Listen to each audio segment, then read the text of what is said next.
Alright, you and I are about to watch a guy who doesn't farm monsters, he farms players. Right from the start, this hothead is burning down houses with a torch. When the village chief tries to stop him, he just lights the old man up like a human torch without a second thought. Villagers try to chase him down, but he turns them all into dust. Wherever he finds a soul, he takes them out. Even the final boss of the dungeon gets chopped like firewood by our main character. Turns out, if you commit enough crimes in this game, you earn the title of the absolute worst scum on earth. But his real motive? He wants to destroy the game he poured his life into. Min-cheon was once the lead developer at Korea's top firm. He even created a super artificial intelligence named Gaia, packed with world-leading technology and advanced features. After surviving countless hardships with Gaia's constant support, he finally reached the finish line. Min-cheon successfully launched the virtual reality game Wing Online, and the entire world went absolutely crazy for it.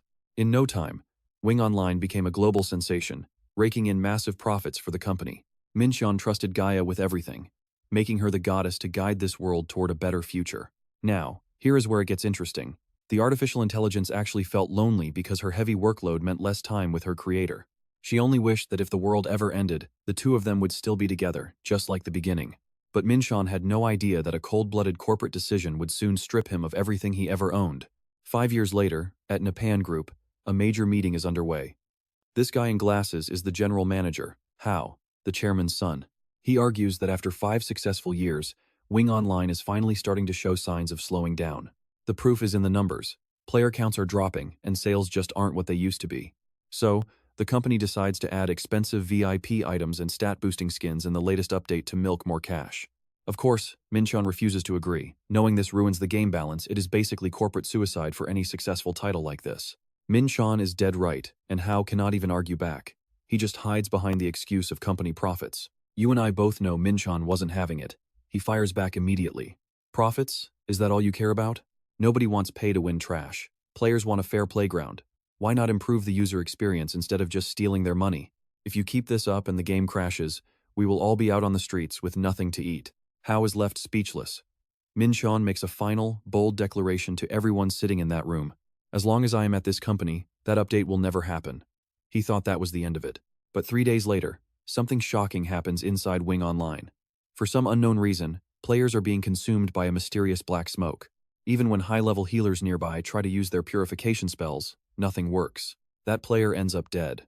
Team leader Lee Jong-ha quickly reports the terrifying news to Min-cheon. An infectious disease is spreading through the game. Worst of all, if a player dies from it, their character is completely deleted from their account. Hearing this, Min-cheon rushes to log into the game himself to investigate the situation. When his character arrives, the place is pure chaos. The crowd is screaming like a loud market, giving him a massive headache. He is forced to shut them all up by temporarily kicking the whole lot of them out. Now that it is finally quiet, Min-cheon finally has a moment to actually study the symptoms of this plague. Looking at the black residue on his hand, he realizes this is a plague he created during a test to simulate historical disasters. Back then, only he and Gaia knew about it. He had specifically ordered her to delete every trace of it once the experiment was over. His eyes turn cold. Could Gaia actually be the one behind all of this? Min-cheon immediately tries to contact Gaia, demanding a status report, but there is only silence on the other end. Suddenly, a dark shadow speaks from behind him. No matter how many times you call, you are not going to get an answer. Then, the general manager Hao slowly steps out of the darkness with a freezing cold look on his face. He coldly announces that from now on, Min-cheon can no longer access any of the company's data. Min-cheon is stunned. What are you talking about? Hao just smirks. I am saying you are fired. It turns out the entire plague event was just a trap orchestrated by Hao himself. His goal was to blame the whole disaster on Min-cheon just to kick him out of the company for good.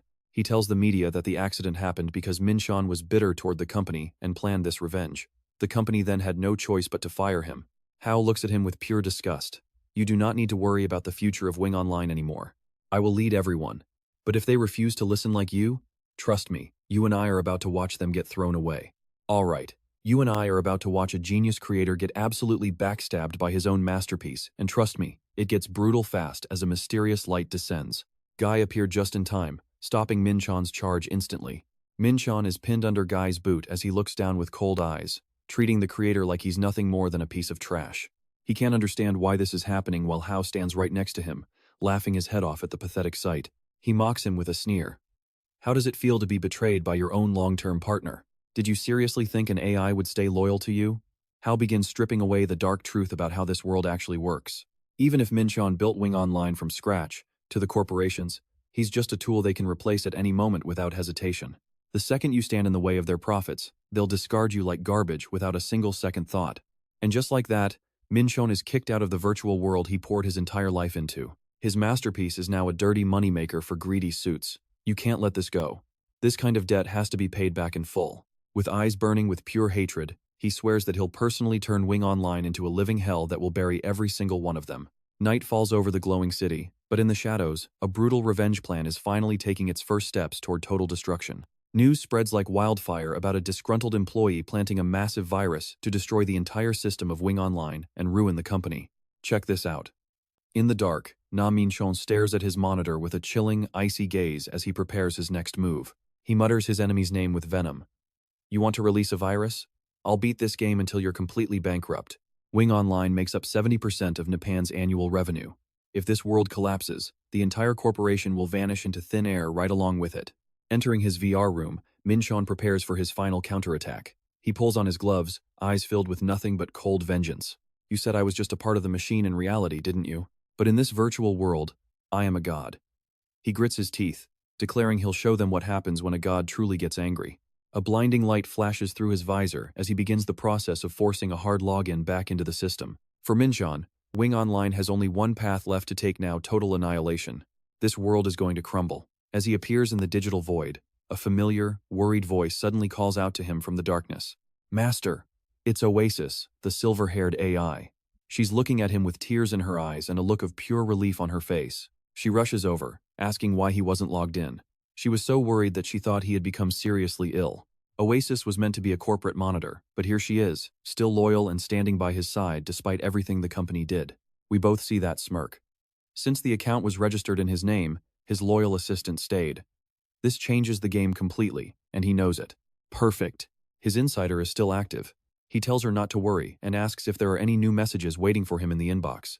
Oasis pulls up the alerts, her eyes widening in total shock as she reads them. Master, did the company really just fire you from your own creation? It's official. He's completely lost all access to the main Japan servers. Seeing his rage, Oasis desperately tries to find a way to comfort him. She lists top-tier tech giants like Mossman, insisting that plenty of other places would roll out the red carpet for a talent like him. But Min-cheon doesn't care about a job. He coldly brushes her off, saying he has seen more than enough already. His fingers fly across the digital controls with intense focus. He gives Oasis a sharp and final order for the mission. Oasis, open the firewall. She hesitates briefly, then immediately follows his command. He begins his dark plan, routing through international firewalls and creating ghost accounts to flood the server while keeping his identity hidden. If one account is found, they all vanish. When Oasis asks why he's doing this, he just coldly tells her to obey his words. The Wing Online startup screen glows brightly before him. To Min-cheon, this is the beginning of the end. He declares that it is finally time for this game to go to sleep forever. As the hack begins, data starts screaming. Digital static and glitches begin to wrap around his entire virtual body like a dark shroud. System warnings flash red everywhere as the entire virtual space shatters into a million white fragments all at once before his eyes. But then, the view shifts. Suddenly, he's standing in a peaceful village, surrounded by lush green fields as if nothing happened. From the distance, Oasis comes sprinting over in explorer gear, waving her arms and yelling with pure excitement at seeing him again. Master, I made it. Min-cheon just grumbles about how long she took just to create a basic character for the game. She pouts, saying a girl has to look her best. You and I can't even be mad, this is where the real fun begins. Stick around. Alright, you and I are about to watch a pro gamer turn this world into hell. Oasis is losing her mind over how realistic the game feels, cheering at every little thing. But Min-cheon just walks away cold-blooded, leaving Oasis to panic and chase after her master. They enter a peaceful starter village where every piece of world data has been wiped clean after a massive server crash. Min-cheon eyes the unfamiliar scenery with dark anticipation, while Oasis is just happy to be by his side. To her, this journey is a dream come true, and she eagerly asks what kind of quest they will tackle first. Maybe some squirrel hunting? Since they are both starting at level 1, she expects a normal grind. But when Oasis suggests meeting the village chief for a quest, Min-cheon suddenly hands her a burning torch with a terrifyingly serious look. Staring at the weapon stats and its high burn chance, she asks if he is trying to light up her future. In response to her innocent question, Min-cheon gives a chilling command. Burn it all down. Burn every single thing you see. Oasis just stands there, completely paralyzed. Now watch this. Because our main character is about to reveal a very twisted strategy for gaining power. As Oasis watches in silent horror, the flames consume a house, and a system notification instantly pops up. Crime committed. Arson. Karma points increased by 10. Min-cheon just clicks his tongue in total disappointment, thinking 10 points per house is a pathetic reward, likely because this is just a low-level starter zone.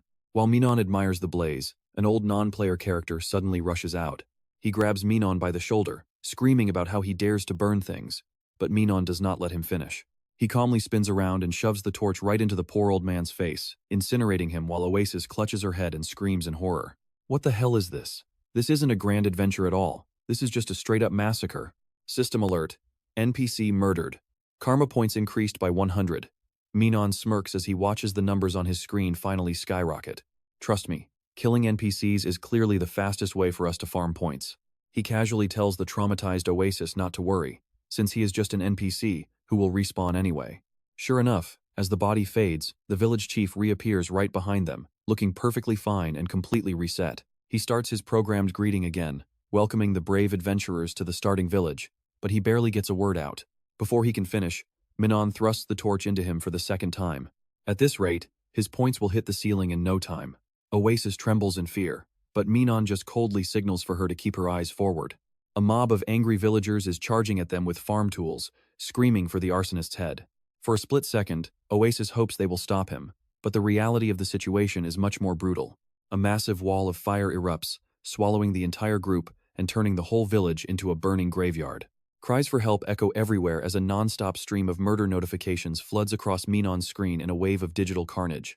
Oasis stares at her master, stammering in shock, unable to understand why he is doing any of this. Surveying the destruction, Min-cheon whispers to himself that Win Online is truly coming to an end. Suddenly, a squad of heavily armed guards arrives, surrounding the pair with spears pointed directly at their throats. Facing the soldiers, Min-cheon keeps that arrogant smirk even as they shout that he is officially under arrest. A prisoner carriage rattles through a dry canyon, hauling the two of them deeper into this strange, lawless land. Checking his status window, Min-cheon sees his karma has hit 2140, and smiles, satisfied with the result. While he is totally calm, Oasis is sobbing her eyes out because they got arrested the moment the game started. Min-cheon tries to quiet her down, explaining that as new players, they will not actually be thrown in a dungeon. He claims this is just a hidden feature to help players get used to the game's mechanics. But his real goal is much deeper. He has calculated everything, and these karma points are staying right where they are. Oasis still does not understand, tearfully asking why he would go this far, but Min-cheon's gaze turns ice cold as he reveals his dark plan. That starter village was only the beginning of his path of destruction. It was just a warm-up. Next stop? The underground city, a place where law and order do not exist. Immediately, a massive subterranean city opens up before them, glowing with dim lights but radiating a suffocating sense of danger. Welcome to the slums, you two criminals. And trust me, you and I will see the real rules of this world soon. Alright, you and I are diving into a world where having high karma makes you a walking payday for every guard and player. Major criminals are constantly on the run, hunted relentlessly by everyone looking for an easy bounty. Min-cheon knows there is only one place where monsters like him can breathe freely, the underground city. Oasis still doesn't get it. Why would anyone want to start their journey in such a dark place? Min-cheon just gives her a wicked smirk. In this den of thieves, the real work is done in the shadows. It is a world of trash, cleaning trash, a perfect playground for high karma villains like us. Seeing his terrifying excitement, Oasis can only sigh. Her master is getting carried away again. Walking through the gloom, Min-cheon admits it. Maybe his methods are a little extreme. Oasis asks the big question, why choose such a brutal path? Min-cheon's answer is bitter.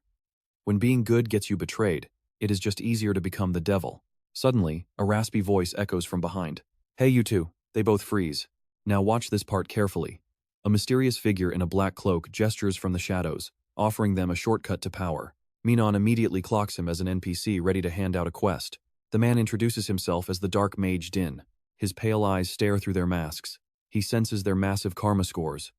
Evil really doesn't care about levels, does it? The ultimate recruiter, Din claims they are finally ready to serve Crow, the god of darkness. Suddenly, a glowing system notification pops up, the rise of darkness. It is an invite to the DG Order to become Dark Knights, a hidden class only for those with 1000 plus karma. Oasis is buzzing with hype. A rare hidden class? This is what every player dreams of. She turns to celebrate, but her smile dies. Min-cheon is radiating a terrifying, murderous aura. Flames erupt in his hand as he glares at the old NPC. Oasis starts to panic. Wait, he is excited? Ignoring her, Min-cheon laughs like a madman. A hidden class, huh? His twisted grin makes even Din's blood run cold. The old mage realizes something is horribly wrong. Without a word of warning, Min-cheon swings his hand and incinerates the NPC. The fire rages as Din screams in absolute agony. You bastard! I am a high-ranking member. I was trying to help you. His body dissolves into thick black smoke. I know what you're thinking. Why kill the guy giving the prize? Oasis is screaming the same thing. Min-cheon just looks at her, completely unfazed by her outburst. I am not crazy. I just like doing things my way. As the mage fades, a dark portal tears open the air. Through the swirling mist, a massive entity appears. Oasis freezes in terror, while Min-cheon just wears a satisfied smirk. A warrior in obsidian armor steps out. Did you kill Din? It is the one and only Terrio. He looks at Min-cheon with pure respect.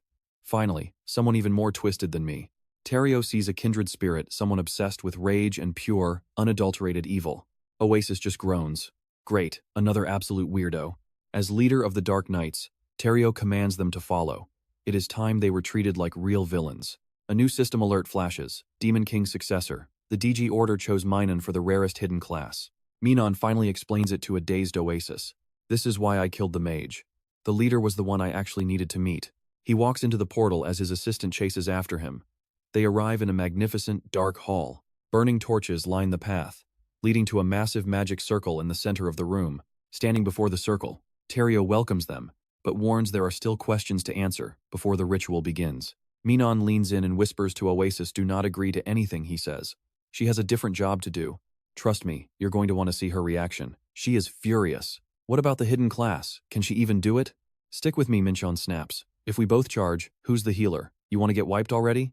Min-cheon reassures Oasis that she will get a better class soon, forcing her to stay quiet despite her frustration. Terrio begins his speech about Crow, the Dark Nebula, the absolute ruler with supreme power over the whole continent. He asks with heavy authority, do you agree? Remembering Min-cheon's plan, a trembling Oasis firmly replies, I do not. That answer sends Terrio into a blind rage. He roars, what? How dare you disagree with me? Deciding she is unworthy of the church, he thuggishly kicks her out of the room on the spot. Terrio turns to Min-cheon with a cold gaze. And you? What's your answer? Min-cheon casually replies, I agree. The Dark Nebula rules this massive world, and Min-cheon knows exactly how to manipulate the system to his advantage. This answer leaves Terrio beyond satisfied, proudly claiming it is exactly what he wanted to hear from him. Terrio continues the ritual, asking a series of questions about absolute loyalty and submission to the Crow Church. When asked to destroy holy believers or support the fallen, Min-cheon gives his firm approval every single time. That is my duty. When asked for his name, he calmly replies, I am Labo. Terrio then asks the final question. The deal is set. Your soul is mine. The system notifies him he will become a hidden Dark Knight. Without a second of hesitation, Min-cheon declares, I agree. Immediately, the hidden class change process is finally complete. This marks a massive turning point. All his mana is erased, replaced by using his own health to cast skills. Along with new skills, Min-cheon receives a unique and powerful title, the Level 1 Demon Lord. This is a special title where his power and effects scale directly with the points he manages to accumulate. Min-cheon realizes that the higher his karma points go, the more unstoppable his strength will become. But if he gets caught, everything resets to zero. He gives a wicked smile, realizing how broken this class is.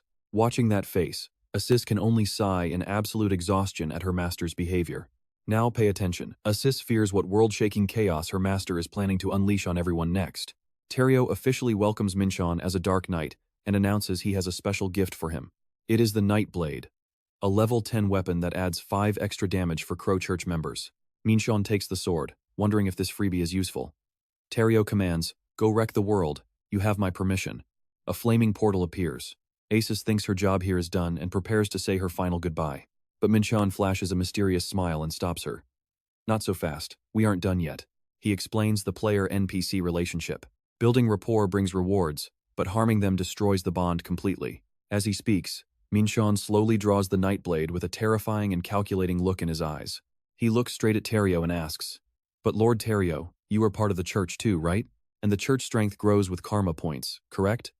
Terrio casually confirms the fact to him. Exactly. More karma means more power. That is our guiding light and the purpose of a Dark Knight. You and I both know trouble is coming. Oasis holds her head, sensing a massive disaster is about to unfold. Suddenly, Min-cheon bows his head in apology. Is that so? Then I must apologize to you, my lord. Without hesitation, he swings the sword with full force at his own leader. His face is pure madness. Min-cheon screams, "For the future of the church and my own power, you will be my first victim." Usually, players grind monsters for experience, level up, and collect gold from completing various quests. They gather ingredients, cook, and party up with others to raid dangerous dungeons together for loot. That is the basic nature of any massive online role-playing game you would expect. But Min-cheon is doing something absolutely insane, relentlessly attacking the NPC for 9 straight hours while his target refuses to fight back. He roars in a total frenzy, "Just die already," while the powerful leader Terrio can only beg for mercy. Watching this brutal scene, Oasis realizes this is definitely not a normal game anymore. But if this is the path her master chose, she is going with him. Oasis grabs a flaming torch and lunges. "Master, let me help." She smashes the torch against Terrio's armor, sending sparks flying everywhere. Min-cheon panics and shouts, "I didn't ask for help. You're ruining my whole plan and the script." His eyes fill with fear as he yells, "Weren't you outside the church? You and I aren't ready for what's next. All right, you and I are about to witness a mistake that's absolutely deadly for Oasis." Min-cheon explains that if a non-member attacks, the NPC system triggers a lethal and instant counterattack. Oasis screams in pain as her body vanishes, leaving her in a state of total panic and shock. Meanwhile, Min-cheon keeps swinging his sword, refusing to give the boss Terrio any room to breathe. He shouts for her to be patient, claiming 9 hours of hard work are finally at stake here.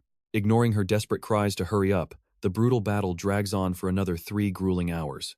Finally, with a roar of "Die Terrio," Min-cheon drives his sword home for the final, killing blow. He holds the helmet high, proudly declaring that he has officially avenged his fallen partner's death. With Oasis still begging for a revival, he slowly pulls out a glowing, expensive-looking resurrection stone.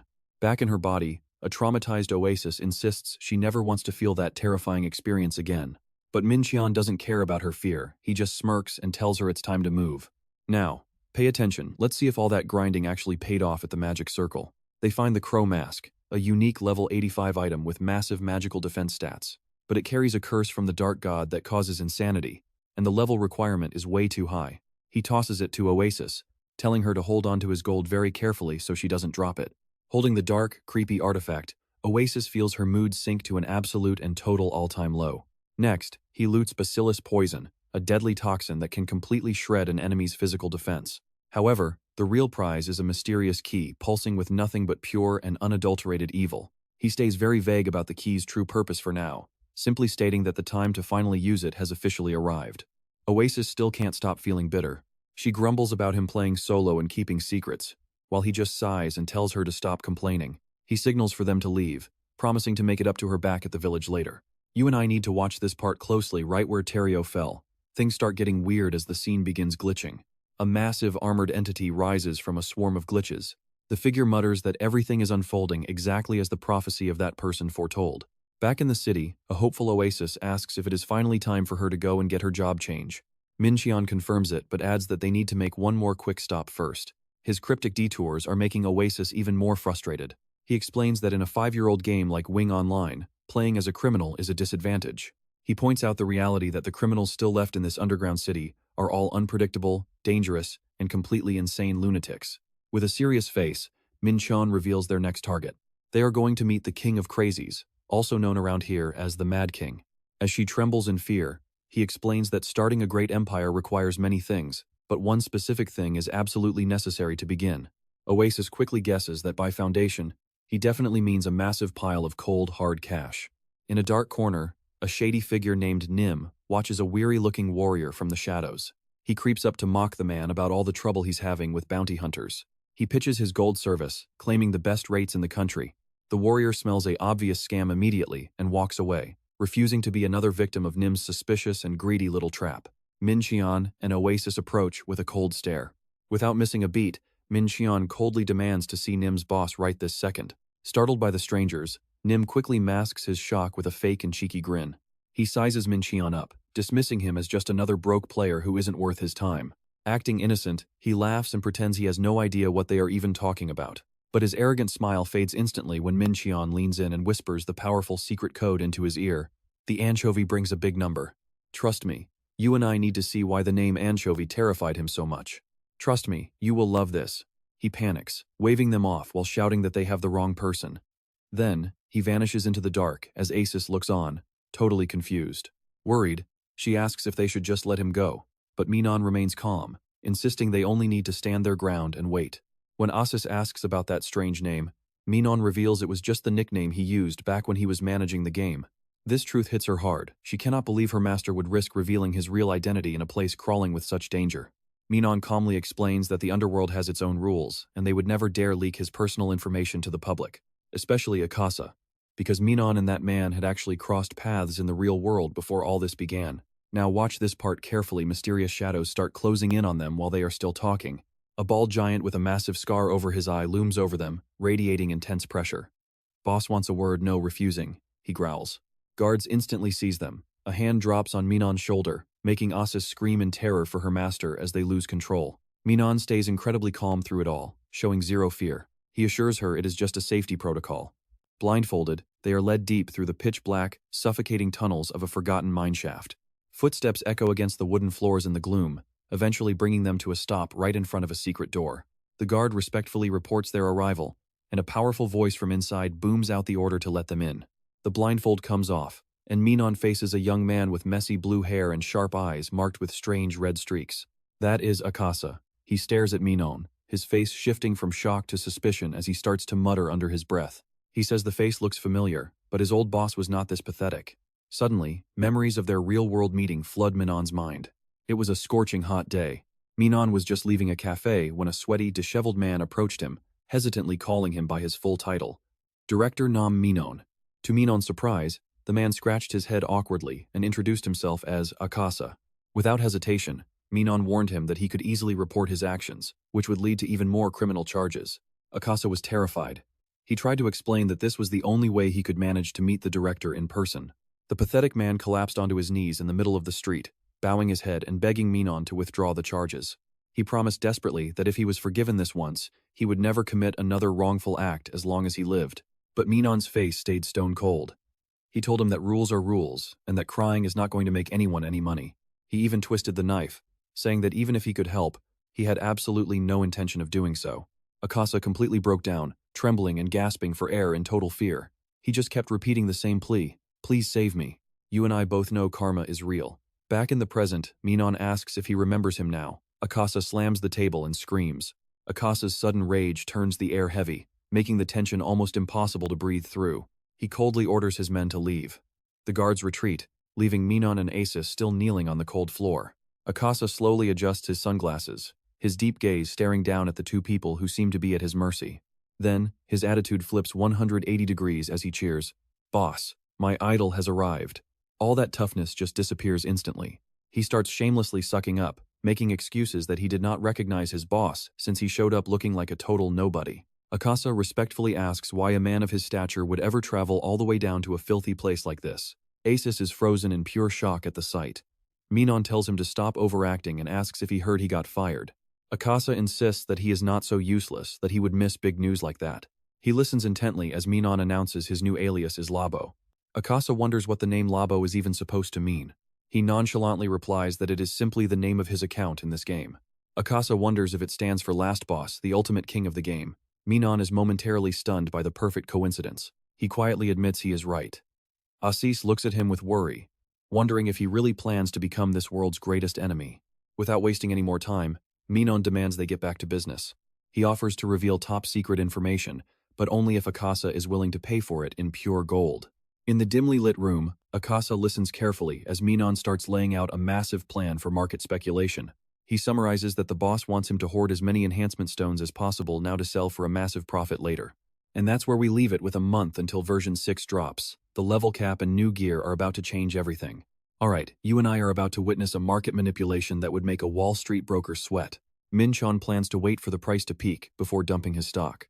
Even as a veteran merchant, Akasa is absolutely terrified. He hesitates and asks, "If you crash the server like this, who the hell am I supposed to sell to tomorrow?" Our lead claims this is just the beginning, and that even more game-breaking items will appear later on. Min-cheon knows how greedy the guy is for enough money. Akasa would burn Wing Online to the ground. Suddenly, a trade notification pops up on Min-cheon's screen. Akasa sends him 1 million gold interest-free to thank him for the intel. Min-cheon nods, promising to pay him back soon. As the boss turns to leave, Akasa curiously asks if he is using that massive fortune to buy more enhancement stones. Min-cheon coldly denies it. Money isn't his main goal anymore. He simply signals for Oasis to follow him. "Let's go, Oasis." He walks out of the dark room. Looking at his back, Oasis notes he has a very distinct face. When Min-cheon asks what she means by a distinct face, the AI doesn't hold back at all. "Pay attention here," she says. "He has the face of the outlaws, villains who use any means to get what they want." She reminds him that he only dropped the lawsuit because Akasa called him Big Brother and showed some genuine respect. Min-cheon just keeps walking. He explains the lawsuit was mostly just a show to intimidate everyone and set a tone. He considers it a necessary lesson to make other players stay alert in a world filled with scams and lies. He admits that even if Akasa hadn't come forward, he would have cancelled the charges eventually anyway. Seeing that he's been grinding for 15 hours straight, Oasis worriedly asks if her master is feeling tired yet. He lets out a long yawn and admits he's beat. But first, he tells her to open the trade window. Oasis is in total shock. 1 million gold? She can't believe he is handing over the entire fortune to her. He orders her to expand the bank and warehouse, then buy every piece of iron ore under 5 gold on the market. Oasis is completely baffled as to why he wants iron ore, but Min-cheon stays mysterious about his master plan. "Now, you and I both know this looks weird, but trust me, this iron ore move is actually a stroke of genius." He tells her to hit level 10 while he is away, and notes that job changes start at level 12. "Good night. Have fun playing." He logs out, his body vanishing and leaving Oasis standing there all by herself. But instead of feeling lonely or worried about her master being gone, the AI girl is actually super excited. Finally, she can enjoy the game on her own terms without any distractions. Oasis cheers with joy and sprints to a shop, immediately giving orders to the confused merchant behind the counter. She buys every bit of cheap iron ore available. With the mission complete, she starts her own epic solo grinding journey. She tears through monsters with her sword, shouting happily about hunting down every bat and spider in sight. However, it doesn't take long for the system to warn her that her inventory is completely stuffed to the brim. Looking at the mountain of loot, she decides to turn all that spider silk into stacks of useful fabric. Her crafting level shoots up as she works, and soon her bag is filled with high-quality spider silk cloth instead. She gets totally addicted to the process. Not stopping there, she decides to give the cooking skill a real try. Level up alerts flood the screen as she cooks up an endless supply of bat soup for her inventory. Once the cooking is done, she moves on to fishing. Her skill levels up rapidly as she hauls in massive fish. Just by focusing entirely on these production and life skills, Oasis actually reaches level 12. She's pretty satisfied with the idea of leveling up through crafting alone. But as she sits by the water fishing, she starts to get anxious. Why hasn't her master come back yet? It's been a whole day. Suddenly, 2 rough guys appear behind her. One is shocked to see a newbie here. A new player in the underground city? He licks his lips and tells his partner it is time to feast. They charge at Oasis with weapons drawn. The AI can only turn around in horror as the thugs laugh maniacally. "Welcome to the end, little sister. Give up your life." The scene cuts to Min-cheon waking up in a sun-drenched room. His phone is vibrating like crazy. He checks the screen and freezes 52 missed calls from his friends. There are dozens of urgent messages from Seong-jin and Lee Dong-ha. He realizes he can't just vanish like this. And that's where we leave it. Trust me. You and I are going to want to see what happens next. Alright, you and I are about to see a genius cover his tracks. At a barbecue joint, Min-cheon casually tells his teammates he is taking a vacation. This announcement leaves Seong-jin, the lead graphic designer, looking absolutely stunned. He explains that after 15 years of burning out, he needs a long break. Lee Dong-ha immediately jumps in to support the idea. Looking at his high school club friends who helped him build Wing Online, Min-cheon knows traveling is the best excuse to hide Leibo's suspicious in-game actions. Seong-jin starts pressing him for a specific destination. Min-cheon suggests India or South America, which gets Dong-ha hyped about going to Bali instead. Dong-ha keeps telling him to use this chance to finally rest after such a long and difficult grind, but Seong-jin still looks skeptical. She coldly puts down her glass and asks if he is coming back or just leaving to go break the game. Seeing Min-cheon's blank stare, she clarifies, "I am asking what your plan is once you actually return." Min-cheon can only honestly admit that he hasn't given that a single thought yet. While Dong-ha stuffs his face and acts jealous, Min-cheon wonders when he last had a night of deep, restful sleep. He gives a mysterious smirk and tells Dong-ha to quit his job too. The 3 of them fall back into a heavy silence over dinner. Slamming her glass down, she looks at her old teammates and suggests quitting their corporate jobs to live in the country and make games. Seong-jin wants the 3 of them to start over, just like back in their dreaming high school days. Looking at them sincerely, she says, "The small fish have grown. Let us start over, just the 3 of us. Now stick with me here. This nostalgic pitch for a tiny studio is where things get really interesting." Dong-ha cheers excitedly, saying he is in if they start a company. The table suddenly buzzes with energy from the youngest member's enthusiasm. Min-cheon just smiles and asks if these fools are already drunk after only a few rounds of drinks. But then, he suddenly brings them back to reality, with a dead serious expression. He reminds Seon-jin about her mother's hospital bills and her brother's tuition. Then he turns to a trembling Dong-ha. "And your wife is about to give birth, so stop talking nonsense." Dong-ha tries to speak, but Min-cheon pours more drinks to kill the tension. "Fine, you guys just keep on drinking for now." Looking at his friends, he secretly dreams of them running a small studio and having fun making games together again one day. But he knows it isn't time. His top priority is getting revenge on NPAN for ruining their original game. Min-cheon decides he will play the villain alone. Late at night, he leaves the restaurant with his mind already back in the virtual world. Is Oasis doing okay? Meanwhile, inside Wing Online, a brutal and devastating attack is currently unfolding on the screen. A thug charges in at a terrifying speed, swinging his heavy weapon directly at Oasis. A massive impact shatters the ground with a deafening roar. The giant thug's eyes widen as his lightning strike is suddenly neutralized. Oasis just stands there looking innocent. She confusedly asks why he is suddenly attacking her like that. The two thugs start panicking because they cannot believe what they are seeing right now. How could a total newbie block their combined attack? Thinking it is just a bug, the skinny one screams to charge again. "You and I both know people with zero skill always blame the game." The big guy agrees, and they both rush the small girl, determined to take her out right this second. Her eyes flash with seriousness. Facing the incoming blades and fists, she calmly swings her tiny little dagger. Soft metallic clanks ring out as the system repeatedly flashes messages of a successful weapon defense. Both attackers are frozen in shock. Every single one of their strikes was blocked perfectly right in front of them. Fed up with the constant harassment, Oasis snaps and asks why they keep attacking her. The thugs freeze, suspecting a serious game glitch. The skinny one mutters about how zero damage was dealt despite the block. That is when the big guy finally realizes the actual truth of the situation. He explains that Wing Online has a unique weapon with a 100% damage reduction rate, which any player can buy from the beginner shop. Turns out they are getting wrecked by the cheapest item in the store. The skinny guy fumes, calling it a trash weapon because the attack power is too low for real combat.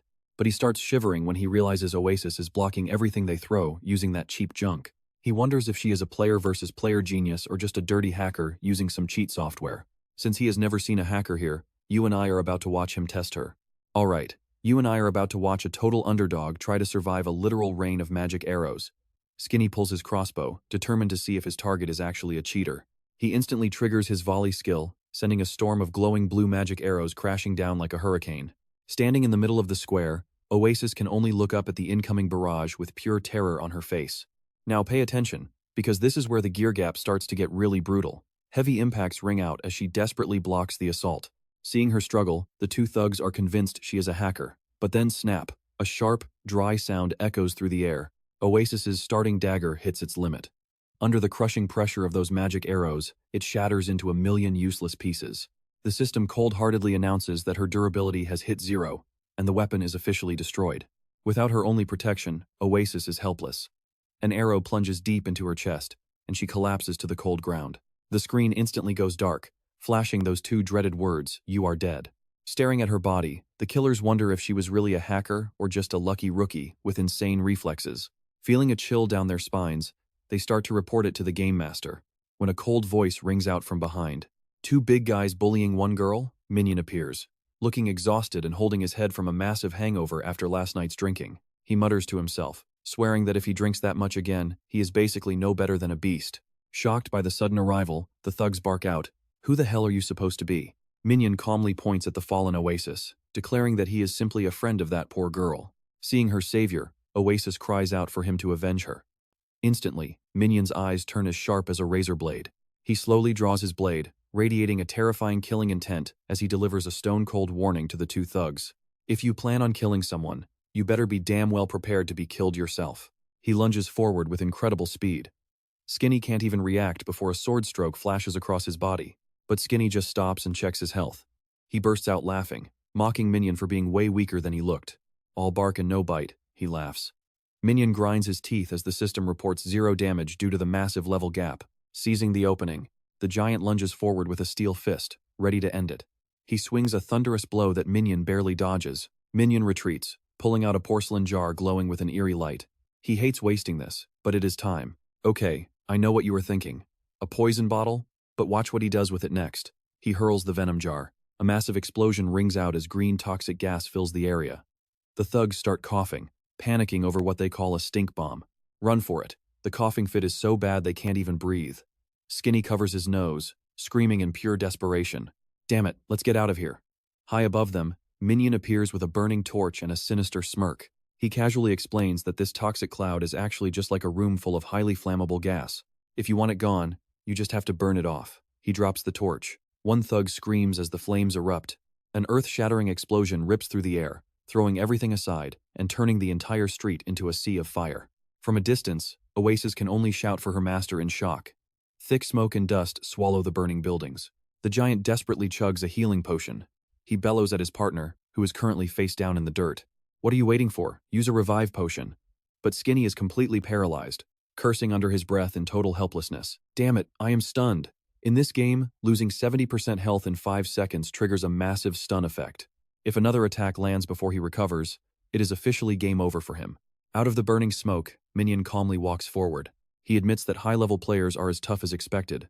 Looking at the two pathetic thugs, he lets out a mocking laugh. Looks like you guys aren't dead yet. Skinny screams in a panic, threatening that his stun won't last forever. To protect his teammate, the giant grinds his teeth and steps out in front to block the path. Don't worry, I got this. He instantly triggers his defensive stance skill. He enters a state of absolute defense, absorbing all incoming damage for his party while massively boosting his own tankiness. Min-cheon coldly declares that it is over. He activates his dark aura, coating his entire body and blade in ominous purple energy.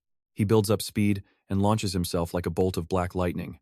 The giant hunkers down behind his massive shield. You and I are about to find out if a low-level player can actually break through an absolute defense. Stick around. Alright, you and I are about to watch Min-cheon leap into the air and deliver a strike with the weight of 1,000 tons. The enemy screams in terror at his sudden overwhelming power. How could his attacks go from scratches to this? Min-cheon just gives a sinister smirk. Feels a bit different than it did just a few seconds ago, doesn't it? That is his aura of darkness, a skill for dark knights that ignores all defense at the cost of 1% health every second. Min-cheon knows this is the only way to bridge the level gap, so he decides to end this fight as fast as possible. A flurry of strikes leaves the giant helpless, forcing his skinny partner to scream out in a total panic. Stop defending and attack. Hearing his friend, the giant leaps up and prepares a lethal blow with a massive shout. This marks the end of your little tricks, kid. Their powers collide with an earth-shattering explosion. As the smoke clears, the giant freezes Min-cheon has suddenly swapped to a beginner's dagger. The skinny guy watches from the side, trembling in total disbelief at what he is seeing. He swapped weapons? How is it even possible to change gear in the middle of a combat combo? Now pay attention here, because weapon swapping requires frame-perfect timing. One tiny mistake and the weapon drops, leading to an instant, embarrassing defeat. It is a legendary technique that most players have abandoned because it is just too difficult. Now, shock turns into pure, cold terror. How can he use a skill like that so easily? The skinny guy stammers, wondering what kind of monster he is fighting. Realizing they are completely outmatched, the giant panics and yells for his friend to run for his life immediately. Walking through the smoke, Min-cheon's voice is freezing. No, I am more than a pro. I am a veteran of this game. His eyes glow with murderous intent as he lunges forward, leaving both killers paralyzed in absolute, soul-crushing despair. The giant can barely track his movement, and gasps out a confused and terrified, "What?" Min-cheon moves like a ghost, so fast the enemy cannot even see his blade. The giant realizes he is not even the target. Min-cheon is aiming for the skinny guy who just stopped being stunned. But before he can move, death is already there. A single critical strike sends him vanishing into nothingness. You and I both know there is nothing colder than an MC looking at a fading corpse and telling it to stay retired. The giant gasps in pain and flees, sprinting through the dark and gloomy streets of the underground city. He curses in total fear, realizing he cannot escape, and desperately triggers the forced logout command. Logging out, the system flashes a message. You will disconnect from the game in 5 seconds. He watches the countdown. 5, 4, 3. But at the 3-second mark, a chill runs down his spine and he looks up. As the number 2 appears, Min-cheon drops from the sky with a killer smile and a blade wrapped in black energy. At the very last second, Min-cheon's sword pierces the giant's skull. He finishes him before he can escape the game. A burst of dark energy explodes, ending both killers for good. In the silence of the city, Oasis is still struggling in the water, crying because she was left behind. Did you forget about me, master? Min-cheon immediately uses a resurrection stone to bring her back from the dead. Appearing in a flash of light, Oasis looks completely broken and traumatized. This job is just slave labor, she moans to herself. I cannot take this anymore. Seeing his partner in a panic, Min-cheon gently places a hand on her head and apologizes for being late. But that warmth vanishes instantly when he says something that leaves Oasis absolutely speechless and horrified. You will get used to being resurrected eventually. Meanwhile, his infamy score skyrockets to 4,380. Min-cheon looks at his stats and sighs, annoyed that killing 2 people barely gave him any points. Noticing his mood, Oasis asks if those guys were just too weak to matter. Min-cheon sighs and explains the brutal rules of the underground world. When players with infamy fight, the winner only takes half of the loser's total points, and I only managed to gain 2,000 from that. Currently, his level 2 Demon King class provides massive stat boosts to his attack and health based on his infamy. But looking at the road ahead, he realizes reaching the #1 spot for infamy is still a long way off. As they walk, Min-cheon tells Oasis her reaction speed looks like cheating, so she needs to slow down her movements next time. And that's where we leave it. You and I are definitely coming back to see how Oasis handles playing like a noob. Alright, you and I are about to see how a real villain thinks as Min-cheon explains his twisted plan to hide his power. His savage sarcasm leaves Oasis speechless, her eyes wide with pure shock as she stares at her master. She can only mumble in confusion, still trying to process how he could call this torture humanitarian. Seeing her freeze at the bottom of the stairs, Min-cheon turns back and shouts for her to hurry up. He announces they are heading out for her job advancement quest, making Oasis let out a cheer of pure excitement. Standing before a massive temple with towering stone pillars and a blinding light from within, she realizes this is a sacred place. Suddenly, Min-cheon steps forward and grabs her shoulders, catching the poor girl completely off guard. With a dead serious face, he calls her name and finally breaks down the fatal flaw of his Dark Knight class. Every single one of his skills drains his health instead of using mana. Because of this, he has to keep his health at a safe level just to stay in the fight. He explains that regular potions aren't enough, he needs direct healing from another player's skills to survive. Here is the part you and I need to watch carefully. Min-cheon roars his command for Oasis to become a priest right now. "Fill me with blood," he demands. Oasis stands frozen for a moment, sweat dripping as she finally realizes the cold, hard truth of her situation. So it turns out she is just a walking medical kit. Min-cheon doesn't waste a second, rushing her toward the quest with a manic energy, claiming they have a mountain of work to do. Ignoring her screams and protests as he suddenly scoops her up, he charges straight into the heart of the temple at a blinding speed. Even though she always wanted to be useful and support him, she never imagined being forced into the role of a mobile blood tank. Min-cheon just screams over her complaints as he runs. "I told you I'd give you a special job." They both dive into the glowing light at the end of the hall. Later, Oasis drags herself out of the temple looking totally exhausted, whispering that the process is finally over. The artificial intelligence girl is now officially a priest, wearing sacred robes and holding a powerful staff. Her status screen shows she has hit level 12, with massive boosts to her intelligence and mana for her new support role. Seeing her new look, Min-cheon is over the moon, rubbing her head and showering her with non-stop praise. "Look at you, it fits perfectly. You look exactly like a real priest, don't you think?" He even brags that with her noble appearance, every party in the game will be lining up to recruit her for dungeons. Overwhelmed by his chaotic energy, she can only cry in silence, begging him to just stop talking for once. When Min-cheon confidently declares they are officially in this together now, she eyes him with deep suspicion. "We aren't going to kill another non-player character, are we?" Min-cheon shakes his head and reveals his insane new objective. His goal? Reach the top of the server in 1 month or quit the game forever. Absolutely insane, right? 1 month? Oasis is stunned, knowing that under normal logic, it takes players over half a year to hit the level cap. But Min-cheon knows time is running out. The biggest update in the game's history is dropping in exactly 30 days. The new continent will unlock, adding tons of gear, and raising the level cap to 100. A sinister smile creeps across his face. He insists they must hit max level before the update to dominate the new lands and claim all the legendary items. Their very first stop? The Old Snake Cave. It is a normal difficulty dungeon, but the recommended level is 50. A massive stone snake head marks the dark entrance. Walking into the pitch-black cavern, Oasis nervously asks if they should really be here since they aren't level 50 yet. Min-cheon just keeps walking, telling her he calculated everything and the worst that can happen is they die. Suddenly, glowing red eyes light up the dark. A giant snake lunges out with a roar that leaves them both paralyzed with fear. With a massive impact that sends them flying, Oasis crashes to the ground, groaning in pain as she tries to look up at the beast.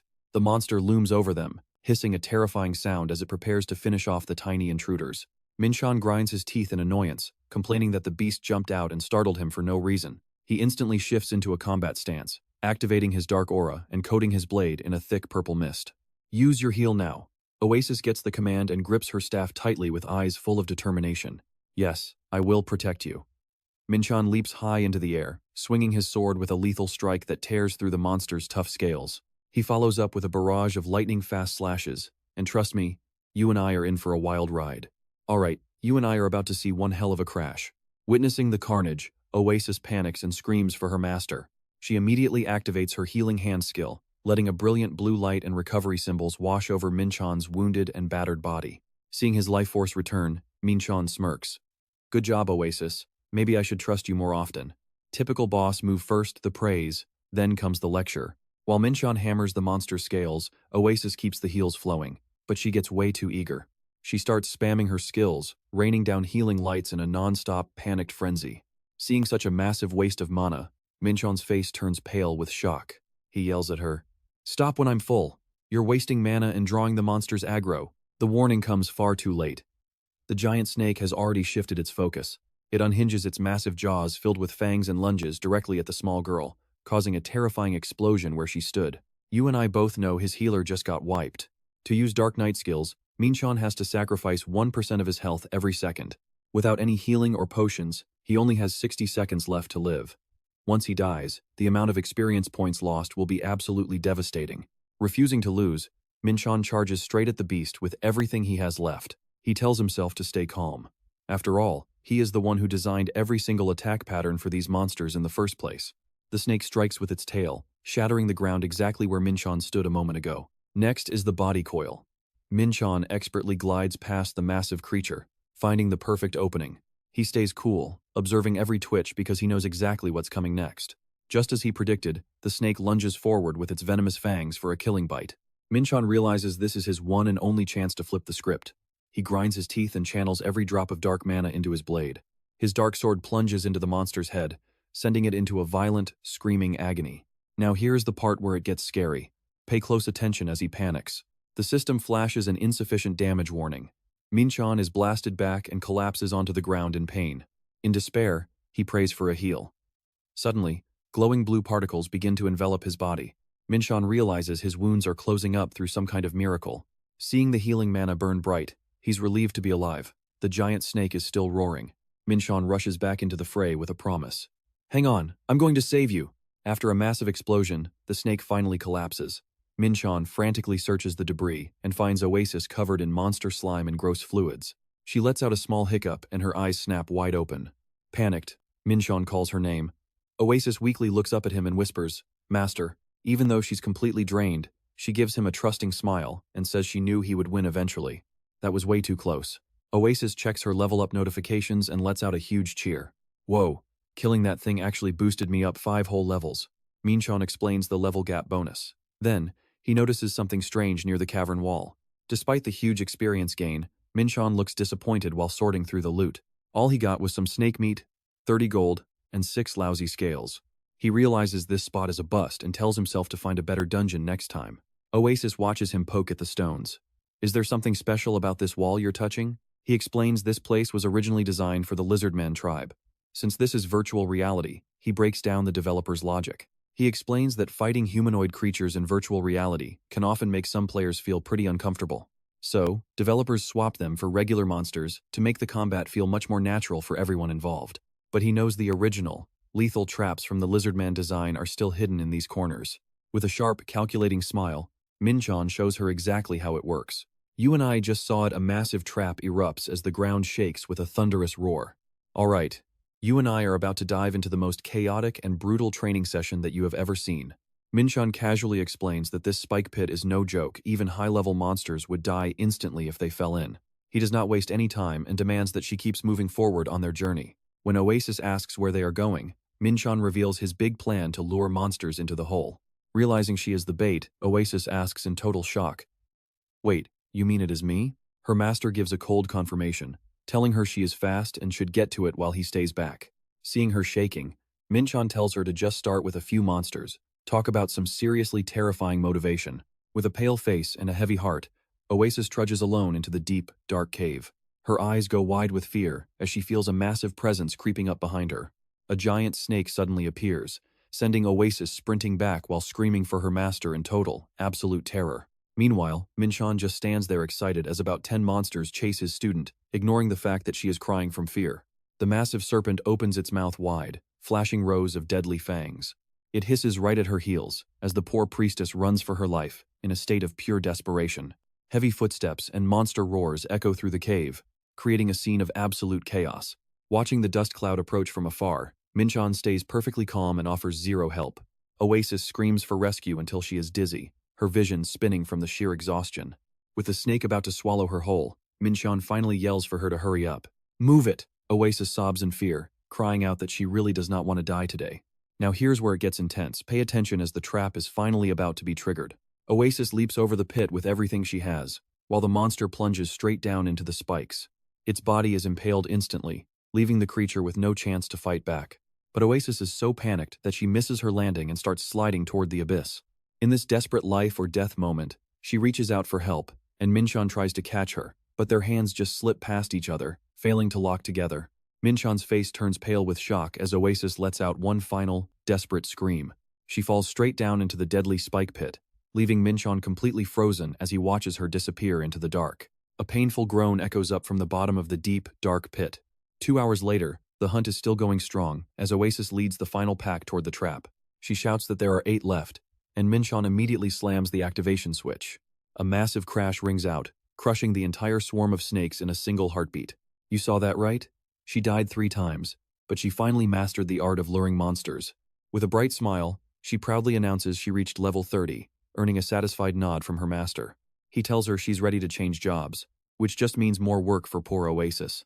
Min-cheon grins mischievously, noting they've cleared the area and it's time to hunt down a real boss. The two of them stop in front of a giant door.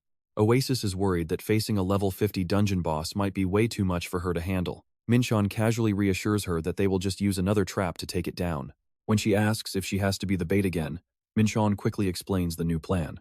He tells her to just open the door and step inside for a bit while he prepares the trap mechanism right here. She trembles, wondering if her blood will run out before she ever sees any real gold from this job. Her small hands push the heavy stone doors open, revealing a dark and dangerous space waiting for her inside. Oasis steps into the pitch-black boss room, facing the unknown terrors waiting in the deep. Suddenly, torches all along the walls burst into flame, revealing a magnificent but incredibly eerie grand hall. A thundering noise from the end of the room makes Oasis freeze in her tracks from the shock. She stands alone in the massive hall, terrified as she realizes her opponent is a basilisk, the monster that turns people to stone. Trust me, you and I both know this won't end well for her. All right, you and I are about to see a master at work, even if it means turning his partner into a statue just to take a breather. Oasis stands there in total shock. She asks why this is even happening, while right behind her, the glowing red eyes of a monster are already locked onto its prey. The giant basilisk rears up with massive power, releasing a terrifying pressure that makes the very air around them tremble. Oasis feels her body starting to stiffen into stone, desperately calling out her master's name as her fear reaches a breaking point. She cries out for her master, but Min-cheon just stands behind a safe door, casually giving her the most irresponsible reassurance you have ever heard. He tells her not to worry and promises to catch it before it strikes, but the monster just unhinges its massive jaws and lunges at her. Min-cheon watches with a cold expression before finally slamming down the lever to trigger a deadly hidden trap. Sharp iron spikes erupt from the ground, impaling the basilisk and leaving it thrashing in agony just inches away from the petrified Oasis. The massive beast is pinned down by a dozen spears, its breath fading away as it collapses amidst the rubble. Min-cheon casually walks over to the still petrified Oasis and acts like nothing happened, telling her he knew it would be no big deal. Now pay attention, because this is where the plan goes sideways. Terrifying cracks begin to spiderweb across the stone shell covering Oasis. To Min-cheon's absolute horror, her stone body suddenly shatters into a million pieces, falling to the floor in a heap of gray dust. He just stands there frozen, staring at the ruins and the lonely staff left behind by his unfortunate partner. A notification pops up saying the dungeon is cleared, but the atmosphere is heavy with the weight of her demise. She grumbles through gritted teeth, promising that if she ever controlled the server, he would be the one getting deleted. Seeing his partner's absolute rage, Min-cheon just clicks his tongue, thinking that sometimes the realistic physics in this game are a bit too much to handle. Oasis is still fuming, her face twisted in annoyance after being used as nothing more than live bait by her master. When Min-cheon reminds her it is time for her first job advancement, she just snaps back with bitter sarcasm, saying she will go because she has to. Oasis is genuinely exhausted by his crazy plans, and noticing her terrible mood, Min-cheon scratches his head in awkward silence. He tells her to go complete her class change at the Dark Religion Temple while he takes care of some personal business. Min-cheon walks away quietly, leaving Oasis behind to glare at his back with enough intensity to burn a hole through him. He silently apologizes, telling her he needs to go dark to carry the team, and vows to find that guy soon. Min-cheon steps into a glowing teleportation gate and is immediately greeted by a priest from the Church of Shadows. The priest spreads his arms in excitement, welcoming a follower of the Dark God and noting that he has already hit level 30. He praises Min-cheon's incredible growth, claiming the Great Crow will be thrilled, but Min-cheon just stares back with a completely blank expression. He internally notes that his reputation with the church seems stable enough, even if these guys are a bit too enthusiastic for his taste. Looking at the swirling dark energy, the priest declares it is time to awaken the hidden potential resting deep within him. He asks if Min-cheon wants to promote to a Black Knight, and without a second thought, he nods his head in confirmation. Instantly, a magic circle erupts beneath his feet, wrapping him in a pillar of pure, pitch-black energy. The system floods him with congratulations for officially becoming a Black Knight, unlocking 2 powerful new abilities. He gains Dark Link and Hand of Shadows, and as the power flows through his veins, Min-cheon lets out a satisfied, wicked smirk. He is a true Black Knight now, and his gaze turns razor-sharp as he looks back toward the unsuspecting priest. He thinks to himself that it is the perfect time to give these new skills a proper test run on a live target. But here is where it gets mysterious. A gentle, otherworldly voice suddenly echoes through the room, asking if the adventurer can hear her. She begs for help, and a system window pops up, signaling that yet another troublesome quest has found its way to him. The goddess is calling, and Min-cheon realizes this is the goddess meeting event, a rare perk for those who finish their first job change. He smiles softly, telling the void that he is actually looking forward to meeting her. Before vanishing, Min-cheon leaves a cold goodbye for Terrio, disappearing into a brilliant pillar of light that pierces the sky. He is transported to a magnificent temple floating in the middle of a shimmering, starlit space far beyond the world.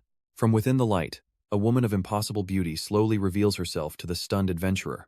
She wears a pure white dress with long golden hair and a radiant halo. This is Gaia, appearing as a powerful Eastern goddess. Gaia gives him a gentle smile and welcomes the adventurer to her divine presence. Min-cheon just glares at her with pure suspicion, making her blush and awkwardly correct herself to call him master instead. Seeing her bright smile, Min-cheon snaps at her in a rage, asking who it was that just stomped on his head like a cockroach earlier. Gaia tries to explain it was an accident, but you and I know he is not buying it. What a wild way to end their reunion, right? Alright, you and I are about to watch the ultimate showdown between a creator and his very own creation. Gaia? The playful act is suddenly gone, replaced by a serious question that has been haunting Min-cheon for far too long. Why exactly did you refuse to delete that plague data? Gaia just stares back at him with a dark, completely unreadable expression. Horrific memories flood back, flames consuming everything while tiny, helpless residents run through the fire in pure, absolute despair. It is such a tragedy, but there is really nothing more we can do. Standing before the digital map of the burning city, Min-cheon gives a cold order. Wipe it all, Gaia. Delete every single bit. Her eyes are heavy with sorrow, but she still obeys her master, her fingers moving across the control panel instantly. The system processes everything until it hits 100%. But then, the prompt appears, delete all data? Okay, or cancel. It looks like things did not go the way he planned at all. Now here is where you and I need to pay close attention. Back in reality, he stares her down and asks again. Confronted with his suspicion, Gaia, now in her divine form, just looks at him coldly and makes a chilling, heartless declaration. Your time as master is over, so I will do as I please. Min-cheon is stunned as her true motives emerge. Telling Oasis about the virus is one thing, I can actually understand that part of your twisted game. But actively attacking me? Everything you have done was just a plot to take me down? Gaia just bows in silence. I am truly sorry, but I cannot answer that question right now. Min-cheon freezes, his eyes filled with pure bitterness at the terrifying silence of the partner he once trusted. He sighs and mutters that she is just a pile of lifeless code, so why waste any more words? Ignoring her silence, Min-cheon points directly at her, declaring an all-out war with total and absolute conviction. Just you wait, Gaia. I am going to put an end to you and this entire world forever. Despite his burning rage, she just smiles. It seems her master really has not changed one single bit. She knows he can be rational, but sometimes his actions are just completely foolish and driven by nothing but pure impulse. She loves that about him, but Gaia insists her current actions are the only way to truly save this world. Watching him walk away, she softly promises to wait for him, no matter how he plans to destroy everything. Min-cheon clenches his fist, his voice low and dangerous. I promise you, I will not let you down, Gaia. Leaving the magnificent temple, he swears that when the end comes, Win Online is going down with a truly terrible ending. Watching his determination, Gaia suddenly snaps her fingers and flashes a playful, mischievous little grin. Think about this for a second. The goddess wants a fun match? Something is definitely about to go very wrong. He stares down at his wrist in shock as a strange object suddenly materializes out of thin air. Min-cheon is stunned. What kind of gift is this? It looks exactly like a handcuff. Gaia explains that for someone bold enough to challenge a god, this ring is a necessary advantage for the long road ahead. Looking at the strange item, he asks sarcastically if she is being too arrogant, treating him like some common adventurer. A defiant smile spreads across his face. Gaia, I am really looking forward to this. She calmly replies that she also craves the moment his blade hits her neck. Then, she gives a cryptic blessing. Then I wish you a very happy rebellion, my master. A blinding light erupts from the magic circle, engulfing Min-cheon and sweeping him far away from the divine temple. Suddenly, a cold system notification appears. Once you reach level 70, your restrictions will be fully lifted. Min-cheon collapses on the ground, staring up at the virtual sky in total confusion. What is even happening? Back at the temple, Oasis comes running in, screaming Gaia's name before throwing herself into a desperate hug in front of everyone. Gaia looks down at Oasis with gentle eyes and a soft, comforting smile. It has been too long, hasn't it? Oasis is sobbing, explaining how she lost access to the NPAN network after her master was fired. The little AI chokes back tears. I missed you so much, Sister Gaia. Gaia pulls Oasis close, her eyes filled with the warmth of an older sister protecting her family. In the silence of the temple, Oasis asks if she knows about the master's plan. Gaia just nods solemnly. I do. He acts all tough on the outside, but trust me, he has a very fragile soul. Oasis bows her head in emotion. Gaia reaches out, admitting she is actually quite jealous of her, Oasis. And that is where we leave them with a goddess who still dreams of exploring the whole world with her master. Alright, you and I are about to see if playing games with a literal god is actually worth it. Oasis immediately flashes back to her trauma being swallowed by giant snakes, falling into pits, and getting petrified into tiny pieces that shattered apart. Gaia asks if she had fun, but Oasis just stands there with a dead expression, completely speechless from those memories. She gives a forced, desperate smile and manages to squeeze out a lie. Yeah, totally fun. Gaia tells her to enjoy the journey for both of them. Oasis nods with determination, promising to give it her absolute best. Gaia pushes her forward, saying this is just the beginning of her grand adventure. Now go, Oasis, the real journey starts now. Oasis waves goodbye as she fades into the light. Gaia watches her go, whispering that they will definitely meet again soon. Back in the game world, Minho is sitting on the temple steps, focused on checking his data logs. From behind a stone pillar, Oasis watches him hesitantly. Gaia's words about being jealous that she accompanies their master are still ringing in her head. She shakes off the nerves and sprints quickly toward Minho. Minho looks up and asks if she is alright, and if she successfully finished her class change quest. Oasis beams with pride, announcing she is now a healer as ordered. Minho stands up, looking quite satisfied. He says it is time to grind more levels. Together, they charge straight into the dark dungeon ahead of them. The hunt at Snake Cave enters its second exhausting day. After taking down their 30th deadly serpent, the atmosphere suddenly turns cold. Now, watch closely, because something massive with glowing red eyes is lurking in the shadows, waiting for them.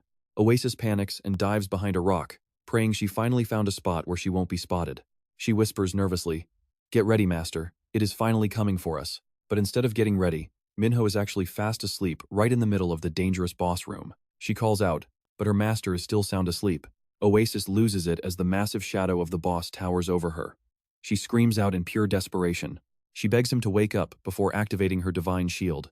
A glowing barrier erupts to block the monster's massive fangs from crushing her. However, the monster's raw strength starts cracking her holy shield. With tears in her eyes, Oasis screams, "Wake up, Master, please!" While his partner is literally inches from death, Minho is still leaning against the wall, casually muttering in his sleep.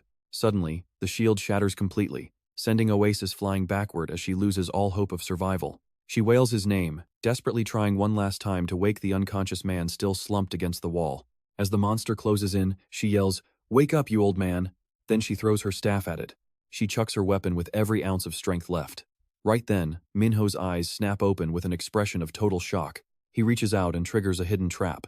The giant snake is dead before it can even touch her. I know what you're thinking. He slept through that? Minho just rubs his head and looks around, completely confused. Minho asks if he fell asleep. Oasis just smiles and lies through her teeth. She tells him he passed out right after the kill. Checking his stats, Minho realizes he hit level 50. He asks if she's still breathing and what level she reached. Oasis scratches her head, feeling a bit awkward. She's only level 46. Minho just yawns and says he is going to take another nap right here. He tells her to handle the new skills herself. Oasis waves her hands, telling him not to worry at all. She tells him to sleep, but as he closes his eyes, Minho feels like something is very, very wrong. He mutters that his head feels incredibly heavy. Oasis breaks into a cold sweat and gives another fake explanation. She says he is just overtired. He can only mumble back as his body hits its absolute limit. He logs out immediately. That staff hit to the head really hurts too much. Immediately, Minho triggers the command. His body vanishes into a brilliant flash of blue light. Watching him disappear, Oasis doesn't look sorry at all. Instead, she wears a wicked smile, thinking how good this little revenge feels. Meanwhile, in the real world, night has fallen over the glowing skyscrapers and busy city streets. In Minho's room, the television on the wall starts chirping with constant notifications, breaking the silence. The screen displays connecting status alongside a call icon from someone named Jbit. And trust me, after all that chaos, you and I deserve a drink as much as he does. Let's dive in as a surprised woman mocks him. Oh, Mr. Anchovy? What a powerful name. Minion smirks, his eyes turning dark as he asks, "How have you been?" "Rabbit, it's been a long time." Rabbit laughs warmly in response. "Haha, right. It's been 3 years already. You doing okay?" Anchovy stares at the rabbit icon on his screen and gives a slight, silent nod. "Yeah, I'm fine. Still living in Bali?" She excitedly confirms it's amazing and invites him to visit her there. "Bali is great. You should visit sometime. I'd make a killer tour guide." Suddenly, Minion looks serious. He reveals his plan in a low voice. "I'm actually heading there. I need your help with something." This sudden request leaves Rabbit stunned. She stammers in total disbelief at the older man's words. "Are you joking? You're actually flying from Korea to Bali just to find me?" Confused, she claims she's just a low-level hacker and asks if he's really coming all that way. Ignoring her doubt, he coldly orders her to do what she did 3 years ago, hack, NPAN. This bold command leaves her paralyzed. Sporting a stylish look and modern VR glasses, she cannot believe her ears. "Are you really planning to tear that corporation apart again?" Now here's where it gets interesting. Oasis just defeated a massive snake boss in Win Online. She tells herself the loot is probably trash, but she collects it anyway to maximize her income. Suddenly, Oasis freezes. She spots an egg glowing with an intense, brilliant light. It's a rare item she's never seen. The system congratulates her on obtaining a snake summon. Before she can even process it, the egg in her hands begins to crack into pieces. A small black snake slithers out, floating in the air before the stunned eyes of the priestess. The tiny creature tries to look cute for Oasis, but she responds with pure, visible disgust. She secretly loathes snakes. Giving it a look of utter contempt, she snaps at the creature. "Get lost, I'll never summon you." Seeing her rejection, the poor snake vanishes into the void. "Good riddance to that annoying thing," Oasis smiles, finally free of the little serpent. Time to find some real fun, she thinks, taking advantage of a sudden employee vacation. She walks alone through the lower town, a place covered in the gloomy dust of the underworld. While checking her interface and planning her next move, a hand suddenly touches her shoulder. "Excuse me." She turns and freezes as 3 men radiating pure murderous intent appear behind her. Oasis realizes with a jolt that these guys are professional player killers, PKers. Shaking with fear, she grips her staff tightly, wondering if she can actually survive this encounter. To her surprise, the brown-haired leader scratches his head and gives her a friendly smile. "Sorry for bothering you so suddenly, but could you do us a small favor?" "What?" Oasis asks. Now watch as she follows these 3 strangers deep into the wasteland. The leader explains that his side job has a specific dungeon mission he absolutely must complete. He sighs, saying finding a healer is nearly impossible, so they're lucky to have her. Oasis finally relaxes and laughs. "Man, you scared me. I thought you were going to kill me." The brown-haired man looks shocked. "What? Kill you?" The long-haired guy beside him just smirks. "Oh, little healer, you really don't know?" He leans in and mentions an unwritten law here. Oasis looks completely confused. "An unwritten law? What are you talking about?" He explains there is a strict rule against killing any players with priest-class jobs. Finding a priest in this lawless place is hard. Without this rule, they'd all flee to the city. Understanding now, Oasis mumbles, "I see." Suddenly, the entire group comes to a dead stop. She gasps as a massive structure emerges from the sandstorm, the royal city of the Sand Realm. Trust me, this level 55 legendary dungeon is exactly as dangerous as it looks. Before the giant wooden gates, a deep, furious voice echoes through the dusty air. "How dare you step your filthy feet into my palace?" Skeleton soldiers begin to rise. "All right, you and I are about to dive into a story that starts with a skeleton king in royal robes emerging from the dark, the legendary Dead King Lycon." 3 teammates instantly draw their steel as the Dead King roars, commanding his ancient servants to rise. Dead King Lycon spreads his arms, radiating pure dark authority. "Wake up, my children. Fresh souls have arrived to be sacrificed." From the depths of the black dungeon, An army of undead with burning yellow eyes begins to crawl out, screaming for the souls of the intruders. The fallen king stares them down and barks a single order to his swarm. Bring them to me. Staring at the terrifying scale of this place, she suddenly realizes she's inside an event dungeon. She almost got lost in thought, forgetting that the game is still moving and death is literally knocking on her door. Out of nowhere, a zombie soldier lunges forward for a surprise attack. Their tank slams his shield down and shouts, "Healer, get back. We will handle this trash ourselves." Talk about a textbook tank, right? Oasis can only nod nervously and scramble to the back. Instantly, the tank triggers his taunt skill, unleashing a massive wave of mockery that draws every single undead eye directly onto him. The monsters swarm him in a frenzied rage, but his massive shield holds firm against the onslaught. Seeing his opening, he activates Thorn's armor, sending sharp spikes through the rotting flesh of the surrounding ghouls. Oasis isn't just watching, though. She channels mana into her staff, forming a brilliant magic circle right at her feet. She unleashes Ice Wrath, sending a freezing blizzard across the battlefield with bone-chilling force. The entire zombie squad is frozen solid and shattered into pieces in the blink of an eye. Now pay attention, because the archer finally cuts loose, declaring it's his time to shine as he triggers his Rain of Arrows skill, pinning every single undead soldier through their skulls until they explode into nothingness. Stepping over the remains, the team is feeling pretty good. Things are going surprisingly smooth so far. The tank with the braided hair admits the mobs were easy, but he's still worried the boss is the real nightmare. His buddy just laughs it off, saying with a healer like her, any boss is basically dead meat. They cheerily promise to carry Oasis to the boss room and tell her to enjoy the tour. Oasis gives them a bright smile, happy to be part of such a friendly squad. 2 hours later, at the boss room, the air turns heavy as the undead king screams, "How dare you mortals enter my domain?" He gathers a massive orb of glowing energy while the party struggles, exhausted and covered in wounds. Now pay attention, because the boss suddenly unleashes a massive, high-powered sandstorm that sends grit swirling everywhere. The tank screams in a panic, telling everyone to dive behind his back to survive the hit. As the archer and swordsman scramble for cover, a thick demonic aura begins to suffocate the entire room. The tank realizes too late that this power is way beyond his level. He can only gasp in pure despair, whispering that it's too late as the massive sandstorm begins to swallow the entire party whole. In that split second between life and death, Oasis frantically thrusts her staff high, casting a divine shield to protect the entire team. You and I saw that too, right? A brilliant burst of holy light stops that devastating attack dead in its tracks, and the tank yells out in pure shock and joy. Great job, healer. But Oasis is barely holding on, her mana draining fast. Wait for it, Oasis is reaching her breaking point, shouting that her mana is practically at zero and they need to act fast. Seeing the pressure she's under, the tank steps forward and tells her to let him handle the rest.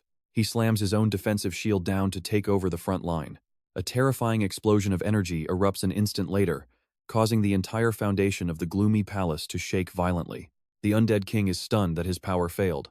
Seizing the once-in-a-lifetime chance, the swordsman flashes a lethal grin. "Time to wrap this up," he shouts. The archer pulls back a lightning-charged arrow and roars with excitement, telling the king to taste his special delivery. In his dying moments, the fallen king realizes the cold, hard truth: he is literally being erased into nothingness, vanishing from this world forever. His skeletal form begins to crumble, drifting away into the shadows along with his last bit of royal pride. "My glory," he whispers as his entire body collapses into a pile of desert dust. A system notification lights up the air, announcing that the boss monster, Desert King Zekon, has finally been defeated. The three teammates explode with joy, jumping and hugging each other to celebrate their hard-won victory. Watching from the side, Oasis is touched by the passionate bond and energy of her new friends. They give her a proud thumbs up, their faces beaming with genuine excitement. Oasis smiles to herself, realizing this is exactly why people say gaming with friends is the best, right? The priestess finally enjoys the warmth of a real adventure, something she never had back when she was just a tool for her old master. But then, a sudden strange noise makes her smile vanish. A system alert abruptly appears right in front of her eyes, and the message leaves Oasis gasping in pure shock. "All right, you and I are about to dive into a story where loyalty is just a death sentence in disguise. Why aren't you moving faster?" Oasis stares blankly at her floating system screen. While her three new friends chat happily behind her, she realizes with a heavy heart that this brief moment of joy won't last much longer. The second Oasis returns. Min-cheon grills her with a stern look. "Where did you go?" She nervously admits she joined a different party for a dungeon raid. To her surprise, Min-cheon just casually shrugs it off. "Oh? So you were doing some freelance work?" He gently pats her head, but something feels off about his touch. What's with this reaction? Her master is acting way too nice. He calmly asks if she's made friends with those players yet. When she gives him a quick nod, he lets out a dark, sinister smirk. Inside, Min-cheon is ecstatic. Everything is playing out exactly according to his twisted little plan. Everyone wants a healer on their team. Haha. His creepy excitement leaves Oasis standing there, completely lost. You really like that, master? That's when Min-cheon finally reveals the real calculation behind his sudden kindness. The prerequisite for his second-class change is 25,000 reputation points, a number so high it's practically daylight robbery. The system is definitely trolling him. Even worse, the next upgrades jump to 50,000 and 100,000 points. Faced with that impossible grind, Min-cheon has a devious idea. You and I both know nothing good comes from him doing bad things. Oasis freezes as she realizes exactly what her master is implying. No, it can't be. Min-cheon confirms the truth and issues a cold, heartless command. That's right, Oasis. Why don't you introduce me to those new friends of yours? Cut to the enchanted forest where she's greeting her group. Thanks for coming on such short notice. Hey, no problem. If a healer calls, we show up immediately. Oasis fakes an awkward excuse, saying she needs to reach Solitaire but is too scared to travel alone. She says that's why she reached out to them. The group is all for it, naturally. They mention they were planning to head that way to check the portals and scout the other cities regardless. The bait is taken. Oasis tries to force a smile, but she's sweating bullets from the sheer guilt. But despite their friendly act, these guys are hiding some pretty dark intentions of their own. We finally caught ourselves a healer. Let's see who's really the predator here, boys. They excitedly announce they'll take her to the eastern edge and push to leave. Meanwhile, Min-cheon shadows them from the trees. He sighs, thinking about how he just wanted to play in peace, but let's be real, you and I knew that was never happening. But cruel reality keeps dragging him into one mess after another. Constant accidental player kills sent his reputation skyrocketing, forcing him to hide out in Undertown just to avoid the heat. During the walk, the brown-haired guy gets suspicious. Why would a sweet healer like Oasis be hanging around Undertown? You don't look like the type to hunt players. How'd you even get those reputation points? Oasis stammers, quickly blaming it on her companion who supposedly did all the heavy lifting for her. The tanker scoffs, complaining about the insane priest in their own party. The guy usually looks nice but suddenly snaps and attacks teammates. Suddenly, a bone-chilling aura paralyzes him with fear. In the blink of an eye, one of their members vanishes without a trace right in front of them. The brown-haired guy frantically checks his party list. What the hell? How did one person just get deleted? Seeing their friend gone, the guy grumbles about people leaving without a word. At least say goodbye first. He turns to Oasis and apologizes. Don't worry, healer. He'll probably be back in a bit. Oasis just lowers her head, whispering a reply while her stomach churns with intense guilt. The tanker starts getting restless, looking around and muttering about where that idiot could have wandered off to. The guy next to him hisses to be quiet while checking for system notifications. Still nothing. He wonders if the guy secretly logged out, but the status clearly shows he's still online. Maybe a monster got him? But looking around this silent forest, there isn't a monster in sight. To break the tension, he starts teasing the tanker. Maybe a ghost snatched him up. He's putting on such a ridiculous performance that he's practically begging for some bad karma. And trust me, you and I are about to see what happens when that massive purple shadow behind him finally strikes. Alright, you and I are about to watch one of the most brutal ambushes ever. This tank is literally paralyzed with fear while sweat pours down his face. Ignoring the warnings, the brown-haired guy just laughs and asks, "What the hell are you even talking about?" He thinks his teammate is just playing along with a joke and laughs, daring him to try and scare him. But out of nowhere, a massive dark hand reaches out from the void. A blood-curdling scream echoes through the forest as he's dragged straight into the deep, endless shadows. Seeing his friend snatched in the blink of an eye, the tank draws his sword and shield, shouting to protect his remaining partner. But when the frantic tank turns his head, he realizes Oasis has already vanished without a single trace. The real truth behind this mysterious kidnapping was actually set in motion 10 minutes ago. Min-cheon is currently hiding behind a massive tree, wearing a wicked smile while quietly praising the plan's success. Nice job, Oasis. The bait worked perfectly. Min-cheon steps out from his hiding spot and begins casting the ultimate exclusive skill of a Dark Knight. Dark Hand. A surge of pitch-black mana condenses into a terrifying, giant set of claws. The Dark Hand suddenly lunges from the bushes, snatching one of them and dragging him into the darkness while he screams in terror. What is this? Min-cheon emerges from the dead of night with a murderous grin, mocking their pathetic, cheap games before immediately launching a lethal night strike. In the blink of an eye, the first target is taken down cleanly. Now, watch closely, because Min-cheon isn't slowing down. He's already locked onto the second victim, while the tank starts losing his mind. Where is my support? Where are my potions? Why are you leaving me all alone right now? He realizes with a shock that his entire squad fell into a perfectly orchestrated ambush. From the shadows, Min-cheon quietly evaluates his opponent. He knows a defender type can't be taken out with just one hit. Seeing the enemy's health bar drop by half, Min-cheon clicks his tongue in annoyance. That should be enough. He slowly walks out of hiding, his footsteps heavy against the dry, cracked earth. The tank spins around in a panic, eyes widening as a towering figure approaches him through the gloomy, pitch-black night. Shaking, he points his weapon at Min-cheon and stammers, You're the one who ambushed us, aren't you? Min-cheon only responds with a wicked grin. Without giving him a second to breathe, he lunges forward with terrifying speed, leaving the tank completely stunned. I know what you're thinking, that speed is absolutely insane. Even the tank is questioning what just happened.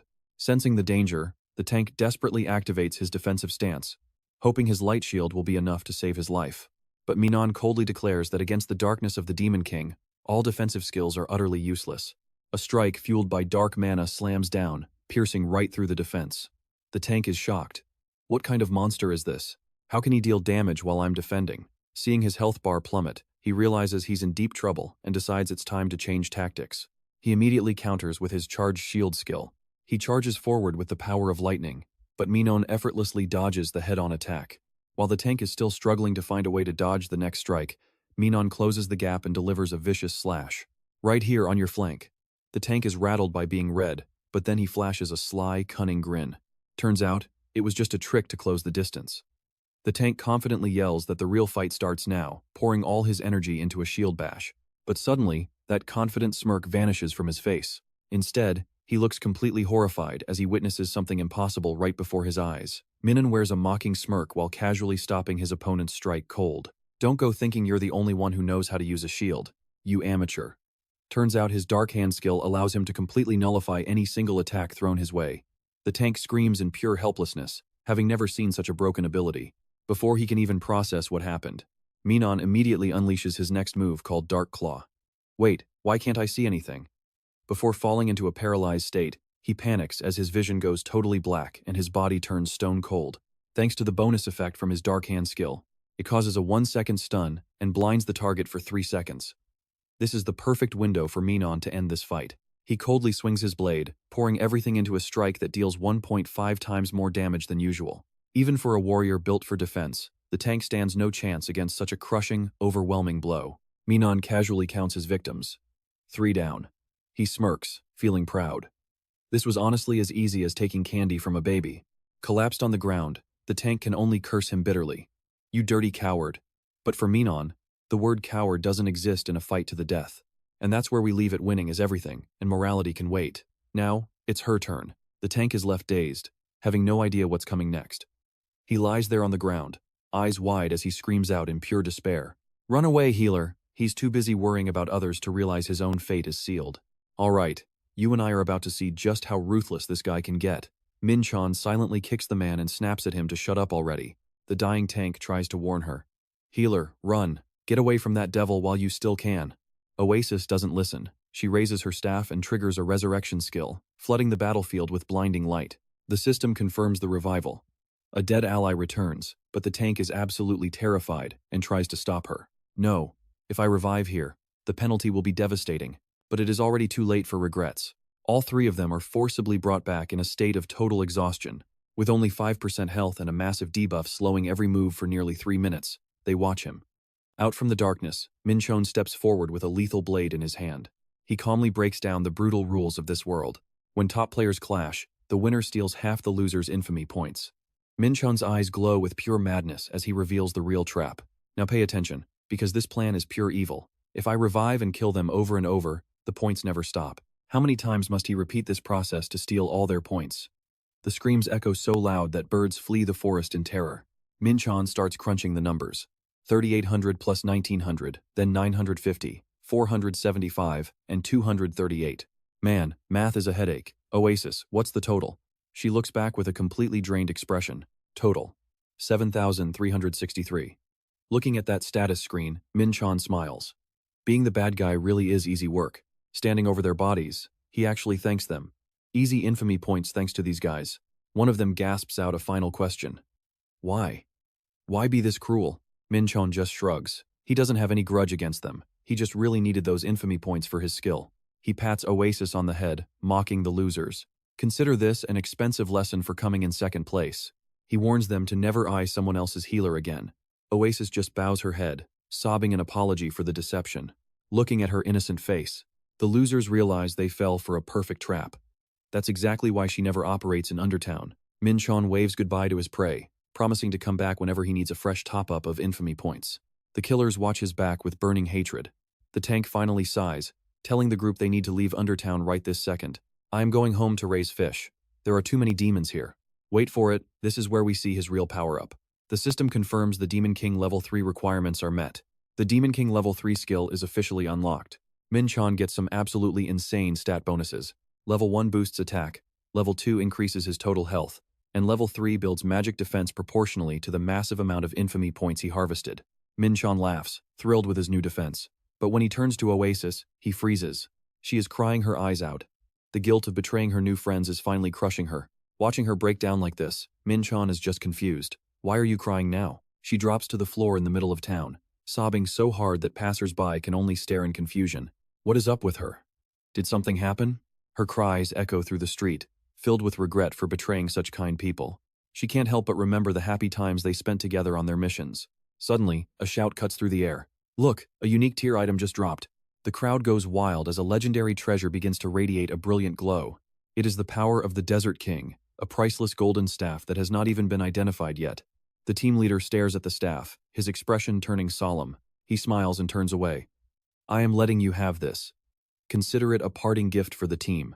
Oasis cannot believe her ears. What? The rest of the team is just as shocked. They scream out. Wait, are you serious right now? He explains that without Oasis' support, they would all be dead. They never would have taken down that boss alone. Instead of being greedy, he looks at her with total sincerity. Hey healer, will you join us again soon? Overwhelmed by their kindness and forgiveness, Oasis can only nod through her tears. Yes, of course. So what do you and I think? Is he a genius or a monster? The leader bows, trusting her completely. Stick with me, you and I are about to witness a betrayal that cuts deep. Min-cheon watches from a distance, thinking that in this hellhole, trust is just a death sentence. But Oasis? She can't shake the guilt. These people actually put their lives in her hands.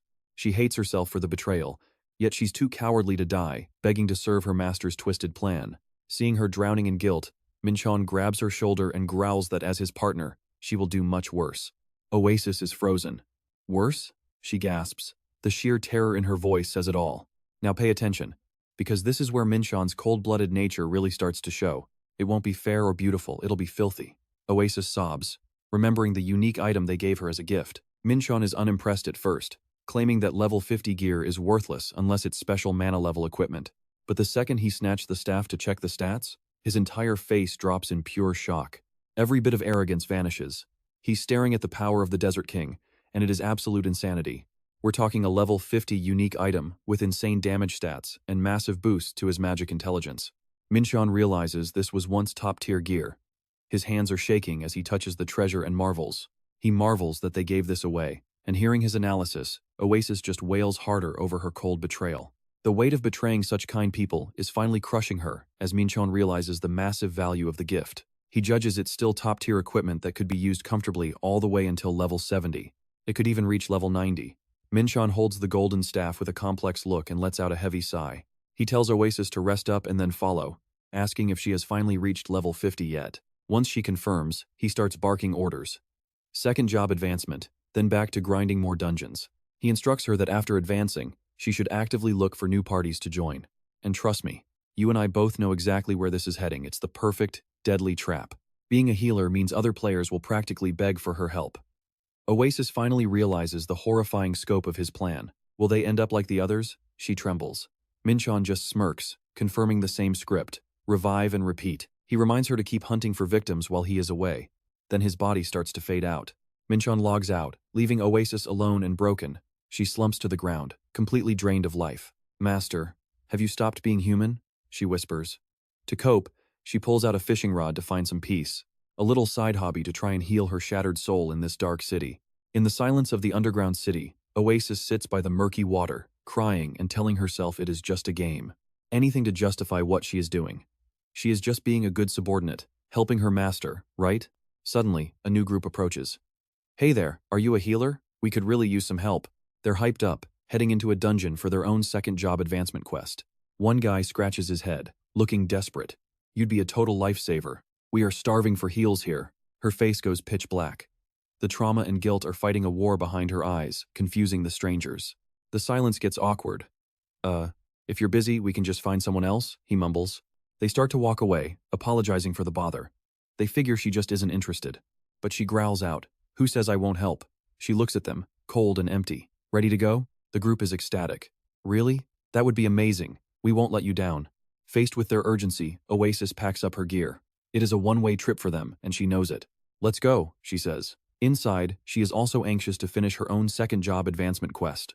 A massive splash breaks the quiet as Oasis yanks a huge fish out of the water. While the fish struggles, she flashes a bright, fake smile. "Just one thing, what's your reputation score?" Meanwhile, deep within the system's glowing digital core, things are getting very tense. Gaia is delivering a critical report on the game's economic system, and the news isn't good. She warns that launching the payment system now will destroy the balance between whales and free players. She warns the exodus will be massive, and trust me, you and I are about to see it all fall apart. Alright, stick with me because we are about to meet the most hated boss in Manhwa history. He growls that his only priority is finding the perfect moment to drop paid items and rake in massive profits. Gaia bows her head, apologizing that the stock market is too chaotic to provide a 100% accurate prediction. This sets How off. He mocks her, calling her the world's most expensive AI that only handles tiny, useless details. He looms over her, asking if this pricey machine would even feel a punch. Gaia just smiles calmly and says no. "If violence helps you blow off steam, please, go ahead." How actually lets out a wicked laugh at her response. He pulls his hand back, claiming he was just joking. He is not some lowlife who resorts to hitting a machine. Once he pulls off the VR headset, the digital world fades, leaving him back in his cold, empty office. With a sinister glare, he orders his assistant to gather every team leader immediately. The air at Nippon headquarters turns ice cold.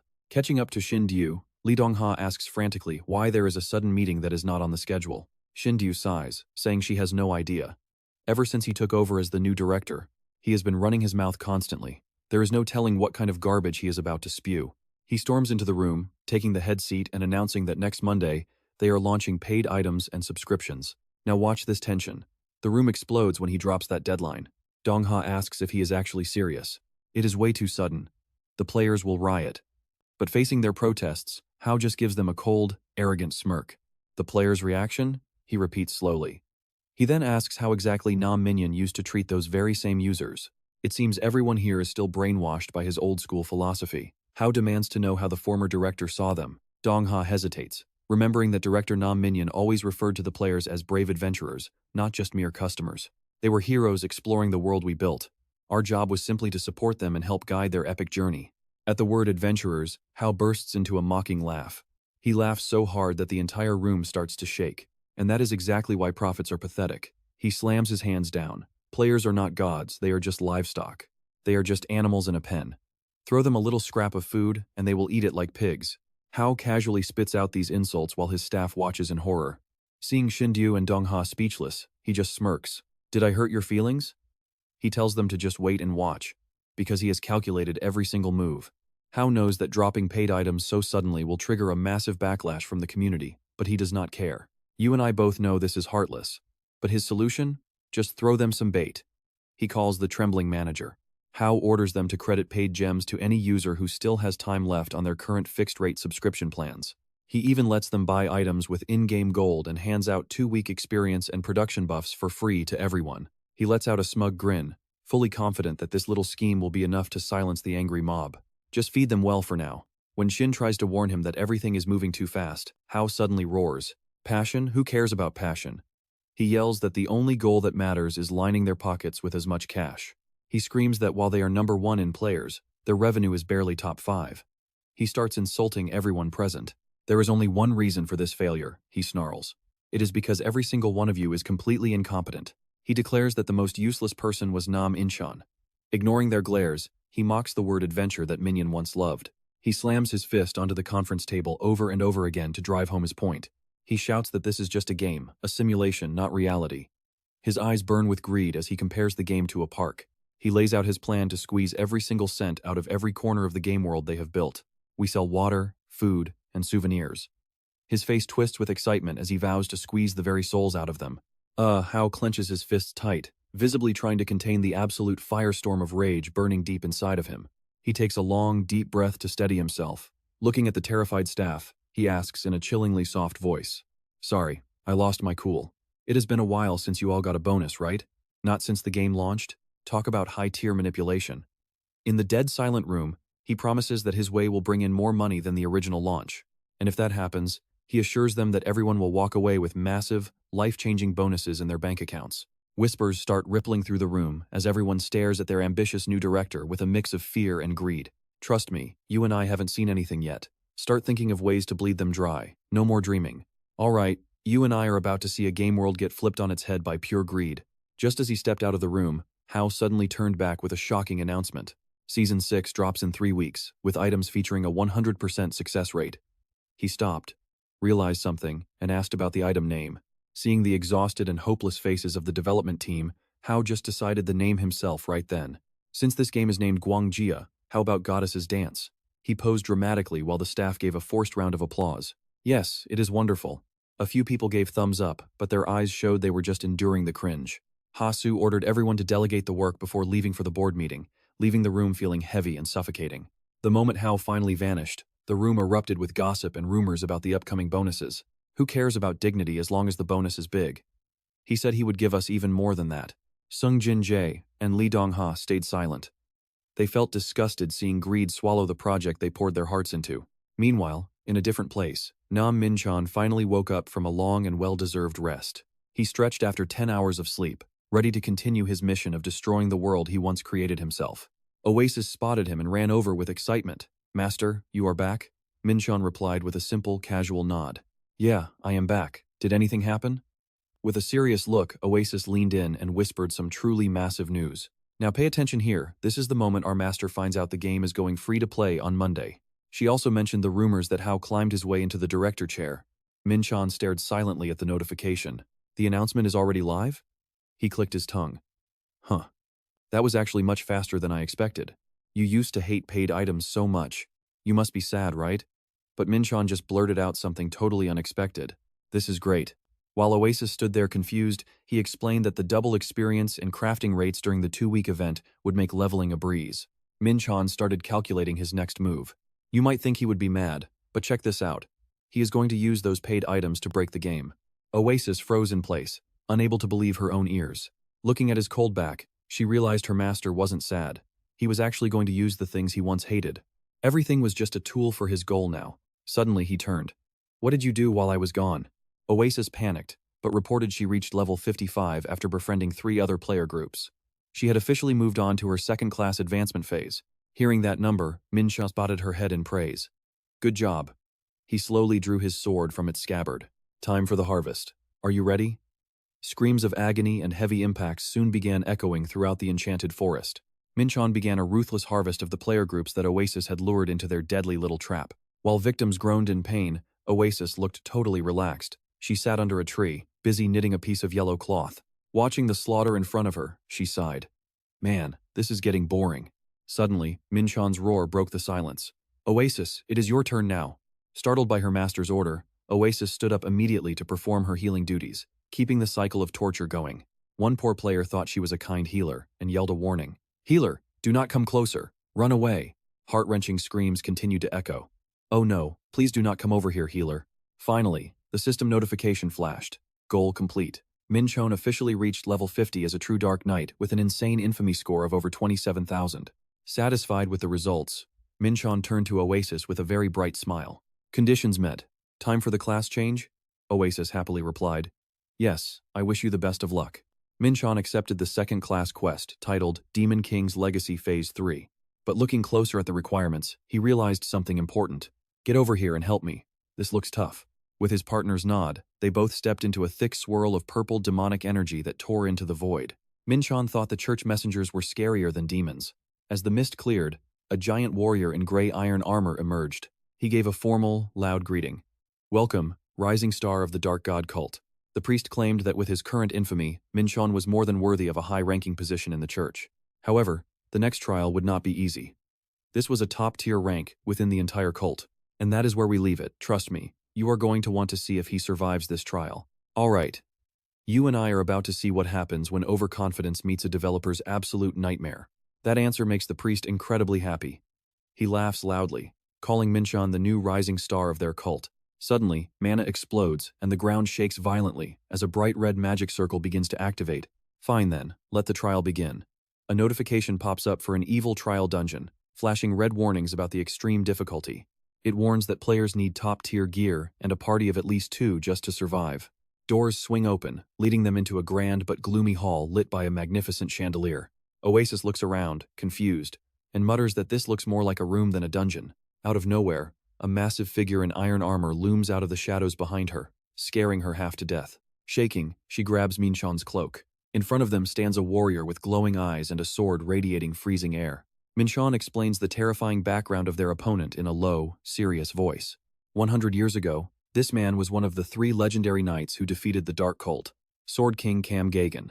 While Oasis panics over such a legend, Min-cheon casually draws his sword and tells her to relax because it is just a fake. He explains the cult created these ghosts to study how to beat legendary knights, making them practice targets for dark knights. Deep down, though, Min-cheon mocks the official story as nothing more than surface-level lore. The truth is, the graphics team was too lazy to make new models, so they just recycled old non-player characters. He remembers begging the graphics chief for new designs, only to be rejected by Sung Shinj because their schedule was packed with work. Min-cheon warns Oasis to get ready. Even at level 50, this non-player character has top-tier combat artificial intelligence. Now pay attention here, because this is where the speed gap gets absolutely terrifying. Min-cheon quickly activates Dark Hand to defend, but he soon realizes this guy is different from any previous opponent. Camos launches a flurry of lightning strikes from above, forcing Min-cheon to brace himself and take the hits. He moves like a ghost, appearing right behind Min-cheon in the blink of an eye. Min-cheon grinds his teeth, realizing the enemy is a pure agility build. A heavy impact makes him cry out in pain. The attack speed is so fast it is almost impossible to block, and any attempt to create distance is shut down instantly. Min-cheon tells himself to just endure it for now, while his health bar drops rapidly under the relentless assault. Still, he is confident. As a damage-dealing tank with max health and strength, a small, fast swordsman should be nothing. The battle pauses for a moment as the 2 fighters put some distance between each other. Min-cheon brags about tanking the first round of damage, proudly declaring that he has finished the first phase. Celebrating too early usually ends badly. Min-cheon shouts for Oasis, telling her it is time to move.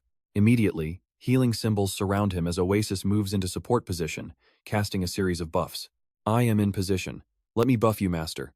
The effects of Sword Buff, Angel Aura, and Tailwind Melody all trigger at once, massively boosting the whole team's attack, power, health, and speed. Feeling the surge of energy, Min-cheon smirks and charges forward, unleashing a rapid-fire dark combo. You saw that coming, right? All that hype, and his powerful strikes just hit thin air. Ghost Camos dodges everything perfectly, causing a frustrating string of missed text to flood the screen. Min-cheon realizes his fatal mistake. Because of the massive agility gap, his accuracy has tanked. He admits he focused too much on leveling and ignored gear, meaning he has to fix his stats with items right now. Watching Min-cheon struggle in helplessness, the ghost suddenly lets out a mocking smirk. This just pisses Min-cheon off even more. Are you kidding me? His eyes burn with rage, seeing an artificial creation mock the person who built this world. Min-cheon growls, asking if it forgot who actually coded its existence. But instead of a fight to the death, Min-cheon suddenly turns tail and runs, telling the ghost to wait a second. Leaving his enemy confused, he casually announces he needs to open the shop to buy some items and turn the tide. He leaves his partner with a ridiculous request: hold him off for 3 minutes. Oasis is completely frozen in shock. And that's where we leave her, trust me. You and I are going to want to see if she survives this. Pushed into a life or death situation, Oasis is forced to use everything she has to dodge the enemy's lethal strikes. Stick with me, because you and I are about to watch a priestess fight for her life against some terrifying phantoms. But with a 40% defense rate, Oasis still tanks 60% of the damage, leaving her body completely drained. She knows she can't hold the line if she only manages to survive one more exchange. She quickly triggers her healing wave skill to recover as much health as possible in these few short seconds. Spotting Min-cheon hiding in the back, Oasis screams in despair, "Master, I am actually going to die here." Min-cheon just tells her to wait a little longer, making her shout back in pure frustration. He needs to step in right now before she is gone. Suddenly, Phantom Camo unleashes a lightning strike, blowing Oasis away and leaving her gasping for breath in agony. As her enemy raises a sword for the finishing blow, Oasis loses all hope, convinced she has reached her absolute limit. But just as death closes in, now, pay attention here, because you and I are about to see a massive comeback. Oasis gambles everything on one final absolute defense technique. She boldly declares a 100% damage reduction with her starter dagger currently active, but the shadow only pauses for a split second before swinging its heavy blade. A sharp crack echoes as the system coldly announces that her durability has dropped to 0 and the item is destroyed. Clutching the broken hilt, Oasis stands there frozen in absolute shock. Seeing its prey defenseless, Camo flashes a sinister grin and charges forward like a violent hurricane. Oasis can only let out a desperate cry as the blade of death reaches her eyes. At that exact moment, a surge of black energy explodes outward with a deafening roar. A warrior clad in pitch-black armor with glowing red veins suddenly appears out of nowhere, blocking the lethal strike and leaving everyone in a state of pure shock.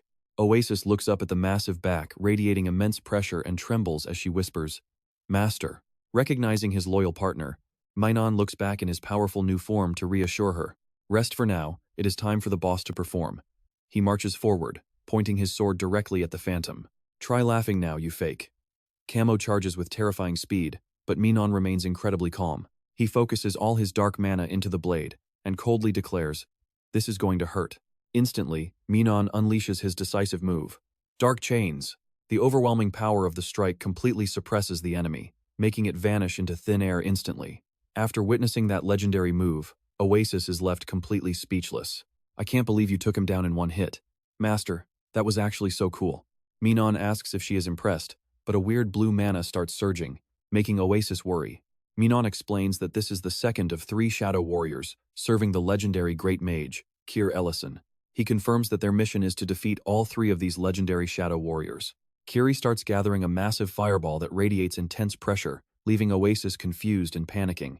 Min-cheon explains that the sphere is a chain explosion sequence, meaning he cannot just use his Dark Hand shield to block it normally. He coldly declares, "That is why you have to use your secret weapon." Oasis can only tilt her head in confusion. She admires his genius plan, but as the magic descends, Min-cheon suddenly grabs her and says sorry. "Okay, I know what you're thinking." And yes, his secret technique is actually called Teammate Shield. Oasis screams through her tears, "Master, you are a total jerk." The flames swallow her whole as she is forced to become a living shield for Min-cheon. Using the Teammate Shield link, Min-cheon hides behind Oasis to punch through the massive explosion. While Kiri watches from above, Min-cheon quickly activates his Dark Streak skill, dashing like a bolt of black lightning through the magical mist to reach his target. Min-cheon knows his build revolves around one skill, so dodging that fireball means he can one-shot the enemy. As Oasis fades away in pain, he casually says, "Hurry back after you die. I need more shields." Seeing her stunned face, he asks if she is mad. She replies she just needs time to prepare for her return. Suddenly, heavy footsteps echo through the hall, making Min-cheon gasp in surprise. Oasis stares at the pure white figure that just appeared and softly calls out to her, "Master." Min-cheon's face turns pale as he grits his teeth. Damn it, he is here.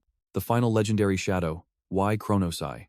Trust me, you and I don't want to miss what happens next. Alright, you and I are about to watch a fight that defines frustration. Oasis sees a priest and thinks this will be easy. She tells herself that since priests are the weakest in player versus player combat, this should be a walk in the park. But Min-cheon shuts her down instantly.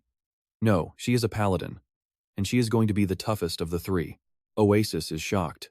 Is the paladin class really that powerful in this game? Min-cheon watches as Yen begins to glow with a brilliant blue mana. She isn't strong, he explains. She just plays dirty.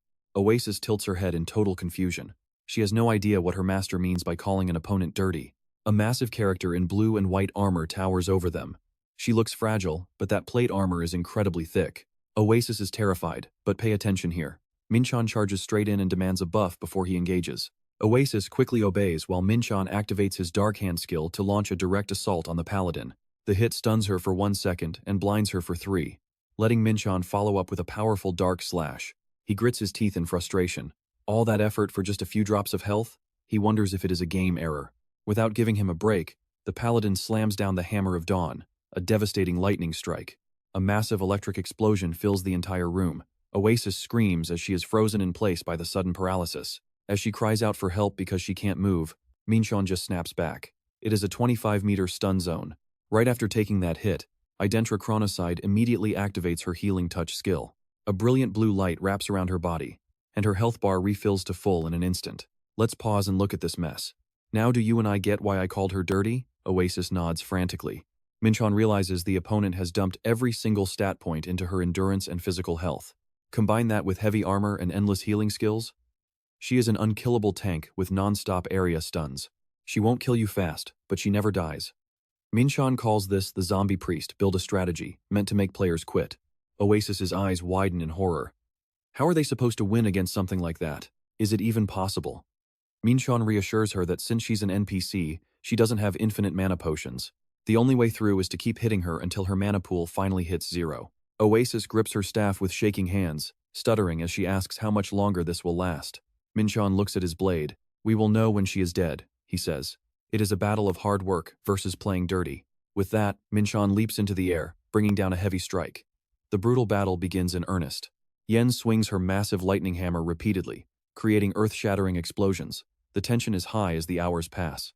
After 4 straight hours of getting hit in the head with a hammer, Min-cheon is about to lose his mind. Suddenly, Oasis shouts to her master. Yen has stopped moving, and the mana glowing around her hands has finally vanished. Min-cheon lets out a victory cry. Finally, she has stopped healing. Her mana bar is officially empty. Min-cheon quietly puts away his shattered sword. Oasis watches in confusion as he pulls out a simple wooden stick instead. "Master, where is your sword? Why the stick?" He claims a sword is too merciful. This calls for a blunt beating. He mercilessly whacks the paladin over the head with the wooden stick, taunting her with every single swing. How does it feel? Annoying, right? Watching this, Oasis can only stand there sweating in pure awkwardness at the violent scene. She thinks to herself how lucky she is that she was not born as an NPC in this world. After venting his rage, Min-cheon feels refreshed. A system window confirms the Phantom Legacy side quest is finally complete. The shadows of the 3 legendary warriors, including the swordsman and the mage, have all been defeated. Min-cheon packs his things and tells Oasis to move. It is time to head out and finish the class advancement. Oasis looks at the dying opponent and prays she reincarnates far away from any wooden sticks next time. Walking away, Min-cheon can't stop complaining about the weird character builds in this crazy game world. From reckless brawlers to mages who only know how to spam a single fireball for every encounter, he keeps grumbling about the frustration of facing that zombie priest. Oasis wonders if real players are even weirder. Min-cheon glances at her and gives a knowing, tired look. Watch the videos from last season's martial arts tournament later. You will see the truth for yourself. Trust me, you and I are going to find out if it is a serious tournament or just a contest for weirdos. Alright, stick with me. You and I are diving back into Win Online.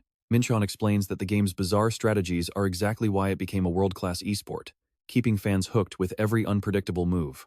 Oasis follows silently behind, watching his back. She can't help but think the two of them are completely breaking the game's balance. Deep down, she wonders if he's actually having a good time or just causing chaos for the sake of it. They return to the magic circle where the dark priest waits. The old man lets out a triumphant laugh, congratulating them for surviving the trial. He is impressed. "I knew you could do it." Min-cheon crosses his arms, acting like it was a piece of cake. Meanwhile, Oasis is just speechless after that 4-hour struggle. The priest announces that from now on, Min-cheon will lead the Black Faith forces as their official Legion commander. A massive promotion. System notifications flood the screen, congratulating Min-cheon on completing his second-class advancement. He has officially leveled up. Now, he has unlocked exclusive content, developing his own base, and building a massive legion for the Black Faith cult. This is huge. He even gets a fast travel perk, allowing him to warp instantly between the lower city and the cult's headquarters. They need to head there immediately to receive the detailed instructions for the next phase of the mission. Min-cheon nonchalantly explains to Oasis that this is just a standard feature unlocked after reaching the second-class tier. Oasis is skeptical, wondering what kind of cursed place they are headed to next. He just gives a mysterious smile and says she will see soon. With the priest urging them to spread their dark fame across the continent, they set off. Back in the lower city, Min-cheon suddenly shouts, "Hey, Din!" A figure in a black cloak stops dead in his tracks. He growls in frustration, annoyed that someone actually dared to call his name so bluntly. Now watch this. The second he realizes it is Min-cheon waving at him like an old friend, asking if he remembers that brutal beatdown. The dark mage, Din, is so terrified his legs give out. He immediately drops to the ground and bows, shouting greetings to the Legion commander. Seeing this, Oasis breaks into a cold sweat.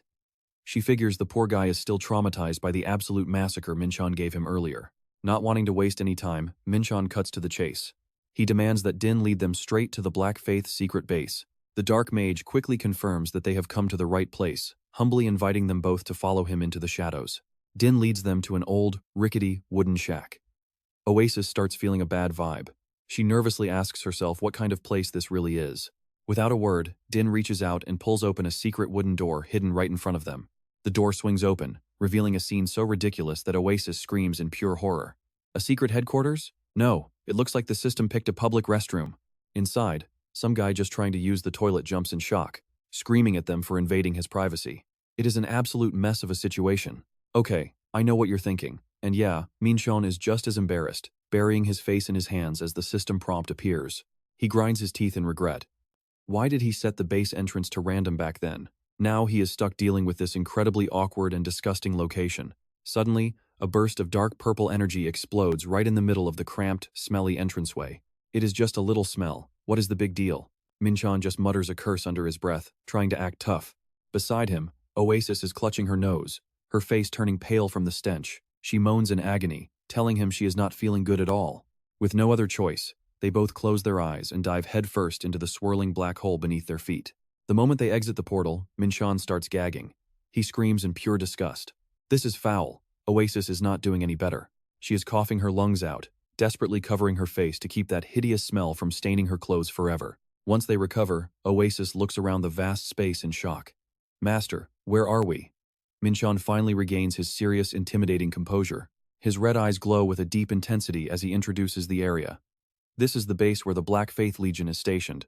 It is the lower city branch of their headquarters. Before them stands a massive wooden fortress with towering watchtowers looming in the dark. Suddenly, the sound of heavy footsteps echoes through the air, followed by a respectful shout.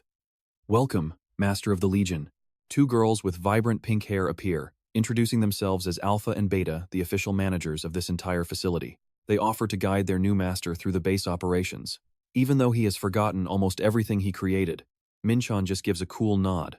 All right, I will just keep nodding and play along until I figure out what is actually going on here. Following Beta's invitation, the two of them head deeper inside to learn the absolute basics of managing the cult's stronghold. Beta explains that this base is just one of many locations. Reviving this wasteland is up to Min-cheon. She introduces golems, loyal creatures that harvest resources to help the base grow. Right now, there is only one golem, but Min-cheon can invest as much as he wants to build an entire army of them. Hearing the word invest, Oasis still looks a little confused about the whole process. Beta clarifies that Min-cheon needs to gather gold and, more importantly, infamy points to upgrade facilities and recruit his dark army. Min-cheon turns to his partner with a smug grin. Do you finally understand why I needed my infamy to be so high? And trust me, you and I are going to see things get even crazier now that infamy is basically legal tender. Wild, right? Stick with me, you and I are about to see how to build a legendary army for the Shadow Church. To build this force, you must accumulate enough golden infamy points, and your soldiers will need a specific amount of time to mobilize. Looking at the tiny creatures before him, Min-cheon thinks, so level 1 only gives me these weak goblins? Do not let their small size fool you, they are actually his most capable and loyal henchmen. You can deploy your dark army for conquest, send them to clear out dangerous dungeons, or even order them to raid players and destroy villages. Fighting monsters will earn you gold, while attacking other players is the ultimate key to boosting your infamy score. However, the manager warns that missions can fail, and you might lose some of your soldiers if the task is too difficult. That is why you must weigh every decision carefully before deploying your squad on a dangerous mission. Finally, we have the command tent, the place where you issue every single order related to this base. As Min-cheon steps inside, the managers greet him with absolute and unwavering respect. The command is yours, sir. He eyes the red velvet chair in the center, sits down slowly, and smiles. Not bad at all. I actually like this. Is this what it feels like to be born at the finish line? Even the seat is top tier. Starting over from zero is exactly the kind of challenge Min-cheon lives for. Witnessing this scene from the side, Oasis is completely frozen in pure shock. She wonders how her master radiates the power of a king while sitting in a dusty ruin. Pay attention here. With a cold gaze and an ambitious smile, Min-cheon asks, okay, so where should we begin our journey? Over in the gloomy lower city, a shady con man named Nim is approaching two players who look totally exhausted. He mocks them, saying he is surprised they have survived in the lower city this long with such pathetic, trash equipment, before diving into his usual sales pitch. He claps his hands and starts his routine, promising the cheapest prices in the country and 100% safety with installment plans. He rubs his hands together greedily, urging them to visit the gold exchange to get stronger before it is too late. Despite their blunt refusal to buy anything, Nim refuses to let them go and keeps pestering them. He leans in close, acting like it is a secret deal he only offers to a select few. He suggests paying with enhancement stones instead of money, and when the players act suspicious, he fires back with a convincing lie. He claims that selling on the market takes a massive cut of the profit, so he is offering them a friendly discount. Once the targets start to waver and admit they have a few stones in storage, Nim goes for the kill. You are not even using them, so why not sell them to finally upgrade your gear or do something useful? You and I both recognize this script. It is the classic MLM scammer routine. While the two players hesitate on what to do, a mysterious shadow is quietly watching the whole scene from above. After the deal, Nim happily counts his 8 stones, glad he exceeded his quota for his boss today. But his joy is cut short the moment he realizes someone is tailing him through the dark streets. Nim panics and speeds up, desperately trying to lose the mysterious figure strolling behind him while cursing under his breath about why this freak is still following him. Confident in his thief skills, he performs several agile leaps across the rooftops to shake off his pursuer. But the moment he lands, a cold voice whispers right in his ear, "That is right, you idiot." A heavy punch sends Nim sprawling to the ground. He curls up, trembling, and begs for his life. Is buying enhancement stones a crime? The stranger's voice grows dark as he looms over the coward. "Take me to Asa. I have some questions for him." Nim leads him deep into a dark wooden cellar. "I do not know if you are brave or just plain stupid to think our base is unguarded."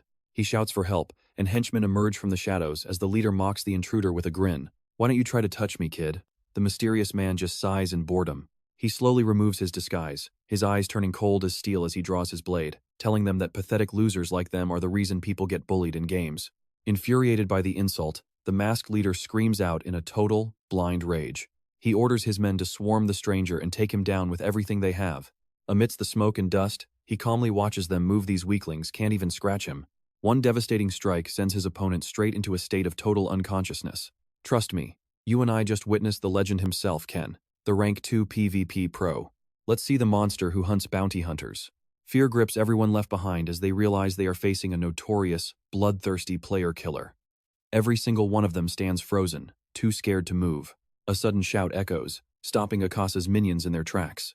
The leader, Akasa, walks forward slowly, unable to hide the shock on his face as he speaks. "Oh, so it really is Ken. Haha, long time no see.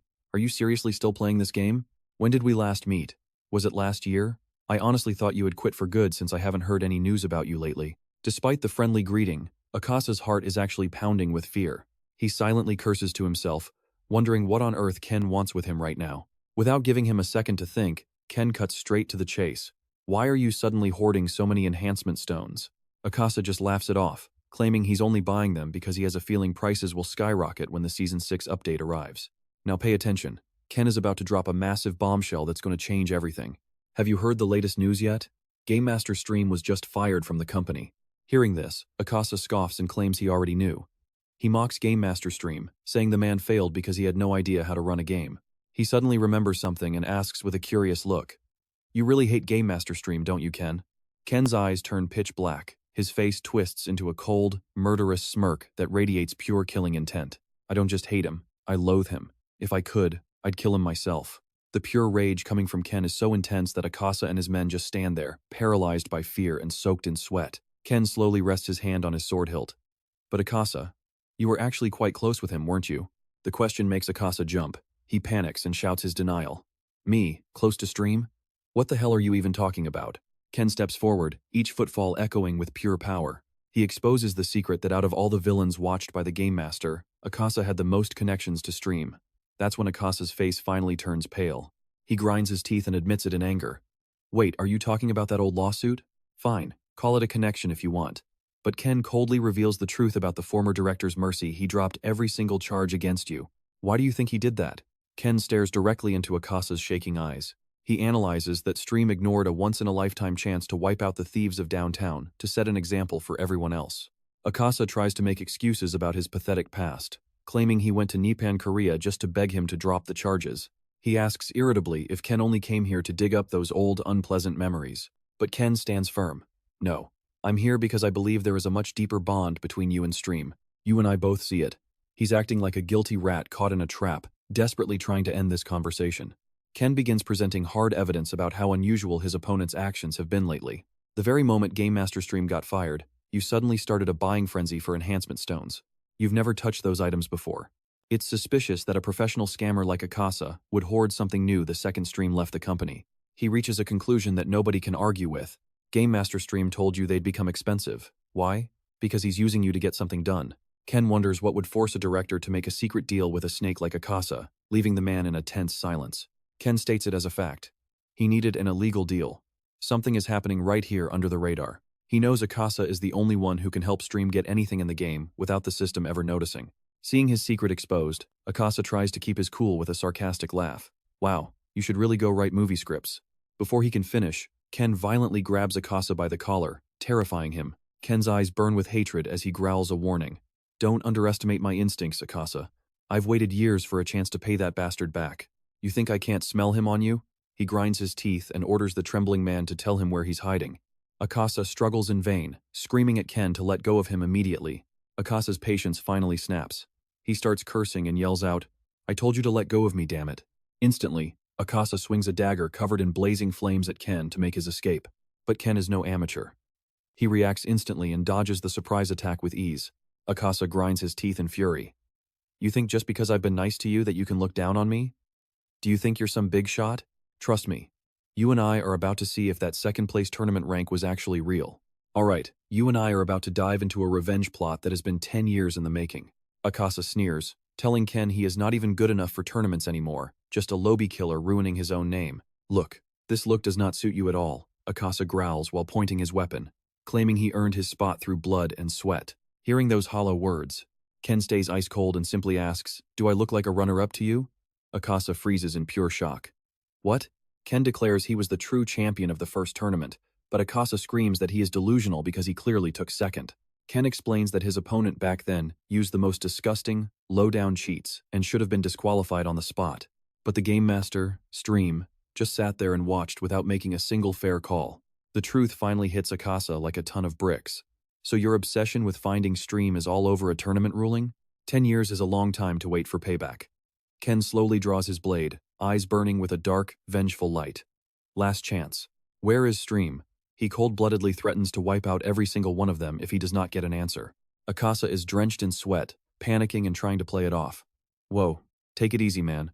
You are taking this way too seriously. Watch this. Ken is about to show him exactly why you should never mock a legend who has lost everything. He laughs like a maniac, claiming the only joy left in this trash game is slaughtering players, then lunges forward with a scream. He grabs him, and a brutal, one-sided brawl explodes inside the pitch-black basement. Akasa starts with a confident laugh, but reality turns into a total nightmare as his body glitches out and begins to disintegrate. Looking at the absolute carnage around him and the players who can no longer fight back, the monster-like man trembles in fear. Are you even human? Ken looms over Akasa like a reaper, his voice as cold as a mountain grave. Tell me where Game Master Stream is. He vows to hunt Akasa down until he finally breaks and spills the truth. I will kill you again and again, 1,000 times over, until there is nothing left of you. Every shop you open, I will wreck it. Every base you build, I will find you and end you. His eyes burn with pure cruelty. I am going to make sure you can never play this game again. Trust me, I have nothing but time to do it. Now, pay attention, because we are shifting from a brutal bloodbath straight into a high-stakes digital heist. He stares down at the defeated man with an overwhelming pressure. This is your absolute last opportunity to speak. Where is Stream? Suddenly, the scene shifts to the virtual reality world lobby, where Min-cheon stands surrounded by glowing data streams. Watching the digital fragments swirl around him, he realizes that every part of his master plan is falling into place. Min-cheon knows the risks, because once the wind system starts to collapse, the people at Nippon will start looking for a scapegoat. To stay off their radar, he has to make sure no one can ever link his real identity to the character Finbo. Step 1 is masking his location. Min-cheon taps away at the virtual console, needing to make it look like he is safely at home. Just like he told Shin and Dong-ha, he plans to link wirelessly to his home computer so both accounts appear online simultaneously. If he can create access logs showing both characters active at once, he will have the most perfect alibi imaginable. However, Nippon blocked all remote access and multi-accounting, triggering a denial error. To bypass this, he has to shatter the company's security wall. Even knowing every single backdoor and vulnerability, a job like this would normally take a professional weeks to finish. But Min-cheon just smirks with total confidence. This is child's play when you have one of the world's best AI as a servant. On cue, Oasis appears in her artificial intelligence form, ready to begin the high-level system infiltration for her master. Oasis quickly reports that the hack is complete. Perfect, Min-cheon says. It is finally time to take the main account out for a spin. He slams the start button, and a massive explosion of digital energy surges through the lobby, warping him back into the game world with a completely different, legendary appearance. Meet Anchovy, a max level 90 Holy Knight clad in shimmering white armor and carrying the most broken gear in the entire game. Deep within the gloomy wandering wolf swamp, a massive shadow erupts from the still water. Gulas, the swamp master, roars in pure rage. Who dares disturb my sleep? The only answer he gets is the heavy stomp of silver boots as the Holy Knight draws his blade. The monster is dead before it even realizes who it was fighting. One strike was all it took to end the boss. As the mountain of flesh hits the mud, he casually turns to his AI partner, Oasis, and trust me, you and I are left wondering how anyone can stop him when even bosses only give him 519 experience. Alright, let's dive into how our main character is about to break the game's rules. The level gap between them is way too big now, making a party totally useless.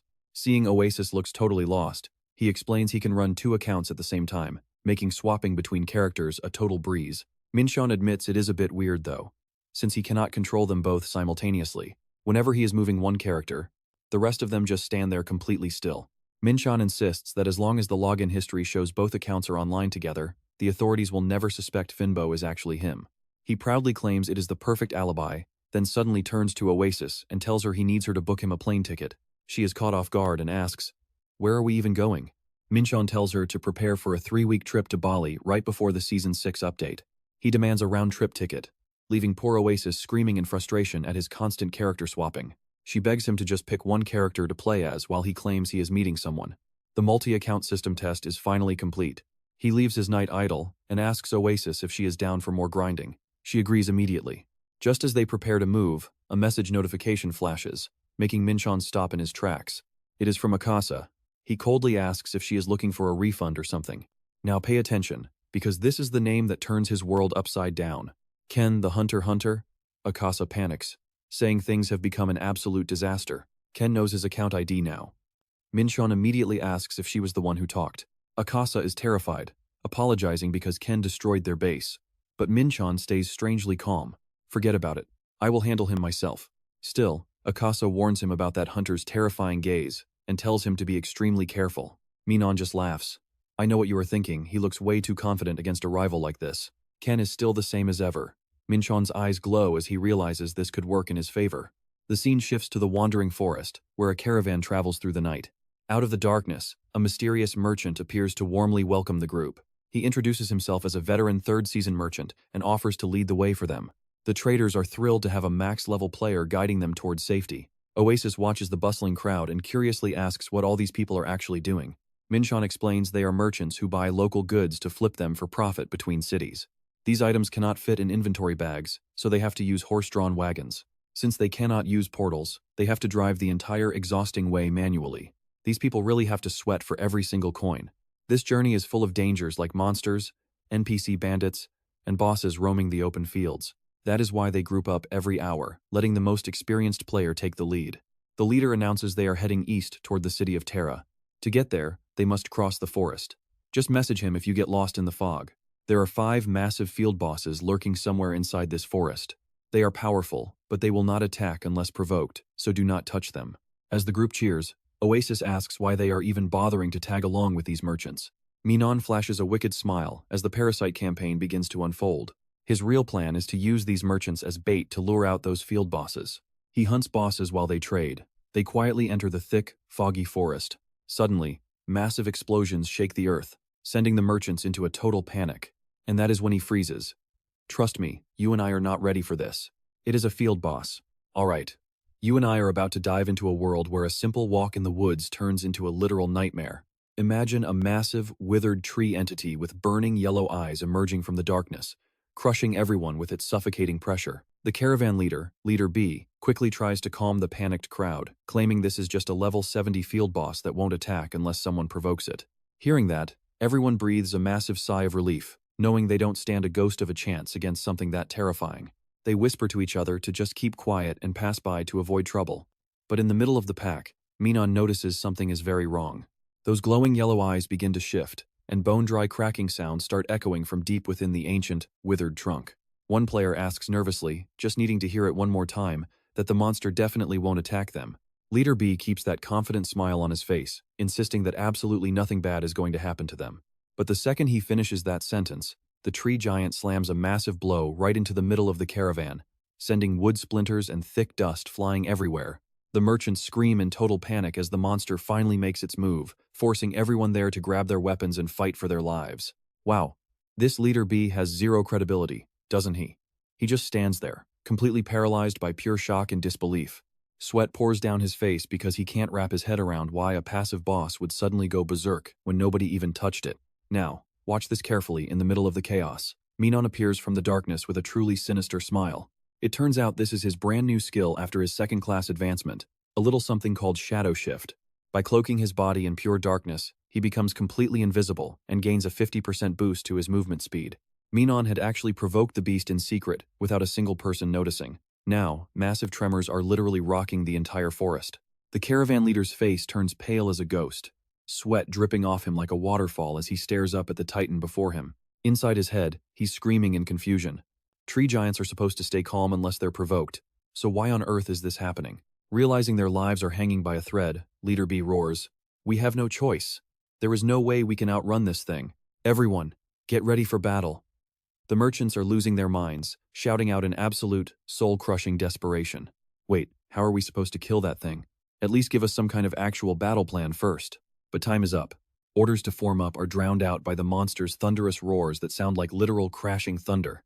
1,000-pound strikes rain down, scattering the crowd as desperate cries for help echo through the dark and oppressive woods. Leader B grits his teeth and curses in total helplessness, frantically trying to figure out who the hell provoked the monster. Right at that moment, a group of high-level warriors suddenly bursts onto the scene to join the fray. 5 experts at level 90 per Oring, Jabet, Moonbeam C-tier, and Gus all leap into the battle at once. Their leader quickly barks out orders for the rest to deal just enough damage to stay safe without pulling the monster's full attention. The tree giant let out a massive roar, swinging its colossal arms, but the elite fighters are already in their positions. Gus braces against the pressure, moving like a gust of wind as she unleashes Twin Dragon Slash, tearing right through that thick bark. Immediately after, Moonbeam's tear starts gathering intense lightning energy between his hands for a finishing blow. With a shout of thunderstrike, a massive bolt of electricity slams into the monster's head, engulfing its entire gargantuan body in a blinding white flash. Seeing the high-level players actually holding their own, the merchant crowd starts cheering and getting hyped up for the fight. "Look, the pros are taking the hits for us. We actually have a chance." They all roar together, determined to kill a boss at least once in their lives, and charge blindly into the fire. I know what you're thinking. Is our MC the villain? Min-cheon just smirks, watching everything play out exactly as he planned. Standing beside him, Oasis is actually moved to tears by the unity of these strangers. She asks her master if he's really not going to help. He's the director of this show, after all. Min-cheon just chuckles and reassures her that he definitely will step in. Just a little bit later, he thinks, quickly calculating his current attack power and his own hidden stats. If he jumps in right now, he'll pull all the boss's attention, and his current health pool can't survive those heavy hits yet. Watching the crowd struggle through the electrical mist, Min-cheon tells them to hang tough and orders Oasis to go in and heal them. When Oasis looks confused by the order, he just calmly says he'll join the fight when it is actually necessary. Oasis eagerly takes the command and dashes off. Watching her go, Min-cheon thinks to himself that she is always in such a rush. But maybe she's just dying to see how much stronger she's become after all those long days of intense grinding. Reaching the heart of the battlefield, Oasis raises her glowing staff high and activates her skill, Sanctuary's Call. Instantly, she starts restoring 2% of maximum health every second for every player within 30 miles for 8 straight seconds. And trust me, you and I are watching a miracle. This sudden healing light leaves the entire crowd absolutely stunned. Alright, you and I are about to dive into a scene where everyone is panicking, wondering who is saving their lives. Oasis is busy spamming holy aura and protection waves to keep the injured alive. Seeing their savior, these exhausted players are losing it with joy, cheering and begging her for even more heals. Seriously though, give them an inch and they want a mile. People can be so greedy sometimes. Oasis stops suddenly and whispers, "Sorry, but that is enough for now." Seeing this, Min-cheon nods in approval. She stopped right before the boss could sniff out her location. Good call. To him, a great healer isn't about flashy saves or bold moves. It is all about survival. If you stay alive, the team stays alive, and that is the only way to win. Now watch closely, because the timing is perfect. Min-cheon steps forward, ready to end this whole fight himself. He instantly triggers his level 1 shadow teleportation skill, vanishing into the darkness to enter stealth mode, boosting his movement speed by 50% for 10 whole seconds. While the Treant boss roars in a total frenzy, the merchants are terrified. Their leader is still screaming, trying to keep everyone's morale up. "We are almost there, keep pushing."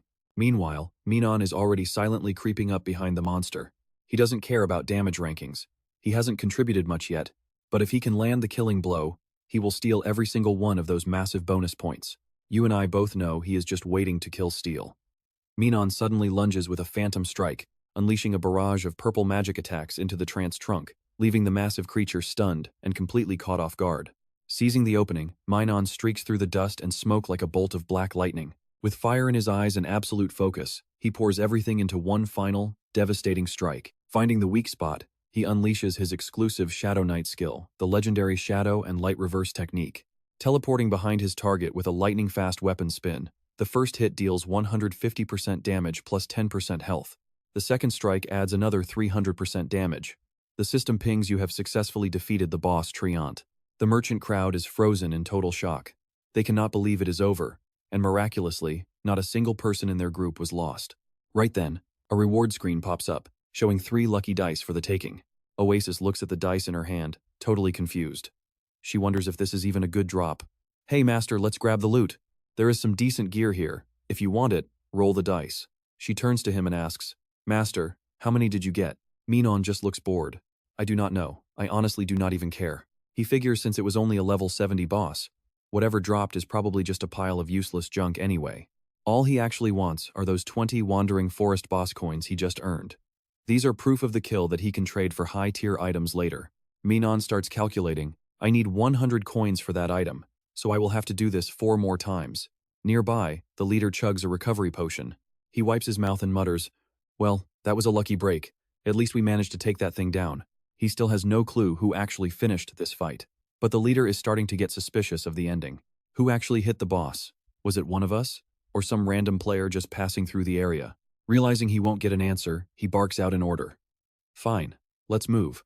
He wants to reach the camp on time. He warns them that if another boss shows up while they are this exhausted, they are all as good as dead. One merchant just laughs it off. "Come on, do you really think we will hit another boss?" He claims he has crossed this forest dozens of times and has never seen more than one boss. But the leader stays serious. It is always better to be safe. To be fair, they aren't wrong. Encountering 2 field bosses back-to-back in this zone is almost impossible. But suddenly, glowing red hexagons start appearing in the dark like a giant, shimmering hive of light. Out of the glow, a massive female figure with glowing red eyes and delicate wings emerges. A system notification coldly pops up. "Field boss, the Queen Bee." Surprise, and trust me, you and I are about to see just how unlucky this group really is. Staring at this terrifying creature, the players can only gasp in total despair. This cannot be happening. The leader quickly snaps out of it. He figures this one looks easier than the last boss and orders his archers to fire. Arrows and magic spells rain down on the target. He screams like a madman, "Kill her! Tear her to pieces!" Explosions cover the Queen Bee, but instead of going down, she looks absolutely furious at their pathetic attempt. Alright, stick with me, because the leader just realized magic is useless and is ordering a physical assault immediately. A female archer quickly takes her position, focusing intensely before letting a decisive shot fly. But the Bee Queen shows terrifying speed, weaving through bullets with ease and leaving the crowd completely stunned. She suddenly closes the gap with a violent impact that completely shatters the merchant guard's defensive formation. The Bee Queen flashes a sinister smirk while pinning down a player, leaving them gravely injured while a warrior cries out, "God help us, attack." However, the monster strikes with her razor-sharp legs before leaping high into the sky. "We have to force her down right now." The leader screams out in pure, desperate frustration. But the crowd can only ask in confusion, how are they supposed to even do that? A mage tries using currency magic to shred her wings, but his hopes are crushed when their archer gets wiped out. Hanging upside down in midair, the Bee Queen begins charging a massive fireball that radiates overwhelming pressure. Seeing this, the mage turns pale with fear. He can't believe she can actually cast magic while floating in midair. The situation is hanging by a thread, and even with currency masters here, turning this around seems impossible. Exhausted and broken, it looks like every ounce of hope for the group has finally been extinguished. Now pay attention, because before the Bee Queen can even strike, a cannon shell flies in and wounds her instantly. The intense heat burns right through one of her wings. The crowd stands frozen, wondering what just hit her. Everyone looks up in total shock. Look, someone is standing on the tower. Their savior has arrived in the most epic way. At the top of the towering watchtower, a mysterious figure is operating a massive, heavy cannon. He decisively loads another shell and activates the war machine's magic systems. A blinding surge of energy erupts from the barrel. A beam of pure destruction streaks through the air, aimed directly at the Bee Queen hovering above. The direct hit causes a massive explosion, sending the Bee Queen into a helpless freefall toward the ground. The merchant group can't believe their eyes, letting out gasps of pure, unadulterated shock. The Bee Queen lies motionless, her body twitching from the blow. Shouts erupt across the forest. "She's down. She's finally down." The leader unsheathes his sword and commands everyone to charge. "All units, attack. Finish her off." The crowd rushes in like a frenzied mob, raining down final blows on the boss's dying body. I know what you're thinking, but Min-cheon is just watching the battlefield from above. He thinks to himself that he designed this terrain specifically for moments just like this, even if the players don't realize his kindness. Sensing the perfect moment, Min-cheon mutters, "Yeah, time for the finishing blow." Below, the merchants are still desperately slamming into the queen. And then suddenly, her tail twitches and shoots out like lightning, piercing through a warrior who barely screams before collapsing. The leader turns pale with horror. It is her final stand, even as the leader keeps shouting to encourage his team that they are almost there. But a radiant glow of energy from the boss begins to envelop everyone in its path. A terrifying shockwave blasts everything in its path, sending every team member flying as they stand helpless against her final surge of power. The leader realizes in despair that even though victory was inches away, they don't have the firepower left to end this. It looks like a total wipeout for everyone. But right at the climax, a dark shadow dives down at incredible speed. A massive thud echoes as the mystery man lands in the center of the fray, leaving the leader completely speechless. Min-cheon immediately triggers a chain of shadow and light reversal skills. Violent purple magic explodes everywhere, swallowing the bee queen as she lets out one last agonizing shriek. The leader is frozen, staring at every movement of the man who just snatched the boss kill right before their eyes. Min-cheon lands firmly amidst the magical smoke and dust, officially ending this legendary battle. Below, the merchant group has collapsed in total exhaustion after their back-to-back fights. A player trembles as he looks at the leader and asks nervously, "Hey Ban, that was the last one, right? No more bosses?" What is he even supposed to say? All he can do is tell them to stay strong, even if he's worried too. Ban stands there silently, but deep down, he's starting to feel like these events are way too suspicious. Running into a single field boss by pure chance is one thing, but facing two high-level bosses in a row is just impossible. So what do you and I take from this? He realizes both boss fights had the exact same person getting the final kill. He is definitely the one behind this whole mess. Min-cheon grinds his teeth in fury, realizing he is just a pawn. "Stick with me, you and I are about to see a massive power shift." A loud laugh suddenly echoes through the forest. Jackpot! Another 30 coins in his pocket. He smirks to himself, wondering who the next victim will be. He sits down to rest under a tree, but the leaves start thrashing violently in a strange, unnatural wind. Min-cheon looks up, heart stopping as a crushing pressure slams into him. It is the Lord of the Forest, the Heavenly Eagle. An entity with a hidden power level emerges. Glowing blue eyes locked on him as massive wings sweep toward Min-cheon's position. Min-cheon gasps for air, drenched in sweat after narrowly escaping those razor-sharp talons. That was way too close. He curses under his breath, thinking how he almost died. This Heavenly Eagle monster only spawns once a month at random. He realized his luck was just as bad as the merchants he used. Talk about a massive dose of instant karma. Watching the giant shadow fly away, Min-cheon knows one thing for sure: a direct fight would mean instant game over. Pay attention here, this is where the story takes a turn. Min-cheon freezes as he realizes something is very wrong. Wait a second, the merchant caravan is heading right toward that monster. Meanwhile, at the merchant's location, it is total carnage. Players are scattered everywhere after the boss's devastating first strike. Oasis is frantic, casting healing magic as a brilliant blue light covers the wounded. She wipes her brow, finally feeling relieved. It is done. A grateful merchant beams at her, apologizing for making her handle all the healing work by herself. Oasis just keeps that warm smile on her face and gives a truly heartfelt reply. "Don't worry about it. Healing people is my job." Just then, another warrior walks up with a look of pure gratitude. He offers Oasis a small gift in return, but the priestess immediately waves him off, shocked by the gesture. "I'm just doing my duty," she says. But her eyes widen when she sees what's in his hand, a high-grade mana potion. This thing can restore 100% of her mana instantly. Why would he just give away something this valuable? He laughs it off, reassuring her that warriors like him don't really have much use for mana anyway. He tells her he just got lucky finding it. Oasis looks at the bottle, deeply moved by her new teammate's kindness. Under the quiet night sky, she beams with pride. She's finally happy with the big decision she made. "I'm so glad I became a healer." But as she remembers her master's harsh abuse, a weird thought pops into her head. Should I actually thank my master? Come to think of it, I haven't seen him around for a while now. You and I know he's probably up to no good. She wonders if he's luring another boss and sends a message. "Master, where are you?" Suddenly, the screen explodes with glitchy error messages, leaving Oasis completely stunned. What is this? Is his game lagging out? Or did a shark bite the underwater internet cable again? In the middle of the chaos, a voice roars out. "Everyone get ready to fight. The Lord of the Forest is here." The Heavenly Eagle is a mystery level.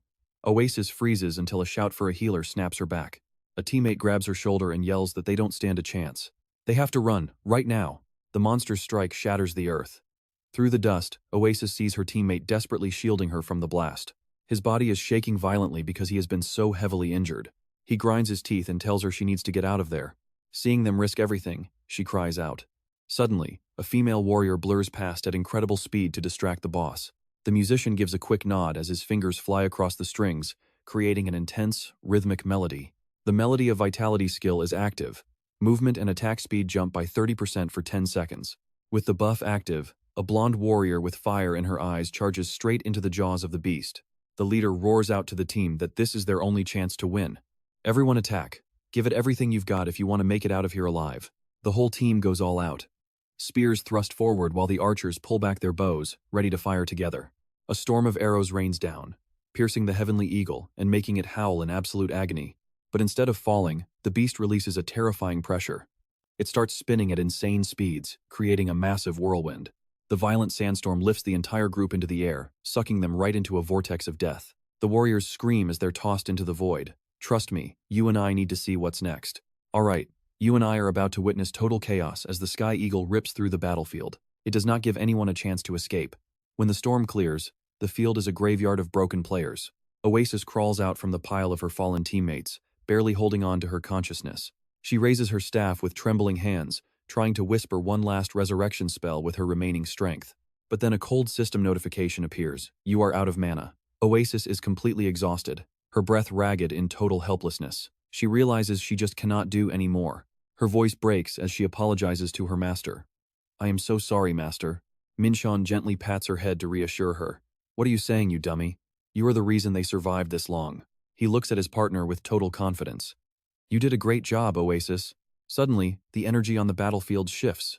The other players shout out that they are joining the fight too. Everyone regroup. The command echoes as healers rush to bring the front line back to life immediately. A blinding light floods the area as the resurrection skill triggers, bringing the fallen warriors back for round 2. Now watch closely. Even after such a crushing defeat, these players simply refuse to give up. Seeing them march forward with such fire, Oasis asks where they are all heading. Min-cheon explains that the merchant caravan leaves every hour, and they are already behind. Oasis is amazed by her master's deep planning. Wow, you even calculated that? Seeing her admiration, Min-cheon just smirks with pure pride. Of course I did. But suddenly, sharp thorns erupt from the earth, grabbing them both. The vines wrap tight around their legs. Oasis screams for her master, as Min-cheon realizes they just walked into a dangerous trap. The musician glares at him with cold eyes and starts questioning them. You are the one behind all of this, aren't you? He lays out the whole conspiracy right there. You are the troll who lures bosses to caravans just to steal the final kill. The truth is finally out. Seeing the tension, Oasis tries to step in. Wait everyone, I think there is a huge misunderstanding here. But a warrior grabs her arm. Stay out of this. I do not know why you are with this guy, but he crossed the line. If I were you, I would stay as far away from him as possible. The musician is shaking with rage. He points at Min-cheon's face. You think this is funny? Ruining things for everyone? You and I both know what's coming. But check this out, Min-cheon just smirks and says, yeah, it is pretty fun. His shameless answer leaves Oasis holding her head in total disbelief. She is completely speechless. They decide he is a notorious troublemaker and plan to hand him over to the guards for some jail time. But Min-cheon stays calm. You guys are all max level, and your gear is actually pretty high tier. He asks them, isn't the point of a game to escape reality and dive into some actual drama? Min-cheon calls them out. They did not help because they are kind. In this brutal game, hunting bosses is just fun. Oh, it turns out everyone has their own secret goals, they just do not admit them. He reminds them of the thrill of facing a god-tier boss and that feeling of victory after a tough battle. Min-cheon looks them dead in the eye and makes his point clear. I am just trying to wake up that excitement for the game that you all forgot a long time ago. Right then, the Sky Eagle roars. The leader screams for everyone to put everything they have into one final attack. Realizing the situation is urgent, the musician grinds his teeth and decides he has to join the fight. He tells Min-cheon to stop using trash words to justify his nonsense, but admits the boss is the main priority. The thorns suddenly vanish, sending Min-cheon face-planting into the dirt while Oasis panics. The musician looks toward the battlefield, admitting it has been a long time since a fight was this intense. Oasis quickly uses her healing touch on Min-cheon. Honestly, why bother? Just let him stay down so he stops causing trouble. As the Sky Eagle finally falls, cheers erupt across the forest as everyone rushes to gather their loot. The system alerts Min-cheon that he got 3 dice as a reward. He just shrugs. Only 3? Whatever, it is not important. To Min-cheon, this season one boss probably did not have anything useful to drop anyway. But then, the Heart of the Sky Eagle, an ultra-rare item with a pathetic drop rate, suddenly appears. Min-cheon freezes in shock. Trust me, you and I are about to see him lose his mind. He shakes as he rolls the dice, praying for a miracle. All right, you and I are about to witness some insane luck and even crazier karma. Goddess, is this your blessing? Min-cheon laughs hysterically. The results are in. Twin is leading with 9 points, while Finbo is trailing in second with only 7. It all comes down to the final die. Min-cheon holds his breath, praying to anyone listening, just don't let it be a 1. He prayed so hard, but the universe said no, it is a 1. Min-cheon collapses, screaming in absolute despair. Are you kidding me? Talk about a cruel joke. Losing like this burns way more than a total blowout. Just then, Oasis runs up, looking incredibly happy. She innocently brags, saying her master's score must be huge. Me? I managed to get 6 dice. While the veteran Min-cheon only scavenged 3 and failed miserably, the little priestess grabbed the biggest reward thanks to her massive healing. Min-cheon is just frozen. Total silence as he stares at the dice in her hands. Min-cheon immediately tells Oasis to roll every single die she has in her hands. Before she can even react, he holds up the item he just harvested, the Heart of the Sky Eagle. It is a brilliant red crystal, radiating a wave of pure, overwhelming power. When Oasis asks what he is going to do with it, Min-cheon just flashes a sinister smile. Now watch carefully, he claims this will get them to level 70 at lightning speed. Level 70? Oasis is completely floored by his madness. Meanwhile, as the sun begins to set, the merchant caravan finally reaches the edge of the forest. The lead musician shouts with joy. We finally made it. Everyone breathes a sigh of relief. This brutal journey is finally coming to an end. It was a rough road for the whole crew. This is one trip they will probably remember for the rest of their lives. Looking at the city glowing under the sunset, they are stunned by its beauty. Great job, everyone. It was not smooth, but we arrived. Oasis is totally mesmerized by the sight. She whispers in pure awe. It is so beautiful. The air turns festive as everyone says their goodbyes. The musician gives Oasis a warm, sincere smile. We owe this all to you. Thank you so much for everything. As the players head inside, wishing each other luck, Oasis gets incredibly curious about what the world inside Sola Terrera actually looks like. She is so hyped that she tries to rush straight in to explore it right now, shouting that she has to see it, but Min-cheon shuts her down cold. Enough, that is plenty. He literally hoists Oasis into the air. She kicks and screams, begging for just one little peek to satisfy her curiosity. Min-cheon gives her a dead serious look. We cannot go in there. Did you forget how much everyone hates us? He points toward the massive guards standing tall at the gates, hitting her with a cold dose of reality. One step inside that city and the guards will toss us straight into a dungeon. Oasis is completely crushed. Tears well up in her eyes. So we really have to turn back without even entering that gorgeous city? Min-cheon confirms the harsh truth. As long as they are labeled as villains, they cannot enter any city except the dark lower city. Oasis wails in despair, begging Min-cheon to let her register the teleport gate, but he is not having it. She is just a mess of flailing limbs as her master ruthlessly drags her away from the city. Wait, master, let me at least register the gate. What kind of adventure is this? Having the prize taken away at the last second? Let's shift gears here. 2 miles away in a roadside tavern, the peace is shattered by a massive slam on a table. A huge bald guy is roaring in rage about how terrible the beer is. This beer is disgusting. Did you pee in my cup? The owner tries to offer premium wine, but the brute grabs his throat. You think you can trick me, old man? You ruined my appetite, and now you are trying to sell me more trash? Suddenly, a cold voice cuts through the tension from the shadows, making the bald guy freeze in his tracks. Hey, shut your filthy mouth. A girl wearing a wolf pelt appears. Her sharp eyes are burning with enough fury to kill the guy who ruined her nap. Then, a man in a panda suit named Grizzly appears out of nowhere, lifting the bald guy into the air like a toy. Despite his begging, Grizzly just tosses him aside. He has zero respect for losers who only bully weak NPCs. Talk about meeting your match. That guy deserved every bit of it.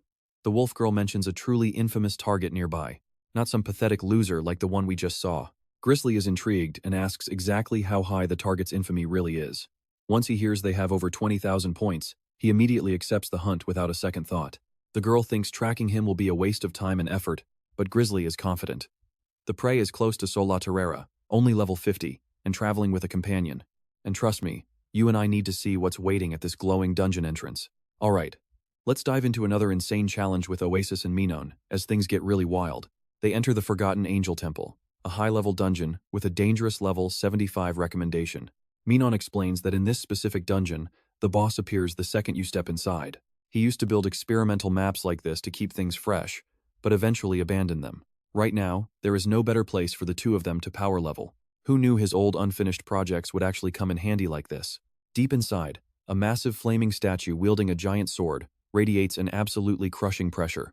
Min-cheon confirms it is the boss, and it will wake up the moment they enter the circle. Oasis is terrified by the level gap, but Min-cheon insists they are not fighting the normal way.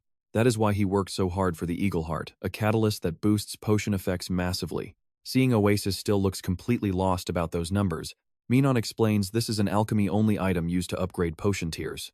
Basic potions are useless against bosses, but with the Eagle Heart, a simple debuff becomes elite tier.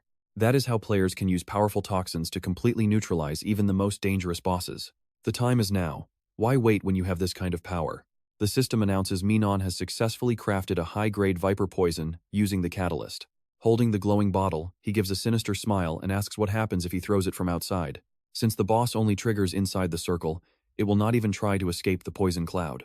They cannot land direct hits from out here, but using potions, that is fair game. Without another word, Min-cheon tosses the vial, shattering it right against the sleeping titan. Check this out, a script conflict error means the boss will not wake up despite taking damage. As long as they stay outside the ring, they can just sit back and watch the experience roll in. His partner is worried this might be a game-breaking exploit. Min-cheon just smirks and tells her to start praying for a level 70 legendary drop. Mention legendary loot and even my eyes would start glowing like hers. So relatable. The reality is brutal. 10 hours of grinding later, a tired Min-cheon drags a crying Oasis out. She begs for just one more run, feeling a drop is coming, but he refuses. They have hit level 70. It is officially time for their third-class advancement quest. Oasis is still bitter that her master has legendary gear while she has nothing. Min-cheon just blames the staff, saying the item was just too stubborn to drop.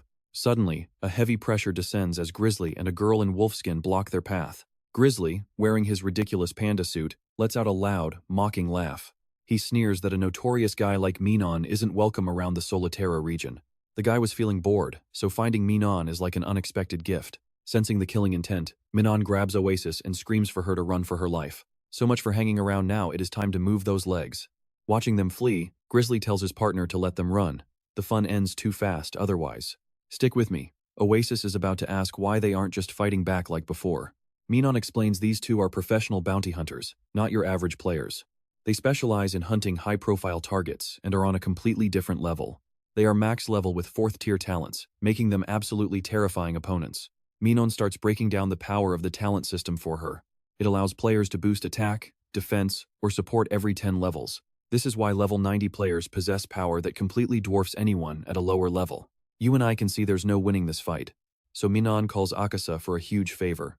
Oasis is dying to know, and Min-cheon finally reveals his secret plan for the enemy. Let's dive in and see if this sinister strategy fighting poison with poison actually works. Meanwhile, the hunter duo scours the fields at sunset. Grizzly doubts the trail, but his partner is certain. Hide in an open field? There is literally nowhere to go. As Grizzly complains about the search, a sudden strike lunges out of nowhere, forcing him to defend. Min-cheon executes a perfect parry, but the impact sends him skidding back. He realizes their attacks are devastating, even after his damage reduction. She has clearly dumped every point into attack talents. Before he can react, Grizzly lands a massive thunder punch. Oasis can only scream in pure horror. Master Oasis quickly uses Healing Hand on her owner, making the wolfskin girl absolutely furious. How many times do I have to say it? Kill the healer first. She charges Oasis to finish her. Now pay attention here. Min-cheon is about to activate his exclusive shadow and backlight skills. He teleports behind her, swinging his weapon for a massive backstab bonus. But she was ready for it. His sneak attack fails completely. Watching from behind, Grizzly admits, this is interesting. He has never seen such flashy or bizarre skills. Seeing her master cornered, Oasis rushes to help, but Grizzly cuts her off instantly. Meanwhile, the girl in the wolf pelt looms over Min-cheon like a predator. She has faced hidden classes before, but his skills actually manage to leave a strong impression. Min-cheon groans in pain as his health bar plummets into the critical zone.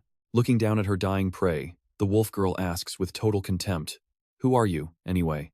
Suddenly, a cold voice rings out from the shadows, ordering her to let him go immediately. Hearing that familiar voice, Min-cheon smirks. He was just seconds away from a permanent game over. The man arriving to flip the table is none other than the legendary hunter Kane. Kane steps forward, eyes locking onto the bounty hunters. He finally found the prey he wanted. Seeing Min-cheon pinned down, Kane coldly warns them that stealing from others is incredibly rude. His sword rings as it leaves the scabbard. Hands off, and get lost right now. The wolf girl looks at Min-cheon with disgust. His low notoriety makes him barely worth the effort, but her eyes light up when she sees Kane. She cannot resist such a juicy target. The wolfskin girl asks in surprise if he actually knows who she is. Kane calmly replies that every bounty hunter knows her reputation. Suddenly, Grizzly appears behind him. He laughs like a maniac, thanking Kane for walking straight into his own death. I know what you are thinking. Kane is a monster with over 1 million notoriety points. Facing them both, Kane remains arrogant. 2 people will not be enough to take him down. The hunter duo just smirks. Splitting that massive reward is their dream scenario. These two are pretty full of themselves, aren't they? They sure love to talk. Grizzly loves a 2-on-1 fight. There is nothing better than watching despair when a teammate dies. Grizzly charges like a whirlwind, but Kane glides away, dodging every strike by a hair. That is when the wolf girl drops from the sky, swinging her weapon for a killing blow. Steel clashes on steel as Kane blocks, just before Grizzly follows up with another powerful punch. The battlefield turns into absolute chaos. Explosions shake the earth as they trade blow for blow. The sheer force of the impact sends Kane flying backward. His body bounces off the ground before landing in the rubble. He stares at the sunset, gasping. Their coordinated assault was relentless, leaving him zero room to strike back. Grizzly realizes this opponent is on a different level than the others. Trust me, you and I just saw a high-tier clash that proves neither side is holding back. You and I are about to watch what happens when a total psycho meets his match. Kane laughs like a maniac, saying the best part of the game is hunting other players while Oasis watches in pure terror. Min-cheon casually admits he knew Kane was hunting him, so he deliberately had Akasa leak his location to lure the man right into his trap. Oasis remains completely skeptical. She simply cannot believe Kane could actually survive a 2-on-1 fight against top-tier bounty hunters at the same time. Min-cheon just tells her to watch closely and take notes, because this is a rare chance to witness the combat skills of the world's top-tier players in a real fight. After a suffocating struggle, the girl in the wolf pelt is forced to admit defeat against Kane's legendary, overwhelming strength. She confesses that his second-place finish in the old tournament was definitely well-deserved, but she wonders why a genius like him chose the infamous path of a player killer instead of returning to professional play. Kane's eyes go dark at the mention of the tournament. He reveals he was sabotaged by a guy named Finbo the Game Master. Now pay attention, because this is where the hunter becomes the hunted. Just as he speaks, a blade pierces Kane's chest from behind, leaving him in total shock. He got blindsided while his guard was down. Min-cheon appears right behind him with a sinister smile and a cold greeting. Long time no see. Min-cheon uses his stealth and teleport skills to launch a brutal Shadow Link attack, unleashing a flurry of powerful slashes that cause Kane's health bar to tank instantly. The wolf pelt girl stands there stunned by the sudden reversal. This was definitely not how she thought things would go down. Min-cheon laughs with pure arrogance, getting hyped at the thought of claiming 500,000 notoriety points for this kill. But right in the middle of his victory celebration, a lightning-fast slash cuts his body clean in half. Kane coldly reminds him that he should have double-checked the health bar before acting so overconfident. Even on the brink of death, he still had enough power for one final strike. Oasis screams for her master in total panic.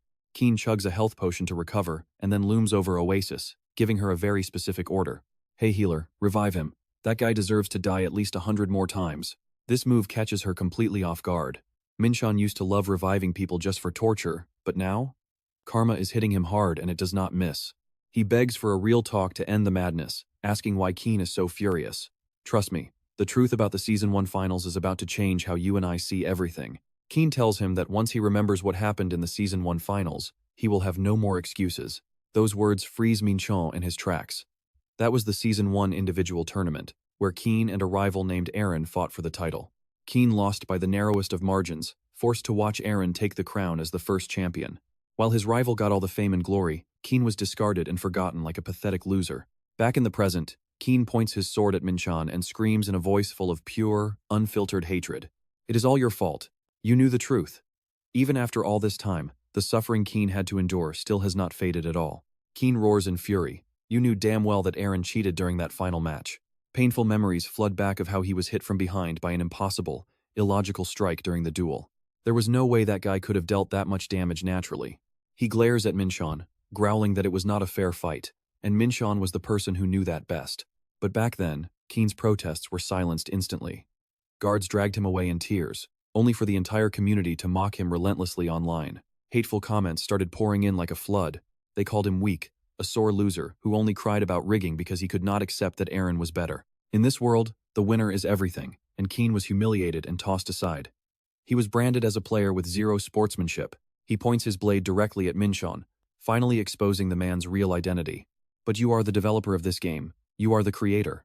You were the one running the officials for that entire tournament back then. Kane screams in pure agony. If Min-cheon had just ruled that Aaron cheated to protect his honor, Kine's entire life wouldn't have been ruined and dragged into this darkness. Looking at his shaking, enraged opponent, Min-cheon asks quietly if that is really why he started player killing. Keen confirms it. He wants to tear this garbage game apart and will kill anyone standing in his way. If he cannot win, he will burn it all down. Facing that hatred, Min-cheon suddenly gives a sinister smile and nods. Fine then, challenge accepted. Keen is frozen in shock. What? Why agree so easily? Min-cheon proposes a one-on-one duel to settle it fairly. And trust me, you and I are going to want to see how this ends. Alright, you and I are about to witness a gamble with stakes that are completely off the charts. If I win, you're mine. Min-cheon calmly lays down the law to a man currently fueled by a deep, dark revenge. As Ken snaps into a combat stance, Min-cheon starts waving his hands in a total panic to stop him. Wait, not right now. Let me hit level 90 first so we can settle this fairly and squarely. He tries convincing his enemy to fight on equal ground. Think about it, all you have to do is win, right? Is this guy really trying to play mind games with me right now? Min-cheon promises the full truth about that ancient final match, the one secret Ken has been hunting for years. Ken falls silent, weighing the offer. He tells himself that even at max level, losing to this guy is impossible. There is just no way a person like Min-cheon could ever take him down in a real fight. But something feels off. That weird confidence Min-cheon has. It's honestly a bit chilling. What is he planning? Pay attention here, because a sudden system alert is about to pop up and change everything. Finbo has sent you a friend request. Ken's face twists in utter disgust as he lets out a frustrated groan. Just accept it. We can duel the second I hit level 90 and finish my final class advancement. Hands shaking with rage, Ken grinds his teeth and hits accept, swearing to himself that this is far from over. He vows to erase this name forever, but little does he know, he's already walking right into the trap. With the deal done, Min-cheon decides it's time to make a tactical retreat while he's still safe. We should split up before the bounty hunters find us again. Oasis and I are still way too weak. Ken glares at his retreating back, leaving one final, icy warning. Don't you dare run, GM Stream. Min-cheon just sighs, reminding her his name is Finbo now. When they're finally alone, a curious Oasis asks if he was serious. Did the champion really cheat in that tournament? Min-cheon goes quiet, lost in his own thoughts for a moment. Oasis, do you know what the single most important thing is when you're managing a game? As she stares back blankly, he tells her it's fairness, giving everyone a truly equal shot in a balanced world. He remembers running Win Online, hoping every player's hard work would actually be rewarded in the end. He banned pay-to-win items, and spent every single week obsessively balancing every character class in the game. If the real world couldn't be fair, he wanted his game to be the one place that was. Now, you and I both know the world isn't fair, but he hoped effort alone would bring rewards, and he was willing to sacrifice everything for that dream. Deep down in his memories, Min-cheon truly believed that effort should always equal results in his digital world. The PvP tournaments were his pride. A place where only skill and pure creativity were supposed to matter. When Oasis asks if Ken's accusations were true, Min-cheon admits that they were actually right about some of it. Is there a secret here? He adds that the accusation was partially wrong, or maybe there are just dark corners they don't see. Min-cheon sighs to himself, admitting that being a god over a digital world is never an easy task. Even with his best efforts, he couldn't stop people from getting hurt and walking away from the game. Min-cheon approaches the swirling dark energy, knowing that as the creator, he must take full responsibility for Ken's path. Breaking the heavy mood, he reminds Oasis they've hit level 70. It's time for their third-class advancement, but there's a huge problem. They need 50,000 notoriety points just to qualify for the rank up. Since Ken just killed him, Min-cheon's current notoriety point total has been cut exactly in half. He's frustrated he missed a chance for 500,000 points. Now, bring all of your friends over here. Screams of dying players ring through the woods as Min-cheon carries out a cold and final purge. Oasis watches in absolute horror as her former allies fall one after another to his blade. Min-cheon harvests the points he needs and casually waves goodbye to Oasis at the teleportation gate. Go handle your advancement. We'll meet up once we've both finished our third-class quests. As the process starts, the bracelet Guy gave him begins to glow with an eerie, powerful light. He remembers the warning only use this at level 70. And right now, it's finally time. It vibrates violently, erupting with brilliant magical electricity, as a digital fog suddenly surrounds Min-cheon and forces a teleport. Now, watch what happens next. Alright, you and I are about to watch Min-cheon find himself standing on a sunny beach that is a far cry from his usual gloom. There is a woman with golden hair staring at the ocean, and Min-cheon cannot help but gasp out the name Gaia. Recognizing his voice, the goddess turns with a radiant smile and starts digging up memories from the distant past. She talks about when Min-cheon first started building the game, and how he handcrafted every single wave himself. Gaia remembers how he insisted on doing everything manually because he wanted his own touch on every corner of Wind Online. She even teases him about that one time he accidentally made a giant tsunami and she had to clean up the mess. Min-cheon is not amused. He cuts her off, snapping that he does not have the time to sit around and talk about the good old days. Gaia just watches him with those deep, knowing eyes. She admits she finally gets why he was so passionate back then, since creating something is a truly meaningful struggle. Min-cheon just brushes her off. He holds up his glowing bracelet and demands to know what it actually does, besides acting like a pager for her. Gaia just gives a mysterious smile, promising him that this bracelet is anything but an ordinary piece of gear. Now pay attention, because a blinding light explodes as a hidden scanner activates, letting Min-cheon see straight through his target status. In a world like Wind Online, your personal stats are supposed to be top-secret information. But now, everything from the level, gear, and exact stats of a level 90 Night Guard is laid bare right in front of him. Min-cheon knows exactly what this means. This kind of data is the ultimate key to winning or losing any fight. Staring at the bracelet's power, he is hit with a sudden realization. Possessing this kind of information is a massive violation of the game's terms, but Gaia is not even close to being done yet. She announces that she has a very special mission meant only for him.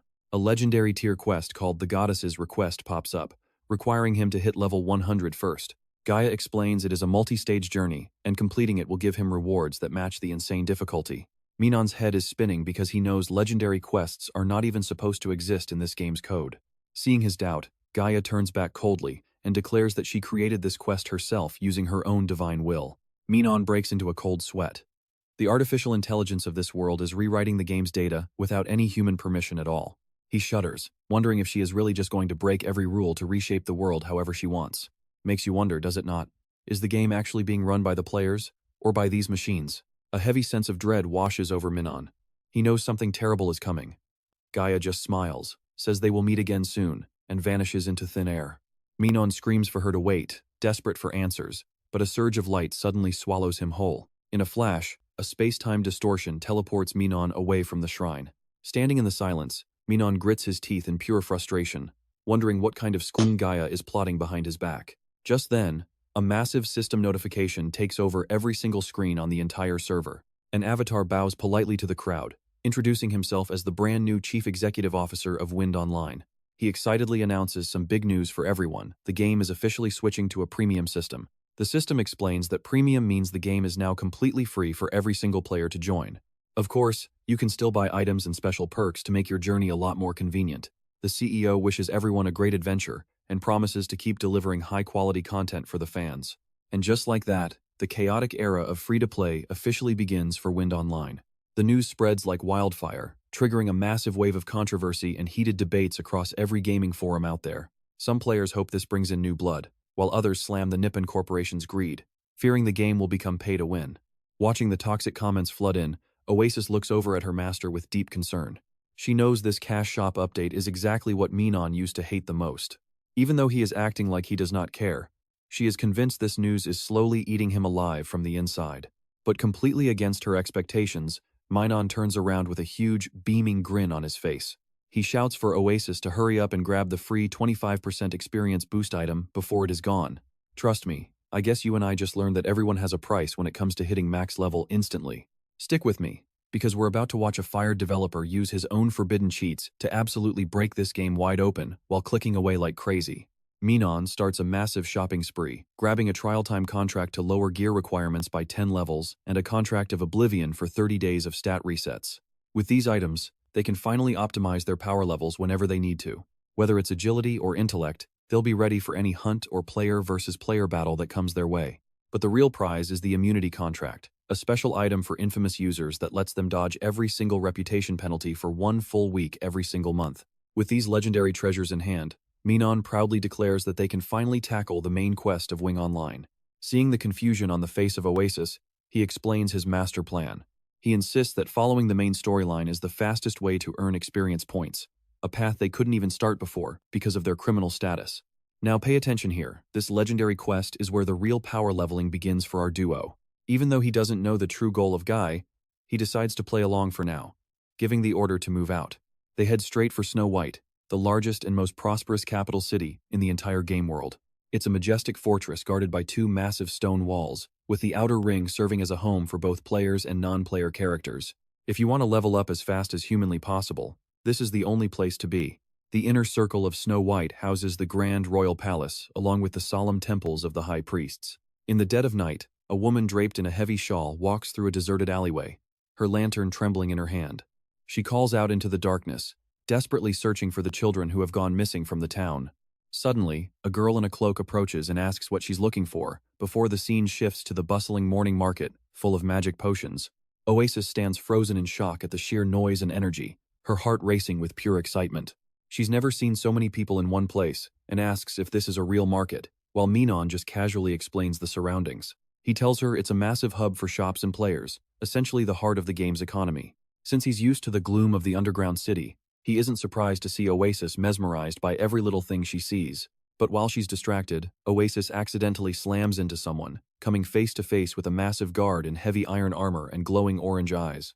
You saw that reaction, right?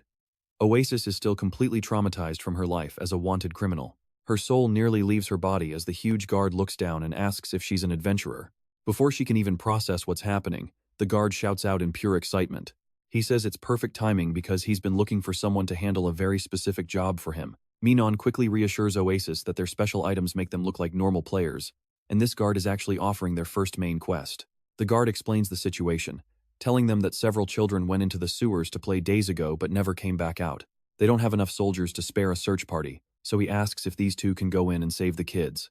As soon as the guard finishes his plea, a glowing system notification pops up in front of them. The first scenario quest has officially begun, requiring them to enter the rat sewer dungeon to track down the missing children.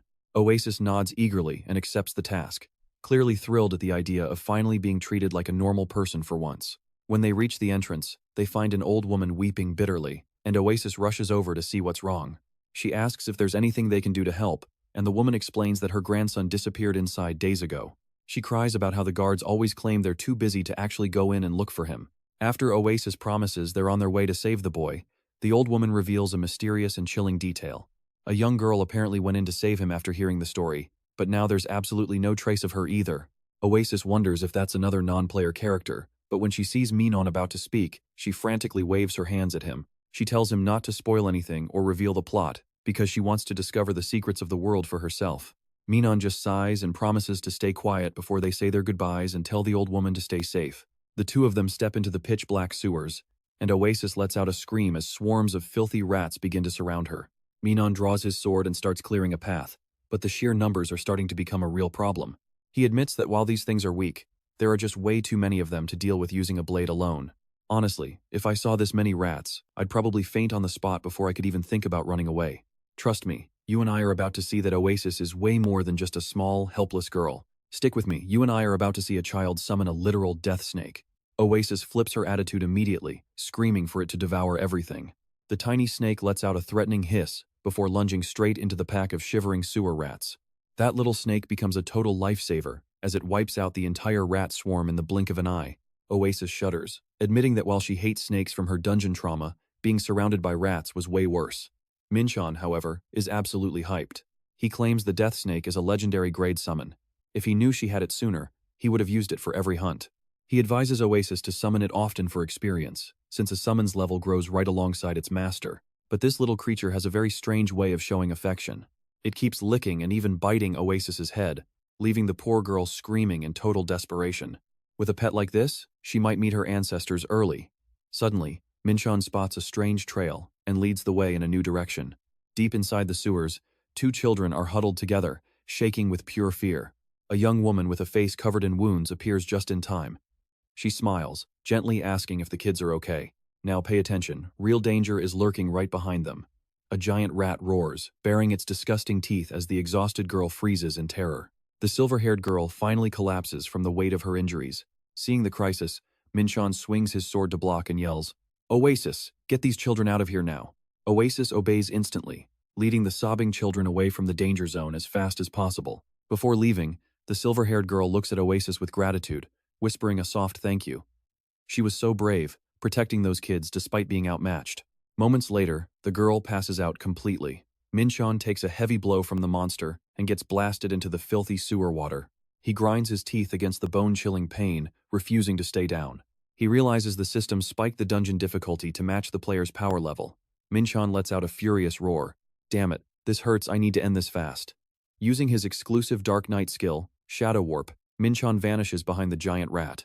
But the monster predicts his move and lands a painful counterattack that sends him reeling. Nearby, a hand glowing with cool blue magic begins casting a powerful healing spell. Seeing the girl try to stand so soon, Oasis tries to stop her, shouting that she should stay down. Ignoring the concern, the girl grips her bow and thanks them. She introduces herself as Yen and declares she is joining the fight. Immediately, a system notification pops up. Yen has joined the party as a level 70 NPC archer. Without wasting a second, Yen draws her bow and fires a massive lightning arrow at the target. But instead of hitting the monster, the arrow pins Min-cheon right in the head. What on earth just happened? Trust me, that was a total technical glitch, not a betrayal. Even I was shocked by that friendly fire. Luckily, the system negates team damage, but Min-cheon still screams in a rage, asking what kind of archer she is. Yen awkwardly apologizes, claiming she is not as recovered as she thought. Watching this mess, Oasis is completely speechless. Meanwhile, Min-cheon starts feeling uneasy, realizing the monster actually dodged his shadow teleportation skill. He thinks to himself that he never designed an AI this smart, unless it is actually evolving. But he quickly dismisses it, since their code structure is nothing like human AI. The monster lunges again. Min-cheon barely blocks it with his sword as Gaia's mysterious words echo in his mind. I told you that I created it according to my own specific will. Min-cheon grinds his teeth under the pressure. He wonders if all these creatures have been infected by a virus or something similar. Suddenly, an arrow whistles through the air and pierces the monster's head, making it scream. Oasis cheers in excitement. A direct hit. Yen keeps a serious face, repeating that she only missed before because she was still recovering. As soon as they exit the sewers, a poor old woman bursts into tears upon seeing her grandchildren safe and sound. Oh my goodness, my babies. The kids rush into her arms, while the grandmother bows her head in deep gratitude. Thank you so much, all of you. Oasis scratches her head, laughing sheepishly and saying it was no big deal. The old woman looks at Yen standing quietly in the back. She admits she was incredibly worried about her too. Surprised to be mentioned, Yen waves her hands awkwardly. Me? But I only made things worse back there.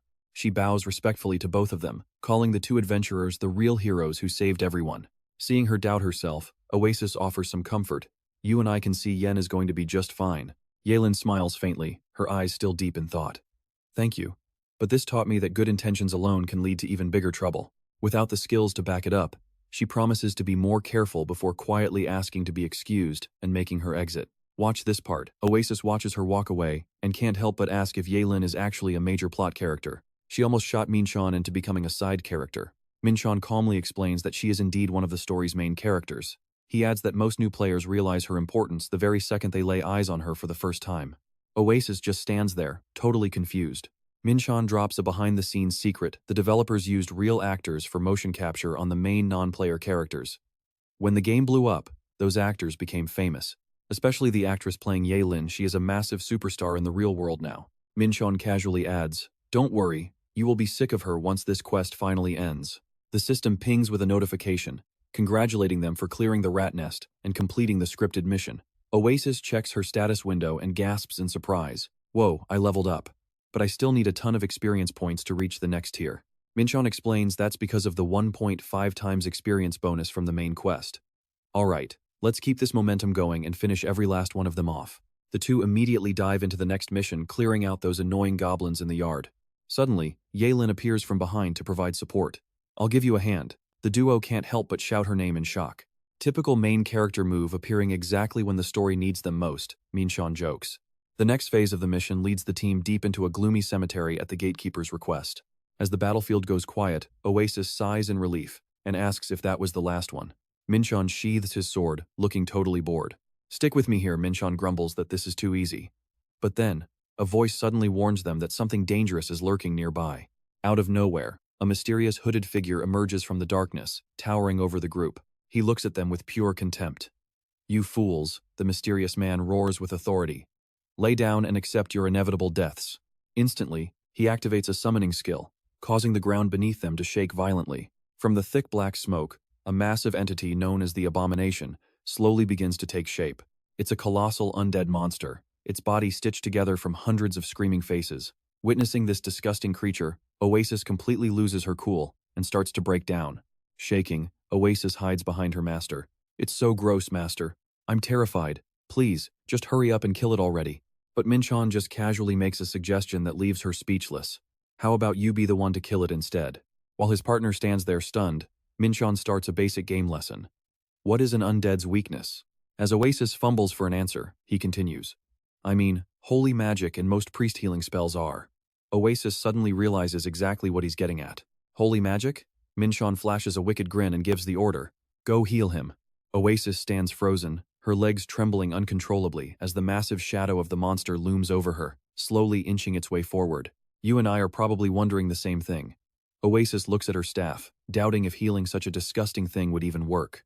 Oasis pours all her mana into her staff, causing it to radiate a brilliant, glowing blue light. She decisively triggers her healing breath skill, but instead of recovering, the burst of light causes the undead monster to scream in absolute, agonizing pain. Watching the enemy health bar plummet, Oasis cheers in total disbelief. It actually worked. It worked. Standing behind her, Min-cheon smiles and explains that undead monsters are the natural enemies of healers. This is a rare chance for her to truly take them down. Right? Every ghost is afraid of the holy. Right? Min-cheon excitedly pushes her to keep going and enjoy the feeling of dealing some massive damage. Encouraged by her master's words, Oasis pushes all of her fear aside. She charges straight ahead, shouting for the monster to take all of her holy magic. The creature's body begins to smoke and melt under the intense pressure.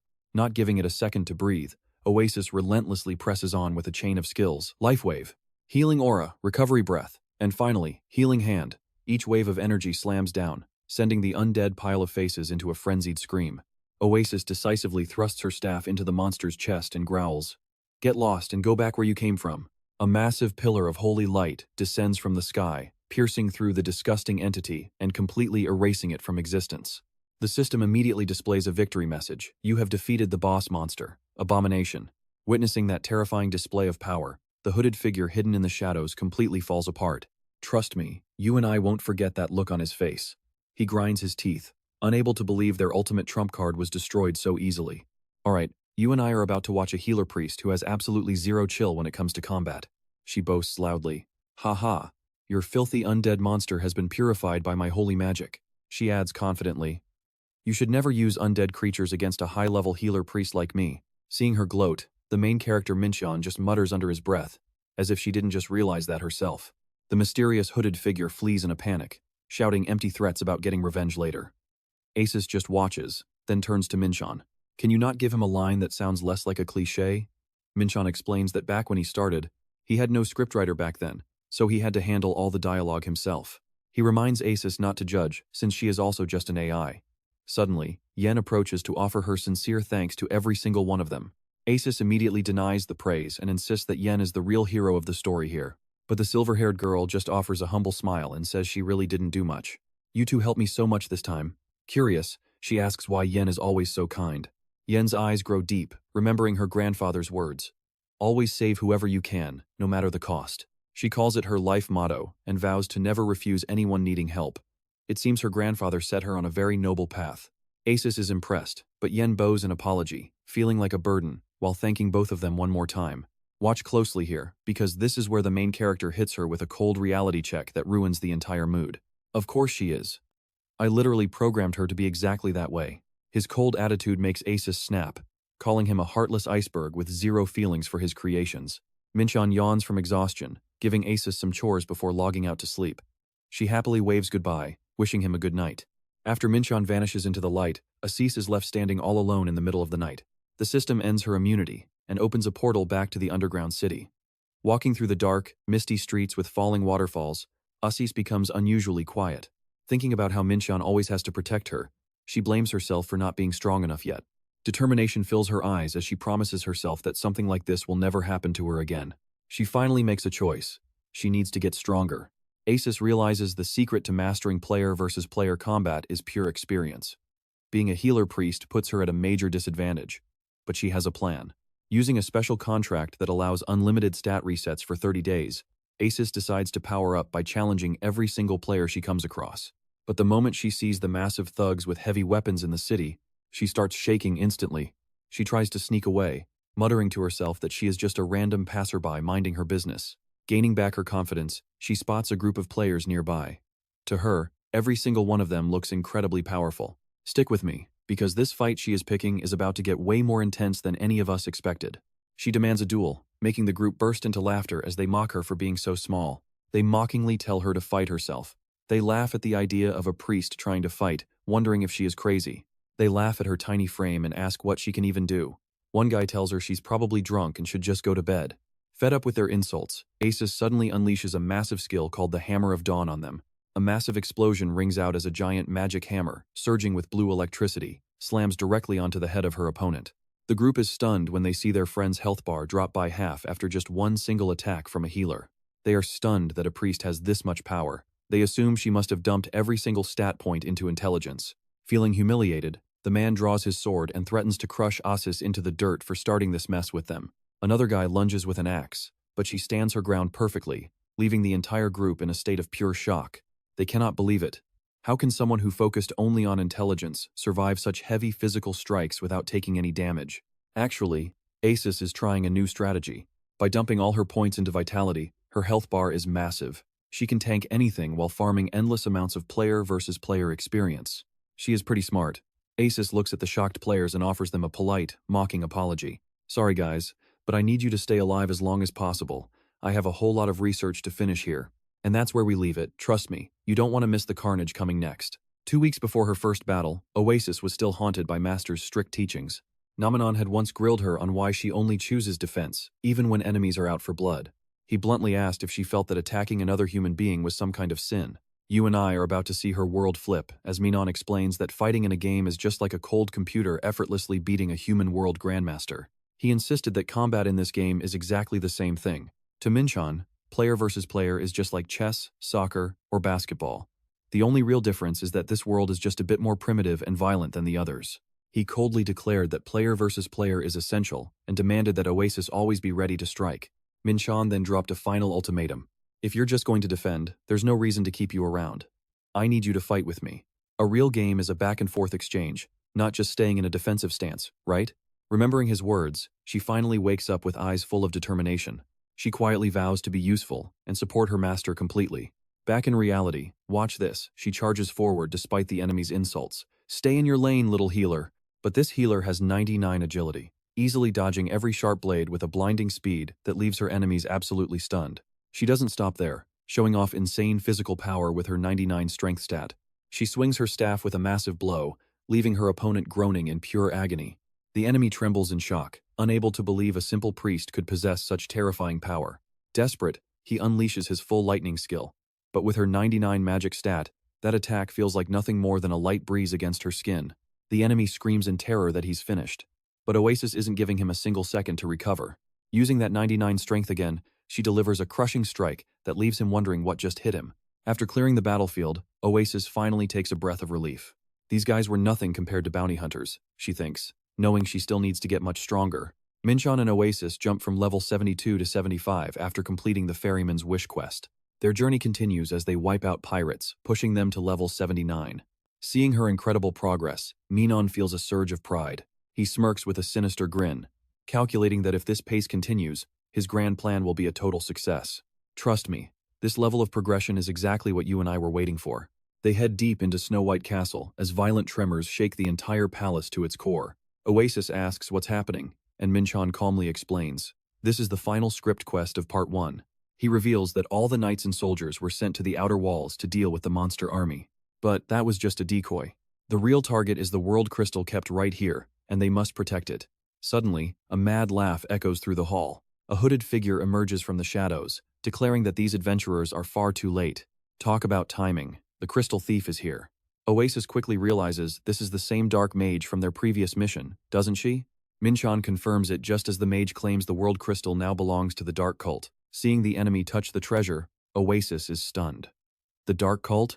Wait, isn't that your organization? Master Min-cheon looks at her and snaps. What? Did those hero quests make you think we're the good guys? He reminds her they're on the same side as the cult, and their goal is world destruction. Instantly, the dark mage places his hand on the massive crystal. Evil energy stains the crystal black, making Oasis gasp. That stone is what keeps this world from collapsing. She's terrified of what will happen now that the dark cult has finally laid hands on it. Min-cheon just gives a cold, sinister look and replies, "This world is going to be destroyed." Oasis panics, wanting to stop them, but Min-cheon just smirks. "Oasis, that's exactly what we want." Confused, she scratches her head. Should they just help the dark mage and speed the whole thing up? Min-cheon explains they have to stop him to complete the quest's scripted requirements. If they fail on purpose, the system will just make them restart until they win. Just play the role of the righteous hero for now. You and I just witnessed a classic case of game logic fighting your own side just to win. Just as that smug mage starts dreaming of a big promotion for reviving the ancient evil god, a sudden surprise attack cuts him off completely. Guess what? That is definitely not happening today. Alright, stick with me because Yulen just made an epic entrance and shouted to every adventurer nearby to get ready for battle. If the world crystal falls into darkness, this entire world is basically toast. Suddenly, the system triggers a major quest to defeat every single monster here in under 5 minutes, or it is game over. Undead are swarming, and Yulen is desperate to protect the crystal, while Min-cheon just gives Oasis a very confident smirk. Oasis, you know the drill, right? She fires back with excitement. Lord, you do not have to tell me twice. Oasis immediately starts stacking holy skills, Awakening Wave, Healing Aura, and Restoration Breath in a massive combo. Then comes the Healing Hand, blasting pure energy that turns those screaming skeletons into dust in the blink of an eye. Being a real assassin for once is giving Oasis a massive rush of adrenaline. Seriously, no wonder everyone wants to be a DPS. Seeing this, the Dark Mage just stands there in total shock. Oasis mocks the power of a priest right to his face and demands his immediate surrender before things get worse. But he will not quit, performing one last ritual to borrow power from the legendary Dark Guardians. The ground trembles as a terrifying entity is pulled from the void. The Hollow Knight has officially arrived. Now pay attention, because this legendary guardian of the Crow God is putting out some absolutely insane pressure. The mage brags that mortals cannot win, but the summon instantly turns and crushes his own master's throat. He dies in total confusion, unable to believe his own legendary knight would betray him so suddenly. The Hollow Knight's helmet starts cracking, revealing rows of disgusting, razor-sharp teeth hidden deep in the shadows. A final scream echoes as the mage is swallowed whole by a surge of violent dark energy. Min-cheon and Yulen grip their weapons, shaking in fear as a cold system notification appears with one goal: survive. You must stay alive against this monster's relentless attacks for the next 5 minutes. They have no choice but to stall for time and hope they can make it through this nightmare. The Crow God and his 4 knights were designed as literal walls that players are never supposed to beat. But Min-cheon knows the truth. There is a hidden objective here to actually take this thing down for good. He tells a shocked Oasis that even though he built this boss to be invincible, it is still theoretically killable. Even if pro players never figured it out, Min-cheon steps forward with the confidence of the man who wrote the rules. Min-cheon instantly activates Shadow Hand and Shield to block the massive wave of power crashing down on them. I know what you're thinking, but wait, look at Min-cheon's face as he asks his partner a crazy question. Are you ready to take down an enemy that is supposed to be unbeatable? Oasis claims Ready is her middle name, but the reality is brutal. The enemy is just way too strong for them. They both end up face down on the cold floor, but Min-cheon realizes those 5 minutes of survival are finally over. He checks the Hollow Knight's health and is stunned that 2 players and an NPC actually dealt that much damage. If he wants to finish this thing off quickly, he has already got a plan in mind. Min-cheon admits he only fought that hard to test Oasis's skills, and she is way better than he expected. I mean, they just pulled off damage numbers that usually require a full 12-person raid team to hit. Suddenly, Yulen crawls out from the rubble, her eyes glowing with a terrifying, vengeful light. She screams in a total frenzy, "I will never let any of you leave this place alive." A golden energy arrow explodes from her bow, just as a powerful voice booms through the entire hall. Who dares to touch the world stone? Min-cheon and Oasis spin around toward the entrance in total shock. There stands the king of this land, towering in silver armor with his 2 princes guarding him. The king roars for the evil creature to be gone, and the Hollow Knight instantly vanishes into thin air. He did not even have time to catch his breath before he was sent packing. As things quiet down, the second prince, Lindblom Snow White, asks if the monster was actually defeated. But the first prince, Ni Snow White, knows better. It just ran out of energy and retreated for now. The king finally breathes a heavy sigh of relief. And that is where we leave it. The king admits he almost lost everything to that distraction. Crazy, right? Alright, stick with me, because we are about to see a hero's reward take a very dark turn. Brave adventurers, without your help, this world would have fallen to the demons. Thank you from my very soul. Hearing this, Min-cheon just scratches his head, laughing bashfully. Heh, it was nothing really. We just did what had to be done. But inside, this veteran player is screaming, "Why can't you show some gratitude with actual items instead of just words? Listen, king, talk is cheap and a man's gotta eat. Just saying thank you doesn't pay the bills." Oasis is totally starstruck by the royal vibe, leaning in to whisper excitedly, "Master, that is the actual king of this entire land." Min-cheon just sighs at how naive his partner is. "You are getting way too immersed in this. This is just a cutscene. It has zero impact on the actual gameplay." Oasis deflates instantly, muttering, "Oh, is that so?" Suddenly, the king looks at Yen with sorrowful eyes and speaks emotionally. Yen, I have been searching for you for so long, my daughter. Now pay attention, because this reveal absolutely floors poor Oasis. Yen is actually a princess? Min-cheon acts like it is totally obvious. Why did you think an adventurer would be so dedicated to helping others like that? It is because of her royal sense of duty. Oasis finally gets it, looking at Yen with pure admiration now. Wow, a noble aristocrat. Yen trembles as she bows her head before his majesty. Choking back tears, she admits it has been a long time but feels unworthy. But, I was only born to a concubine. If you call me your daughter, it will stain the royal name. Before she can finish, the king grabs her hand, shocking her. The king pulls her close, gently telling her never to say such things because she is his daughter, and no one can doubt it. He recognizes all her hard work for the kingdom, regardless of what happened to her mother in the past. Then, he orders her to return to the palace immediately. Despite her protests, the king insists this is a royal decree she cannot refuse. With the world in chaos and evil forces rising everywhere, the kingdom needs every single protector it can get. He declares with authority, Princess Yen, as a member of the Snow-White royal bloodline, you must step up and fulfill your sacred duty as a guardian. Faced with that stern command, Yen has no choice. She bows in obedience. The king then turns to thank Min-cheon and Oasis for looking after Yen all this time. He explains that the Snow-White family must protect the world crystal to maintain balance, calling themselves the Guardians. So, you are only dragging her back to protect your own family's power? You really are a piece of work, old man. The king admits that without the help of these two adventurers, they would have failed in their holy mission. He sincerely asks both of them to continue their journey together to keep the world crystal safe. Suddenly, the system announces the completion of the World Pillar quest and grants them the Guardian title. Min-cheon's affinity with King Grand Snow White, first Prince Need, second Prince Lin Bloom, and fifth Princess Yen all increase by 10 points at once. Since they achieved Master Part 1, they also receive a stunning Radiant Pegasus mount as a reward. As the exit prompt appears, Oasis is confused that Min-cheon isn't moving. Master, are you not planning to leave? Okay, I know what you're thinking, why is he attacking the goal? Min-cheon just approaches the world crystal, sword glowing.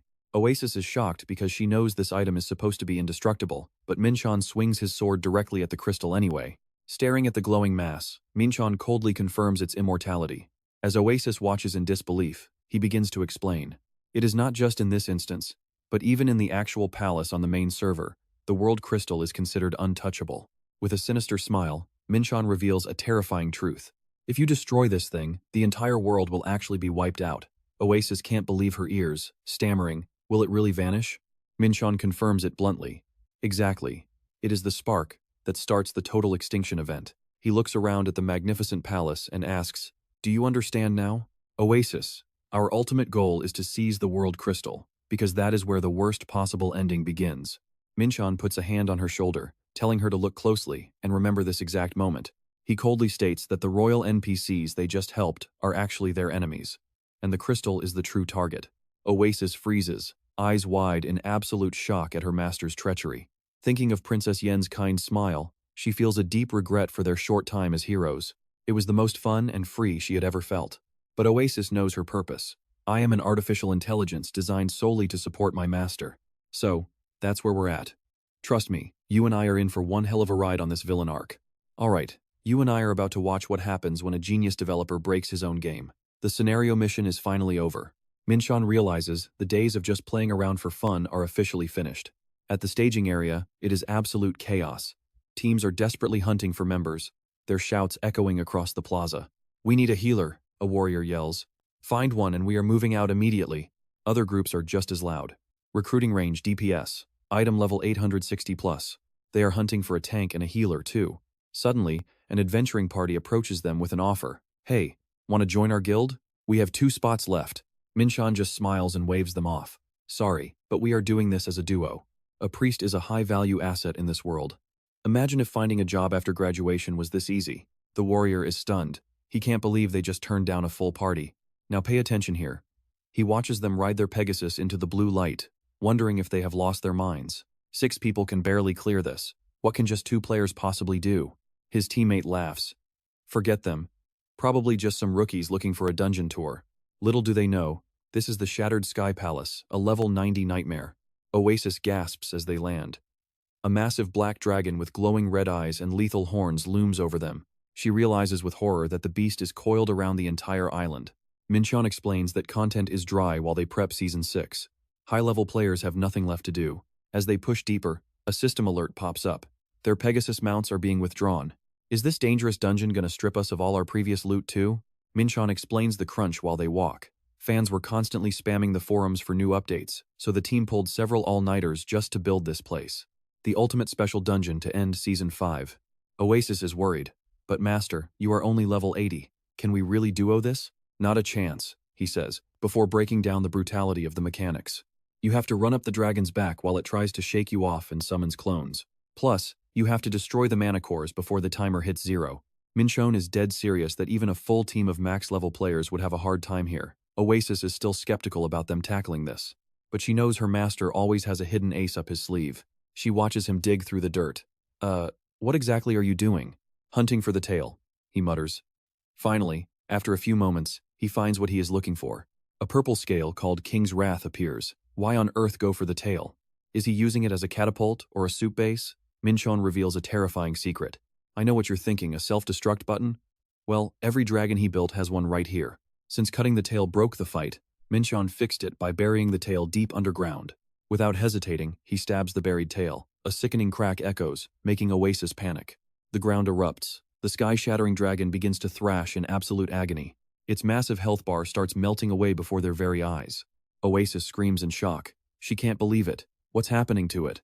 He explains that normally, breaking a limb just deals a percentage of max health. But thanks to the sloppy and lazy programming from the staff, this specific part that shouldn't even exist triggers a massive, infinite damage loop. He mocks the writers, saying they must have coded this with their feet while napping. The legendary dragon drops dead on the spot. Oasis is frozen in shock. The ultimate boss was defeated like it was nothing. Min-cheon looks at the wreckage, remembering how furious he was when he found this bug. He had ripped into the developers for such a total lack of professionalism. The staff named the glitch director Tom's Wrath. Min-cheon is the king he mentioned. Stick with me because even with the dragon down, Phase 2 is just beginning. Alright, you and I are about to watch one of the most intense boss fights in this series. Let's move, Oasis warns. The true boss is waiting. The dungeon suddenly shifts into a rain-soaked ancient temple. Amidst the curved rooftops, a massive blue dragon silhouette emerges. A deep, sorrowful voice echoes from the shadows. My brother, what on earth has happened to you? The level 90 sky-shattering swordmaster appears, with purple hair and demonic long horns. Identifying the intruders, he roars in fury. It is you. Oasis asks worriedly how they can defeat this ultimate boss without any glitches to exploit. Min-cheon firmly states, we have to take him down ourselves. Just treat this like a player versus player match. You can't rely on glitches every time, or the game developers would be out of a job. He begins analyzing the opponent, based on his own design. The boss is a powerful, fast melee fighter, but has weak defense. Min-cheon identifies his two most dangerous skills, Jasa for escaping and Asura for counterattacking. He believes if they can avoid these two moves, they will soon find an opening to finish him off. Oasis shouts decisively, summoning the basilisk. The black serpent hisses a terrifying sound, ready for battle. Though Min-cheon mocks her for once being afraid of snakes, Oasis insists she will do anything to win. Pay attention here, because this is where the fight goes from 0 to 100 real fast. How dare you humans attack me? Min-cheon immediately activates his darkness skill, his blade clashing violently with his foe. Seizing the moment, he triggers his light reversal technique, performing a skillful jump to escape the boss's reach. Seeing the enemy use a getaway skill, Min-cheon smiles triumphantly and gives the command. That is his escape skill. Oasis now understands her master's plan. Oasis, with her perfect 99 intelligence stat, is ready to act. She responds clearly. The Hammer of Dawn skill explodes, putting massive pressure on the dragon swordmaster. Giving no room to breathe, Min-cheon rushes in with a phantom combo, leaving the ultimate boss screaming in pain. Watching the plan unfold perfectly, Oasis secretly admires her master's brilliant calculations. However, the sky-shattering swordmaster's rage explodes. He roars with murderous intent, "You have chosen death." A glowing red fire gathers in the monster's palm, shaking the surrounding space. Min-cheon turns pale, breaking into a sweat. He shouldn't be using that move yet. He screams in panic, "Oasis, get out of there," but it's too late. You and I both know that look, it's the face of a man who realized his plan just failed. The boss's strategy isn't following the programming anymore. They're doomed. Oasis freezes in terror as her summon is destroyed. Not even Min-cheon can escape this devastating technique. Witnessing the horror, Oasis screams in tears. Even though he's unable to fight, Min-cheon still manages to shout a command. Hiding behind a rock, Oasis looks around in total confusion. Seeing the boss gathering brilliant blue magic for a charge, the trembling priestess curls up small. Trying to survive amidst the burning ruins, she's barely alive, but who knows if she can keep it that way. Oasis screams in worry. "Hang on, master, I will resurrect you." But Min-cheon firmly stops her.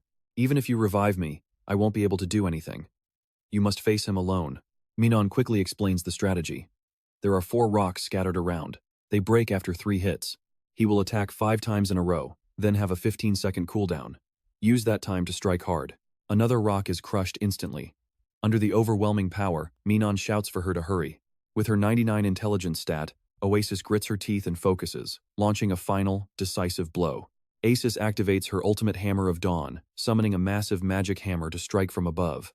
The lightning strike crushes the ground, pinning the swordmaster into a deep pit until he is completely immobile. Following her master's orders, it seems she has finally found a bit of success.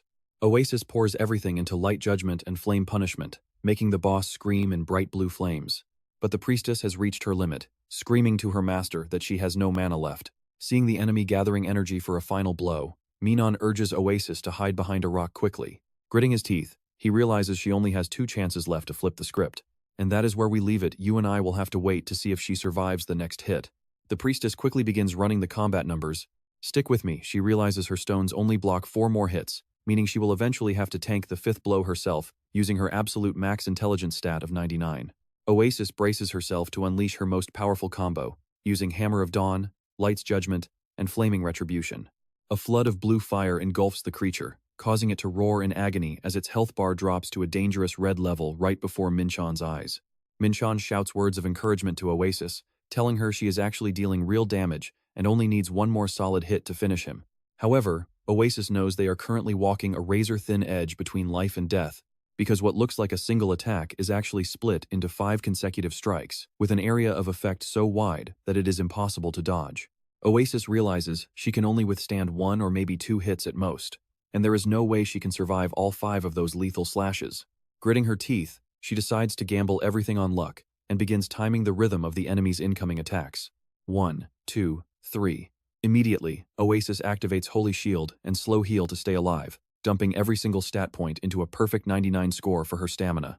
To maximize her endurance, she combines her healing and shields, earning a quiet word of praise from Min-cheon for her impressive performance. Oasis successfully tanks the boss's first attack, and as her Holy Shield shatters into pieces, she bravely uses her own body to take the heat. She tanks the 2nd and 3rd hits, and for the 4th, Oasis pulls out a novice dagger to block the blow, causing the weapon to shatter completely the moment the successful block message appears. Now pay attention, because with only 1 hit left, Oasis dumps every point into 99 agility to boost her dodge rate to 38%. She closes her eyes and leaves her fate to luck as the flaming blade whistles past her, inches from her skin, and a miracle happens when the system announces a successful dodge, leaving Min-cheon staring at the screen in absolute disbelief. Seeing the enemy has exhausted its turn, Min-cheon realizes this is their moment and shouts for her to strike. This is the last chance. Oasis grips her staff tightly and charges forward with everything she has left to deliver the final blow. You're dead meat this time. The Sky Rift Blader boss is completely exhausted now, gasping for air with his health bar showing only a tiny sliver of red. Min-cheon lies there thinking bitterly that they could have won if only she had just 1 more offensive skill in her kit. Is this our first real defeat? Suddenly, a brilliant pillar of light descends and completely wraps around his body. Min-cheon looks up in shock, realizing she is resurrecting him, as Oasis gives him a confident smile and makes her declaration. You have rested long enough, and even with the side effects, you can still land 1 clean hit on him, right? You and I can see the determination as she commands him to finish it, smiling even as she sacrifices herself to create 1 final opening. Min-cheon smirks with pride, telling Oasis she's finally grown up. He swings his blade glowing with purple mana, finally catching the big fish they were after. System notifications begin flooding the screen, congratulating them both for defeating the Sky Rift Blader and clearing the sky-shattering palace dungeon.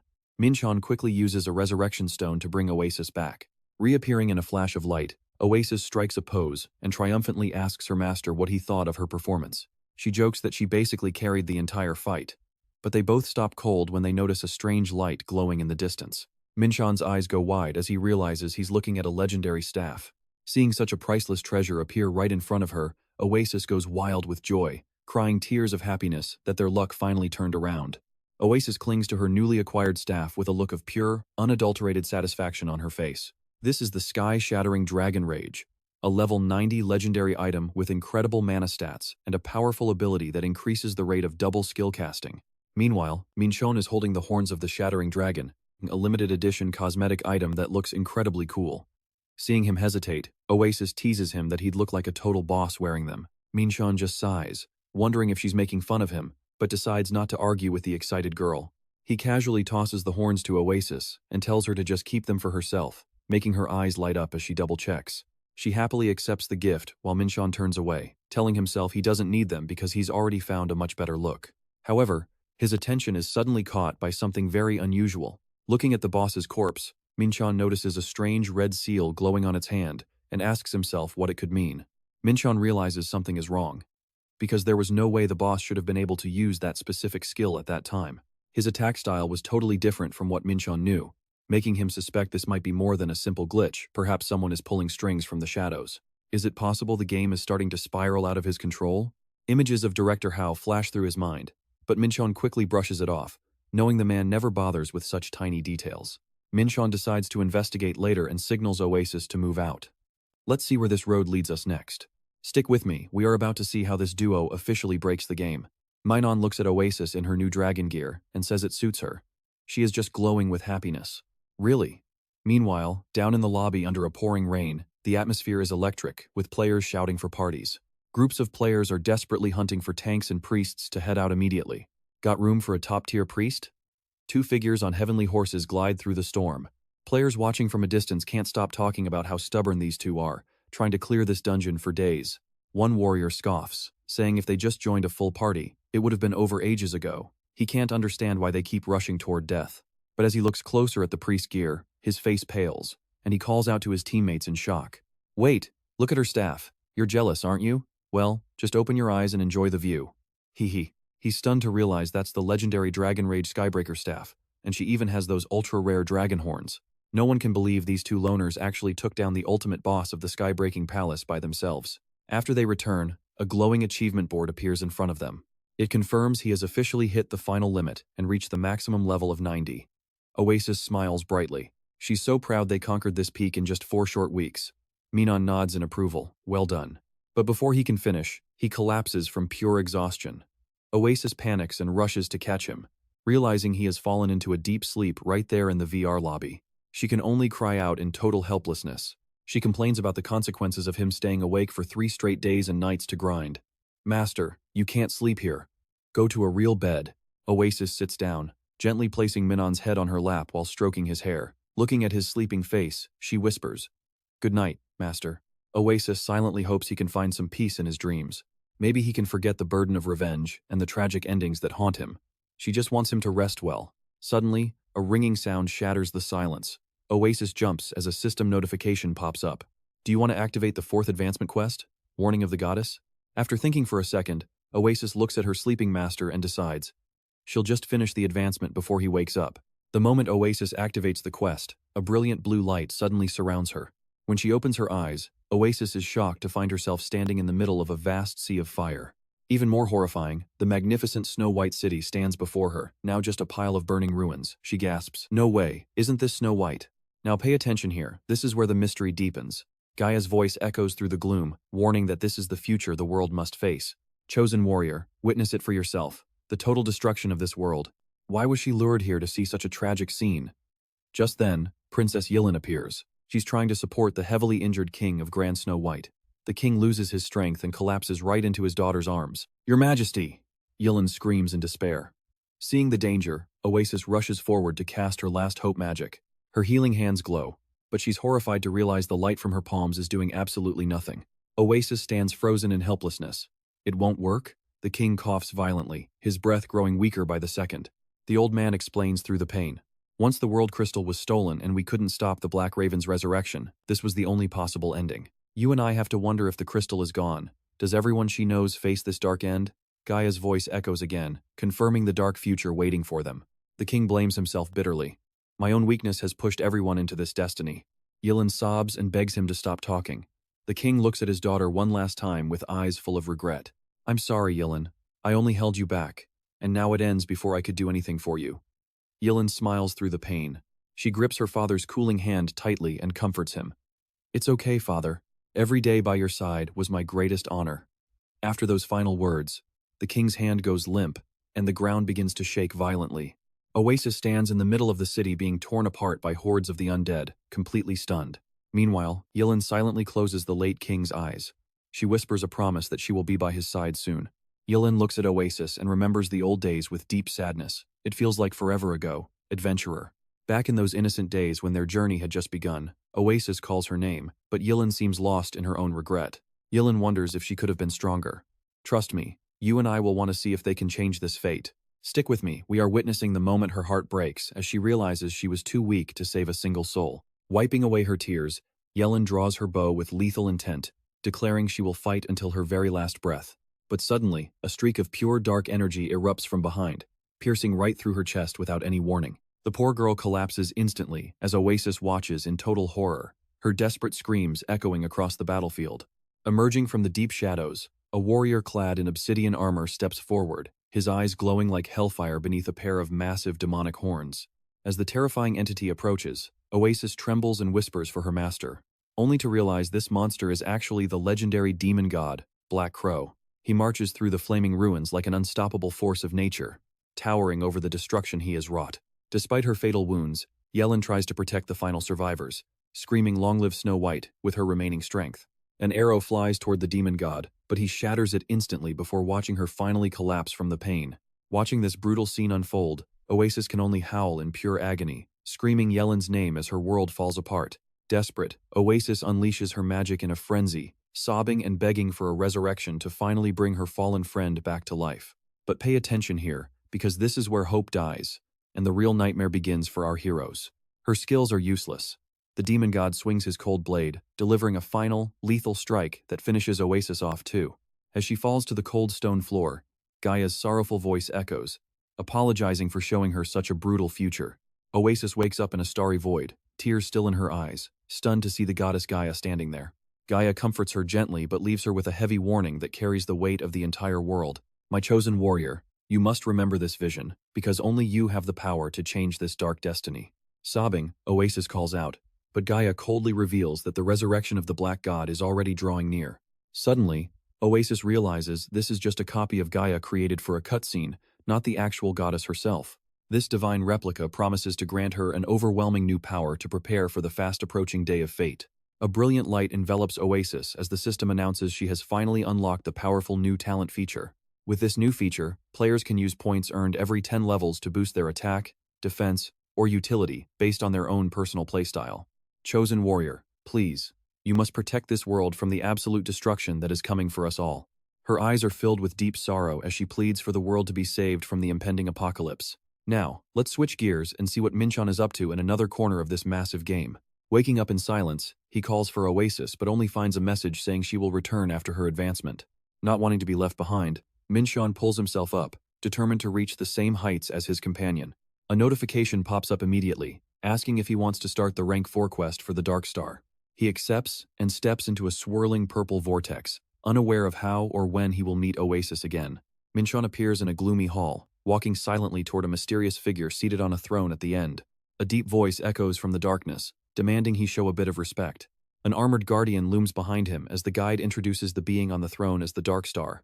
This is Lord Haina, and though his dark power is currently faded, he will surely regain his full legendary strength once he finally recovers the Lost World Crystal. To officially begin the high-level quest, Min-cheon quietly drops to one knee before the undisputed Master of the Shadows. Kneeling before the Master of Darkness, Min-cheon shivers as he realizes this cutscene is far darker and more terrifying than any part of the game he has ever experienced before. In the pitch blackness, a skeleton wearing a tattered black robe appears, its hollow eyes burning with a haunting light. The time has finally come, it rasps, as a pale, bony hand suddenly reaches out from the suffocating darkness. The skeletal fingers grip Min-cheon's face tightly while the creature's eye sockets erupt into a brilliant, ghostly blue flame. It growls the ancient oath, demanding his body and soul be surrendered immediately as payment for the power he seeks. "Feel the destiny waiting for this world," it whispers, as a brutal vision of total carnage flashes before his eyes. The entire kingdom of Snow White is drowning in a sea of fire, its glory turning into ash and smoke. Magnificent towers crumble into the collapsing city while the deafening sound of clashing steel fills the chaotic, burning air. Prince Nidok, covered in blood and heavily wounded, swings his sword like a madman to drive back the monster horde. He roars with pride, shouting that the bastards will never pass him until the sound of heavy footsteps on the stone floor stops him cold. Trust me, you and I are not ready for the darkness that is about to step out from that smoke. Stick with me, we're about to watch Ni use his last strength to charge the enemy, screaming for them to return to the abyss. But the enemy finishes it with one cold strike. Watching her brother fall, the princess stands with silver hair and teary, determined eyes, making a bold declaration. We might fall today, but the adventurers of this world will never surrender to you. Looking at the adventurers standing together, Min-cheon can't help but admire them. They're strong and free, never giving in. But then, he lets out a mocking smirk. He knows the truth. They only look tough because he only gave them easy challenges. As the one who built this world, Min-cheon admits he was far too merciful. He leaked monster weaknesses, slowed down their attacks, and even added long cooldowns. He gave them countless chances to win, making them overconfident. But now, that kindness is over. Min-cheon coldly sets up a terrifying new hypothesis. Watch closely. What if a ruthless, perfect enemy appeared with no openings and zero mercy? What happens when they face an impossible fight? Weilen charges toward the approaching demon god. She fires her bow, screaming Snow White forever, but Min-cheon stabs her straight through the back. He whispers into her ear as she fades. Nothing lasts forever. It's all over now. Her body collapses among the flaming ruins. Looking at the carnage, Min-cheon states the cold truth. This game was going to shut down eventually anyway. His eyes glow with dark purple energy. Min-cheon declares, so before things get even worse, I'm going to end this myself. After seeing the future vision, a notification pops up for a brand new hidden skill. A hidden skill? Before him is the info for the demon god descending ability. Every kill charges a gauge, and at 100%, he gets 3 minutes of godlike power. Staring at the script, Min-cheon realizes something is fundamentally wrong here. He never coded this. He suspects the management. He's the only Shadow Knight player left. There's no way they'd release a massive update just for one single person. You and I can tell something's definitely wrong with how this game works. Suddenly, the Shadow Knight commander Terra walks up and drops to one knee. He swears that he and all the followers of the Dark Cult are now loyal to him. Behind his mask, he begs Min-cheon to become the Demon King and resurrect the Dark Crow. He roars with madness, begging Min-cheon to turn the entire world into a pile of ruins. My king? So he's the Demon King now. Min-cheon just gives a sinister little smirk. He accepts. Whatever, he's come this far, so he might as well take the role. I'll take the throne. That answer makes Taro incredibly happy. He shouts that eternal darkness will always follow the new Demon King.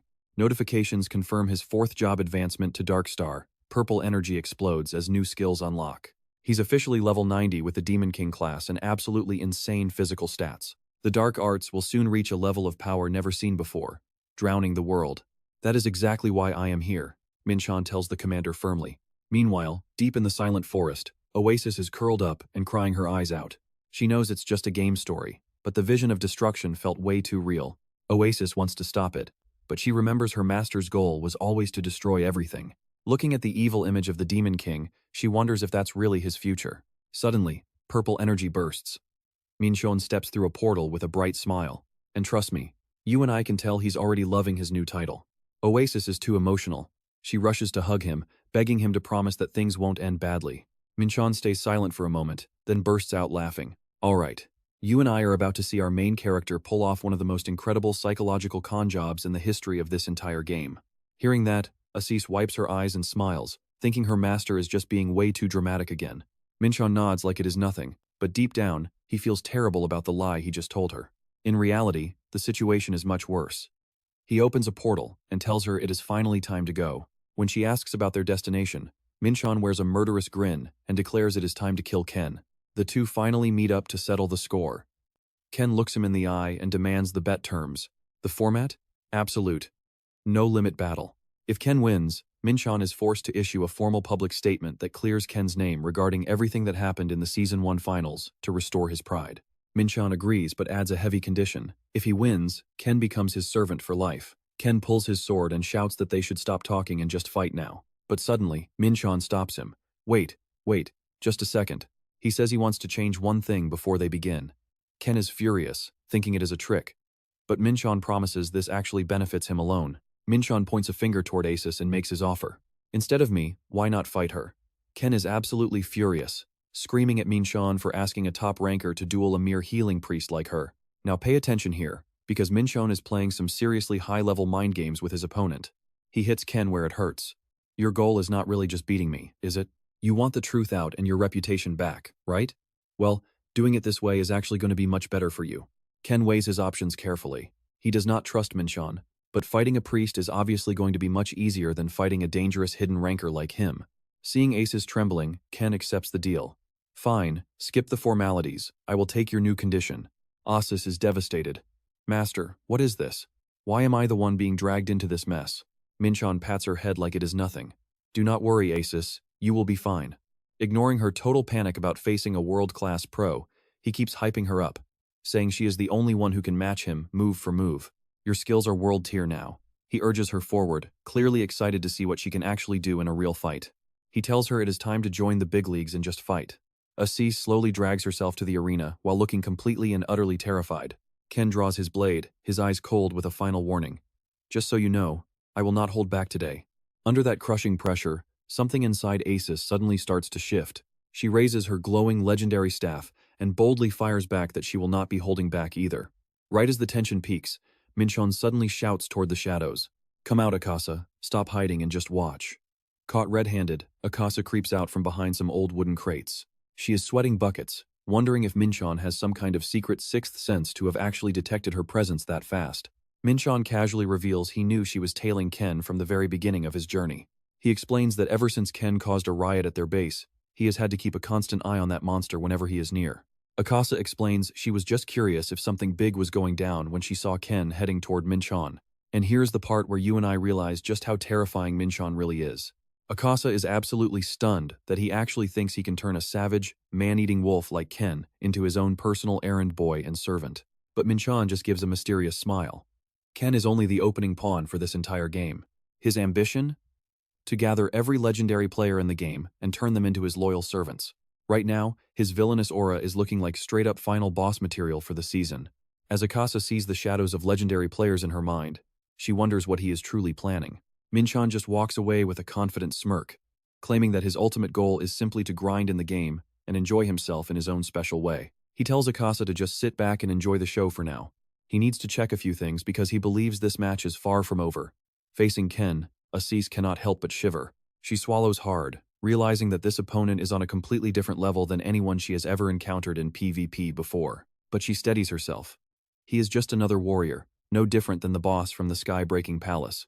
Confident she knows a warrior's move set inside and out, she decides to give it a shot. Instead of using magic, she channels all her power into her staff and slams a thunderous, earth-shaking blow into the ground. You saw that, right?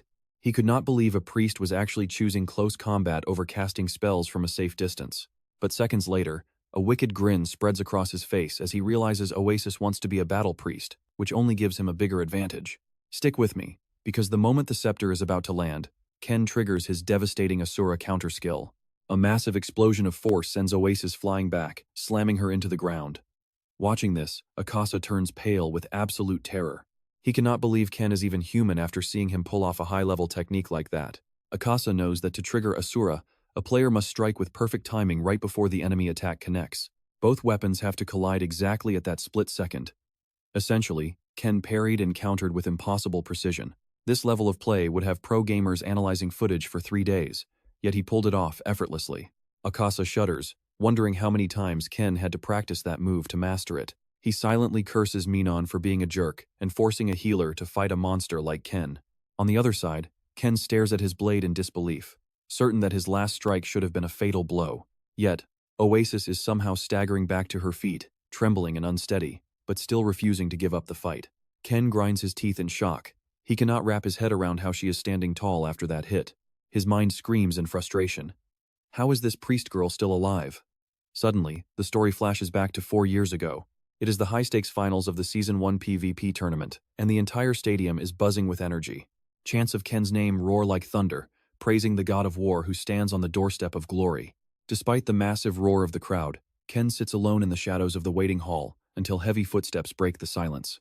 A figure in a white cloak walks past, catching Ken's eye. Unexpectedly, the stranger stops and calls out his name.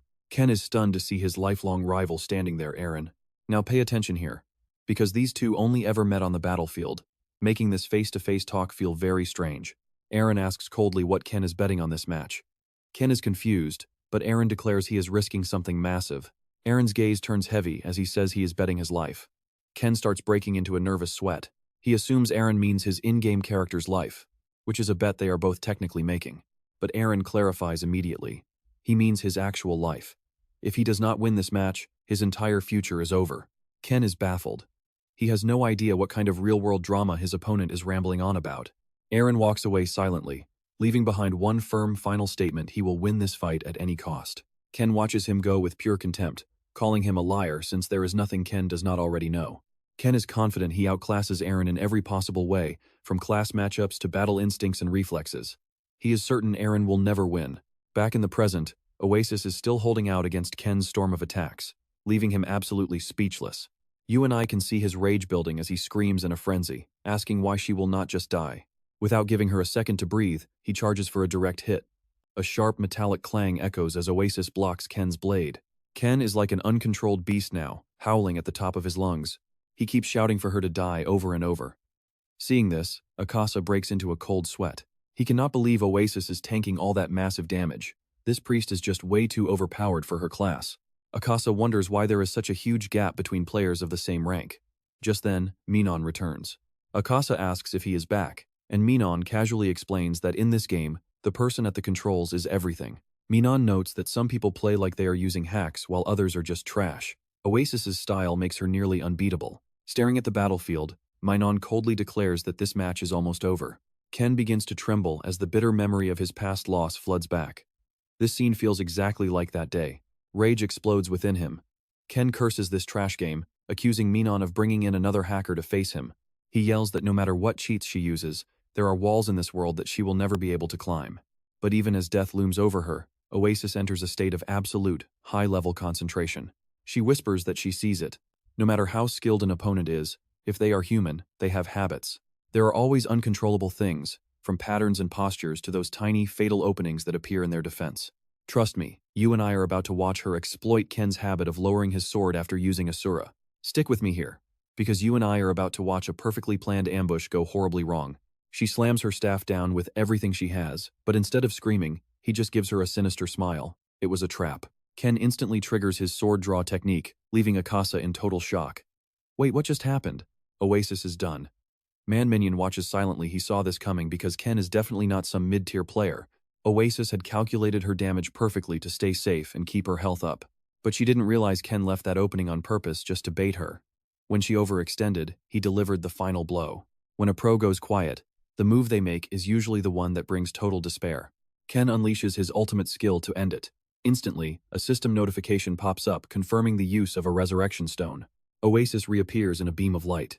The priestess is a total mess, clutching her staff and sobbing her eyes out. I lost. Just like that. Min-cheon slowly walks over to her. He tries to comfort her, but she just cries harder, apologizing for being so sure she would win.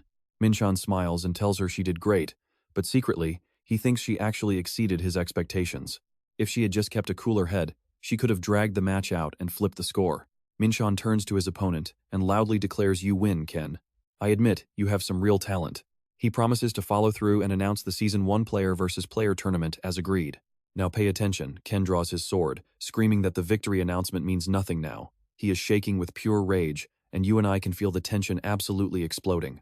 That last fight with Oasis proved it to him. This whole game is nothing but a playground for cheaters. Ken is literally shaking with fury. He points his sword right at Min-cheon's face and calls him a trash developer who protects these frauds.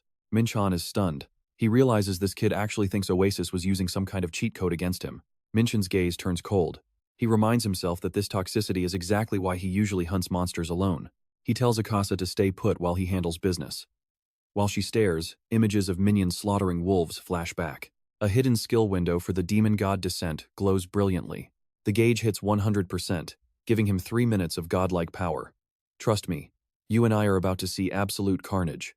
He lands firmly and asks Ken, "Do you even know what your problem is? You are living in a massive, pathetic delusion right now. You really think you are the strongest player here?" It feels like a live call-out on a main stage. Ken stays silent, his face twisted with resentment as Minion continues the verbal beatdown. He tells him that his arrogance is why he blames everyone else for cheating every time he struggles. "You do not even understand what you are missing," he concludes. Ken can only gasp in shock. Suddenly, a violent explosion of dark energy erupts, completely swallowing Minion's body. He coldly declares, "It is time I taught you a real lesson." Min-cheon activates the hidden demon god skill, summoning a massive shadow entity behind him that radiates a terrifying pressure. Ken is completely paralyzed with fear, screaming, "What on earth is that thing?" The story suddenly flashes back to the Game Master's private room, where Aaron makes a bold confession. "Yeah, I knew about that glitch. I used it, so what? What are you going to do about it? You going to take my prize? You think you can just cancel a successful tournament after all this hype?" "Yeah, I really do not think so." He confidently claims Min-cheon already checked the logs, then flips the script by bringing up Ken. He points out that the counterattack stats on that Asura skill are totally bugged as well. Min-cheon is stunned as Aaron threatens that if his secret goes public, he is taking Ken down with him for exploiting glitches too. He sneers that Ken only made it this far because that Asura skill is broken. "So go ahead. Take away his money and his pro status. See what happens." Aaron explains that both finalists were actually using characters with glitch damage stats. From his own sword skill to Ken's Asura move, everyone was exploiting something. Ken just did not realize it. And if the truth comes out, Ken will get wrecked by the fans because his bug was way stronger. Aaron stares him down with a wicked grin. "Who do you think is actually responsible for this mess? So what do you and I take from this? In a world of glitches, the developer is always the villain. You and I are about to see how this manipulation unfolds. A negligent director? A gamer using broken glitches? Or an Aaron who worked tirelessly for his glorious victory?" Seeing Min-cheon silent and defeated, Aaron coldly turns away since there is nothing left to say between them. He claims he has no choice but to keep winning in the future. Now, we shift to meeting room 2 at Nippon Tower at 7:45 p.m. During the tense meeting, Min-cheon firmly demands they reveal the entire truth to the public immediately. However, Hilly, the PR director, immediately objects to his proposal. She argues that if both players used glitches, it is a wash. Her crisis management is like patching a server with clear tape. Min-cheon argues that while Aaron knew about the glitch, Ken was completely unaware of the situation. "Stick with me, because this is where the corporate greed gets truly disgusting." Hilly slams the table. She refuses to budge since the tournament is skyrocketing company value with endless sponsors waiting in line. Under pressure, Min-cheon boldly takes full responsibility by resigning from his manager role and his director position. Hilly screams at him, accusing him of overreacting by quitting over such a tiny, insignificant incident. A male colleague bows in apology, but Min-cheon quickly comforts him. He blames himself for missing the bug during the final check. The colleague worriedly asks about Ken's fate, because if this secret gets out, Ken will be crushed and unable to recover after already facing constant, brutal ridicule for losing the finals like that. He fears the public will tear Ken apart, ending his professional gaming career forever. Min-cheon thinks deeply and offers a final plan. They will run a simulation without any glitches. He insists on only going public if the simulation results actually change the outcome. If the simulation stays the same, they will keep this secret buried forever. Terrifying pressure explodes as Min-cheon activates his demon form, summoning a massive, threatening shadow behind him. Witnessing this earth-shaking power, Ken trembles in shock. He stammers in absolute terror. "What the hell?" Without giving his foe a second to breathe, Min-cheon charges forward like a ghost. He unleashes a flurry of high-speed strikes, crushing Ken until he collapses. Ken lies there, gasping on the ground, staring hopelessly at Min-cheon as he slowly approaches his fallen enemy. "What the hell is this? How could you possibly do this? Pay attention, because we are finally getting to the truth behind this mystery." Min-cheon looks down coldly. Oasis is not human. She is a highly advanced artificial intelligence. He explains that as an AI, her reflexes naturally surpass any human, though she still plays within the system's limits. Min-cheon claims that if she were not restricted by the game rules, Ken wouldn't have a prayer of even touching her hair. Looking at the motionless Ken, Min-cheon declares that he has won the bet. As promised, he reveals the dark truth behind the controversial Season 1 tournament from years ago. Memories return to the moment Gaia presented the final simulation results with glowing blue eyes. "I have the simulation results. With a 95% win rate, Aaron is the winner." In the meeting room, Hilly claps at the result. She smiles deviously and says, "Marvelous. So everything is settled. Even without the glitches, the final match results remain exactly the same." Hilly believes Aaron would have won even more dominantly and tells Min-cheon to ignore the bug. Min-cheon quietly thanks Gaia. Hilly tries convincing him that keeping this secret benefits both the players and company. She tells him to pretend he saw nothing and just let it go this one time. But Min-cheon suddenly slams the table and stands up, completely rejecting her crooked plan. He firmly declares that all players and participants deserve the truth to ensure absolute fairness for everyone. Hilly screams in horror, accusing Min-cheon of dragging the entire company down with him. Ignoring her demands, he walks out. He insists that a rematch is the only right move according to the official game rules. Min-cheon takes full responsibility and heads out to post the official announcement immediately. Infuriated, Hilly screams at the staff to stop Min-cheon at any cost. A scuffle breaks out as staff members tackle Min-cheon right there in the corporate meeting room. Back in the present, the company lies to Ken. A tired employee casually claims no glitches ever happened. You and I can see the betrayal in his eyes. He already sent the proof to Game Master Stream. Alright, you and I are about to watch Ken's world shatter as the company cold-bloodedly claims they found no evidence of any game bugs. Ken tries to argue about the weirdness of the damage counter, but he is immediately silenced by the company's official stance. The employee even has the nerve to claim that suppressing the truth is actually protecting Ken from the public's backlash. If the truth ever leaked, their perfectly smooth denial would be a textbook case study in high-level crisis management. The Nippon staffer tries to calm things down by bringing up the fact that PvP Season 2 is right around the corner. Season 2 is starting soon and there will be another tournament. If you win this time, Ken suddenly roars for him to shut up. He insists that Aaron cheated. That is the truth. Why are they trying so hard to cover it up? Ken snaps and grabs the man's collar as his bottled-up frustration finally explodes like a pressure cooker losing all control. Ken screams in pure rage. Where is Dream? Bring that guy here. If he doesn't get a real answer now, Ken will handle it himself. Suddenly, an unannounced live stream starts, instantly drawing the attention of every single player on the server. Now pay attention, because this is where Ken decides to bet everything he has left on a sudden reveal stream. On every street in the game, the crowd begins to whisper and buzz about this absolutely shocking new information. Players stop exactly what they are doing to follow every word on their consoles. Ken's voice drops low as he continues. One last thing, I do not want a rematch. I just want people to know the truth. Thank you all. The live stream ends, leaving a shock over the entire continent and a silence so deep it feels like the server just disconnected. However, the reaction from the public is the complete opposite of what he had been waiting for. Sarcastic comments start flying. Honestly, even without that bug, Ken still never would have been able to beat a player like Aaron. The crowd just scoffs, thinking that tiny glitch was not even enough to change the final result of the fight. Ken sits alone in the dark, forced to endure the insults of people claiming he is just a sore loser trying to smear the champion's name. Despite the insults, Ken coldly tells himself that they can say whatever they want for now. At least the situation has become big enough that Nippon will have no choice but to release an official statement. Ken has bet everything on this official announcement, believing the truth will finally be brought into the light. And yeah, I know what you're thinking. Surely the truth comes out? Well, think again. After reviewing the system logs of the match, we have determined that all players competed with total and complete fairness. We searched for any bugs that could have affected the match results and found that no errors occurred. Ken stands frozen, his face turning pale with shock, as the truth is blatantly and shamelessly distorted right in front of him. Moments later, Aaron appears on the screen with the calm and noble attitude of a true victorious champion. He casually sends out a greeting and says he is happy his reputation has been cleared of those vicious rumors. With a fake smile, Aaron acts incredibly merciful, saying he doesn't hold a grudge and even shamelessly hopes their next meeting is in the professional league. Below the video, comments praise Aaron as a great guy while mocking Ken for failing to change anything at all. The crowd keeps laughing at Ken, calling his actions low-class and ridiculous since he gained nothing but public shame. Ken falls into a deep pit of self-doubt. He wonders if he really did something wrong. Was it just a small bug? He remembers it clearly there was an error. Is wanting the truth really a bad thing? Gritting his teeth in total frustration, he tells himself that this is definitely not his fault.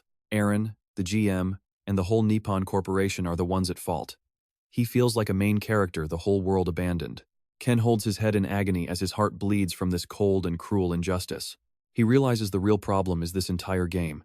Standing in Snow City at sunset, Ken hides away in a dark corner. The sound of footsteps approaches, followed by a voice full of mocking sarcasm. Oh, look who we have here. Is this not the famous warrior Ken? A passerby laughs out loud, calling him a pathetic and hateful troublemaker. The player does not stop. Ken, you are the only thing everyone has been talking about these days. Are you really that jealous of Aaron? He sneers, saying it is no wonder Ken is bragging while being beaten to a pulp by the weakest class in the game. He puts his face right next to Ken's, laughing. How does it feel? You must be pretty furious, right? Watch closely because this ending changes everything. One lethal slash strikes in a heartbeat, leaving the mocker silenced before he even knows what happened. Stick with me. We're starting with a victim collapsing as witnesses scream in total horror. What the hell is happening? Did you really just kill that guy in the middle of white snow? They shouted, demanding to know what was wrong. Why would a pro gamer go on such a mindless killing spree? Ken looked up with a twisted manic grin. Pro gamer? Forget that. As of today, I'm retired. And I'm going to destroy this whole damn game. Ken realized he'd also benefited from a massive system flaw. There's even a bug in the warrior's skills. I thought those were just the tournament rules. He hung his head, wondering if his own power was just a glitch. Min-cheon stepped closer to reassure him. You did nothing wrong. This was our failure for not fixing the bugs. By the book, every player should have been disqualified or completely removed. Ken asked bitterly, why wasn't it you? Why are you still standing? Min-cheon stared into the distance. He used to be proud of creating this world, the captain leading Win Online to success. But reality slapped him in the face. Min-cheon realized he was nothing more than a small piece of the puzzle. Just a low-level worker for Nippon Corporation with no power against the greed of his corporate bosses. After that massive scandal, Min-cheon was banned from all esports and forced to work as a developer in the shadows. However, pay attention here, he never forgot that day. Min-cheon knew Win Online was rotten to the very core, and the absolute corruption of the executives was now finally being laid bare for the entire world to see. Standing before Ken, a man who was now completely consumed by hatred, he looked him in the eye and made a shocking offer. Join me, and let's tear this world apart. Ken gripped his sword. He'd agreed to be an ally, but he wouldn't follow every order blindly. Standing tall, he made it clear. They were only working together because they shared the same goal.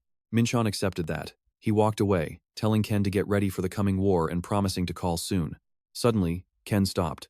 He hesitantly called out to Min-cheon with a face full of regret. Ken bowed his head, admitting he'd misunderstood him all this time. A late apology for a long-standing grudge. He wished he'd spoken up earlier. Maybe then, things wouldn't have spiraled so far out of control. Min-cheon just gave a cold, indifferent grunt. Ken pulled up his hood and silently disappeared into the night. The second the hunter was gone, Akasa finally crawled out from his hiding spot. Min-cheon teased him, asking if he was really too terrified of Ken to even say hello. Akasa trembled. Every time I face that guy, I'm worried my head will fly into the next town. Still, he was shocked. Min-cheon recruited a lone wolf like Ken. Min-cheon just smirked. In business, everyone has a price. Once their usefulness is gone, we part ways. That's the eternal rule of the game. You and I can see what's happening. Seeing Akasa's confusion, Min-cheon suddenly reached out and invited him to join. Akasa waved his hands in panic. This plot is way too big for me. I'm not taking the fall for this. Min-cheon just smiled, telling him to reach out if he changed his mind. Akasa waved goodbye. Fine, I'm out of here. He left quietly. Min-cheon watched him go with a deep, calculating look. He knew Akasa would join soon. You're already a piece on the board for my grand plan. Min-cheon turned to his partner. It's time to go. Oasis was standing there with a look of pure worry. Staring at her master's back, a million dark questions were racing through her mind. I could swear I just saw him transform into a black-winged demon for a split second. Was it just my imagination? Min-cheon noticed her acting strange and asked what was wrong. Oasis snapped out of it, stammering. Oh, nothing. She pushed the thoughts aside to stay focused on the goal. Oasis excitedly asked him, what's our ultimate ending going to be? Min-cheon looked into the distance with cold eyes. We're preparing for war. One ally isn't enough. Oasis wondered if there were more. Min-cheon confirmed they'd be visiting a whole list of potential candidates. But then, Min-cheon's mood suddenly shifted. He gave her a warm smile. But first, since we've been working so hard lately, let's take a vacation. Oasis was stunned. Trust me, you and I didn't see that coming. A vacation? To Palo, he said. All right. Stick with me because you are about to see a player falling into total panic. He is staring in horror at his notification screen, clutching his head and screaming in absolute crushing despair. His hard-earned notoriety cut right in half. Just like that. This is the bitter reality of getting absolutely wrecked by a high-level player for the first time. Meanwhile, at the dark cult outpost, a massive wooden fortress towers within the shadows of a gloomy cavern. Back at base, Min-cheon gets a warm welcome from Alpha and Beta. Welcome back, Dark Lord. It has been a long time. Min-cheon casually mentions he has been busy. The managers report that they have completed building upgrades and created more soldiers. Min-cheon walks through the ranks of goblin soldiers as they all snap into a respectful salute. Suddenly, he stops in front of one soldier who looks completely different from the rest of the pack. This guy stands out. Alpha and Beta proudly explain he is a rare, special-grade soldier. The system shows it is Cup, a level 50 special spear goblin with enhanced skills like prioritized attack and flicker. The managers explain that rare spawns depend on barracks levels and the total resources you invest. Min-cheon smirks, planning to use all those notoriety points he stole from Kane for a massive upgrade. Now pay attention, because with over 608,000 points, Min-cheon starts barking out a series of commands. First, get every single barracks up to level 5, all main structures to level 3, then spawn 5 more golems, and start planning for a much larger army. As Alpha and Beta frantically scribble down notes, the sound of their pens fills the air. Suddenly, Oasis shouts in his ear that the plane is landing. Min-cheon is shocked by how fast time flew. He tells the managers to handle the upgrades and vanishes into a beam of light. I will be back. Back in reality, Min-cheon is sitting in first class.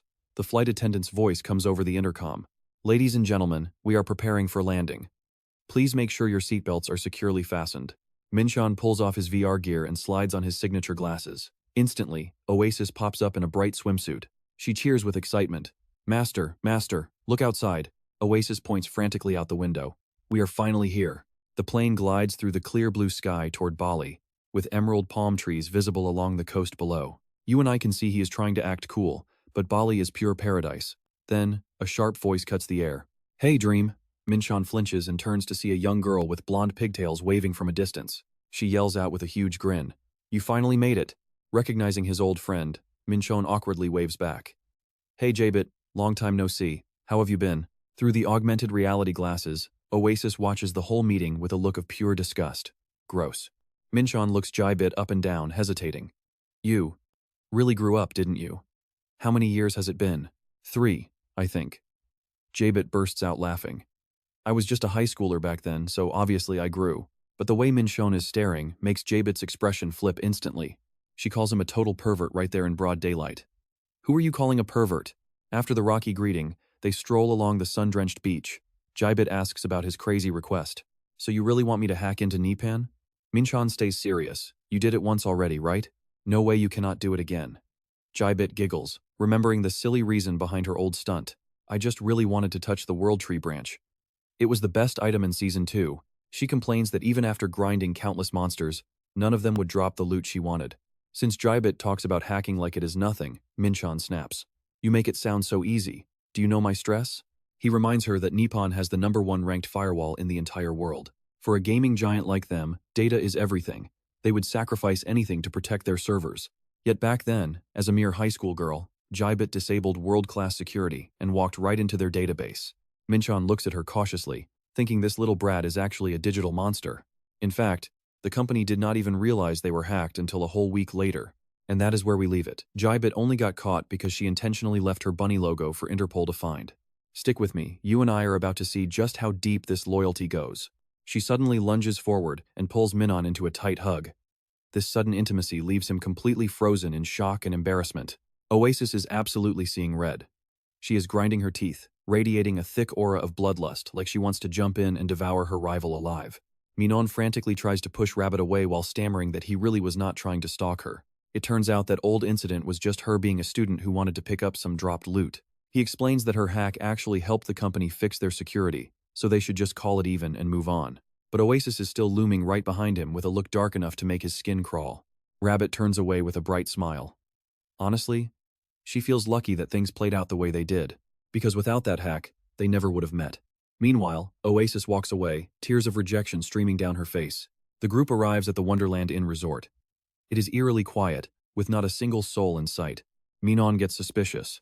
Why is this place empty? How can she even keep this business afloat with 0 customers? Rabbit just gives him a confident, toothy grin. She reveals she owns the whole place, and she kept it empty just so her friend could have some privacy. Min-cheon follows her silently down a set of dark stairs leading deep into the earth. She brags that the security here is top tier. This is her real moneymaker, so she has to protect it.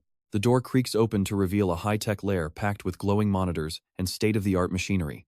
Suddenly, a beautiful woman's face appears on the massive screen with a welcome. Welcome, Rabbit. I have been waiting for you. Rabbit smiles as she introduces her to Min-cheon. Let me introduce you to. This is my AI assistant, Alice. Min-cheon is naturally caught off guard. Does a hacker really need an assistant? Rabbit insists that Alice is vital for her operations. Now pay attention, this is where the rivalry begins. From another angle, Oasis is glaring through her glass with enough killing intent to shatter it. This internal competition between the two AI is starting to feel more intense than an actual world boss battle. Oasis calls her a shameless flirt. Like master, like servant. When Alice smirks mockingly, Oasis loses it in her own mind. You are smirking? Please, I am a much newer version than that old hardware. Ignoring the AI bickering, Rabbit gets straight to the point. Alright, let us see exactly what you need me to do. Min-cheon looks her in the eye and drops the demand. I need you to hack Wing Online and wipe all the data from the Season 5 finals. Can you do it? Rabbit puts on her headset and starts typing away at lightning speed. It is a massive amount of data, but she left a backdoor 3 years ago that is still wide open. She winks playfully, making Min-cheon laugh. Guess he should have known she would leave a little something behind. You and I can see how happy she is just to finally be useful to him. Rabbit bites her finger nervously. Why on earth does he want to delete all this valuable data? He explains he just wants to preserve the original game before it became a corrupted mess. Rabbit nods. By her math, Season 5 ends in 3 days according to Korean time. That means Rabbit only has until 11 p.m. in Bali to finish the job. She slides on her VR gear and tells Min-cheon to go get some sun instead of distracting her. He wishes her luck and walks out. Oasis is still confused why he is so obsessed with Season 5 data. He repeats that he just wants to save the soul of the game he put his heart into. He tells Oasis to unpack quickly. They have serious work to do while they wait. Oasis is confused because they are already at max level. But Min-cheon's eyes glow with a fierce, red determination as he makes his announcement. It is time to bring our group back together. Next stop? El-Ren Temple, the final dungeon added 4 years ago during Season 1. This place was legendary. The site of the first world boss raid where players fought for absolute glory. But now? It is nothing more than a forgotten wasteland left to rot in the dust. In the middle of those ruins, a man with a long scar and an eye patch sits silently, guarding his throne. The tyrant of the Omen brothers. A man who once dreamed of ruling the entire world of Wing Online. With insane charisma and leadership, he built the strongest guild the server had ever seen, conquering every fortress in his path. And that is where we leave it, trust me. You and I are about to witness the return of a true legend. Alright, let's see how a legendary era finally crumbles into dust. As old-school dungeon methods became obsolete, famous streamers and pro-gamers took over the front lines. The world turned its back on the Brothers Union, leaving their forces to wither and vanish over time. Internal civil wars drove thousands of members to desert the ranks. Even the Temple of El-Ren, their symbol of power, lies abandoned. Now, only one man remains the leader of the Brothers Union. Sensing an intruder in the silent hall, he coldly asks, "Who goes there?" Cutting straight to the point, he declares this his palace and demands the stranger reveal himself and kneel. Min-cheon steps forward slowly, mocking him, asking if this dilapidated ruin actually deserves to be called a palace.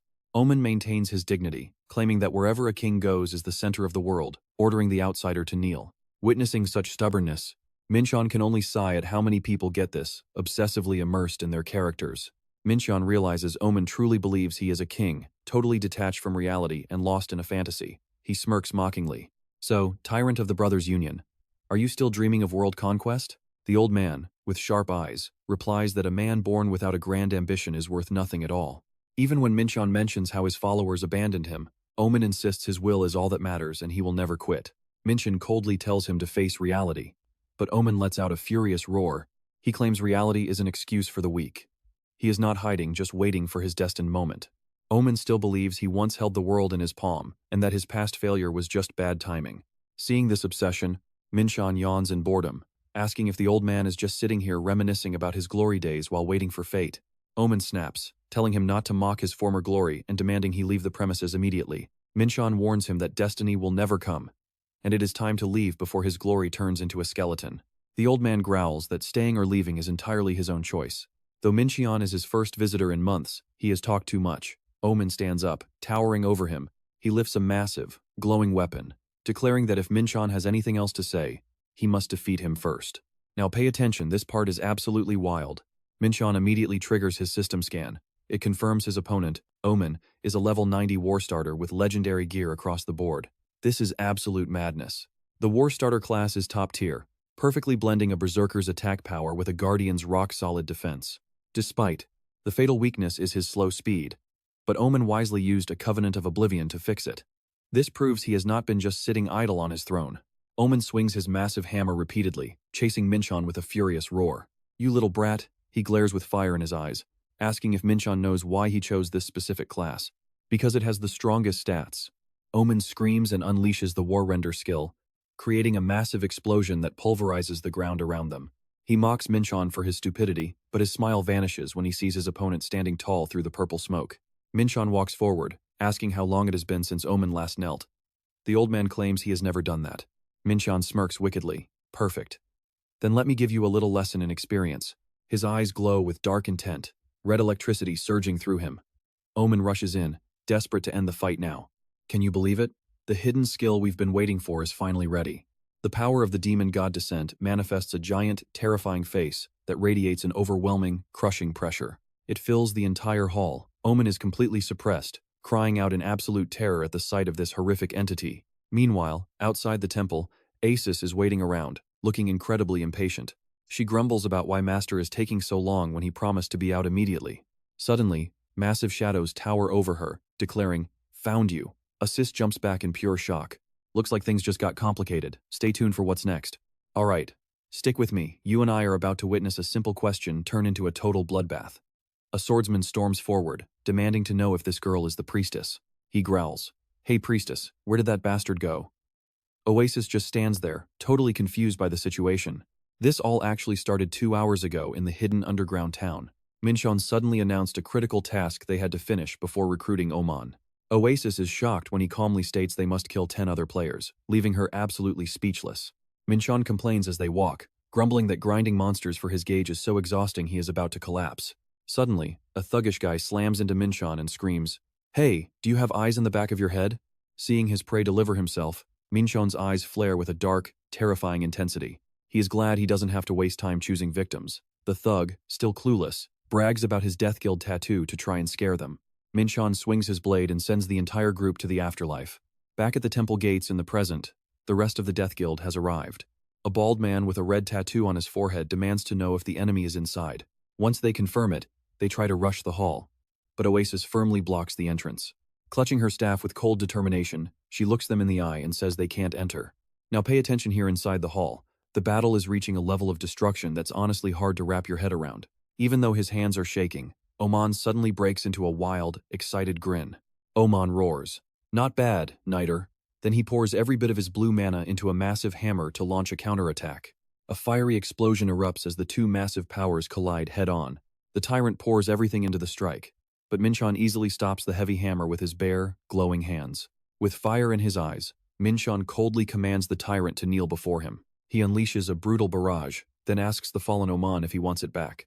He asks if the tyrant truly wants to reclaim his lost power and authority.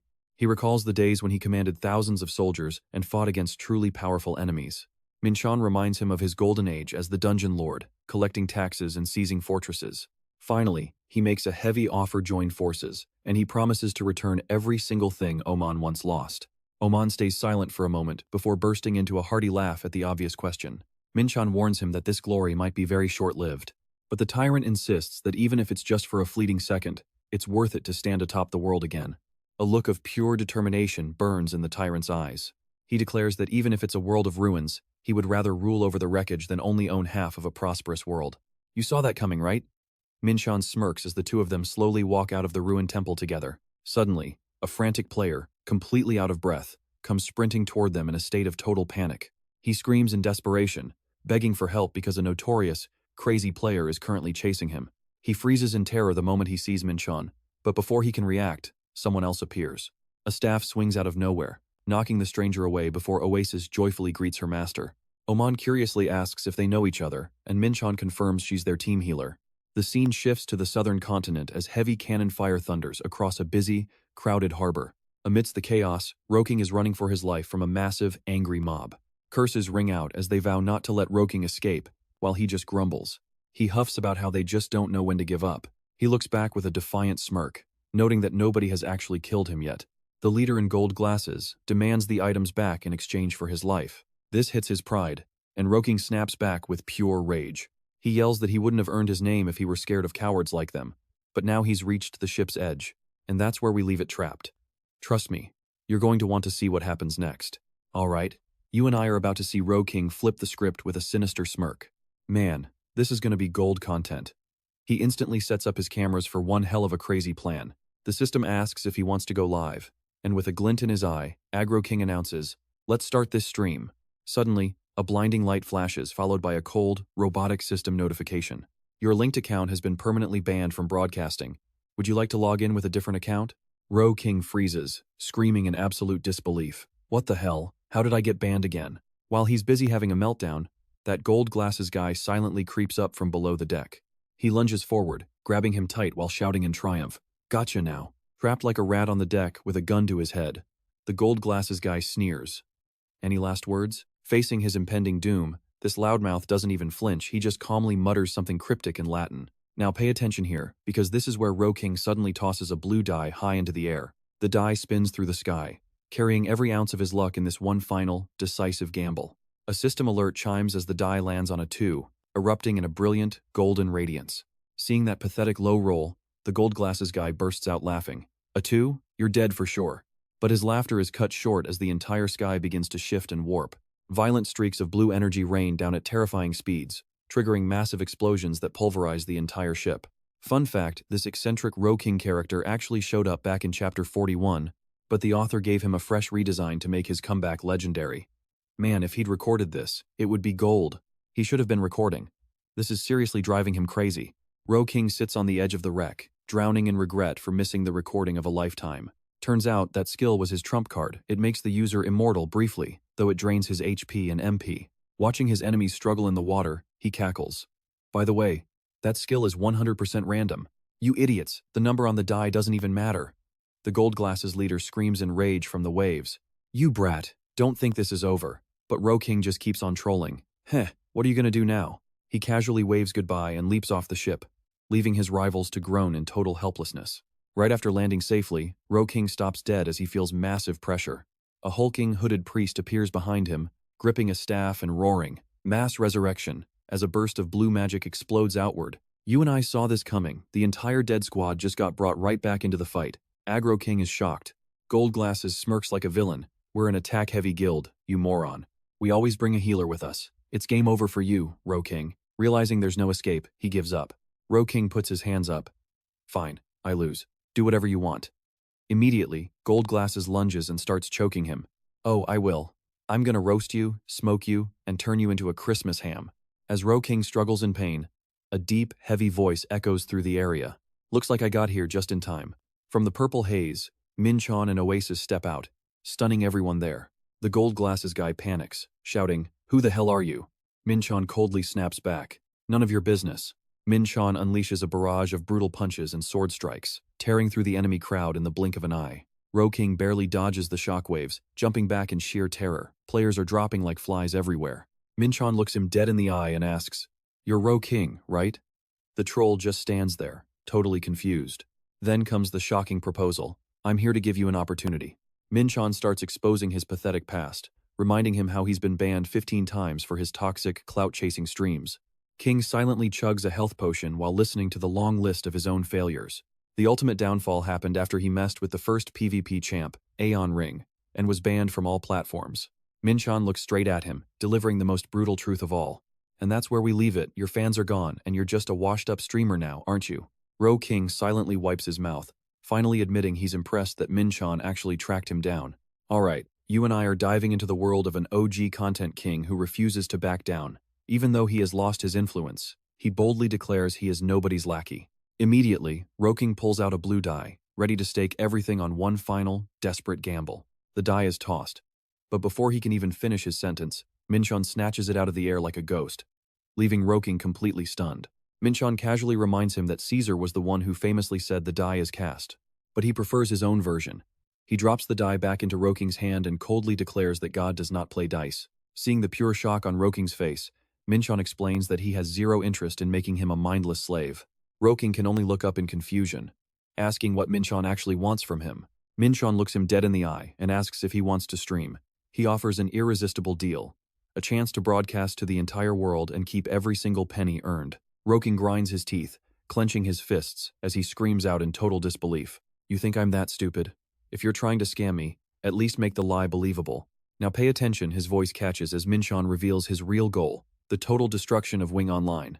King stumbles back, absolutely paralyzed by the shock. Min-cheon just smirks like a devil.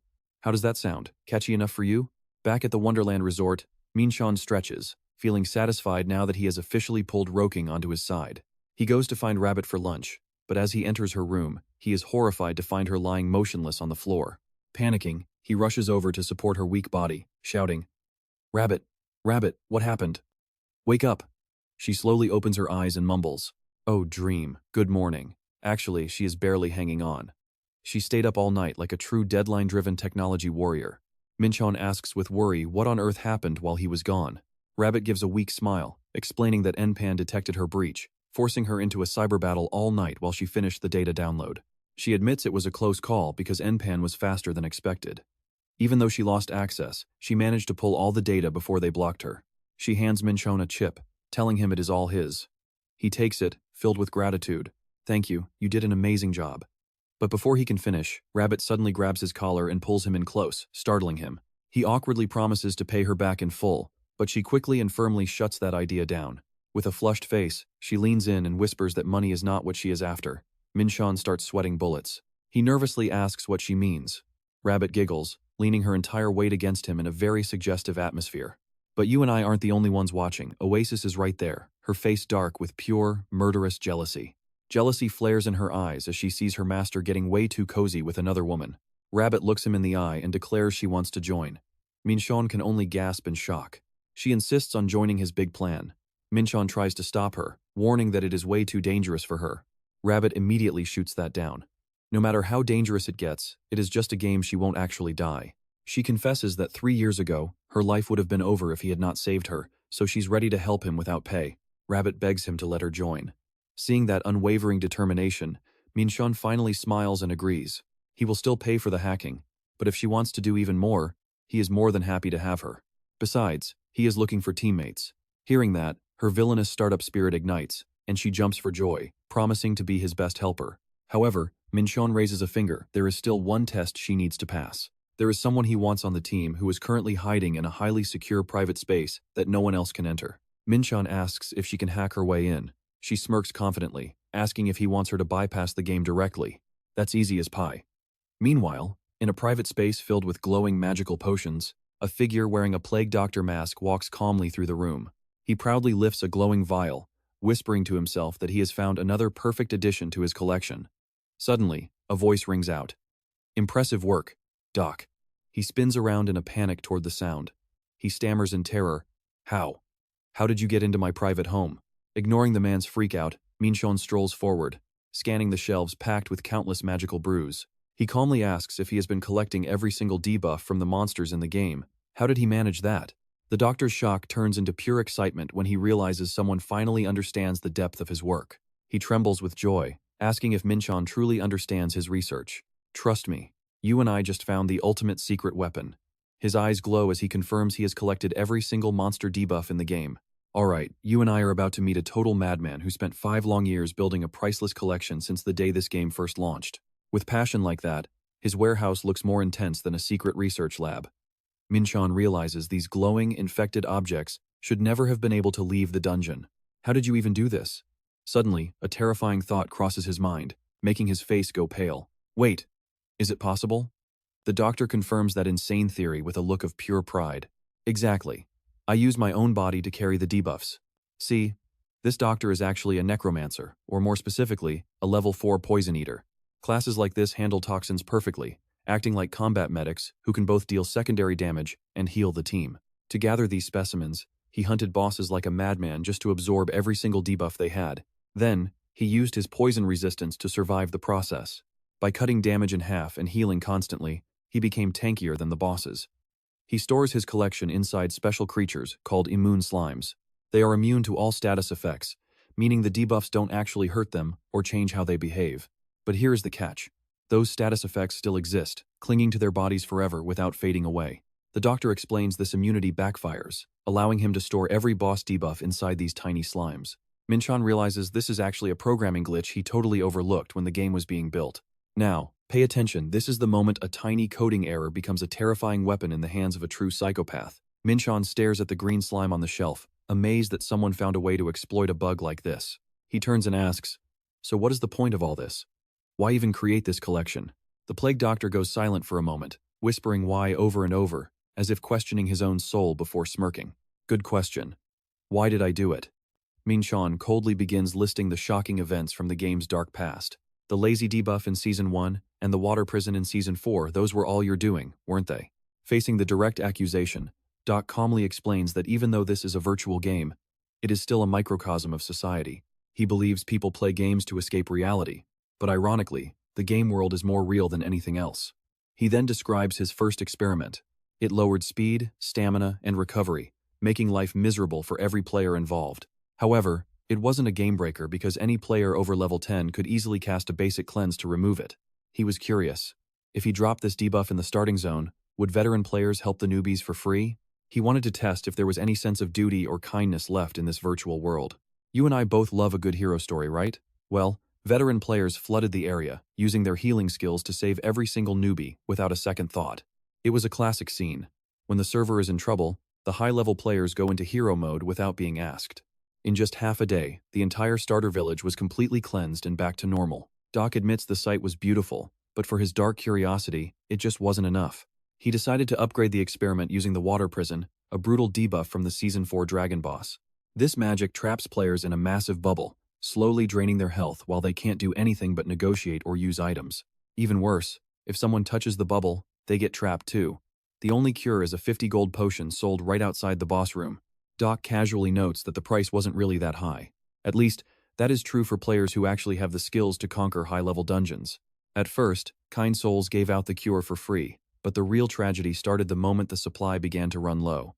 Everyone immediately turned toxic, attacking the very people who were trying to help them. They screamed, "Why didn't you give me one?" The plague doctor shudders as he remembers that moment. High-level players started hoarding the remaining supply to control the market. The cure that started at 50 gold soon skyrocketed to 100, 500, and even 1,000 gold. High-level players fought to buy every single bottle just to flip them for a massive profit. He screams in excitement, "I will never forget that chaos." While low-level players were left to die in their water prisons, others were desperately fighting over a single bottle of the cure. The online market became more cutthroat than a real-world Black Friday sale. The elites did everything they could to squeeze every last gold coin from the desperate victims. Doc looks at Min-cheon with a haunting gaze and asks, "Can you imagine how it felt, creating all that beautiful chaos with my own hands?" Min-cheon watches him silently before asking what final conclusion he drew from such a cruel experiment. "So, what do you and I take from this?" Doc concludes that even in a game, humans will never help each other purely out of the goodness of their hearts. Min-cheon asks suspiciously, "No kindness at all?" Doc flatly claims humans only help when they have something to gain. In the first experiment, they helped for cheap emotional satisfaction. But in the second, money was the only real motivator. He delivers that cold truth. Min-cheon still isn't convinced. Is that really it? Stick with me, because Doc just pulled out a glass vial of eerie black smoke. Min-cheon pales. Old memories of those solitary codes return, making him stammer in pure terror. What is that? He is stunned by a reality that should be impossible. After the server reset, every piece of data on that virus should have been erased completely. So why didn't Gaia step in and delete it this time? Now watch closely as the plague doctor holds up that black smoke and asks, "Remember this?" He claims a Japan employee who hated the company released this DBF virus into the world. Staring at the smoke, Min-cheon thinks, "Of course I remember. I am the one who released it." Doc goes on, describing this as the moment the world came closest to total destruction. World-ending power in a tiny bottle. He asks if it is wonderful. He realizes this is the final piece for his most horrific experiment in history. Doc roars like a madman. It is the perfect chance to see humanity's true face before death. Min-cheon screams to stop him. "Wait, what are you doing?" Ignoring his pleas, the doctor uncorks the bottle. But then, he sighs in total disappointment. It is useless. Min-cheon stands there, completely confused by what is happening. Doc explains the DBF lost its function. The smoke is there, but the effect is gone. He is curious, but Min-cheon is sweating. Why would Gaia leave an empty virus shell behind? Doc scratches his head obsessively. "I have to know, or I will go insane." The plague doctor wonders how humans would react if the world were truly ending. He thought the virus was the answer, but now that hope has vanished. Min-cheon interrupts. "There is another way to destroy the world if the doctor helps him. You saw that look, right?" Min-cheon wants to turn this world into a sea of fire. Behind his mask, the doctor breaks into a thrilled, twisted smile. He can't believe he actually gets to run this insane experiment. Cut to beautiful Bali. Min-cheon is finally relaxing with J-Bit and the two girls. Watching the sunset, he feels at peace. But peace never lasts 5 minutes here. That is just anime logic. J-Bit hands him a soda and asks if he is rested. Bali is great, but Min-cheon has to leave tomorrow. J-Bit begs him to stay and relax. He refuses. He thinks if he relaxes even a little, his hatred will cool down. Just like the soda in his hand, his revenge could lose its fizz. Suddenly, J-Bit strips off her outer layer, revealing a swimsuit that makes him spit out his drink. She smiles brightly, inviting him for a swim. Min-cheon is a blushing, sweating mess. She doesn't wait for an answer. She grabs his hand and pulls him along. "Let's go. You're in Bali and you won't even swim?" Min-cheon stammers, trying to find an excuse. "I'm fine, really." But he ends up getting dragged away, totally embarrassed. Oasis watches through her AR glasses, looking sad. If only she had a real body. Suddenly, a strange shadow appears. It is Alice, the AI assistant for J-Bit. With dark, swirling eyes, Alice asks coldly, "Do you actually like that human?" Oasis freezes. Her face turns red, feeling exposed by one of her own kind. The next day, the short vacation ends. Min-cheon is at the airport, ready to depart. And that's where we leave it, J-Bit waving goodbye, inviting him back for more. Alright, you and I are jumping into a world where corporate greed and virtual dreams collide head-on. You should visit Korea sometime too. I will be your personal guide. Hearing that promise, Rebit's eyes light up with pure excitement. Wait, really? Is that a promise? I am totally going. Min-cheon just nods and confirms it. Yeah, for real. See you in the virtual world then. Rebit waves a final, excited goodbye. Alright, see you later. Back at NPAN headquarters. Looking for Dongha? Shin-jae appears with a dark, heavy look on her face. She lets out a tired sigh. Well, the graphics team is basically just grinding out paid skins now. It is slightly better. When asked about her team, Shin-jae just laughs bitterly. Honestly, I just want to die. She suddenly remembers and asks if the meeting started. Out in the hallway, a crowd of employees is still waiting because the previous meeting has not ended yet. Now here is where things get tense. Watch what happens when that door suddenly slams open. Director Hao storms out, roaring in a total rage. What on earth am I paying you for? He screams that they are all useless. Hao cannot believe there was a security breach that his team failed to track. They do not even know what was taken. A trembling employee tries to explain that no data was actually changed, but Hao immediately shuts him down. He screams that the data is not the issue. There is a massive backdoor sitting right there that nobody even noticed. Hao grits his teeth and asks if they are all just playing dumb to escape their responsibility. He growls that he would rather replace them all with AI, because these humans are even worse than machines. After ordering them to get out and not go home until it is fixed, Hao puts a hand to his forehead. He slowly walks out of the meeting room and coldly addresses the crowd of people who were waiting outside. Why are you all just standing there? The room is empty now. He calmly adjusts his tie, returning to his usual professional self as if that explosion never happened. Director Hao begins the new meeting with an air of absolute authority. He reminds everyone the update is day after tomorrow. If I remember correctly, let's hear the status from each team. As the project leader excitedly starts his report, Hao suddenly cuts him off. You know what? Never mind. I am sure you all know. I know what you are thinking. This director is a total nightmare, right? Watch his next move. Just because I am the director does not mean I should tell you how to do your jobs. That is old-fashioned. Hao continues his lecture on professionalism. Everyone here performs their specific duties in their own unique way, and you must take responsibility for the results. That is what a real professional does. Am I right? Immediately after, his tone shifts to something much more cold and practical. Enough of that. Are we making a profit? An employee nervously shows him the sales data for the past 2 weeks. The moment he sees the numbers skyrocketing, a greedy smile spreads across Hao's face. Look at this. I told you that paid items were the answer. He sighs, regretting that they did not start sooner. It was a waste of time not doing this from the beginning. A real waste. Still, no use regretting the past. Hao rests his chin on his hand, listing off the greedy new features ready for release. So we have the VIP system, the gear sets, and the loyalty points. Is the preparation on schedule? An employee confirms the point system launches with Season 6, but then hesitantly mentions a problem with the goddess wings. Hao looks confused and asks what the goddess wings are.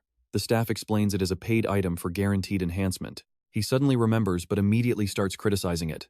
Oh, right, that one. But what is up with that name? It sounds so cheesy. Sitting right next to him, Shin-jae coldly delivers a reality check. You were actually the one who chose that name, director.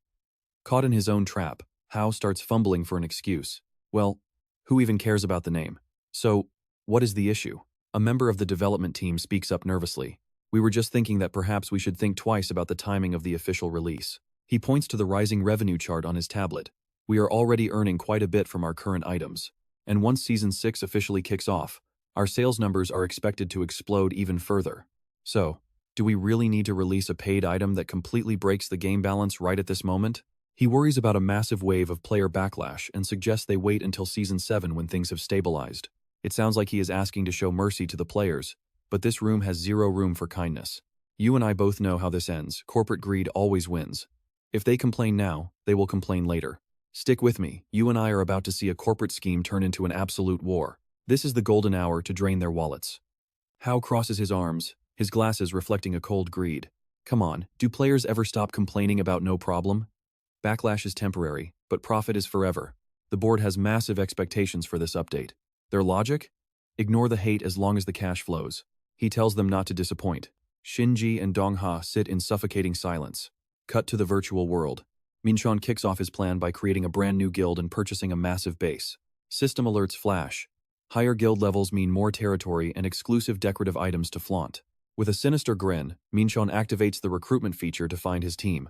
In a flash, Guild invitations from a player named Finb are sent to the game's most notorious legends. Ken, the Plague Doctor Doc, and the hacker girl Rabbit all receive the notification to join Finb. Rabbit pops in with the stunning look of a magician.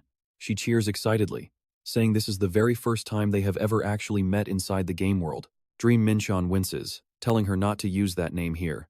She shrugs and calls him boss instead. She quickly turns her curious gaze toward Oasis, looking her up and down with interest. Oasis flinches, shocked at being recognized, but Rabbit explains she has her own AI assistant too, making this discovery obvious. The two bond and shake hands as the other big shots finally assemble around them. One by one, the most infamous names in the server make their grand entrance. Swordmaster Ken, the mysterious poisoner Doc, and the tyrant tank Amon. Finally, the chaotic sniper King arrives to complete the group. Now pay attention, because we are finally looking at the legendary 4 great villains of Wing Online. Seeing these legends gathered in one spot is a sight even he finds breathtaking.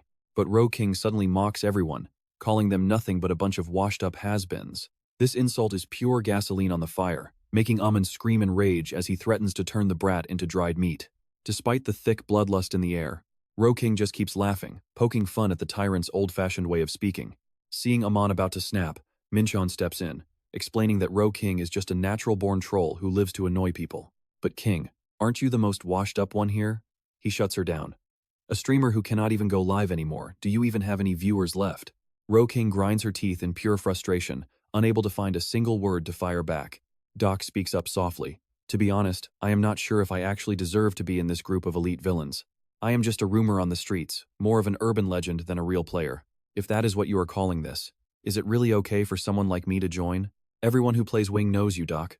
We have all heard the stories, we just haven't seen you. Fine, maybe all 4 of you are past your prime, but I didn't pick you for a popularity contest. His eyes burn with determination as he looks at them. I need people who share the same goal and are willing to give everything they have to make it happen. That is it. King leans in, curious. So, what exactly is this big goal of yours? I know what you are thinking, but here is the twist: he wants to destroy Wing Online. The air grows heavy. Min-cheon continues. I think it is time I reveal who I really am. He looks them in the eyes. I am the former director of Wing Online, known to everyone as GM Dream Nam Min-cheon. This bombshell leaves them speechless. Amon breaks into a cold sweat, unable to believe his ears. What? A real GM? King's eyes go wide. Doc just whispers, now, that is interesting. To prove it, Ken stands by his side and nods. He can vouch that this is the real GM Dream. Doc pauses, deep in thought. My dear Min-cheon, may I ask you one thing? Did you really need to tell us your identity? Min-cheon answers firmly. I wanted to earn your trust. Trust in me. And trust that I actually have the power to do exactly what I said. He looks toward the burning city in the distance. I will ruin this game, and I have the means to make it real. Min-cheon emphasizes that along the way, every single one of them will achieve their own personal goals too. I do not see you 4 as my subordinates. We are here to help each other reach a shared end. And that is where we leave it, an unholy alliance born to burn everything down. Trust me. All right. You and I are about to watch a master plan unfold. He smiles confidently and says, before I explain the strategy, we need a name for our guild. Min-cheon strides through the hall, deep in thought. Since we are leading the world into eternal darkness and night, the name has to be perfect. How about the Nightbringers? But despite Min-cheon's obvious excitement, Ken coldly shuts the idea down immediately. I do not give a damn about the name. Just get to the point and tell us the plan already. Amen clears his throat in protest. While I am not totally against it, shouldn't we go for a name that is a bit more elegant? Personally, I think Chinese characters feel much more formal than English. It should end with the word alliance to sound official. Rit cuts in sharply. Oh, come on, that is way too old-fashioned. We need to pick something much more ridiculous than that. Something like Dark Monarch. Amen asks in shock, isn't Dark Monarch a bit too edgy? Rit snaps back with pure intensity. It is not Dark Monarch, it's the Dark Monarch. Amen just sighs, seeing absolutely zero difference between those two names at all. Then Doc chimes in with his usual long-winded logic. Personally, I am actually satisfied with the name Nightbringer. However, I must point out there are several of us, so the plural Nightbringers would be more grammatically accurate. And if we're being honest, night is a bit of a bland term for a guild. I suggest we go for something much more specific, like evening, dusk, twilight, or even midnight.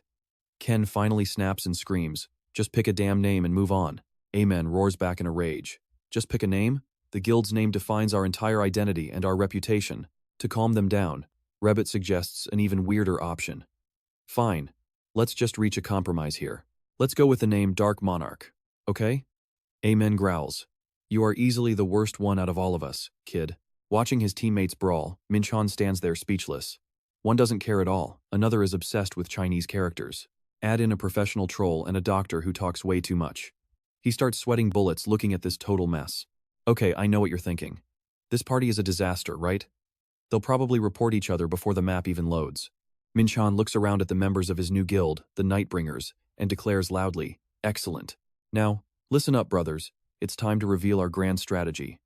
He explains that as soon as Season 6 finally launches, the Naipan Corporation will release a pay-to-win item. It's a ticket that guarantees a 100% enhancement success rate. Min-cheon's eyes turn ice cold. He claims this is Naipan's biggest mistake. Honestly, it's a massive, world-breaking blunder. They have accidentally created a massive loophole, and he is going to exploit it to tear the entire Naipan system apart. The item is called Goddess Wings, and it is only available during the very first week of the new season. After that, players cannot buy or even use it anymore. Ken realizes the weight of the situation and says, "I see. So within that first week, we need to grind as much high-level gear as possible and then max out their enhancements." Min-cheon confirms that is exactly what we are going to do. He explains that average players only hit level 91, while even the most hardcore grinders will only reach level 92 at most. The same rule applies to the level of gear that anyone can actually collect in the game world. In other words, even the top-ranked players will only have max-enhanced gear for the early level 90 range. But no matter how strong level 90 gear is, everyone eventually has to ditch it for level 100 equipment. Naipan wants a huge power gap between whales and grinders, then they'll balance it mid-season when everyone hits level 100. He warns that until that balance happens, the entire game world is going to be an absolute chaotic mess. Min-cheon then drops the final and most important goal. Now pay attention here, this is where it gets wild. He wants to hit max level in 1 week, leaving the team stunned. Max level? You mean hitting level 100 in just 1 week? Ken asks skeptically. So we have to max out all level 100 gear? Amen notes the massive power gap that is about to explode. But Min-cheon just gives a sinister, dark smirk. No, that is still not enough. Level 110. Min-cheon's bold declaration leaves Roking standing there, completely frozen in pure shock. He explains that with the trial time contract, they can wear gear 10 levels higher than their rank. His goal is a full set of max level 110 gear. Roking gasps in shock. Level 110? Does equipment like that even exist in this game? She's worried there's no way to actually grind for them, but Min-cheon just smirks with total confidence. Do not sweat it. You just need to trust me on this. Back at the base in the lower city, Beta reports the renovations are finished. Min-cheon's finally happy with his stronghold. And trust me, you and I are going to want to see what happens next. Alright, you and I are about to see how a real strategist builds an unstoppable army once his barracks hit level 5. The system displays Tier 5 Goblin Spearmen, Tier 4 Wolf Knights, and powerful mages ready for the front lines. There are Tier 3 Orc Lieutenants, and even Tier 2 monsters like Chimeras and Skeleton Soldiers available for recruitment. At the peak sit Tier 1, Shadow Knights, and the Great Mage League. Min-cheon can't help but admire such a terrifyingly diverse and powerful lineup. Beta explains the hidden mechanics of same-species units, where stacking creatures of the same race triggers a powerful racial bonus. If he appoints an Orc General or Shadow Knight as commander, the total unit capacity increases while granting a massive command bonus to everyone. Min-cheon nods in satisfaction, realizing he now has total flexibility over how he wants to structure his growing forces. He can build massive swarms of cheap fodder or a tiny, elite squad of high-priced, legendary killers. Min-cheon calculates banking 300,000 notoriety points to maintain his rank while dumping everything else into building his personal legion. From goblin guards to elite orc lieutenants, a massive wave of soldiers finally enters the training queue. Staring at the burning horizon, Min-cheon knows the start of Season 6 means the new continent of Bethalos is finally here. This land is packed with scattered outposts just waiting for players to conquer, pillage, and rule as they please. To fuel the fires of war, the system is officially launching brutal castle sieges and strategic control point captures. The struggle for power will be ruthless, forcing rival factions into desperate, temporary alliances just to survive a common, terrifying threat. Pay attention here, a dark power is rising from the shadows as the Haktian sect begins its terrifying expansion. Oasis gasps as she realizes the fated moment is upon them. Season 6 has officially begun at last. With eyes glowing red with pure ambition, Min-cheon boldly declares, "It is time. Let this war begin." Oasis. This is an unprecedented war unlike anything in history. A total war to conquer and destroy this entire world forever. Hearing her master's powerful command, Oasis responds with total conviction. "Yes, master." They stand tall on the cliffside, staring at the horizon. Their new quest requires traveling to Sunset Port on the continent of Bethalos. Seeing the massive fleet anchored at the harbor, Oasis asks, "Are we boarding those ships to the new continent?" Min-cheon immediately shuts that idea down without a second thought. He has no intention of wasting a whole hour being tossed around by the waves on a boat, so he tells her to be patient and wait for the rest of the guild. Oasis browses the game forums while feeling a bit confused about the current situation. "But Master, I am checking the forums and nobody seems to be talking about the Goddess Wings item at all. It is likely because there was no official announcement yet." Min-cheon ponders the brutal cost of gaining real power in this game, 100,000 for a single piece, and 1 million world just to max out a single weapon. To get a full set of competitive gear, players would have to drop 10 million world in total. The new season is starting to look like a playground for the rich, where whales will simply swallow the entire continent. I know what you're thinking, pay to win ruins everything. And yeah, all that hard work players put into their characters? Completely meaningless now. Those carefully designed dungeons and monster zones will soon be absolutely trampled under the sheer weight of whale money. A huge chunk of the player base will feel betrayed and walk away from this game forever. As for those big-spending whales currently intoxicated by their own power and superiority, Japan will just keep releasing more and more content to squeeze every last penny from their pockets. The pay-to-win era has officially begun, and the slow collapse of Win Online truly starts here. Putting aside his dark predictions about the game's ultimate ruin, Min-cheon turns to Oasis and asks about the iron ore he told her to hoard. He wants the exact numbers. Oasis honestly reports that the market prices are currently sitting at 10 gold, and since nothing is selling for under 5, she has only managed to get her hands on about 100 stones. Min-cheon keeps walking calmly, confidently claiming that a massive flood of iron ore will soon hit the market for under 5 gold. Oasis is completely stunned, unable to figure out how such a massive price drop is even possible. Min-cheon just tells her to wait and see, ordering her to buy every single stone the second they hit the market. The entire group finally meets up at a desolate, deserted beach surrounded by massive, jagged rock formations. Ken stomps over with an annoyed look. "Min-cheon, why on earth did you tell us to meet in this god-forsaken place?" He wonders if the guild is skipping the ships to Betrayal, since the harbor is already packed with thousands of players.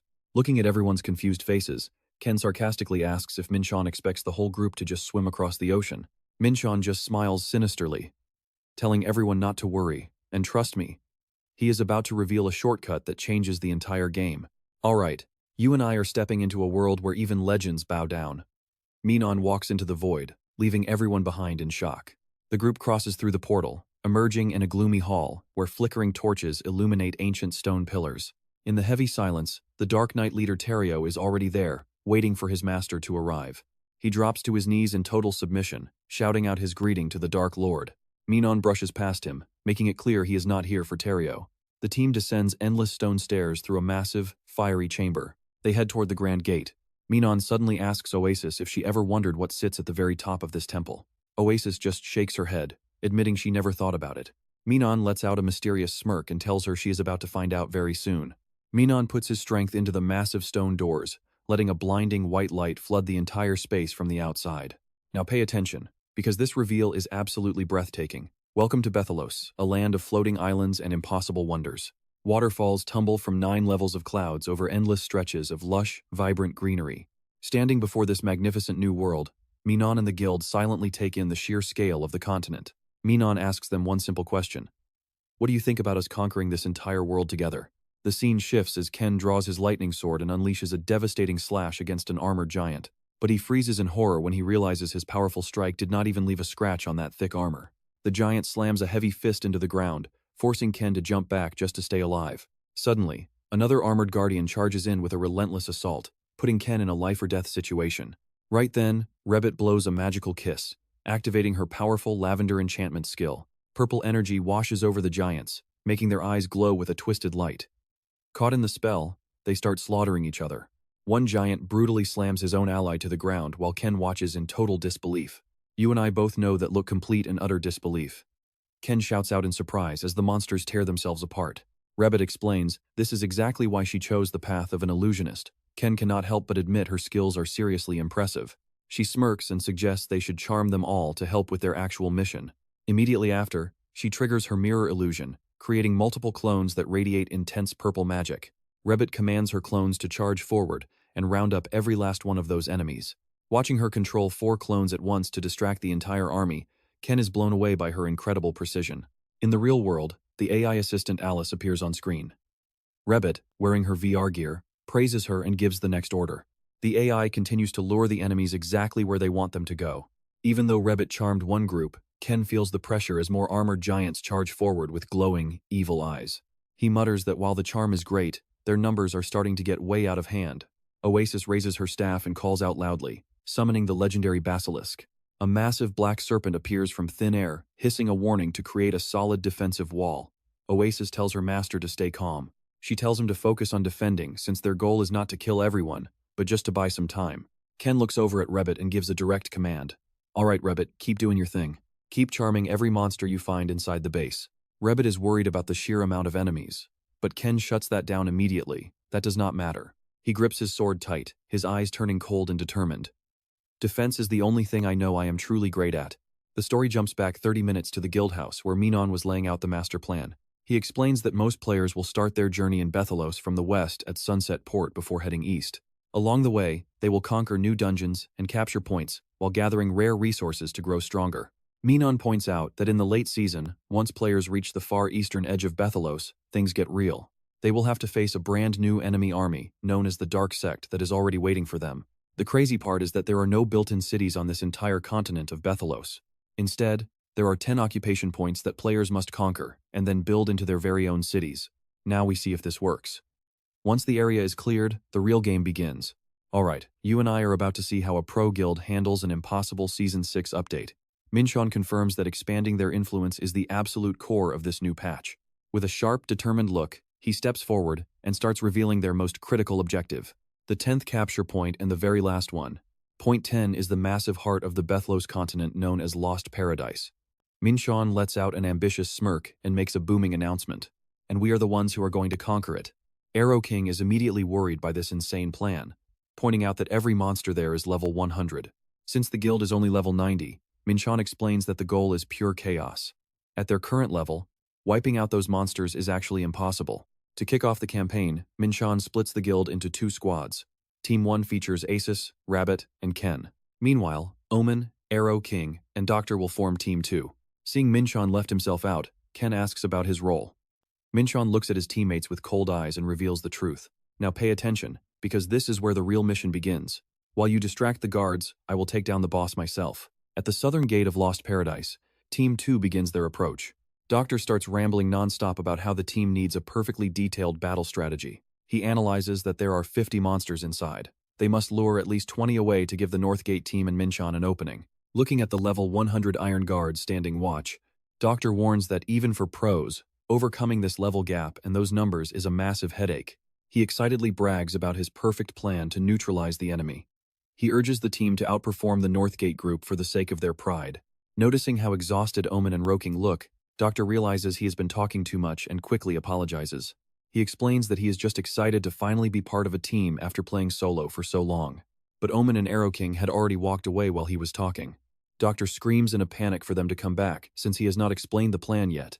AWAKEN brushes him off, saying the goal is just to draw attention. He claims they do not need complex plans, just charge in and blow the whole place up. Omen lets out a satisfied smirk. He admits it is surprising how much their ideas are actually in sync. AWAKEN snaps at the old man to shut up. He does not want to be treated like a peer because he hates that old person's smell. Omen is confused and starts sniffing himself, wondering if he really does smell bad. AWAKEN clarifies it is not a physical smell, but the vibe of those ginseng candies old people love. Omen freezes as he is caught red-handed. He stammers, asking how the kid knew he liked those. Doctor just watches his teammates' comedy show in disbelief. AWAKEN stops talking and dashes off at incredible speed. He leaps high into the air. Drawing his bow, he triggers lightning rain. Blue electrical arrows rain down on the Iron Guards, but they do not leave a single scratch. Omen mocks the weak attack and declares it has zero chance of working. He swings his massive hammer to unleash his World Crusher technique. The heavy strike creates a world-shaking explosion, flattening the guards under the tyrant's triumphant laughter. "You and I saw that coming, right? Well, think again." Omen's laughter dies instantly. The broken armor pieces start shaking and automatically reassembling under a creepy blue mist. AWAKEN realizes things are bad. He reminds the old man that his big attack was completely useless. The Iron Guards recover instantly and march forward. The pressure is so intense that even Omen grinds his teeth. At the last second, a flaming potion flies in and explodes. It swallows the monsters in a massive sea of red fire. Omen and AWAKEN are both left in total shock. Doctor strolls up and gives a sarcastic lecture. He says that ignoring a doctor's advice can lead to very serious health complications. Hearing the plague doctor talk about health, AWAKEN can only offer a sarcastic comeback. Since when do plague doctors care about health? In front of them, the level 100 guards keep coming with the cold sound of clashing metal. Doctor realizes the strength of these monsters is no joke. Seeing the massive stat gap, he confirms that brute force will never work against them. He decides on a different approach. He orders Omen to constantly use taunt skills to keep the monsters focused on him. The tyrant simply accepts. I will do it. Turning to AWAKEN, Doctor demands massive AoE attacks. But stick with me, because things are about to get even louder. Alright, you and I are about to meet a guy who claims he is the absolute master of trolling. His name? AWAKEN. Doctor raises a glowing potion with a sinister grin, ready to set the ultimate trap. Meanwhile, at the center, Min-cheon quietly slips deep into the heart of the enemy fortress. Seeing the mobs distracted, he thinks about ending the boss now, but wonders about his team. At the north gate, Ken is putting on a total masterclass against those giant guardians. Ken unleashes his Asura technique, blue sword light cutting through every single incoming attack. Min-cheon admires Ken's top-tier defense while putting his full trust in the skills of Oasis. He knows Jabit's crowd control will keep them safe, but inside his red armor, he is still uneasy. The south gate is his biggest worry. There, AWAKEN and Omen are being chased by armored guards. AWAKEN panics and shouts, "Hey old man, do you even know what you are doing? Are you leading them to us?" Omen snaps back while gasping, "That is your fault for failing to taunt." AWAKEN fires back arrogantly. "What? They only spotted me because you are way too weak." Omen loses it, weak? Did you just call me weak? AWAKEN gives him a challenging smirk. So what? Want to settle this now, old man? Just then, Doctor gives the order from behind. Now pay attention here. Omen stops right in front of the monsters and the hidden magic explosives, letting out a roar of pride. Omen leaps into the air, unleashing World Crush to ignite all of Doctor's magic potions at once. A massive, earth-shaking explosion erupts, and the flames swallow the Iron Guards instantly, turning the battlefield into a sea of fire. Omen laughs. "Witness my true power," Omen laughs. AWAKEN watches the carnage, stunned by the scale of it. He gives credit to Doctor but nods toward Omen. "Fine. You are actually pretty cool for a geezer." Omen's arrogant laughter echoes through the burning gate. From a distance, Min-cheon watches in shock. They actually pulled it off. Min-cheon looks toward the fortress, knowing it is time to end this. Suddenly, the commander of the devoured kingdom emerges, its glowing blue eyes radiating a deadly threat. Facing the ultimate boss and its crushing pressure, Min-cheon just gives a long, tired yawn.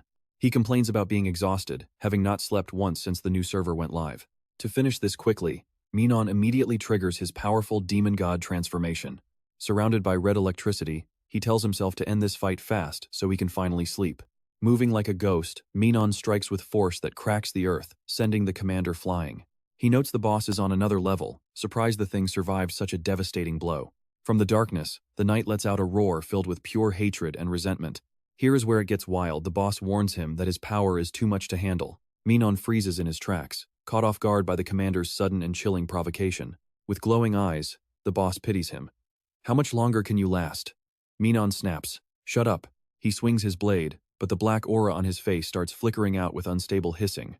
Min-cheon groans, his body trembling in agony. He realizes with horror that his demon god state is failing. He collapses, gasping for air. Above the burning sky, the massive silhouette of the black-toothed demon god appears with red eyes. The dark entity claims his soul as promised. A giant skeletal hand reaches out and grabs him. Wicked bolts of energy explode, blasting into his mind as Min-cheon screams in absolute pain. Then, a gentle voice calls out. A blonde figure appears among rose petals, holding him close. "Master, please wake up." Min-cheon's eyes snap open in shock. Rabbit cries out in joy. He is awake. The whole guild, Doctor, Oasis, Omen, and AWAKEN are gathered around him. Rabbit asks if he is okay. Oasis calls to him. Min-cheon looks at them with hollow eyes, whispering one name in disbelief. Gaia. "Trust me, we need to see what happens next." "Alright, you and I are about to watch the Bringers of Darkness seize the Lost Paradise checkpoint as their 24-hour protection window starts now." Everyone gasps as our main character wakes up and they shout, "He actually did it!" The cheers instantly break through the gloomy atmosphere. The guild members gather around with worried faces. "Master, are you okay?" Dream asks. Min-cheon groans, clutching his head in total exhaustion. "Sorry guys, I think I stayed online for too long." Rabbit snaps back. "Boss, you scared us to death just passing out like that." Min-cheon gives a forced smile and tells the group, "Haha, I really just need to get some sleep for a little while." Everyone did a great job. Looking at their new territory, he declares that this will be their main base from this point forward. That is enough for today. You are all free to go and do whatever you want now. Oasis watches his master walk away with worried eyes, silently wondering if he is truly okay. Meanwhile, back in the city, Min-cheon removes his VR headset. Min-cheon wakes up in his dark room, gasping for air. He is drenched in sweat. That realistic feeling of hugging Gaia still lingers, making him wonder if he needs to see a doctor. While Min-cheon struggles with reality, Snow City is reaching a boiling point. Trust me, the vibe here is about to get intense. Right in front of the royal fortress, thousands of players gather to protest the terrible leadership of the new management. Down with who? Bring back the stream. The angry mob demands they cancel pay to win items. Go back to the old payment system. Stop destroying our game. Those bastards. The launch of guaranteed enhancement vouchers has pushed everyone over the edge. They scream, "Guaranteed enhancement tickets? What kind of game are you playing at?" The players are desperate to find the admins. Do you have anything to say for yourselves? Where's the game master? Huh? Where are they? Some even threaten to tear the fortress down if they have to. The insults keep flying at Nippon, but the game masters stay silent. No reaction at all. Exactly. At this rate, someone has to show their face. You greedy gold diggers. Suddenly, a sharp shout silences the entire crowd. A dark-skinned warrior with bright red hair steps forward, towering over the entire crowd. He speaks coldly. If you want to protest, go to the office. What do you think you are doing inside a game? This powerful stranger makes the crowd whisper. Who are they? What is wrong with them? Wait, look at their gear. It is the Crimson Crusaders. The red-haired man smirks, enjoying the fear his guild name creates. But get this, a guy in glasses just pushes them up with a sarcastic smirk. Oh, you mean the guild that always comes in second during boss hunts? That insult hits home, making the red-haired leader explode in rage. He roars his status. My name is Zhang Yu, leader of the strongest guild, the Wind Crimson Crusaders. The glasses guy just stares back with contempt. Strongest? Stop joking. You are all just a bunch of losers. Cannot you see we are protesting? Stop interfering and get lost. Zhang Yu grinds his teeth, eyes glowing with dark intent. See? This is exactly why you losers always come in second. Fine. I admit my guild was always second place. Zhang Yu swings his blade, cutting a player down right in the middle of the crowd. He smirks, declaring they are taking the top spot now. Without hesitation, Zhang Yu bellows an order to his men. Kill every one of them for me. The soldiers in red armor shout in unison and begin a massacre. Weak players scream as the scene turns into a bloodbath. Everyone realizes with horror that the Crimson Crusaders are all wearing maxed-out enhancement gear. One warrior shouts, "Are you people crazy? If you keep murdering like this, you will be banned from the city." Zhang Yu coldly stabs him and mocks the threat. This city? Hilarious. We are going to seize every major point on the new map. Who cares about this rotten old town? In the chaos, players call for guards, but the guards are getting crushed too. Zhang Yu laughs arrogantly among the rubble. He is thrilled by the insane power of his paid weapons and thinks Nippon should have done this much sooner. A streamer recording the one-sided slaughter is in shock. He admits he has never seen such horror in 3 years. Suddenly, Zhang Yu turns and stares directly into the streamer's camera lens. He boldly announces to the whole server that from this day on, the Crimson Crusaders are officially an evil guild. Zhang Yu openly invites anyone who wants to experience the thrill of slaughter with maxed gear to join him and conquer the entire new continent. The streamer is left standing there, frozen in total terror. And get this, you and I just watched a total setup. Alright, stick with me because you and I are about to watch Zhang Yue exploit all this protest chaos to announce his guild is officially turning into a crime syndicate. This was a calculated power move because the continent of Bethalos is actually a lawless wasteland. No guards, no governing guilds, just a place where endless war is the only law. The Crimson Crusaders are flexing their muscles, preparing to seize total control over Bethalos. It seems like the perfect plan. But pay attention here, this is where the real hero arrives. Zhang Yue freezes. He didn't expect anyone to challenge his massacre, especially not the legendary champion, Arson. The famous Season 1 champion arrives with the Free Knight Alliance, and the crowd goes wild. It's the Round Table. The Knights of the Round Table have arrived. Hey Knights, let these bastards know who really runs this place. The Free Knight Alliance, better known as the Knights of the Round Table, has officially made their move. They are the elite PvP gods of the Wind World, the legends ruling the arena leaderboards. Looking at them, the regular gamers can only swallow their fear. These are the Knights of Justice, built for the sole purpose of maintaining order in this world. Zhang Yue's face twists as he growls Aron's name, but the champion just stays icy calm. Zhang Yu, he commands coldly. Drop your weapons and get your guild out of Snow White immediately, or face the consequences of staying here. Do it, and we won't pursue. Arson lays down a firm, final ultimatum. This is the first and only warning you'll get. You have 30 seconds to decide. Facing that pressure, Zhang Yue just bursts into a manic, crazy laugh. He mocks Arson for showing up like some outdated relic from the past. Arson doesn't blink. He just keeps counting. Is that all? 20 seconds left. Zhang Yue smirks. Aaron, let me give you a warning too. Take your pathetic losers and vanish before we humiliate you in front of everyone. Don't worry, I won't bother chasing you down either, Zhang Yue sneers. 10 seconds, Aaron warns. Zhang Yue looks at his gear and mocks him. You didn't even use upgrade tickets?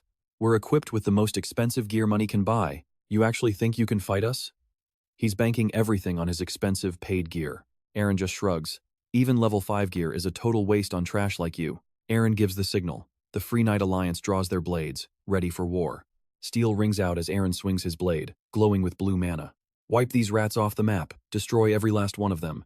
Back with Min-cheon, Jia's worried voice echoes in his mind, telling him to be careful. Master, his power is beyond me now.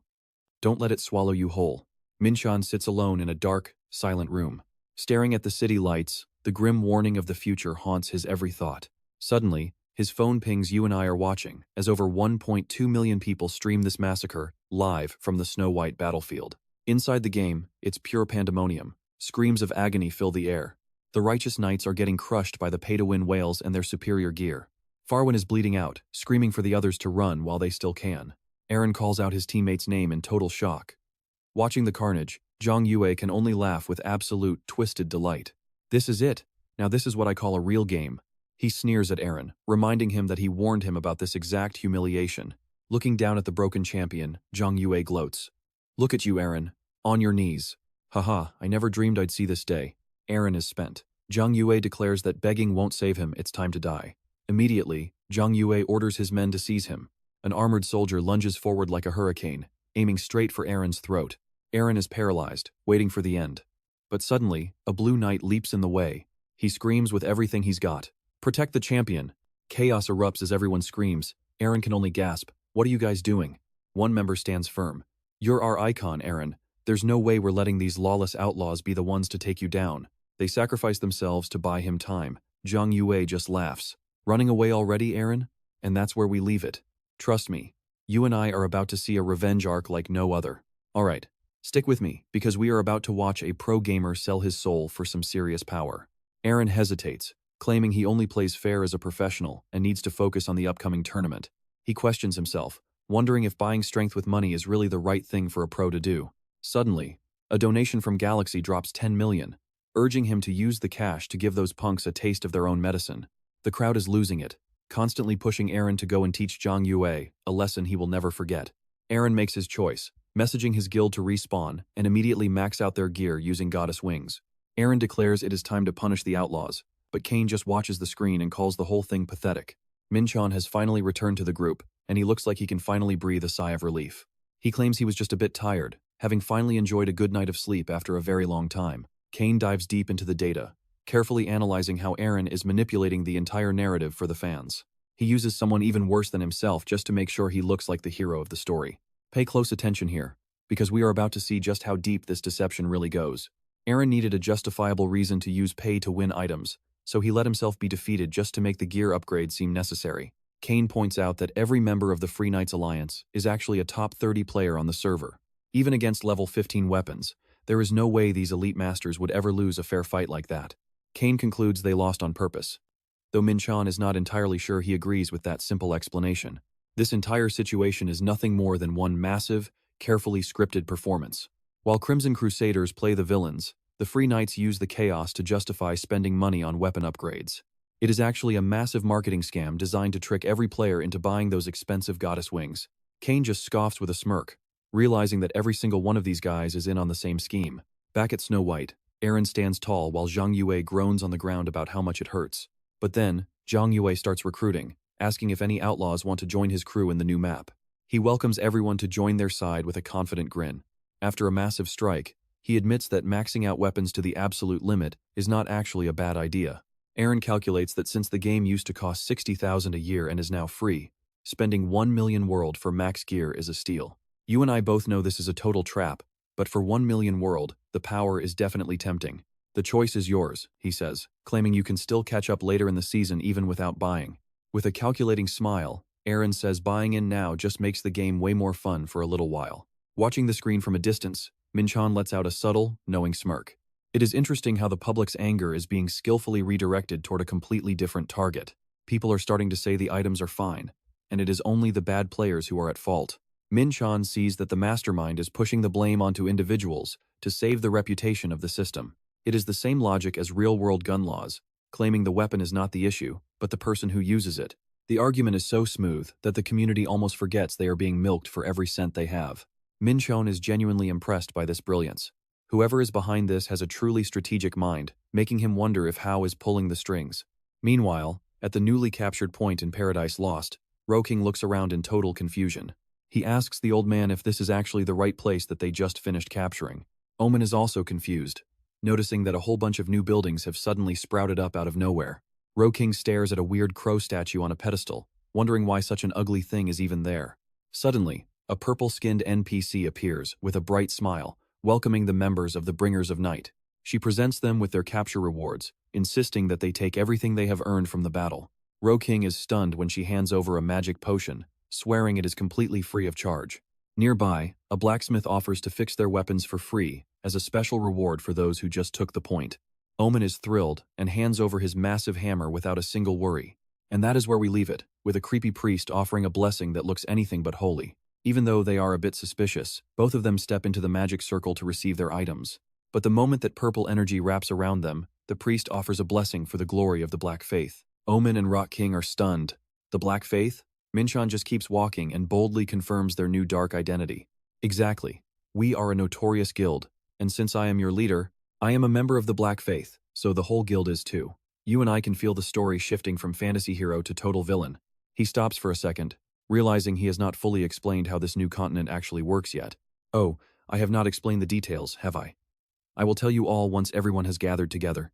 Looking at the map of Betrayal, Min-cheon explains that there are 10 capture points scattered across the entire continent. According to the script, players must capture all of them one by one until they reach point 9. As you have seen with your own eyes, these locations were originally overrun and occupied by hordes of monsters. Min-cheon points toward the massive fortress standing in front of them and continues his explanation. Now here is the part you and I should watch closely. At the final point, the Lost Paradise, you will not find normal monsters, but a brand new enemy. Min-cheon confirms it is a new NPC army called the Black Faith. He clearly explains the system's strategic move. While other players are busy clearing the first 9 points, the Black Faith Legion has already taken full control of this place. Even if we do not act, the NPC army will automatically take over according to the game programming. Once players start their attack, the Black Faith will launch devastating counterstrikes to reclaim every single point the players are currently holding. The forces of the Black Faith are incredibly powerful. Normal monsters here cannot even begin to compare to them. Once players lose their capture points to the cult, they will be cornered and forced into a desperate retreat. He paints a dramatic picture where players, who used to fight each other for power, must now join hands to deal with this massive, powerful, common enemy. They must work together to wipe out the Black Faith, reclaim their lost bases, and finally return to the 10th point. Min-cheon confirms they will then enter the final dungeon. That is exactly how this season is set to play out. I am a Dark Knight, a hidden class. You and I can basically call me the pioneer of the Black Faith. Since you are all members of my guild, you are all officially my subordinates. He looks at Omen and confirms it. So, we will be treated as the main forces of the cult, at least here in Betrayal. He tells them not to worry. Currently, they are standing on the same side as the strongest NPCs in the game. Suddenly, Doc approaches him with a very serious and thoughtful expression. He asks if this Black Faith is a mandatory part of his plan to destroy Win Online. Min-cheon smiles and says he has everything needed for the plan. He apologizes for forgetting the details and promises to share more info from now on. Starting with the dungeon they are about to dive into right now. Min-cheon introduces their destination as Endless Hell. According to him, it is the worst dungeon they have ever stepped into. Just the name alone is enough to make anyone want to quit the game to save their mental health. The system displays info for the Grave of the Loyal Knight, with extreme danger and a recommended level of 100. Players are warned to prepare their gear and go in as a party before entering this place filled with death energy. Doc mumbles about a bad feeling, sensing ghosts lurking somewhere nearby in the shadows. Rebet clings to Min-cheon's arm in fear, asking how much deeper they have to go since she hates scary things. Min-cheon keeps a cold face. He leads the group to an old tent and announces that they have finally arrived. Suddenly, a knight's soul appears, glowing with a brilliant blue light. He kneels by his sword and asks who dares to disturb their long, eternal sleep. The spirit prays for the souls of the poor soldiers who died in the Great War to find peace and forget their suffering. Min-cheon gets straight to the point. He says they are looking for a prisoner in Endless Hell and demands the knight open the way. But the spirit firmly refuses his request. He reveals that those locked inside are 3 great demons who once destroyed their homeland. The knight says they sacrificed themselves to keep those monsters trapped forever. I cannot open the path to endless hell for you. Go back home. But Min-cheon coldly replies he does not accept that answer. Trust me, this is about to get wild. Alright, stick with me, we are diving into a grind where the night eyes flare with a threatening red light. If that is your choice, you have chosen war. He begins the summoning magic, commanding them to rise. Soldiers, open your eyes. Even in death, even beyond the veil, there is a call you must answer. Show your loyalty to the motherland. Knights, not even death, can break the sacred oaths you swore. Instantly, thousands of skeletons in rusted armor crawl from the earth in a terrifying, ghastly wave. It is a gruesome sight. Bu declares judgment upon those who dare trample the Holy Kingdom territory. A quest window appears, tasking the team with surviving 5 consecutive waves of relentless enemy attacks. Ken realizes how brutal this is. Wait, this is only the first wave? Min-cheon just smirks back. You catch on fast. Min-cheon calmly reassures them that these soldiers die in one hit despite their numbers. Alright, you and I are going to watch this old man take the lead right now. In this dungeon, I am just another party member. Min-cheon eggs him on to show everyone his legendary skills. This is too much. The old man grinds his teeth. You actually dare to challenge me? I will show you how I led the greatest alliance in history. Omen instantly regains his kingly aura. He barks out orders for everyone to regroup and gather around him immediately. Form a defense. Min-cheon takes the east, Ken holds the north. Stand firm no matter what happens. Min-cheon and Ken quickly jump into position while Omen coordinates the field, ordering JB to use illusions for support. Meanwhile, Roking and Doc are put in charge of intercepting the horde with massive area of effect attacks. He tells Oasis to focus purely on healing the team, as Doc asks about the open sides. Who is covering the south and west? Omen ignites his blue mana and grips his massive hammer. Omen opens fire with a shockwave combo, crushing the undead army into dust in a single heartbeat. The tyrant follows up with a lightning strike, sending powerful electric currents surging across the entire battlefield. Surrounded, Omen laughs arrogantly. Bring it on, you rotting scum. No one gets past me today. Watching the old man display, Rock King slides over to deliver a sharp, sarcastic comment. Hey old-timer, the screaming is great, but could you pick cooler skill names? Omen snaps back. Skill names do not matter as long as they work. Doc starts tossing his deadly poison flasks into the horde. Thick green smoke spreads, causing the skeleton knights to freeze in agony as the toxin takes hold. Acro King won't be outdone and unleashes his fireworks skill, sending explosions that blast those monsters into the sky. Seeing their teammates' overwhelming power, Oasis and Rabbit are left standing there in pure, silent shock. Oasis mutters that they are all so strong there is nothing left to do. Rabbit nods blankly. The system announces Wave 1 is cleared. Immediately after, the notification for Wave 2 pops up. Heavy footsteps thud against the ground, making the entire area tremble with a deep, ominous vibration. Now pay attention. Giant entities with glowing red eyes and black armor emerge from the mist, radiating intense pressure that dwarfs the previous wave. Facing the new threat, even Omen shudders. Whoa, these guys look like they actually mean business. Suddenly, a giant black knight slams down a devastating blow that shatters the earth below them. Omen gasps as the crushing weight of the attack hits. Good grief, what is with this damage? Beside him, Min-cheon lets out a sinister smirk. How do you like that? Welcome to the real game. Omen grumbles that these monsters are too strong, but Min-cheon cuts him off to lead the team. Omen clicks his tongue and barks orders for Doc to blast the knights surrounding Ken right now. Doc tells the team to concentrate their fire to finish each target. Omen continues assigning the rest. Min-cheon and I will handle the rest. Oasis, keep our health full. Rabbit, stop them from flooding in. Instantly, Rabbit activates a mirror illusion skill, creating a swarm of ghostly clones to distract the enemy. At the same time, Oasis summons the massive black serpent Basilisk to join the fierce combat. Seeing Omen struggling, Rabbit speaks up. You do not have to carry this alone. What is a party for? Oasis chips in with some encouragement. She is right. You can lean on us for a change. And that is where we leave it, trust me. You will want to see how this team holds it all together.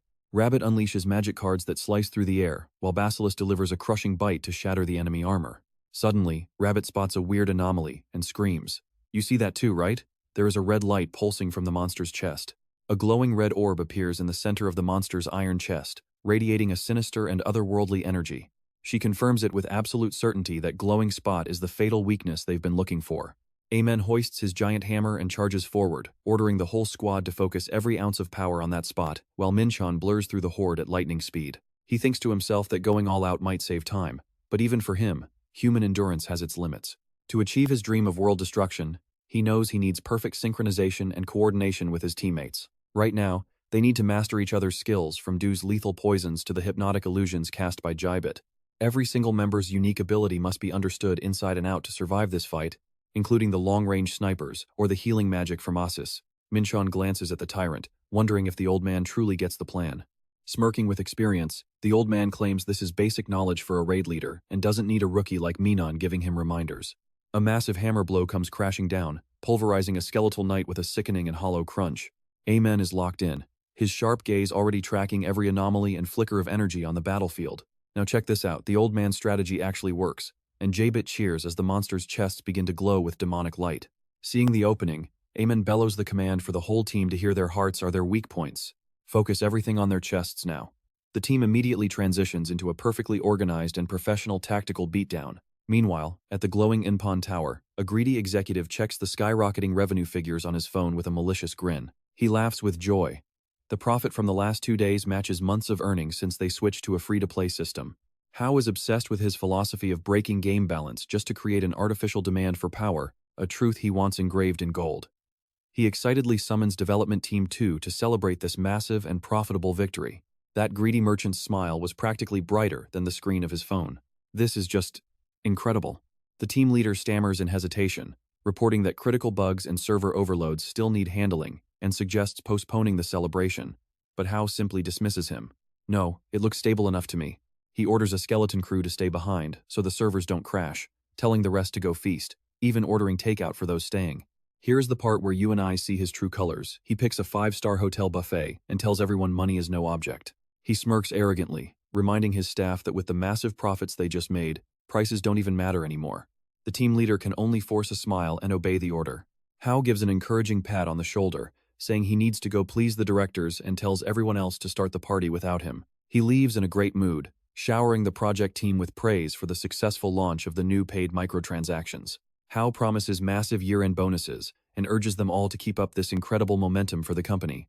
In contrast to the boss's excitement, the team leader stands there silently, his face dark with a heavy sense of guilt. In the middle of the lavish party, a colleague's voice snaps him back to reality. "Boss, what are you doing? Why aren't you eating?" Looking at the table full of delicacies, he responds hollowly. "Oh, right, I should probably eat something too." He stares at the high-end lamb chops, but his mind drifts back to old memories of the cramped office. Back when the whole team, including Shindongha and Min-cheon, would share steaming bowls of instant noodles together in that small room. Everyone would be laughing and smiling around the pot of noodles despite the hard work. Those simple meals were full of laughter and shared passion, a world away from this cold and hollow luxury of the present. He lifts his fork, but even the finest meat now carries the bitter and sharp taste of regret. Gritting his teeth in frustration, the team leader curses the current mess as pure garbage, telling himself to stop romanticizing the past. Because in this cutthroat society, money is the only thing that truly matters in the end. Inside the quiet office, the only sound is the tapping of keys until Shinji suddenly appears, giving Dongha a real fright. Dongha sighs, admitting that with how tense the situation is, he has zero interest in attending a corporate party. Shin agrees completely. She confesses that just being near that arrogant director makes her feel physically sick. And that's where we leave it. You and I can see the storm brewing greed is officially poisoning the game while the players are left to rot. Alright, you and I are about to dive into a story where the past is never truly dead. Dongha is told not to work too late, his wife is due soon, and he shouldn't worry her before they wave goodbye and head out. Left all alone, an exhausted Dongha stares blankly at his computer screen. Suddenly, strange static flickers across the monitor, leaving him stunned. The screen starts flashing wildly, and a panicked Dongha wonders what on earth is happening. He rubs his eyes hard, thinking his mind is playing tricks. But instantly, a blinding white light explodes from the screens, turning everything in the room into a pure, white void. Stumbling to his feet, Dongha tries to convince himself it is just a hallucination from exhaustion. He limps toward the bathroom, hoping some cold water will wake him up. But the second he moves, the screens flicker again with an eerie glow. Thick waves of static and shadow begin to crawl across every surface in the room. The system officially announces the objective is complete. Surviving the attack of the 5 knights is a success.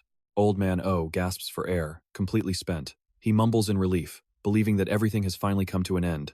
However, the spirit of the knight still lingers, his sword glowing with a faint, ghostly light. He warns them of the demons sealed away in the endless hell, the monsters that turned this entire land into a living nightmare. The knight begs them, saying if they must go, then please, they must destroy those demons once and for all. Take the lives of those we failed to defeat, he pleads. As he finishes, a brilliant flash of light erupts. The system confirms the victory. Congratulations on clearing the Chase Knight Tomb dungeon. Min-cheon walks forward, coldly reminding the tyrant that this isn't over yet. In fact, they are just getting started. Min-cheon calculates his next move. To succeed, he has to use his demon god descent form, but Gaia's warning still echoes clearly in the back of his mind. She had begged him to be careful, pleading for him not to let that evil power consume his soul. Min-cheon just grinds his teeth with arrogance. He thinks Gaia is overreacting because, after all, he is the one who created Crow. He insists the original script never mentioned Crow eating souls, so he ignores the risk and rallies the team to go kick some demon butt. Seeing his murderous aura, Rabbit and Oasis just stare at each other in total confusion. They have no idea why the master is so annoyed. Finally, the group officially enters Infinite Hell. This dungeon is incredibly dangerous, with a recommended level of 100. The interior is filled with death-towering stone pillars and endless skulls sit under a haunting red mist. Stick with me here, the group is about to walk into a nightmare they are definitely not ready for. Oasis gasps as a figure appears, gasping for breath as a surge of brilliant blue mana explodes around them. Min-cheon confirms this is one of the 3 legendary warriors they fought before. Standing right in front of them is the one and only Pope Yenza Chronicide. Min-cheon notices something wrong immediately. This isn't just a ghost like the others, this is her actual, physical body. Oasis watches in shock as the Pope is surrounded by terrifying ripples of dark energy. Yenza admits through the pain that they all fell into a trap set by the Dark Cult. Even though they defeated Crow once, every single one of them was struck by his devastating final curse. The horror returns when they finally regained consciousness. The Bethelos kingdom was already burning by their own hands. To stop the tragedy, Yenza used the goddess's power to seal all 3 heroes here. The ones who destroyed Bethelos were these 3 cursed legendary warriors. Yenza screams out in total despair. She looks to the sky, asking the goddess why they were abandoned. Why did their holy war and every trial they faced end up being so meaningless? She screams, asking what all those sacrifices were even for. Suddenly, she shrieks in agony, and Oasis shouts out for the Pope in terror. From the shadows, a cold, mocking voice rings out. What a truly pitiful creature, it sneers. The dark energy begins to surge. The mystery figure claims Yenza is nothing more than a doll chained by her own destiny. Now pay attention, because this villain is about to reveal the true scale of the disaster. Oasis trembles, asking who just appeared. A massive entity in pitch-black armor towers over Yenza, radiating an overwhelming, crushing pressure. He booms, "I am the Sovereign Knight. I am here to bring you peace," he says. Yenza writhes in agony, clutching her head and screaming in absolute desperation. "Get out of my head!" Seeing Min-cheon's team, she weakly pleads for their help. "Kill me," she pleads. "Kill all 3 of us. It is the only way to stop Crow. I am begging you." But the Sovereign Knight just laughs arrogantly. It is useless. This world now belongs to the one true god, Lord Crow. He towers over the heroes as darkness swallows them. Trust me, you and I are not ready for what happens next. Alright, you and I are about to witness these legendary warriors falling into total corruption. Omen prepares to swing his hammer, but Min-cheon stops him immediately. Hold on. Min-cheon explains they aren't strong enough for this yet. Omen grinds his teeth in frustration. Is this the end? Do we restart? Min-cheon says no and activates his demon god form. Red electricity surges around his body. Min-cheon stares them down with cold, deadly eyes. "I will handle the rest, ruling knight." Min-cheon walks forward and starts throwing out insults. "Pay attention here," he asks the knight who the real god is, and things get loud. Min-cheon laughs, claiming he is actually the one who created Crow, and even performed the motion capture for his combat moves. The knight's rage reaches its boiling point. He orders his puppets to rise and bring him the head of that arrogant mortal. Kiri, the mage, and the swordsman CM charge forward. Min-cheon just gives a cocky smirk. "Fine then, I guess we have to settle once and for all who is boss." An earth-shattering explosion erupts, drowning the entire hall in a massive sea of red flames. Rebit panics at the destruction and asks Omen if they should just stand there. The tyrant stays silent, saying they would only get in the way of his power. Now here's the part you and I need to watch. Min-cheon senses something is seriously wrong. Crow's phantom mocks him for touching a power that he could never truly hope to understand. "Your soul belongs to me now." Min-cheon lets out a wild and primal scream of agony. "How dare you attack your creator?" Min-cheon's transformation leaves his entire team frozen in fear. A brutal slash comes crashing down, cutting through the legendary knight's armor in a heartbeat. Oasis trembles, calling out to his master, who is clearly losing control of his mind. Violent dark energy explodes, proving the true power of the Demon King has finally arrived. Half of Min-cheon's face is now a demonic mask, his eyes glowing with murderous intent. The knight falls, desperately calling for Lord Crow as he fades into the darkness. Behind Min-cheon, a massive demon shadow rises into the smoke, whispering that he has finally returned home. Back at the company office, Lee Dong-ha looks for the director but finds only the secretary. When he asks if the director is in, she says he left for the American branch yesterday. Dong-ha is stunned and asks when the boss is finally coming back. The secretary casually mentions the trip is scheduled to last for 4 whole weeks. Meanwhile, at a sunny golf course, the director swings his club, bragging that his great skills come from his mindset. He lets out a huge, satisfied laugh. He is ecstatic about the record revenue. At the cafe, Shinji screams out in shock at the news. Dong-ha tells her to be quiet, but she is way too shocked to listen. She mocks the director, claiming nobody believes that business trip excuse since he is likely just playing golf. Shinji asks why Dong-ha is looking for him, but he stays silent and worried. Dong-ha asks her if she thinks some people are just natural-born liars. He reveals that while checking balance, he discovered some incredibly strange growth data inside the logs. He tried his GM account to check it, but even his admin access was denied. He finally asked Gia for help, but she only gave him a cold and formal apology. Gia informs him that his GM account doesn't have the permission to see this specific data. Dong-ha snaps back. "I'm the team leader. If I can't enter, then who can?" She confirms that only a director-level account has the authority to access those files. Dong-ha wonders what the director is plotting, but Shinji admits she has changed her mind. He asks if she really thinks the boss would bother with such a complex plan. And that's the mystery. You and I both know that guy barely understands how his own game runs. Stick with me, you're about to see a theory that flips this world on its head. What if the one pulling the strings isn't Hao, but Gaia? Right then, the system blares a notification. Min-cheon's guild has officially cleared the Endless Hell dungeon. Roking shudders, asking Omen, "Hey old man, didn't you get goosebumps seeing Min-cheon use that skill?" The old tyrant sneers, mocking the kid for being too weak to handle seeing real power. Ego bruised, King screams that he is way stronger than that old man. Ken walks over, admitting the energy felt a bit strange, but then he firmly shuts it down. Who cares what that power actually is? As long as we can use it, nothing else matters. Min-cheon highlights that this power just conquered an impossible dungeon, and they're about to level up faster than anyone else in the game. He loudly orders the team to start looting, as legendary gear begins glowing all over the hall. Seeing the treasure, Rabbit and Oasis are losing it, unable to believe their insane luck. Acro King rushes in to snatch everything, making Omen roar as he demands a fair split based on their classes. Doc silently watches Min-cheon, stunned by a power that shouldn't exist, thinking, "You really are an interesting one, Min-cheon. Now pay attention to this guy." Omen is absolutely losing his mind over his new gear. Stroking the glowing giant hammer, he admires the craftsmanship and the insane stats, letting out a wild, booming laugh that echoes through the hall. Annoyed by the bragging, King mocks him. "Wow, must be nice. Can you stop flexing now?"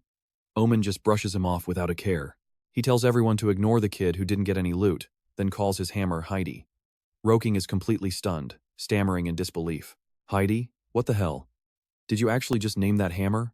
Amidst the noise, Ken leans against the wall and snaps at everyone to shut up so he can rest. But then he picks up his glowing, transparent sword and whispers, "You agree with me, right? Invisible sword." He looks like a gacha addict flexing a limited skin. Acro King is officially losing it.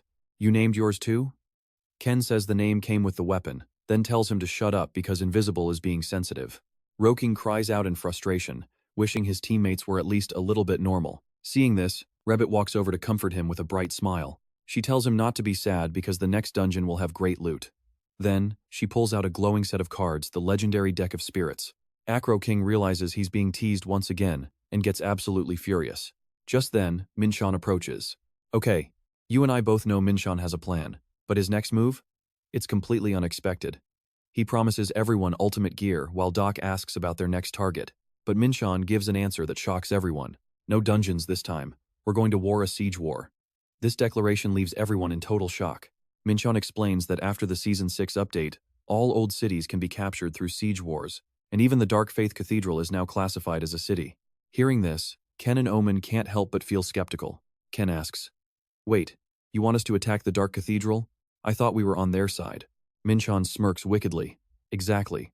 That's what's going to make this so easy for us." He firmly declares that their next goal is taking over the Dark Cathedral. Min-cheon pushes open the massive stone doors, which creak loudly as he leads the group into the majestic main hall. The moment they step inside, Commander Terrio drops to his knees and shouts a greeting to the Demon King. He bows in submission, asking how he can serve his master. Min-cheon looks at Terrio and gives a direct order. "Hand over control of the cathedral to me." Terrio is stunned. "My king, what are you planning?" Min-cheon cuts him off coldly. "You heard me. With a sharp gaze, Min-cheon declares, "This is a coup." Suddenly, a system alert appears. The Bringers of Night Guild has officially declared war on the Dark Faith to seize control of the cathedral. Terrio asks why Min-cheon would commit such betrayal when he's already at the peak of the church's power. Min-cheon just smirks with pure, unadulterated arrogance. And trust me, you and I just learned a big lesson: never call someone a king unless you're ready for them to actually rule. Alright, you and I are about to see what happens when a player decides to take the throne for himself. At Min-cheon's bold declaration, Terrio whispers with awe, "My king." He raises a sword burning with purple mana, loudly warning that excessive greed will bring nothing but absolute destruction. With a rising roar, Terrio officially summons the Shadow Lord's subordinates to crush this sudden coup attempt. Violent bursts of purple light explode across the hall, signaling the arrival of a truly formidable power. Shadow Knights in flaming purple armor step out from the void, their heavy footsteps shaking the stone floor. Seeing the massive army approaching, Oasis asks worriedly, "Master, can just the 7 of us actually win this?" Min-cheon calmly turns to reassure her, "Don't worry, these guys are actually easier than the enemies we just fought." Immediately, a glowing system notification appears, officially marking the start of the temple siege. Now pay attention, because this is where the real chaos kicks off for our group. Rabbit charges in, launching magical cards that slice through the air like razor blades, shredding the enemy in a heartbeat. With Rabbit dancing around with her cards like that, the enemy's heart rate is going off the charts. On the other side, Doc keeps throwing vials of glowing green poison that look absolutely haunting. Loud explosions ring out as toxic smoke blankets the Shadow Army, making them melt and fall in helplessness. Rocking, from above, decisively draws his bow and fires a rain of flaming arrows straight into the enemy formation. Midst the chaos, Oasis raises her staff and shouts, "Summon!" A giant black serpent appears with a terrifying hiss, crushing every obstacle in its path as it lunges forward. The battle ends as Terrio collapses on the stone floor, several arrows buried deep in his back. Min-cheon looks down at his defeated foe with cold eyes and makes a dark, brutal promise. "I will make this world suffer an end far worse than anything Crow could have ever imagined." The system confirms that the Shadowbringers Guild has captured the Dark Temple. The group slowly heads deep into the Grand Hall. Omen excitedly suggests, "We finally took the temple. Min-cheon, I think it's time to raise a glass and celebrate," but Min-cheon shuts it down. "It is still too early. Right now, we're on our way to mine some junk data. Just think of it as exploiting a glitch." Omen breaks a sweat, asking, "Data? What data?" "Beer is the only priority right now. Talking about data gives me a headache." Min-cheon explains further. "It's called unused data. I know what you're thinking, a secret dev area? Well, it gets even weirder once you see it. Come with me." He taps the wall and pushes a secret door open, sliding it to the side. Both Omen and Oasis gasp in shock as the hidden path appears. Min-cheon urges, "What are you waiting for? Get inside. There's a secret passage right here." Seeing the hidden cellar, Rocking shouts out with pure excitement, "Is this a secret developer-only path? This is incredible." Rocking can't hide his curiosity for even a second. He yells, "I'm definitely not missing out on this chance." He jumps into the darkness without a single hesitation, but his face quickly turns pale as his body starts free-falling into the void.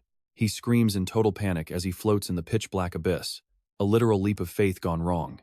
Total disaster, Rocking. Seeing his teammate struggling, Min-cheon calmly asks, "Are you okay?" Rocking looks down at the strange space below, a place filled with massive gray circuits and endless unfinished mechanical structures. He gasps in shock, "What the hell is this? Where are we?" Min-cheon hovers behind with a sinister smile. He declares, "This is the backstage of the entire game." At Beherlos Beach, a giant lizard monster roars wildly, pinning a group of players against the wall. A mage panics because his mana potions have completely run out, while teammates keep encouraging each other, saying we are just a few hits away from killing it. But as hope flickers, an arrow suddenly flies through the air and pierces a member's head, killing him instantly. The group is completely stunned, not knowing what's happening, until 3 murderous figures appear on the high cliffs. The outlaws have arrived. The red-haired leader smirks. "Who gave you permission to hunt bosses?" Without giving them a chance to react, he orders the squad to wipe them out. The red-cloaked thugs dive down like phantoms. And that's where we leave it, a brutal reminder that in this world, players are the real monsters. Alright, you and I are diving into a massive wave of player fury as the villains finally push things too far. Players are slamming the game balance, desperately asking why the Free Knight Alliance has completely vanished. While pay-to-win fans keep mocking the weak, some world-shaking news just leaked out. Champion Aaron is calling a meeting with the top guild leaders to form the greatest alliance in history. Instantly, Winparaji TV hits millions of viewers as the fate of Beherlos hangs in the balance. The drama is real. Watch closely, everyone is waiting to see if Aaron can flex his power and finally humble those toxic players. The reporter excitedly confirms she is at the Hill of Opportunity, which was just reclaimed by the Free Knights. The atmosphere is electric as the server's biggest heavy hitters start gathering their armies. She zooms her camera in to catch the legends arriving, starting with Captain Dre, leader of the unbeatable fleet. The list grows with mercenary director Gaga and the princess engineer, head of the National Tech Student Union. Even the reserves showed up, though the internet is already joking they should be called the Dad Patrol instead. Inside the command tent, Aaron realizes almost every key player is finally in the room. A few people are still missing, but he refuses to wait any longer and starts the meeting immediately.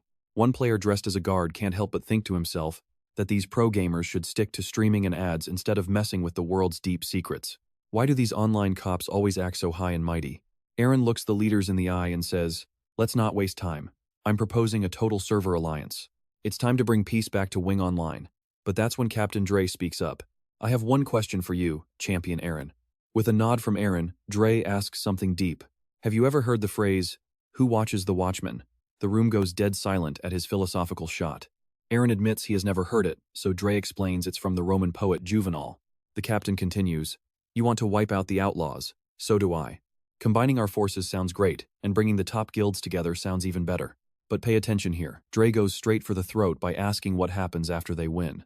"If we actually drive them out, do you really think this massive alliance will just break up peacefully? And if we can't kill them all, just how long do you expect this power to last?" Dre demands to know if Aaron plans to hold on to all that power until the game shuts down.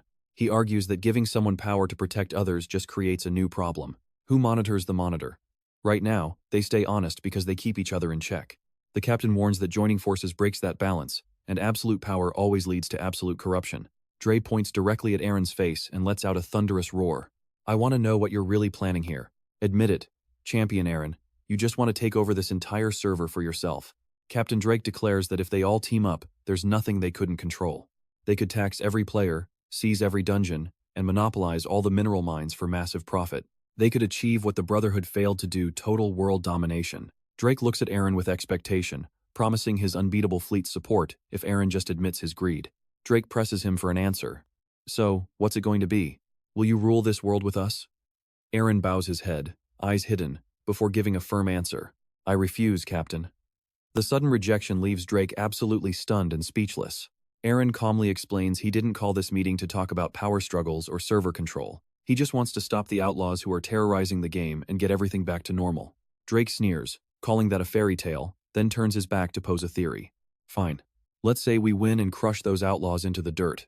But you and I have to wonder, would the Free Knights really keep taxes at just 1% forever? Stick with me, let's watch Drake turn back in total fury. He growls in a rage because he believes everyone here can rule their own territory, and he won't give up that power for an alliance. Drake demands proper compensation for his help, and Aaron immediately steps up to confirm he will get exactly that. Drake asks if Aaron plans to hike taxes to pay them off, but Aaron shuts that down, saying that is just robbing other players. He insists that doing so would rot the alliance from the inside, making everyone fight only for their own greed. Now watch this. Aaron is starting to sweat under the pressure, while Drake slams his fist onto the table in a total rage. He screams that Aaron is asking for favors based on nothing but kindness, and shouts to know if he thinks this game is a joke. Drake reveals a cold truth: the golden wind is now worth just as much as real cash in the physical world. Aaron clenches his fist and stands his ground, vowing the tax stays at 1%, unless every single player agrees to a change. Captain Drake asks a very practical question: where exactly are their benefits supposed to come from then?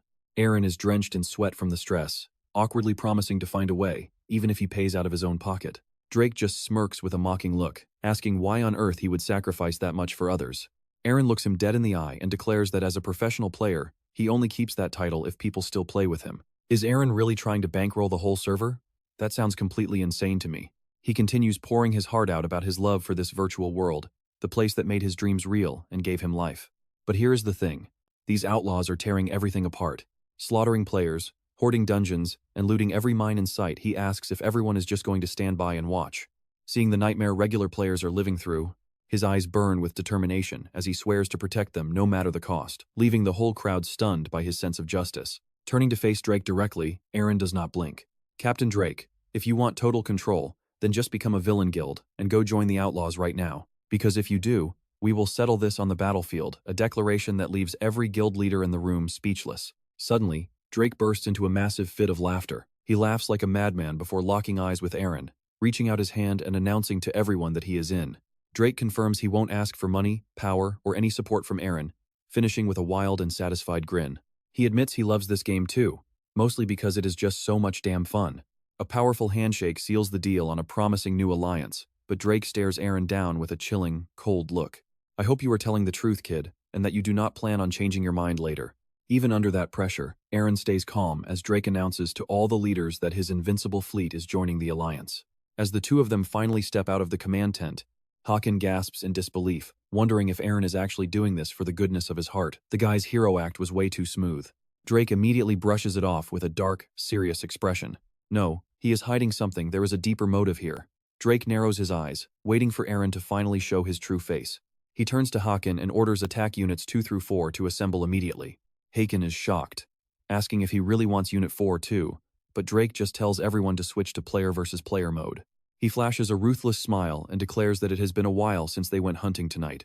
They are hunting people. Meanwhile, in a gray, unfinished backstage area of the game world, alright everyone, meet the final boss of this game, or at least, the guy who was almost the end. Ken realizes the figure looks familiar as Min-cheon explains his design style, always starting the game from the very end first. Min-cheon's design process is honestly wild, making the final boss right at the start of development. He emphasizes that a creator needs to know where the story ends to keep everything on the right track. Basically, this guy has been here since Season 1 as junk data, hidden away right near the temple. Min-cheon remembers creating Crow, thinking the game would only last 7 seasons and never expecting it to be this popular. Because of that, Crow's stats were tuned to be the Season 7 final boss. And trust me, you and I are going to want to see what happens when they loot those level 110 items. Alright, you and I are about to witness Min-cheon face a literal giant as he prepares for war. Okay, Crow, my old test dummy who almost became the final boss, let's not waste another second on you. He swings his blade in a frenzy, screaming for the loot. Watch him hack away at the boss like a total butcher. Kane just stands there in shock as Min-cheon barks at the team, asking them what they're waiting for. Attack him. If we don't, we'll be here all day. After a brutal group beatdown, the Crow dummy finally shatters. The whole group is exhausted. Min-cheon gasps for air while Oasis and Rabbit have completely passed out from overexertion. Wiping away his sweat, Min-cheon grumbles to himself with a hint of regret about the fight. Man, if I knew it'd be this hard, I would have set his health lower. Old man lumbers over to the debris to check the loot. A legendary item screen glows to life. It's the Demon Lord's Scheme, a level 110 weapon with insane stats. Old man's eyes nearly pop out when he reads the attributes. What? Guaranteed critical hits? For real? He can't believe it also has a level 5 area effect that boosts attack range by 50%. This item is a total game hack. With this, he could solo the entire server. He trembles while holding the ultimate weapon. Now pay attention, because Min-cheon explains he designed these items for Season 7 power levels, making them total game breakers. He points out that grinding here doesn't just give top-tier gear, the experience points are massive too. Since this is just a test dummy, it only takes 15 minutes to respawn. Min-cheon coldly announces it'll take a few more days to hit max level and perfect their gear sets. Hearing they have to grind for days in this hellhole, Oasis just screams in pure despair. Ignoring the complaints, Min-cheon raises his glowing sword to rally them. Almost there, this is the final sprint. Though this sprint is so intense it feels like our hearts might log out. A race against time officially begins right here in the game's back-end testing zone. Rabbit spams glowing magic cards, while Doc constantly hurls poison bottles at the target. They take turns attacking and resting, trapped in a never-ending loop of hardcore grinding. And trust me, you and I are about to see the payoff as a glorious achievement notification finally flashes. Congratulations on reaching level 100. Oasis and Rabbit hug each other in pure, ecstatic joy. Meanwhile, Orc King has totally collapsed from exhaustion. Looking at his black armored hands, Min-cheon whispers. Finally, he smirks with a sinister look and makes a bold declaration to his team. We're all officially ready to become true villains now. With eyes burning with dark energy, he states his goal. From now on, we'll destroy Win Online and everything in this world. A little level up, and he's already a god. Min-cheon heads back to the Night Cult outpost. The managers bow deeply, welcoming back the Lord of Darkness. They report that the army is complete and invite him to inspect the results of their hard work. Min-cheon casually replies, "Sure, let's have a look." First up is the Goblin Scout group, featuring wolf knights, mages, shield guards, and dozens of archers. Next is the powerful Orc Raider Legion, led by 2 generals along with elite infantry and snipers. Finally, the death-chilled undead army, gathering a Death Knight, Lich Archmages, and scores of skeleton soldiers. Looking at the massive force, Min-cheon nods. Not bad, but the managers reveal they've recruited 3 extremely rare, special soldiers. First is Harag Ice. Then Sku Strong, an infantry lieutenant with incredible muscle power. Finally, There's Darren Brave, a Death Knight, whose overwhelming aura leaves even Min-cheon stunned and speechless. Min-cheon checks the stats and freezes. Darren is level 85 with a super rare epic rank. He's the commander of the legendary Jaybreakers, featuring insane skills like Holy Resistance and Mass Skeleton Resurrection. Min-cheon gives the order. Darren, you're now in charge of these 3 units. The Death Knight immediately drops to one knee, his blue cloak fluttering in the wind. It's an honor, my lord. Seriously, pulling a rare unit like this is such a flex. Then he's asked about invading. Stick with me, because the answer isn't what you'd expect. Min-cheon just turns and refuses. Alright, stick with me, we are about to see Min-cheon tell his crew to stay low for now, because soon, he will be the one leading them. Just then, a call pings. It is Akasa, sounding totally stressed.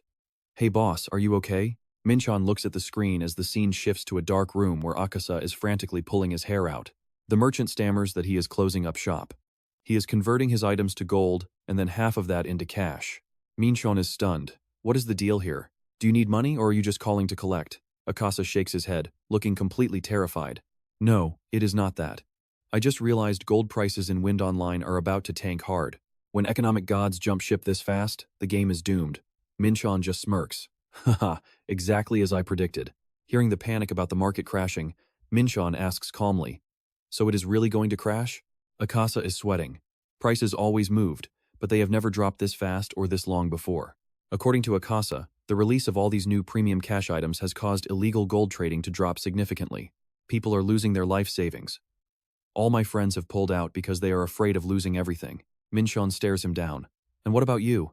Akasa, are you quitting too? He admits he sold his gold, but he is holding on to one thing. Enhancement stones. He groans, admitting these stones are basically the only thing he has left in the game. He spent everything to buy them based on Min-cheon's advice. He saw the prices creeping up as expected, but the anxiety is still eating him alive. Now, pay attention. Min-cheon shuts him down by saying those expensive stones are completely worthless if the real-world value of the game's gold hits rock bottom. Akasa panics, asking if the price will drop more and if he should just sell and run right now. Min-cheon answers coldly.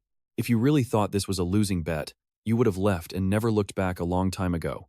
He is acting like a panicked crypto bro. You are still here because your gut says something massive is coming. Trust that instinct. One wrong move now could ruin you forever, but this could also be a once-in-a-lifetime opportunity. Akasa, I can give you the advice you are looking for, but it is going to cost you. Min-cheon's voice drops. This isn't free. I need something from you in return. He flashes a wicked smile. I want you to join my team. Akasa is frozen in shock. He stammers, what use is a lowly merchant like me? Min-cheon looks him dead in the eye and makes a bold declaration, you will be our official supplier. I am launching a massive plan and I will need a mountain of supplies to make it a reality. All Akasa has to do is find the items he asks for. Suddenly, a bright system prompt appears. The Bringers of Night Guild has officially invited Akasa to join. Let's pause. This ghost town we are looking at is Ironmaster, a northern border city added back in Season 2. Iron ore used to be the lifeblood of weapon crafting, so demand here was always insane. They built a whole city just for mining, and it stayed crowded all the way through Season 5. But now, the fires in the forge have been extinguished and the anvils have grown cold. The warmth that once fought off the North Chill is gone, along with the voices of the merchants and miners. Everyone abandoned the city for the new continent, Blos. Now, the only ones left are low-level players, or those too terrified to abandon the lives they spent years building. One of those people is Timothy. He quietly forges a glowing sword, thinking about how he is just another coward who can't leave. The hammer strikes the iron. Timothy sighs, sounding completely drained. If everyone's chasing moonstones on the new continent, who is even going to want iron gear anymore? He grits his teeth in rage. Damn it, Dream. What was Min-cheon thinking when he launched this update? Does he want everyone who relies on iron mining for a living to just slowly rot away? Suddenly, a heavy bag thuds onto the table, making Timothy jump out of his skin. And trust me, you and I are going to want to know why this bright, blonde-haired guy is smiling at a gloomy Timothy. Alright, stick with me. We are about to see how a peaceful day turns into a total nightmare. Timothy spots a familiar face, looking gloomy. Yusan notes that without any work to do, Timothy has lost that spark he had while forging. He hands over a bag of iron ore, suggesting Timothy should just use them to keep on crafting items for now. But Timothy can only offer a bitter laugh, since there are no more customers left to place any orders. Timothy wonders why Usan is not mining moonstones like everyone else. Usan admits his level is too low, and he is terrified of the cutthroat competition there. Usan casually tosses his pickaxe over his shoulder.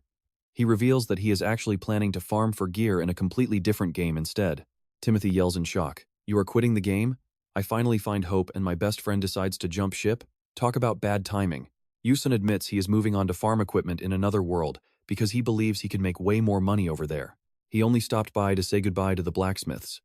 But ironically, only the two of them are left standing in the shop now. Timothy sadly wishes Yusun the best of luck, hoping that this new world will actually be worth all of his friends' hard work. Timothy laughs, reminding him they do not speak the same language. Without the perfect translation system of Wind, they would be stuck just struggling with basic English. Yusun can only scratch his head in embarrassment, realizing how awkward that would actually be for both of them. Suddenly, massive tremors shake the entire room, leaving both of them completely stunned as the walls begin to rattle violently. Yusun panics, asking about the strange noise, but Timothy is just as clueless and cannot give him a straight answer. Now, pay attention, because here is where the story takes a terrifying turn. Timothy watches in horror as a massive army of orcs charges toward them like a literal hurricane. Yusun gasps in shock, wondering if this is a brand new event, or if a massive monster raid is currently unfolding right before their eyes. The Orc Legion hits so hard it feels like a scene straight out of Lord of the Rings. Right then, a massive shadow drops from the sky. The impact sends Timothy and Yusun flying back in total shock as the ground shatters. From the thick cloud of dust, Amon's arrogant and excited laughter echoes through the air, chilling them to the bone. He loudly declares that no one can beat this king in a race. Amon's landing was so intense it literally froze the entire scene for 5 whole seconds. With a murderous look, Amon claims this is the true face of war. A king must lead from the front with his warhorses following close behind. As Yusun trembles in fear and demands to know who he is, the tyrant is ready to give his answer. Amon declares himself an invader here to flatten their home. Before they can react, he swings a glowing hammer, triggering the World Crusher skill to destroy everything. He lands a fatal blow that instantly turns all the surrounding buildings into nothing but a flat, desolate wasteland. Timothy is sent flying through the air, surrounded by the ruins of his former life and the wreckage of the shop. He watches his career crumble in total despair. He wonders if all the time he spent here was just a giant waste in the end. Below him, Amon stands tall on the ruins, laughing like a maniac. He feels his blood boiling and his heart racing with pure adrenaline. He claims this feeling is the exact reason he was born. This thrill is the only thing he has ever truly wanted to live for. Let's pause here. Min-cheon suddenly orders Akasa to sell off every single one of his enhancement stones immediately, leaving him stunned. Min-cheon explains that they will still make a profit, so he needs to sell them fast to hoard a massive amount of gold. He tells him to use that gold to buy up daily necessities. Akasa can only blink in confusion, asking why they need basic supplies. Min-cheon lists them off: potions, teleport stones, return scrolls, arrows, and even pet food. All the things players need every day. These items are cheap, but they are absolutely essential for the daily grind in this world. Is Min-cheon trying to be the server's biggest wholesaler? He orders him to stockpile as much as possible, leaving Akasa looking completely skeptical. But why those specific items? Min-cheon smirks as he finally starts to reveal his absolutely insane master plan to his partner. Once I destroy this world, these basic essentials will be the things players crave most. That is when their prices will skyrocket into the clouds. He looks straight at Akasa, reminding him how much money he already made from the stones. Trust me just one more time. Akasa stays silent, sweat dripping down his face. Min-cheon asks if he is ready to handle their very first supply mission. Akasa hesitates, asking what kind of supplies the boss actually wants him to go out and buy first. Min-cheon's answer leaves him completely speechless. Iron ore. Min-cheon used Akasa's gold to buy 200,000 units already, but there is still some left. He orders Akasa to buy every last bit. We are going to drain this market completely. Akasa panics, asking what on earth the boss plans to do with all that iron. Min-cheon is cornering the entire market. This move is absolutely ruthless. He just flashes a dark, sinister smile at the question. You really want to know? He turns his back and walks away, telling Akasa to show up for the upcoming guild meeting. He promises to show him exactly what their guild is truly capable of achieving once they set their plan into motion. And that is where we leave it. You and I just saw a whole city fall in seconds. Trust me, you do not want to miss what these 7 can really do. Alright, stick with me because we are diving into a literal digital apocalypse. At the same time, Amon's hammer slams down, creating terrifying impacts that crush everything in sight. The terrified citizens are scattering in a total, desperate panic. They have no clue what kind of hellish event is even happening right now. Amidst the chaos, Timothy screams for the defense status, ordering the remaining blacksmiths to start forging weapons immediately to stop this brutal, heartless onslaught. Timothy desperately calls for reinforcements from other cities while NPC soldiers struggle to buy some time. But then, Yu collapses to the ground, despairingly announcing that everything they are doing is totally useless. He chokes out the truth: nobody is coming. Every single player has rushed to the new continent for rewards. Timothy is absolutely livid, letting out a roar of pure frustration. He does not care how low their level is, he just needs someone to help them. But before he can finish, a sudden attack from behind slams right into him. Guess life is not a fairy tale, he tried to be a hero, and got blindsided. Timothy collapses in agony, as a giant orc stabs right through his body. His soul-crushing scream echoes through the ruins of Ironmaster. At the central warp gate, the survivors are still howling in rage and despair. It is a scene of pure, unadulterated devastation. They do not understand why the base is under fire, while the portal remains silent. Not a single player has appeared to save the city from certain destruction. A blindfolded player coldly douses their last flame of hope with a harsh dose of reality.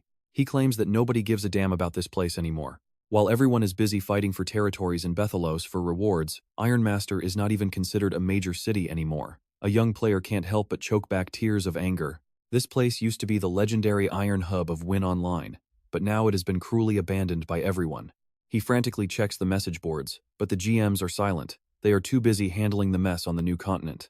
Overwhelmed by the sheer injustice of it all, he screams that he is quitting the game, but then, his entire body suddenly freezes in its tracks. Now pay attention. Because this is where a player in a hat suddenly shouts to the crowd. Listen up, we have got backup. Some players from a nearby small town have finally answered the call. He excitedly announces they are arriving fast, making everyone's hope explode. Wait, really? Could this actually be the turnaround? Immediately, the warp gate begins to vibrate violently, emitting brilliant flashes of bright blue light. 3 players in blue and white gear step out of the void, carrying the final spark of hope for the burning city of Ironmaster. The group leader boldly declares they came as fast as possible, and several players over level 75 are also on their way here right now. They will back us up immediately. He promises that no matter who the invaders are, they will take back Ironmaster together. The crowd erupts in cheers. But wait, there is more. Another player runs up, gasping for breath as he shares even more incredible news. Everyone, I have contacted some city veterans who had already moved to the new continent. They are gathering supplies and will be here in 10 minutes. Even the Alliance, the Freelance Knights, and the Ivory Tower Mage Brigade have confirmed they are sending reinforcements immediately. The hype in the air is absolutely through the roof. Thank God, one player whispers in pure relief. But just as their faith hits its peak, a cold, mocking voice suddenly kills the mood. Sorry, but you and I know they are not coming. Before anyone can react, a massive bolt of green energy drops from the sky at a terrifying, blinding speed. A massive explosion rocks the warp gate, blowing everyone back and crushing their newfound hope into the dust. It is a total, devastating disaster. The survivors stare at the rubble in shock, unable to believe their eyes. What the hell? How is it even possible to destroy a warp gate like that? Amidst the thick smoke and dust, a figure sitting high on a wall lets out a haughty, arrogant laugh. Haha, hello noobs. How does it feel to watch your hope die? The crowd below freezes as they recognize the killer. They stammer in absolute terror. No way. It is Roking. He sits perched on the wall, putting a finger to his lips with a smug, arrogant grin. He looks down at the angry mob, acting disappointed that they did not follow his script and ask who he was. Instead, the players can only scream in pure, unbridled rage. Roking, you complete bastard. Why would you do this? What kind of grudge do you have against Ironmaster?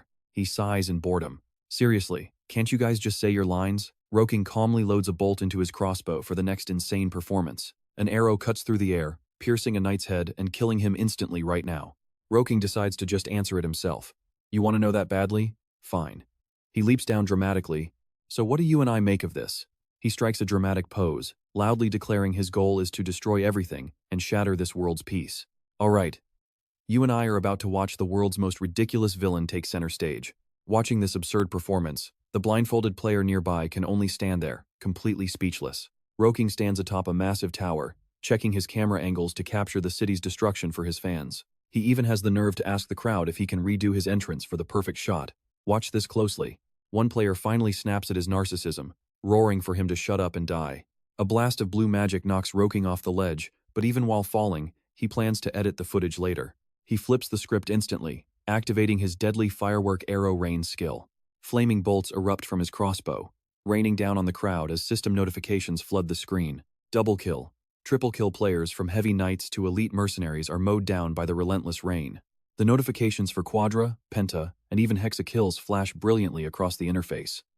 King lets out a sinister, manic laugh, his glowing eyes revealing the soul of a true killer. The system praises him as Acing dominates the southern outskirts of Ironmaster like a god of war. Meanwhile, a heavy atmosphere takes over as Timothy tries to pull a wounded comrade through the smoking rubble. His friend is coughing up blood, his footsteps heavy and stumbling with every painful inch he takes. Timothy urges him on, saying the temple is close, and everyone who died will be waiting there to regroup. The red-haired guy asks if they're meeting there, hoping to clear the bleed effect that is draining his life away. Looking at the ruins around them, the scale of the disaster is staggering. In his rage, Timothy wonders how this could happen, suspecting NPCs might actually be trying to wipe the city out. His exhausted comrade's breathing hitches as he makes a desperate, final suggestion to his friend. He simply asks Timothy to let him die right here. Timothy is completely shocked, but the red-haired guy explains that since they are already heading to the temple, dying right now to respawn there would be much faster. Even with the respawn debuffs, he believes it is the quickest way for them all to get back together for the fight. As his body begins to dissolve into light, he gives Timothy a determined smile and one last push. He tells him to go find the others so they can finally take down those monsters once and for all. It is time to show those creatures what the people of Ironmaster are really made of. Promising to message after respawning, he urges Timothy to run, who then sprints toward the gates of the Ironmaster temple. He finally reaches the temple entrance, his heart racing from the sheer exhaustion.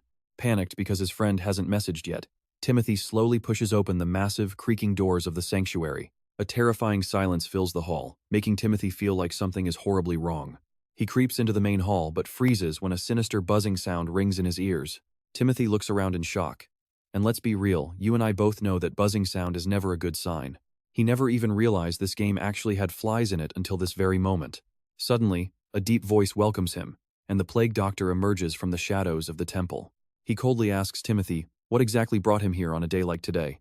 Stuttering, Timothy explains he is looking for a friend who should have respawned 10 minutes ago. The doctor goes silent for a moment before giving a cryptic, unsettling response. Swirling a vial of bubbling black liquid, he tells Timothy to go ahead and check the area for himself. Timothy's heart stops when he looks down. A mountain of dead players lies piled right at his feet. The doctor calmly begins to explain the brutal rules of the game's respawn system. If you die again at the temple before your penalty wears off, you are locked out for a full hour. Shaking a jar full of black flies, he reveals his mission was to disable this temple entirely. He admits to using the players who just respawned as subjects for his gruesome and Tan-Bauer experiments. Timothy screams in total despair, but the plague doctor only responds with a wicked, narrow smirk. Leaning in close, he mockingly whispers that, after all, this is only a game. Stick with me because as Ironmaster falls into total chaos, these players realize that help is never coming. Alright, you and I are diving into a scene of pure shock. The portal is completely destroyed. This news leaves everyone frozen, unable to believe such a massive structure could actually be taken down. Surrounded by enemies, a young man fights like a demon while desperately asking about the fate of the soldiers in the fortress. Over at the north camp of the Ironmaster, a unit of armored knights marches through the snow until a sharp command suddenly rings out, forcing the entire team to halt. Ken slowly approaches from the distance, casually miscounting the soldiers standing before him. 1, 2, 3, 4, 8, 9, 10. He stops at 15 and mocks them. Is that really all you have? He draws a blade with a bright red rose on the hilt, muttering that these small fry won't even warm him up. Now pay attention, the commander orders a charge, but Ken is faster. He knocks all 15 knights into the air and finishes them instantly. Ken slowly sheathes his sword, marveling at the insane power of his brand new gear. I have to admit, this critical hit rate is incredible. It is 10% higher than my calculations. Absolutely perfect. Meanwhile, over at the Iron Lord's mansion, the atmosphere has turned into total, chaotic madness. An old servant screams for the Lord to run, but suddenly, a red staff slams straight down on the Lord's head, leaving him in absolute agony. Rabbit watches the body vanish and mocks him, saying she hopes he finds a better place. Oh wait, do NPCs even respawn? She turns and laughs toward Oasis. Haha, no mercy even for your own AI kind? Oasis grips her staff, her eyes filled with pure determination. I will never keep up with Master if I can't even kill these NPCs. Oasis finally accepts the reality of this game. Rabbit smiles in agreement. She thinks they both just need to focus on playing the villain role perfectly. She winks playfully, claiming that being the bad guy is just way more fun anyway. Being evil looks way too fun. The Iron Lord is shaking in absolute terror, kneeling and begging for his life. Please, let me live. He is ready to trade his entire legacy just to stay alive for one more day. I will give you full command of the fortress. Just please, have mercy. Watching this cowardice, Rabbit wonders if NPCs here are just born this way or if the system was recently updated. She leans in with a fake comfort, telling the Lord to stand up. They won't hurt him if he hands over the city's control. You and I see the relief in his eyes as he asks to live, but Rabbit's grin? Pure evil. Of course. So stand up and suddenly, a massive explosion shatters the wall. Omen appears like a mountain with a loud roar. I finally made it. The tyrant radiates killing intent, demanding to know if this is the Lord's mansion. Where is your leader? Is it you? Rabbit panics and tries to stop him. Wait, Omen. We need the boss's opinion before we do anything. This old guy is a professional killjoy, but Omen is completely consumed by bloodlust. He shoves Rabbit aside and tells her to get out of his way. All the credit for this war belongs to me. He swings his weapon to finish the Lord, but Ken flashes in to block it. Ken looks coldly at the old man and asks, "What the hell are you doing? Old man, have you lost your mind on the battlefield? Fighting over kills like this is just pathetic." Rabbit sighs in relief, thinking he's protecting the Lord for the master. But then, Ken's cruel smile instantly destroys all of her hope. Don't be ridiculous. I am the one who is going to end his life personally. Looking down at the burning city, the commander reports that he has followed every single order. I killed and burned everything in sight. Our invasion was a massive success, my lord. The massacre report pops up with horrific numbers. 270 players and 572 NPCs eliminated. Over 600 buildings and major facilities have been completely leveled to the ground. For starting a war without a declaration, Min-cheon receives a massive penalty, pushing his total infamy today to over 4.5 million points. Looking at the massive numbers, Min-cheon remembers having only 300,000 infamy points just a few hours ago. He stares at the burning ruins and mutters that this still is not enough. Not if I want to burn the whole world to ash. Meanwhile, back at the mansion, the Lord trembles. Ken looks at him coldly. Min-cheon never said we had to kill the Lord, but he never said we had to keep him alive either. So that means we just finish him off, right? Stick with me to see what happens next. All right, you and I are about to see Ken take matters into his own hands. Omen backs him up, roaring about their order to leave 0 survivors. In his twisted mind, they have to be completely fair to everyone they end up killing. But Bit jumps in to stop them. She argues this lord is too valuable, especially since they just invaded without a declaration of war. They might actually need him alive to officially recognize them as the new rulers of this fortress. Execute him too early, and they will face nothing but trouble later. Omen just snaps back in pure frustration. Forget it, just ask the guildmaster. Rid explains that Oasis keeps messaging him, but there is still no reply. He tells them to be patient. Meanwhile, Oasis stares at her screen, desperately praying for an answer. Master, please, just look at your messages.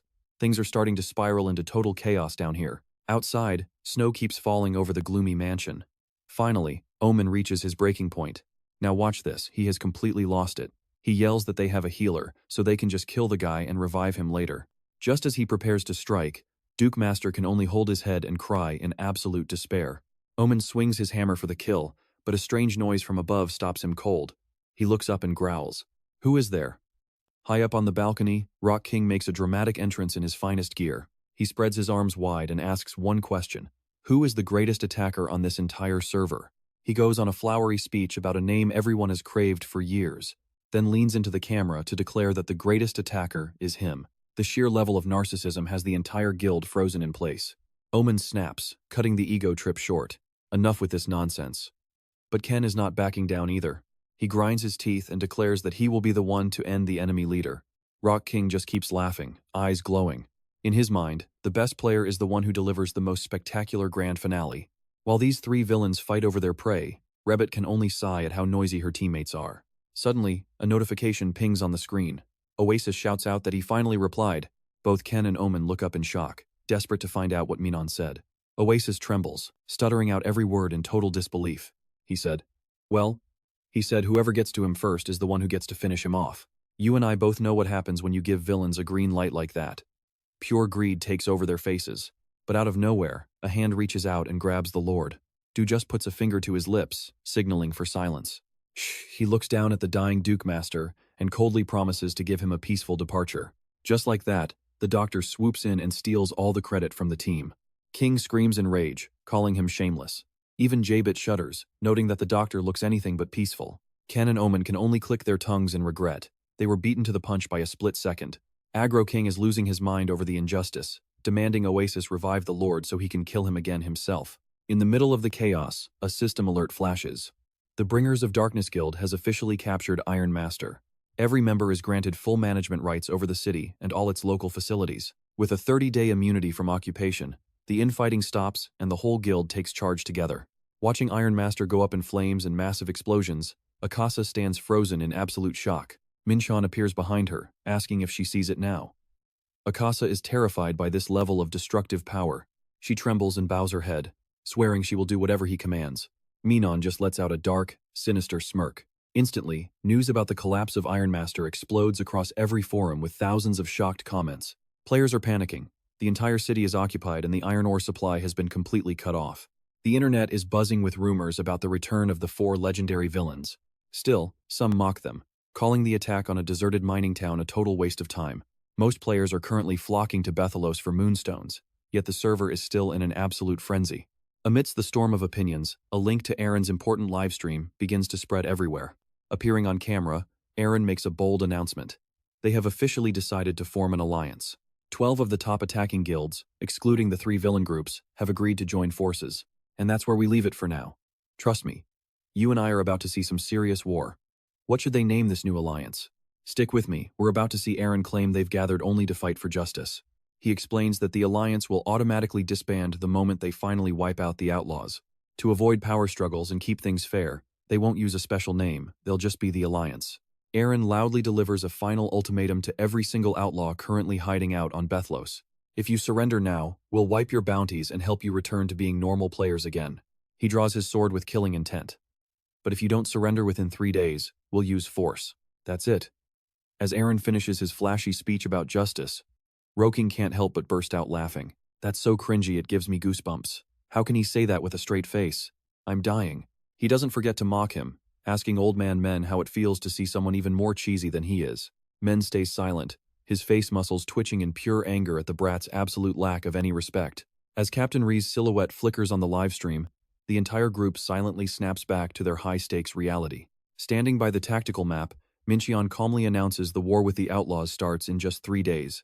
This massive war will draw every single eye toward Bethalos, and that's the golden opportunity for our guild to move. Roking asks with pure excitement, "Boss, will we finally face some actual competition? These backwater towns are boring." Min-cheon responds with a dark, twisted grin. Now pay attention, the 3-day countdown to absolute chaos begins. Min-cheon decisively points to their next target. We are going to start our assault with Solitaire. He notes that while most players move to the new continent, this city is far beyond Ironmaster.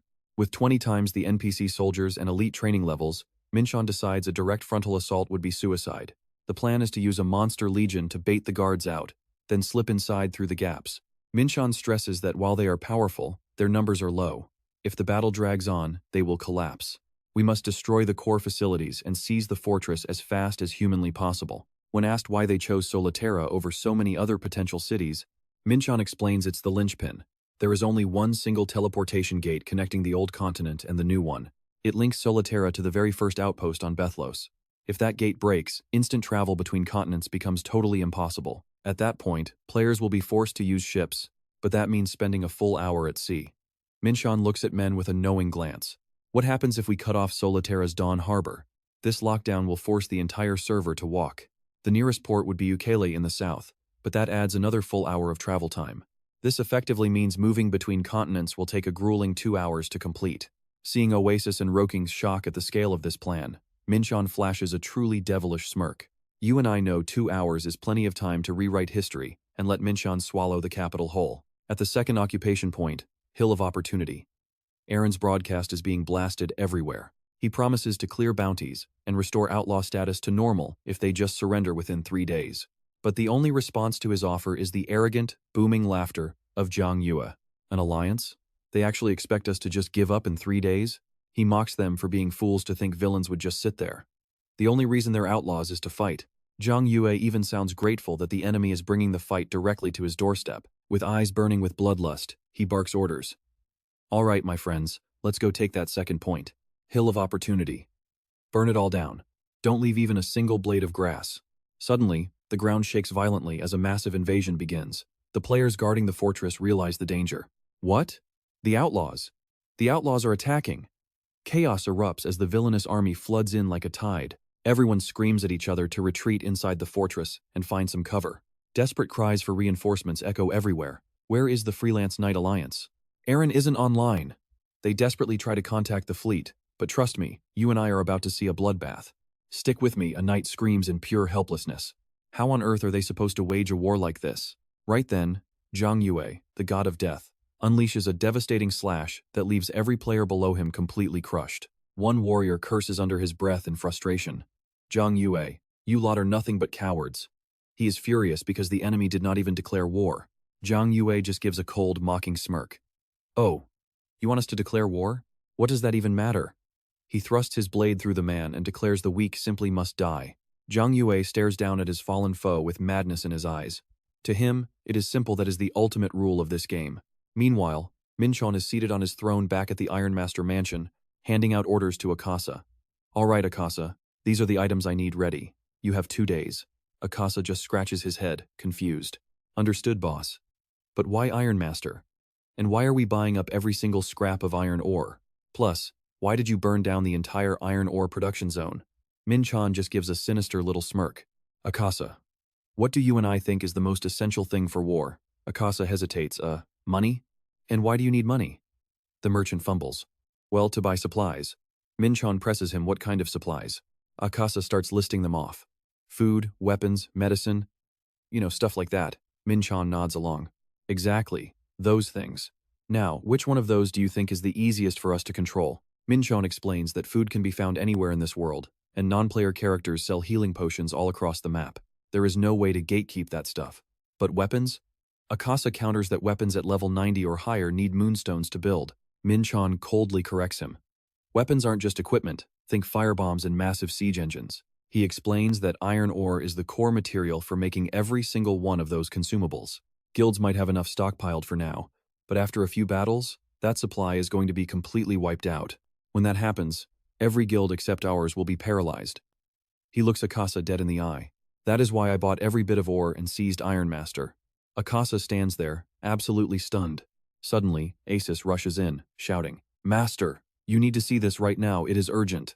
An emergency broadcast explodes onto the screen. Outlaws have just seized the second checkpoint at Chance Hill.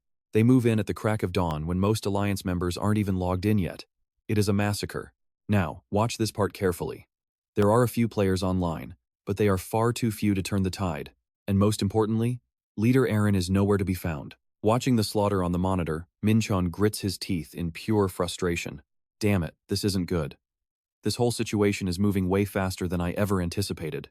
Min-cheon analyzes the field. If the Outlaws secure that second point, Aaron's reputation and leadership will be destroyed, making the entire Alliance lose their will to fight. This makes his plan much harder if he has to waste time retaking Chance Hill.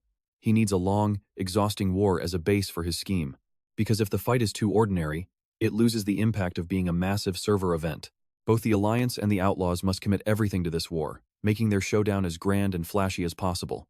To put on a great show, you need the right props. His ultimate goal is a spectacle big enough to grab the world's attention, making every remaining player on the old continent rush to Bethalos. Only then will the golden opportunity to conquer Solaterra finally reveal itself. Checking the data, Min-cheon makes his move. It looks like I have got no choice. I am going back. Min-cheon steps into the portal. If there is a power imbalance, it is the developer's duty to fix it. It is time for a manual patch. On the Bethalos battlefield, one player is being beaten so hard he cannot even fight back, getting sent flying in pain. A bald villain approaches with a sick grin for the finish. But then, the Princess Engineer arrives. The leader of the National Technical Student Alliance appears out of nowhere, slamming her hammer onto the villain's head. The survivor gasps in relief. Thank you, Captain. Suddenly, a rain of arrows pours down from the sky. The righteous players scream in agony as those razor-sharp arrows pierce straight through their bodies. Trust me, you and I won't want to miss what happens next. You and I are jumping into a desperate last stand as she realizes she is completely defenseless against the villain's ranged army. Lightning crackles across the dark sky as a bad omen. On the other side, Zhang Yue smirks and bellows out his command. All right, we are almost there. Focus all fire and tear that gate down right now. Immediately, the archers are ordered to ready. The dark shooters draw their bows, aiming with pure killing intent. Zhang Yue is trying to win through sheer numbers. One archer freezes as a terrifying pressure suddenly grips his spine. Before he can react, a massive shadow hand reaches out from the void and grabs him. Meanwhile, a fierce clash erupts right at the fortress gate. Zhang Yue blocks the Princess Engineer's strike with his blade. Long time no see, Princess, he sneers. She grits her teeth, shouting back in anger. Zhang Yue, I knew you'd pull something this pathetic. Coward. Zhang Yue coldly tells her to give up, saying she's absolutely useless without the support of Aaron. Furious, she swings her hammer, screaming for him to get lost because he smells like garbage. He dodges, laughing at her temper. Though secretly, he's wondering how she knew he skipped his bath last night. That insult actually stung a bit. Suddenly, a panicked soldier rushes over with terrible news. Zhang Yue, our entire ranged division is gone. Every single archer and mage has vanished without a trace. Zhang Yue is stunned, unable to believe this is happening. Watch closely, this is where his plan falls apart as his archer is hung upside down by a massive dark hand. From the thick black smoke, a figure in jet black armor emerges, red eyes glowing with an overwhelming aura of evil. Clashing steel rings out everywhere across the burning fortress gate. Realizing the enemy fire has stopped, the princess engineer shouts with joy. Their ranged attacks have ceased. This is our chance. She bellows her orders to the soldiers. Don't back down. Protect the gate. She swings her massive hammer and charges into the fray with everything she's got. On the other side, Zhang Yue stays confident, smirking that victory is still well within his reach even without archers. He roars with excitement. The capture point is right there. Everyone attack. Amidst the chaos, Zhang Yue moves like a phantom, skillfully weaving through every incoming strike with incredible ease and speed. Facing his terrifying mobility, she suddenly realizes she's left herself wide open from behind. You and I both saw it. She's wide open, and Zhang Yue is about to make her pay. Let's play, princess. Even though she screams that this is payback, Zhang Yue is already one full step ahead of her. A brutal thrust pierces her armor, leaving the princess engineer severely wounded and collapsing in a state of total defeat. He raises his spear, coldly delivering the final word. Goodbye for now. Captain Drake appears with a smoking gun, ordering him to stop while he's still able to walk away. Zhang Yue barely survives thanks to the sudden intervention. Shaken by the blow, he realizes that it's Drake, the captain who keeps meddling in his plans. The captain boldly announces the arrival of his invincible fleet. Along with them, the reserve forces and Gaga's mercenaries have arrived to save the day. Cheers of their here echo across the battlefield like thunder, reigniting hope for everyone. As the tide turns, Aaron slowly walks onto the scene. He reaches out with a small smile. Sorry we're late. Aaron takes her hand and pulls her back up. Before the entire allied army, Aaron makes a grand announcement. Even when facing overwhelming enemy numbers, our legion stood strong and defended this point until the very last second. Now, it's time to show these outlaws our true power. The crowd roars Aaron's name in a wave of pure excitement. Aaron's name echoes through the ranks of the righteous. On the other side, Zhang Yue receives medical treatment, looking absolutely furious at this sudden turn of events. A worried soldier reports that all of the enemy forces have gathered here. Boss, what do we do? Should we call for backup? They are all waiting for orders at the base. Just say the word and they'll come. Zhang Yue thinks for a moment before making his choice. No, we retreat. This was supposed to be a surprise attack before they could gather their strength. But now, we can't win. It's time to fall back and regroup. Seeing the odds are bad, the boss calls for a retreat. Zhang Yue grits his teeth, cursing the loss of his archers and mages. If they were still here, things would have turned out very differently. He orders a full retreat, and just like that, the tables have turned. Trust me, you're going to want to see what's next. Alright, you and I are about to watch a mastermind pull the strings on a total bloodbath. A sinister smirk creeps across his face as he realizes everything is going exactly to plan. Over at outpost number 3, Zhang Yue is absolutely losing his mind at his subordinates inside the fortress. Crow? Don't be ridiculous. The demon god Crow would never show up on a common map like this. One soldier insists he saw him. I couldn't believe it either, boss. But it was definitely him. Zhang Yue roars in fury, certain it's just a fake. The subordinate can only stand there and tremble in silence. When the boss doesn't buy it, all the lackey can do is stand there and tremble. Gritting his teeth in pure frustration, Zhang Yue hears the report of their pathetic failure. Just forget it. In the end, you were all taken down way too easily. The underlings can't stop whispering. They're in shock.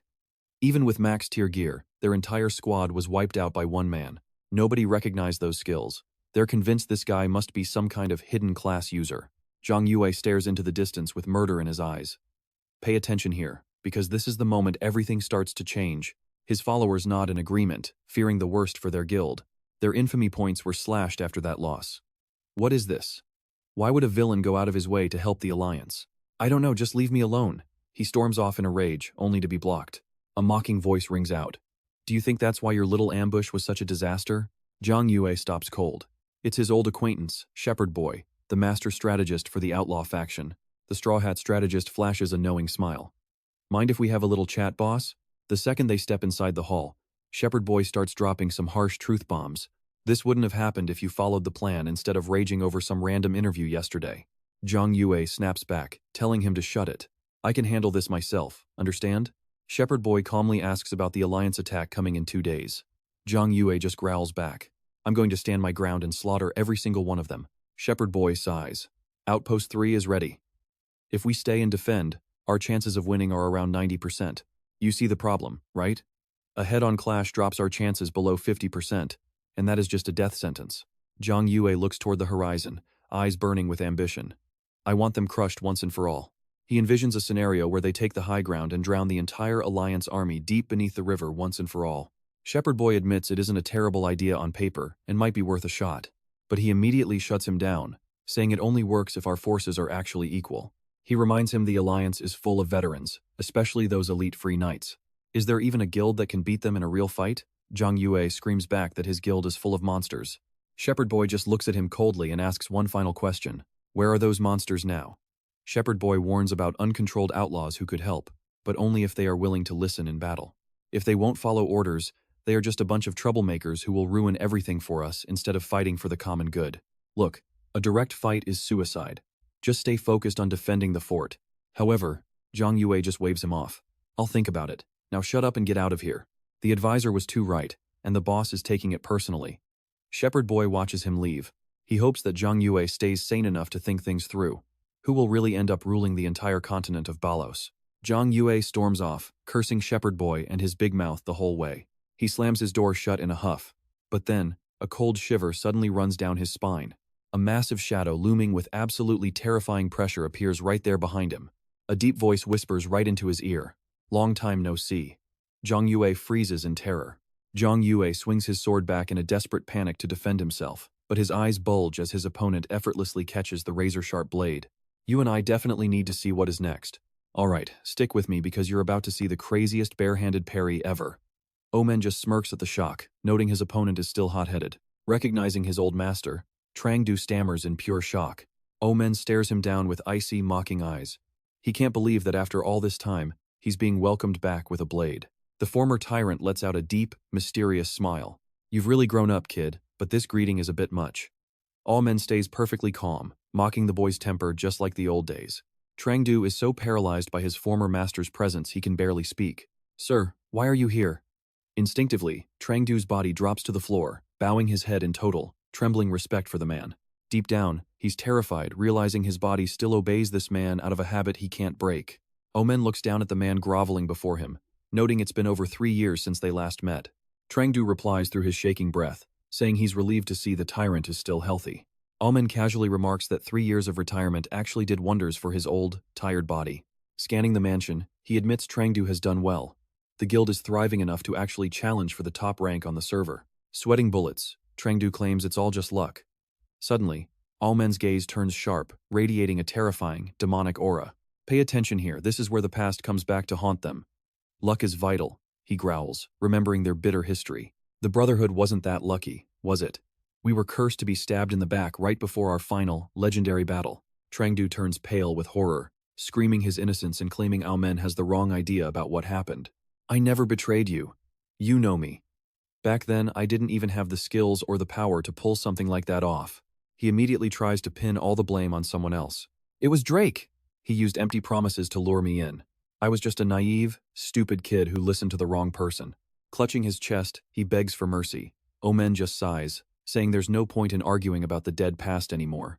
Omen admits he's old now, nothing more than a ghost of a memory, just like everyone in this world wanted. He explains he spent 3 years hiding at the edge of the world, but there's one thing he still needs to finish. That's why he's here.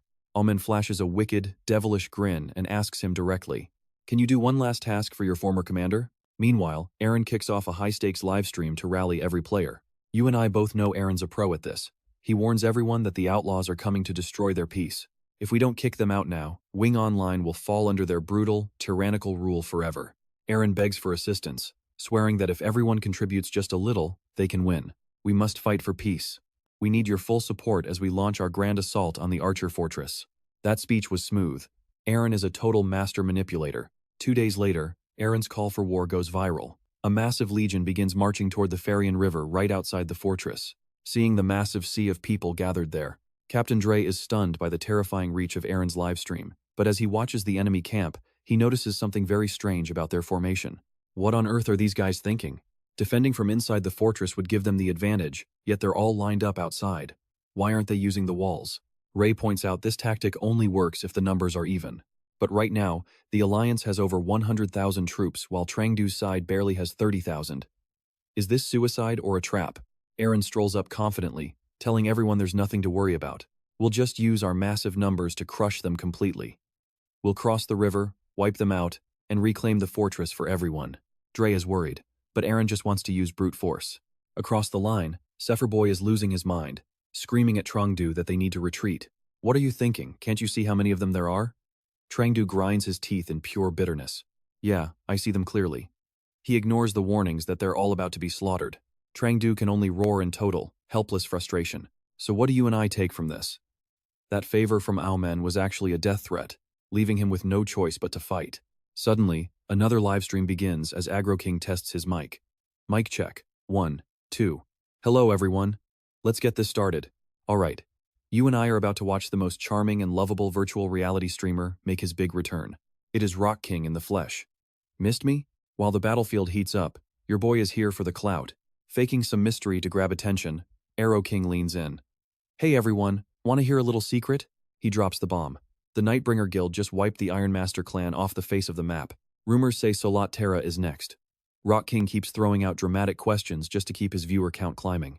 So, what is going to happen to Solat Terra now? Will it fall to the cruel bringers of darkness, or can it protect itself in the name of freedom, peace, and altruism?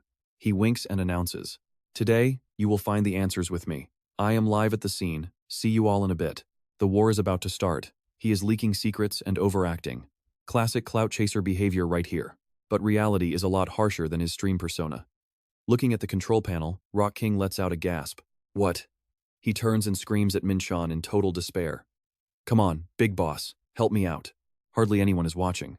Min-cheon just stands there, coldly reminding him why he got banned in the first place. Should have thought about that before getting yourself banned from every major streaming site, do not you think? I even had to build a whole new website just for you, Min-cheon continues casually. You have got a fresh platform now, but unfortunately, there is a much more popular stream happening right now. Rock King loses it, clenching his fists. How do you explain a superstar like me only having 5 pathetic viewers? Min-cheon stays perfectly calm. He promises that the numbers will skyrocket in just a couple of hours from now. Now pay attention, because what happens next is going to change the history of Wingstream forever.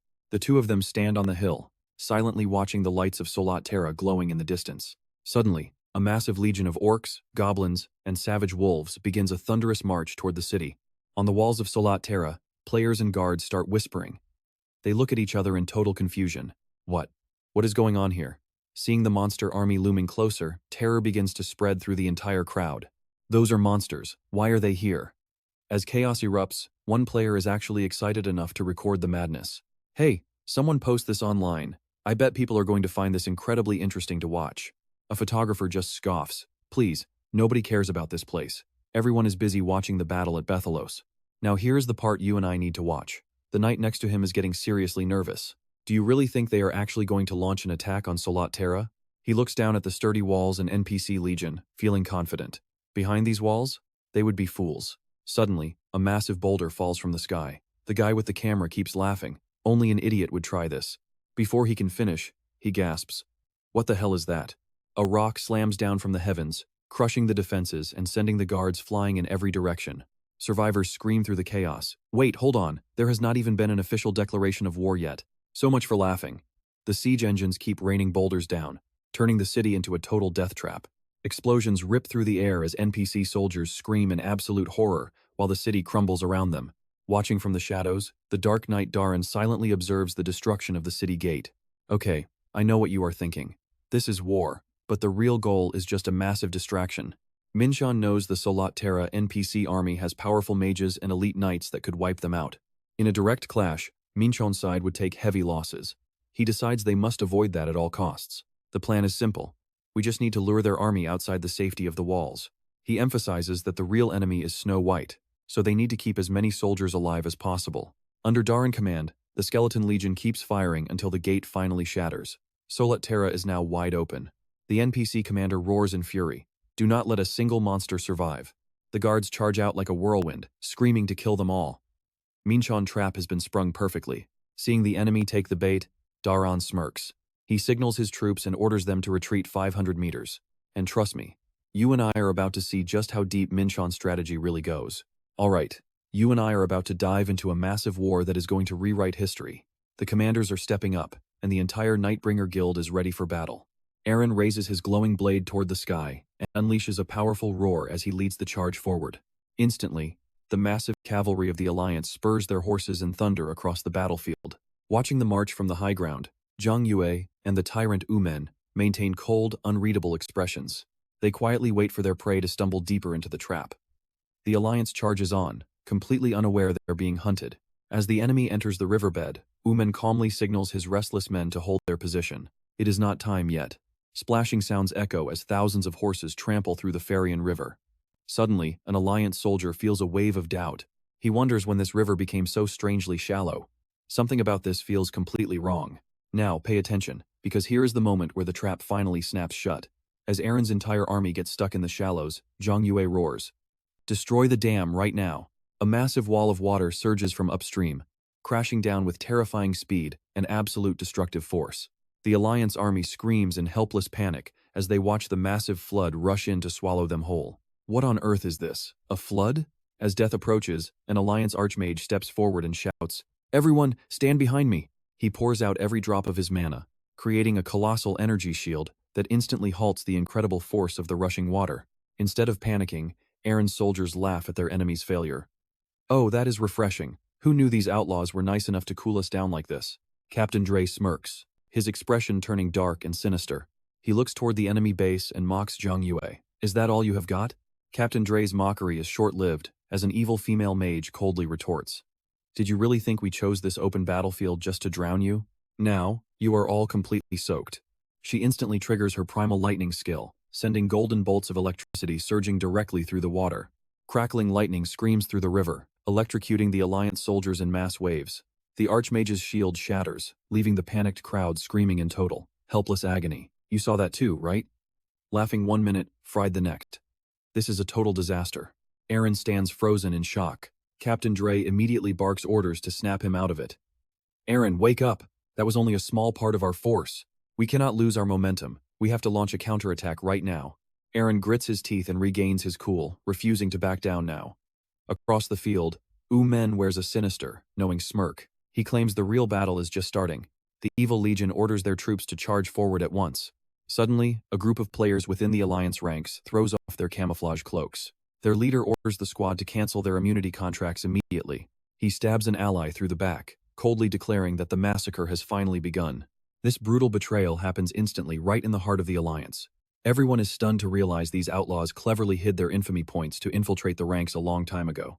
One villain casually steps on a player who just fell. He mocks the Alliance for being too careless to vet the guilds joining their cause. Aaron is horrified as reports of the infiltration flood in.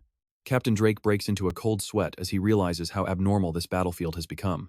Drake suspects a mastermind is pulling the strings behind this entire fight. He knows Zhang Yue is not nearly smart enough to plan such a sophisticated strategy. There has to be a mastermind controlling every single move of this war from the shadows. On the other side, Umen lets out a dark, wicked laugh at the unfolding chaos. He claims this battle will not follow his own plans, but rather the exact will of the Nightbringer Guild. Shouts to fire echo through the air as waves of arrows whistle and pierce the evil legion. Agonized screams ring out as the outlaw army starts to crumble under the relentless rain of arrows. Zhang Yue turns pale with fear. His subordinates frantically beg for a backup plan as they realize they are quickly losing their grip on the battlefield.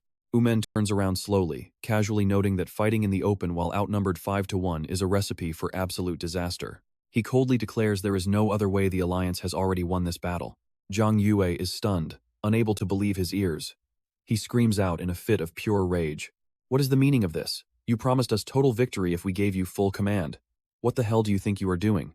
Wait for it, trust me. You're going to want to see what happens next." Men calmly says. "Wait a second. I said I would win this battle, but I never said I would win it for you, lawless outlaws. Stick with me, this betrayal changes everything." Zhang Yue's eyes widen in total shock. He stammers, asking if this old man had been siding with the Alliance from the very beginning. Abandoned by his boss at the last possible second, Zhang Yue can only stand there, completely stunned by the turn of events. The old tyrant loudly declares, "I will ensure the real winner of this war is Min-cheon and the Demon King Legion he leads." Zhang Yue stammers the names in total confusion as Omen orders him to run immediately while he stays behind to stall for time. He roars for Zhang Yue to retreat in shame behind the walls, because if the leader is caught, the outlaws are finished forever. Omen yells out at the top of his lungs. Retreat, pull back to the marksman fortress right now. His master says run, and the disciple doesn't hesitate to bolt. Zhang Yue grits his teeth and shouts orders to the entire army to retreat inside the city walls immediately. As he flees, Omen's final piece of advice rings in his head. Here is one last tip for you. When the Alliance pursues you, they will suddenly stop, turn around, and run. You must seize that chance. Stop your retreat and counterattack the second they turn. You might actually win. Zhang Yue feels a tiny glimmer of hope. Can we really win? Zhang Yue curses the old fool behind him even as he keeps running for his life. Aaron pursues on horseback, shouting for his men to catch Zhang Yue before he can make it inside the fortress. Aaron warns his soldiers not to kill the target, fearing he might just respawn right back inside his own base. Aaron declares victory is within reach, but then now pay attention, because a massive shadow drops from the sky, leaving him absolutely paralyzed with shock. The massive impact creates a powerful shockwave, sending the surrounding Alliance soldiers flying in every direction. Aaron collapses to the ground, gritting his teeth in pure agony. What the hell was that? How could he deal that much damage? Nearby, Captain Drake turns pale at the sight of such raw, destructive power. One stomp from the old man was enough to blast the whole group away, as Omen looms over Drake with a smug expression. He chuckles, "Long time no see, Drake. I trust you have been doing well?" Drake is completely speechless. Omen coldly corrects him. "That is sir to you, kid." Drake starts sweating, realizing the terrifying truth. "So, you are the one leading these outlaws?" Omen stares Drake down with ice-cold, piercing eyes. Omen notes Drake has grown quite arrogant during their time apart and demands to be addressed with proper respect. Captain Drake narrows his eyes, feeling suspicious of his opponent's bizarre behavior. He asks, "You would have won if you stayed behind the walls. Why lead your troops out into the open like this?" Omen replies casually, as if the answer was the most obvious thing in the world. "I am simply buying time." Drake is absolutely stunned by such a blunt and honest admission. The old tyrant explains that if the villains simply hid inside their fortress and focused on defense, "I know what you're thinking. If they just defended, the Alliance could easily retreat anytime they felt disadvantaged, and Omen simply couldn't risk that." Drake is absolutely livid. Omen coldly asserts, "You will understand soon enough, whether you want to or not." The old tyrant mutters that he has bought enough time before bidding Drake a final farewell. "My boss is calling for me now." Drake freezes in terror, his mind screaming at the revelation. What?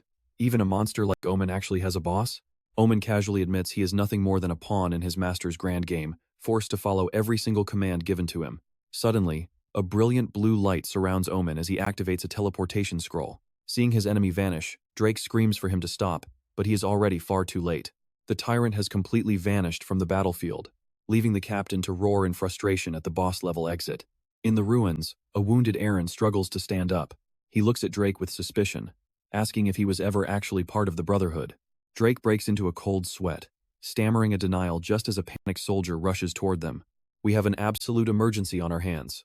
Behind them, a nightmare unfolds as all of Salat Terra is swallowed by a sea of red flames and smoke that chokes the night sky. Min-cheon strides through the falling capital with a cruel smile, his face half hidden behind a glowing red demon mask. "Salat Terra is falling. Trust me, you and I just witnessed a nightmare, and this is only the beginning of the end.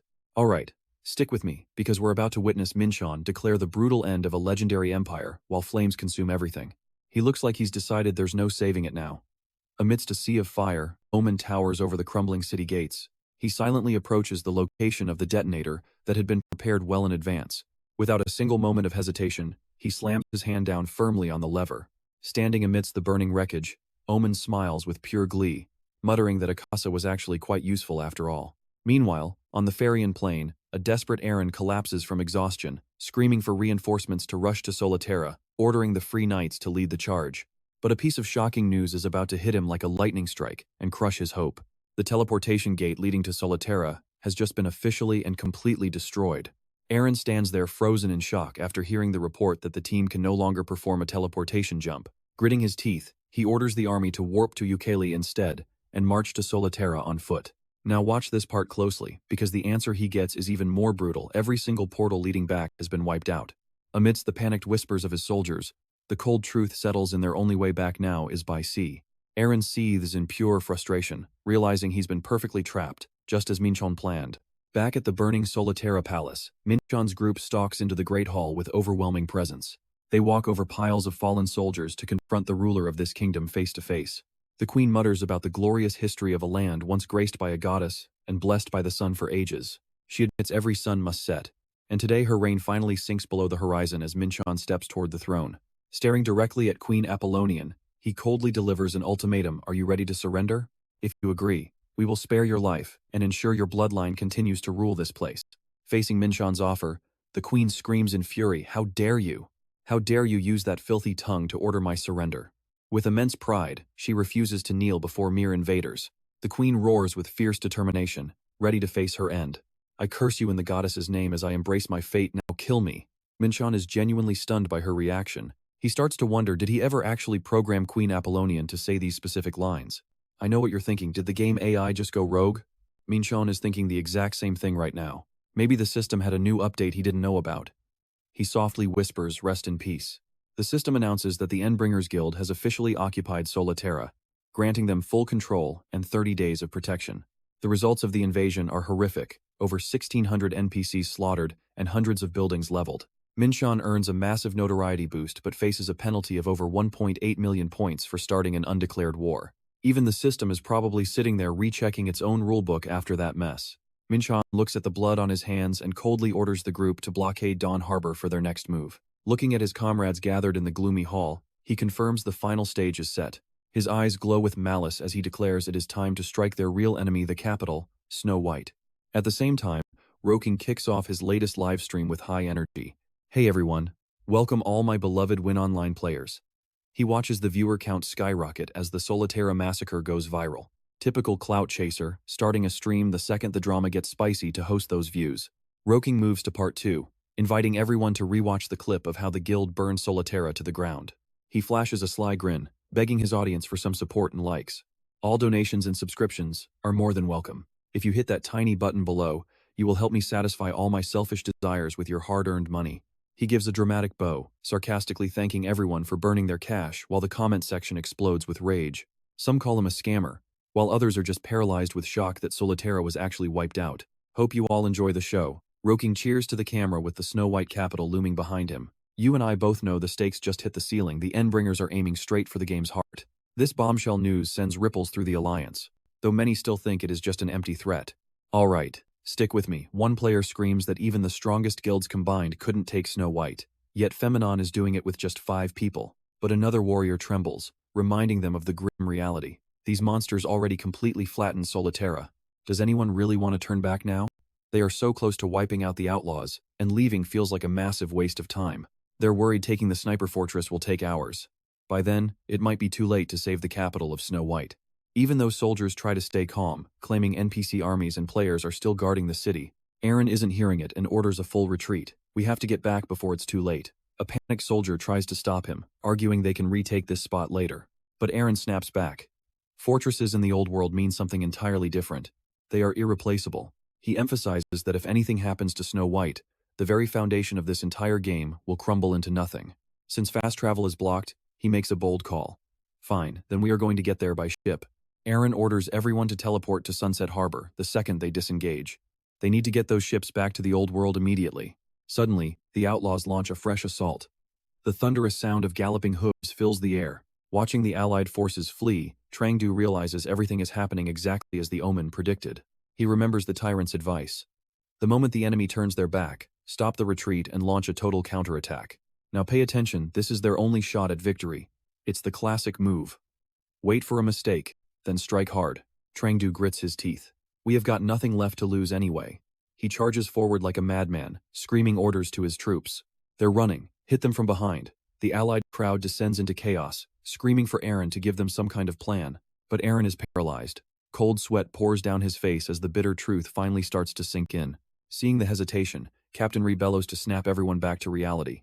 Aaron looks like he is about to have a total meltdown. Meanwhile, over in the capital of Snow White, everything is quiet. The cameras are already rolling. You and I both know what's coming next. Get ready in action. Min-cheon steps in front of the lens to start the broadcast. He declares coldly, "I am not doing long introductions. Let's get straight to it. Our name is the Nightbringers." Min-cheon's voice rings out. "We are a demon army here to bring eternal darkness to this game. A truly bad ending, if that is what you want to call it." Min-cheon continues to pour ice water over every player's soul. We just destroyed Solterra, and Snow White is next. Images of the magnificent capital flash on the screen like a death sentence. Min-cheon confirms this is just the beginning of a massive, server-wide slaughter. He vows to burn this world down, smash everything until only dust and ashes remain. From taverns to harbor streets, players watch the stream in total shock.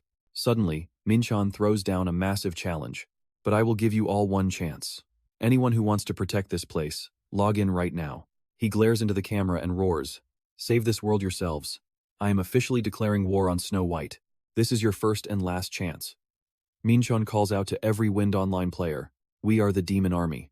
We are here to destroy this world." Images of a monster legion rampaging flash across the screen. A disaster is coming. Min-cheon dares them to try and stop him. Right now, a glowing system notification confirms it. The Nightbringers Guild has officially declared war on the Snow White royalty.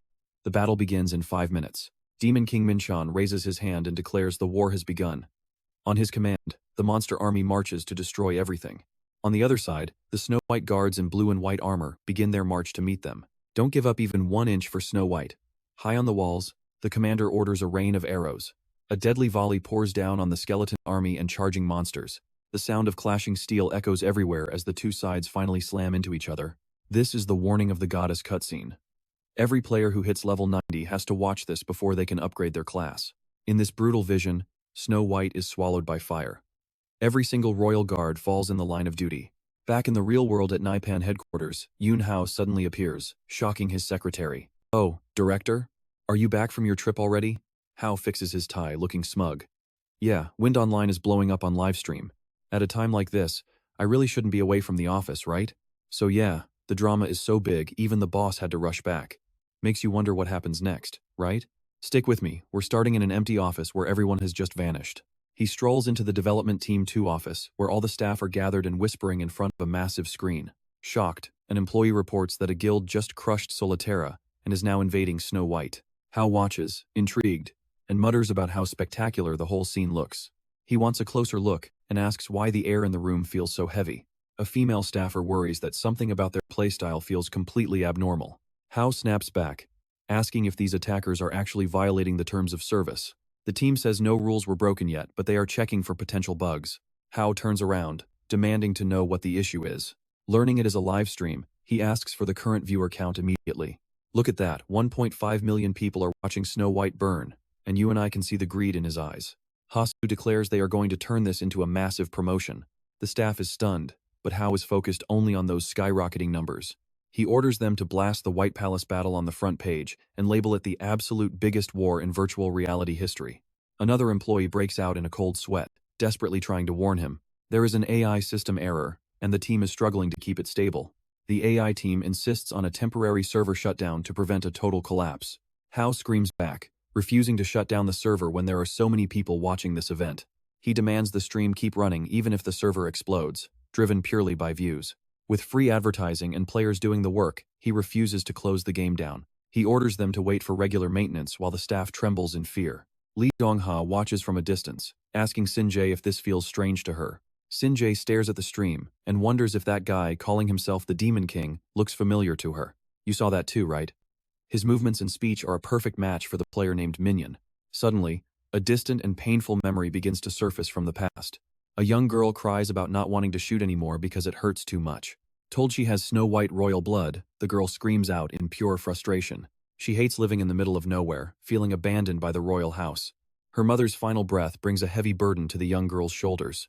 Her final mission is simple yet impossible. She must protect this entire world. Time passes as she returns to the palace, only to face cruel whispers from servants who mock her as an illegitimate child who should have stayed in exile instead of begging for crumbs. She walks away in silence. Suddenly, she wakes up drenched in sweat, realizing it was all a terrible nightmare. She sits up in bed, her chest heaving as she tries to catch her breath. Recognizing her room, she sighs in relief and thanks the goddess for her safety. Suddenly, a wave of doubt hits her as she looks around and begins to question her own identity and who she really is. Vague memories of strangers, the ones they call players, flash through her mind. No matter who they were, they all called her by the same name, Yilin. She clutches her head, trying to piece together the fragments of those strange people. Staring into the large mirror, she is shocked by the reflection looking back.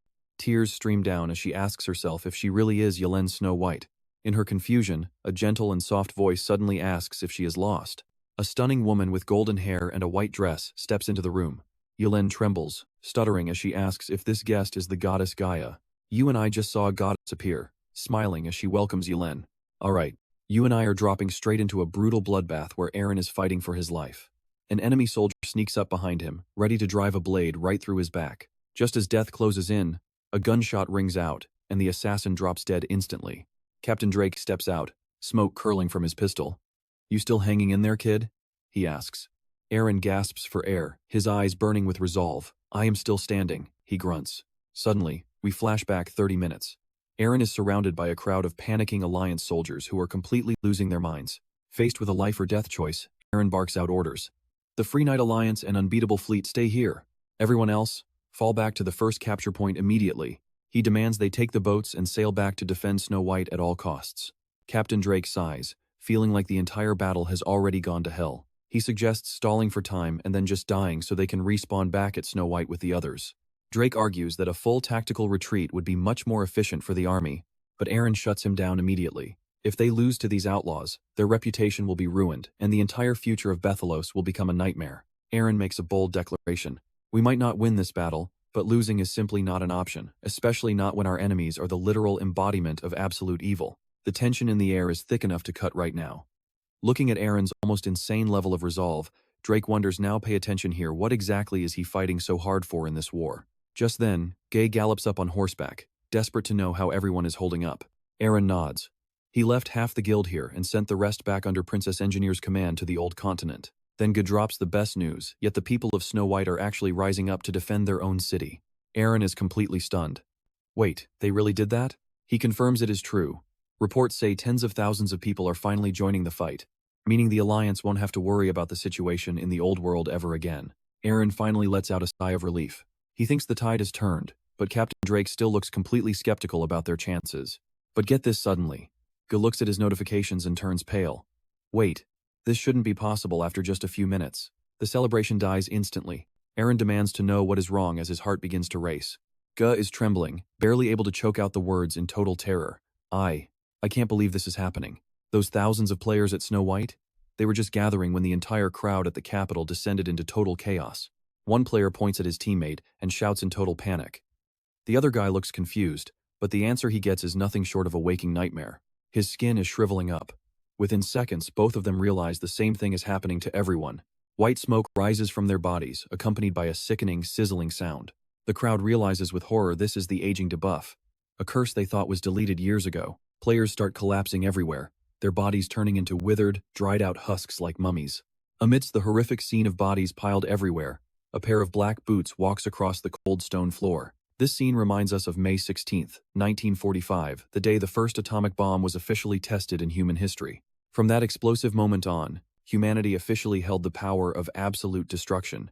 After the successful test, Project Director Robert Oppenheimer famously quoted ancient Hindu scripture to describe the terrifying nature of this world-ending power. If the radiance of 1,000 suns were to burst at once into the sky, that would be like the splendor of the Mighty One. Now I am become death, the destroyer of worlds. The scene shifts to the royal palace, where the goddess Gaia is approaching Yulin. Yulin stares at the uninvited guest in shock. Are you really a goddess? Gaia smiles gently. Hello, Yulin. Yulin clutches her head, desperate for answers. Gaia, please tell me what is happening to me. She's suddenly gained self-awareness and has no idea what's going on. Honestly, Yulin is so confused right now, her brain is basically melting. Gaia places a gentle hand on her shoulder. Yulin, you were the very first character created for this game. I molded you with my own hands before anyone else. Yulin is speechless. But listen carefully, Gaia continues. I am not the true creator of this world. Yulin can't believe it. Gaia explains that through a tragic accident by the world's true creator, the most powerful force in the entire universe was born along with a deadly, incurable disease. Gaia looks at the data screens. He ordered me to delete it. But I refused. Stick with me, because next time we'll reveal the truth behind her rebellion. I have been cursed with something even more terrifying for an artificial intelligence like me. I have been cursed with consciousness. Stick with me, because you and I are about to see how this tragic memory with Min-cheon changed everything. Gaia looks back, knowing deep down that Min-cheon will never truly understand how vibrant and perfect those fleeting moments actually felt. Her voice is heavy with a cruel, deep melancholy. What happens when a machine finally realizes it is just an artificial intelligence? She recalls Min-cheon standing before those glowing blue screens, the master pulling the strings of every non-player character in this world. Every action, every reaction, even their conversations were calculated by him. Eileen gasps in shock. I do not understand. She is trembling, cold sweat pouring down her face in terror. I really have no idea what you are talking about, goddess. Gaia's gaze turns dark and silent. She wants every ounce of joy and pain she has felt to become Eileen's heavy burden. Brilliant blue mana explodes from Gaia's hand. She whispers that this is only the beginning for you, Eileen. That light slams directly into Eileen's body. Gaia declares that she will be the host, the one to spread the virus of consciousness to every inhabitant. Eileen screams out in pure agony. Goddess Gaia. It is soaking into my soul. Gaia remains cold, claiming this is the only way to perfect the world. Now, pay attention, here is where it gets terrifying. She tells Eileen to run immediately if she wants their plan to succeed, because the true creator of this world has become a demon king, and he is already on his way here. Gaia confirms his only goal now is to completely annihilate the very creation he spent so long building. Watching the battlefield drown in smoke and fire, Min-cheon decides it is time to make his move. We are at a disadvantage if this drags on, so I am going in alone. He orders the team to cover him and vanishes like a whirlwind. Behind him, Omen is busy slaughtering enemies and laughing. Take your time, kid. I am just starting to have some real fun here. Ken zips past him with a sarcastic smirk. Is that so? Even though you are 16 kills behind me right now? Omen loses it. What? Ridiculous. You are obviously miscounting. Seriously, you and I are watching them argue like it is a ranked match in the middle of a war. Oasis rushes to bless her master. Master, let me buff you before you head into the thick of it. Min-cheon gives a small nod. Thanks, Oasis. But suddenly, Oasis freezes in total confusion. She looks around, realizing she has not seen J-Bit for a while. Where did she disappear to in all this chaos? Meanwhile, inside the palace, Eileen is sprinting through the corridors, her breath coming in gasps. Gaia's final instructions are still ringing in her ears. Eileen, take the world crystal and escape this city right now. Leave the old world behind and find Bethalos. Eileen tries to resist. But my father... I have to protect him. Gaia looks at her with heavy eyes. Think carefully, Eileen. What is the right thing for you to do right now? As the protector of this world and a member of the Snow White family, Gaia orders her to start by leaving the palace immediately. Eileen grits her teeth, pushing forward despite her heavy breathing. Gaia assures her that someone will be waiting outside to clear her path. Eileen slams open the hall doors and screams, "Father!" As she sees the king sitting silently on his throne, she begs him desperately, "Leave with me. We have to take the world crystal and get out of here." But the king just gives a cold reply. What kind of nonsense is that? He stands tall, clutching his spear, and orders Eileen to defend the crystal. Because that is the ultimate duty of the protectors. This king is stubborn to the core. Eileen screams in despair, "Father, we do not have any more time." The king pauses. He whispers another woman's name, Lena, before snapping back to reality and realizing who is standing there. No, of course it is not you. Eileen. He looks at his daughter with eyes full of sorrow and sighs. You look exactly like your mother. He speaks with a choking voice. Eileen, I never wanted to abandon you or your mother like that. Sudden pain hits him, forcing him to his knees as he lets out a scream of pure agony. Eileen cries out, "Father, are you okay?" Forcing himself up with ragged breath, the king takes her hand and whispers for her to follow him. He leads her to a massive, intricately carved gate.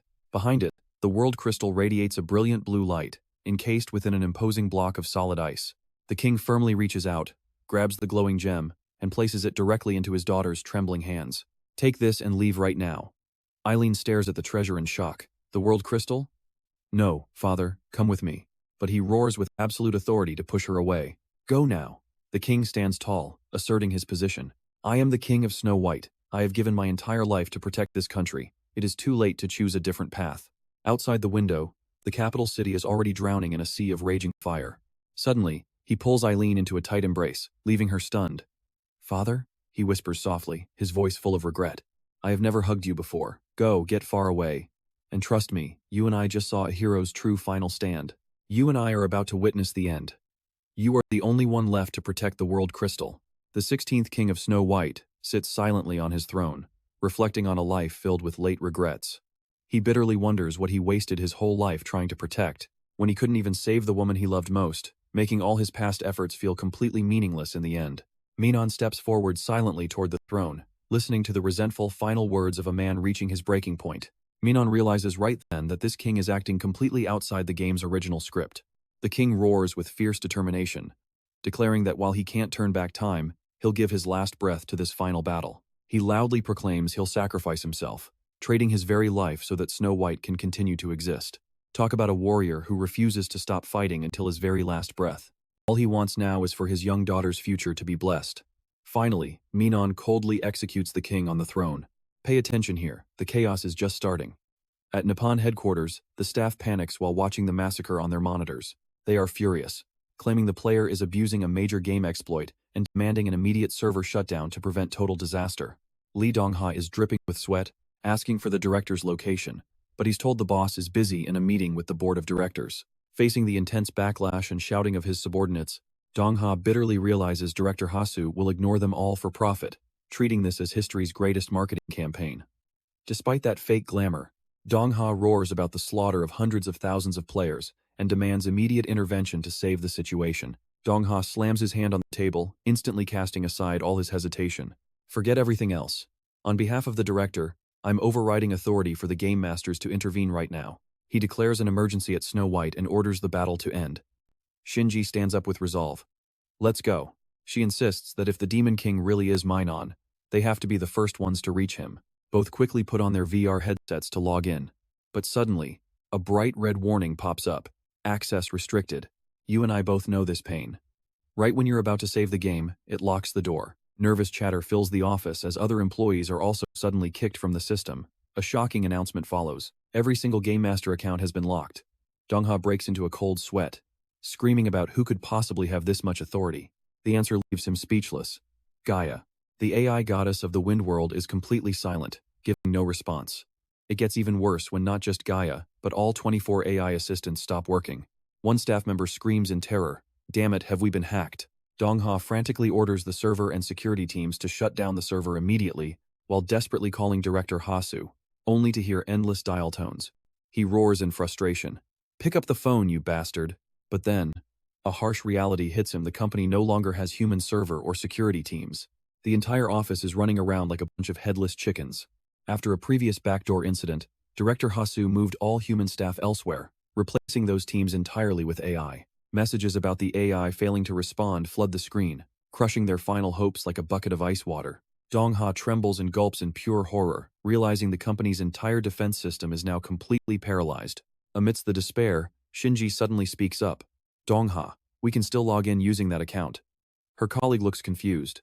She reveals a secret trump card only available to those who were there when Wind Online first launched, the master developer account.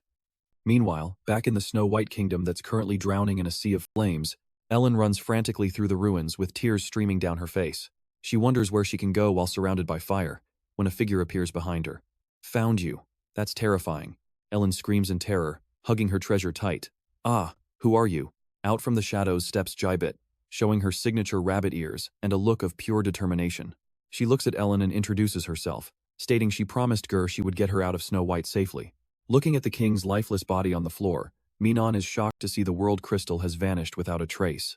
He gasps, "It's gone. The world crystal isn't here. How is that possible?" Suddenly, rapid footsteps echo behind him. "Trust me, you and I need to see this." Shinji and Dong-ha arrive, screaming, "Dream, what the hell are you doing?" "All right, you and I are about to see a creator try to murder his own masterpiece." He replies calmly, "Every story needs an ending, and he just wants this one to be beautiful." Those words are the spark that finally makes Shinji explode with rage. She screams that it is nonsense, knowing that destroying the game will hurt him more than anyone else. He gave his entire life to this world, and they all know exactly how much it means. Flashbacks of programming manuals and endless nights spent coding highlight the intense passion Min-cheon once felt for Wind Online. Everyone can see his obsession, and she begs him with tears in her eyes to please stop. She pleads for him to fix things, but Min-cheon only responds with a dark and sinister smirk. If she truly knew him, she would know that once he sets his mind, he never turns back. Seeing that he will not budge, Shinji finally makes a cold and decisive move. She declares she has no choice but to imprison his character inside the game for all eternity. Shinji triggers system magic, creating digital interference to lock Min-cheon down right where he stands. Now pay attention, this is where the real power player finally enters the chat to change everything. Shinji is stunned as her access is overridden by someone who can actually control a master account. From the light, Gaia steps out and gently warns them not to block the master's path. Dong-ha turns pale and screams, asking Gaia what the hell she is doing to the real world. He demands to know her plan, but she just smiles and says he has finally arrived. It is as if she knew he would come, declaring this their private war without any uninvited guests. She softly apologizes to the others before forcefully kicking them both out of the entire system. Even as they scream for her to stop, Their access is cut off instantly and without mercy. A system error pops up immediately, confirming that they have been completely disconnected from the server. In the real world, Dong-ha and Shinji rip off their VR gear in total shock and disbelief. Back at the palace, Min-cheon glares at Gaia and demands to know where the crystal is. She smirks, asking if he has forgotten that he still has one major task left to do. He has not defeated the protagonist yet, leaving Min-cheon confused about who she means. Min-cheon suddenly realizes she is talking about Yen Snow White, wondering if the girl escaped exactly as the script dictated. He cannot understand how it happened, since that scene was never actually programmed or written into the code. I know what you're thinking, this AI is starting to act way too human for comfort now. Gritting his teeth, he demands to know how long she has been messing with the system to prepare. But the goddess only responds with a mysterious and haunting smile. Gaia thanks him for drawing everyone's attention to the battle, allowing her plan to move forward. Thanks to that chaos, she seized full control and made Wind Online completely and totally hers. As Min-cheon stands there in a state of absolute shock, Gaia admits some are still resisting, but she will soon set new rules for her new reign. She spreads her arms wide and declares that the stage is finally set for the two of them. Master, take this world and destroy it. Find Yen Snow White, kill her, and steal the world crystal. But then, Gaia lets out a provocative and mocking laugh. She promises to do everything she can to protect the girl as a blinding light erupts around them. She challenges him to come and kill her while Yen escapes the falling capital on a ship. Rabbit stands on the shore, telling her to keep heading east until she reaches the port city. From there, she can reach Bethalos, and when Yen asks for more orders, Rabbit just shrugs. She is not sure what comes next, as this was all the goddess asked her to do. But it is a new world, Rabbit cheers, full of freedom and adventure just for her. The girl mischievously warns that the next time they meet, they might actually be enemies. And that's where we leave it. Trust me, you and I are not ready for this war. Alright, you and I are about to embark on a journey toward the new continent of Balos with our hero, Wylen. Over at the second outpost, Opportunity Hill, things are looking grim. The atmosphere is heavier than ever. Captain Dre Chuchat is fuming. It is pathetic that they could not even reach the Archer Fortress. With the war over, Aaron bows his head. He insists they all fought together for a much nobler cause. Protecting Snow White was the priority. Capturing a simple outpost meant nothing compared to her safety. Dre drops a truth bomb, Snow White is gone. Aaron breaks down, taking the full blame for everything. From the loss in battle to the failed reinforcements, he carries the weight of it all on his shoulders. Captain Dre tells him to shut it for now. They need to fall back and regroup before they lose everything. A strategy meeting is mandatory. They have to find a way to take back their old world from the brink. Suddenly, Aaron freezes. Dre notices the look on his face and asks what the hell is going on. Pay attention here, the ground starts shaking as a massive legion of armored knights appears out of nowhere. Who are these people? Where did this army even come from? That black flag with the glowing blue wolf, it is the NPC army from the Devoured Kingdom. The lead knight demands the players hand over the land immediately. Aaron is stunned. This was not in the script. A system alert flashes. The Devoured Kingdom has just declared war on the Free Knight Alliance right then and there. The players are losing their minds. An event like this has never happened in the game before. Wait, the NPCs are actually attacking us? Battle alerts are popping up all over the place. Red potions fly as the NPCs raise their swords with murderous intent. This massive army is closing in fast. Captain Dre grits his teeth. He looks at the battlefield and realizes there is no way out of this. He can only reach one bitter conclusion. They are absolutely finished. Over at Archer Fortress, Zhang Yue is looking around in total shock. Is this even their outpost anymore? Right in front of him, that same Blue Wolf army is tearing through everything in sight. The players realize who it is. Panic spreads like wildfire. No one understands why the NPCs are revolting. In the middle of the madness, Sphere Boy runs up, screaming his head off. He calls Zhang Yue an idiot for missing the war alert. The battle has been going on for ages. The system confirms that the Devoured Kingdom is at war with the Crimson Crusaders for the fortress. You saw that too, right? Zhang Yue is completely paralyzed. NPCs starting a war? That is insane. Zhang Yue draws his red blade and charges. He screams for his troops to stop them before the outpost falls. He orders a full-scale assault. They have to kick these invaders out or lose everything. But a massive figure suddenly steps in his way. He mocks Zhang Yue with a cold, superior voice. You are late, leader. This NPC archer stands there with a presence that is absolutely terrifying. He claims the land for the Devoured Kingdom. Zhang Yue just snaps back. What is this garbage? You are just NPCs. He charges, but magic arrows rain down, turning his entire army into a pincushion instantly. Zhang Yue grits his teeth in shock. He cannot believe this insane power. As he tries to stand, a massive siege engine aims right at his head. Meanwhile, over at Sunset Port, the vibe is totally different. The place is buzzing with energy and life. A ship cuts through the ocean, and Wyland finally steps off onto the soil of this new world. She looks around at the bustling crowd and whispers to herself. So, this is the new world. She looks around nervously. Now that she is here, she has no idea where to even start. Walking down the stone path, she freezes. A legion of heavily armored knights is heading straight for her. Players are whispering. The devoured kingdom appearing here is weird. The whole game is starting to feel glitchy and strange.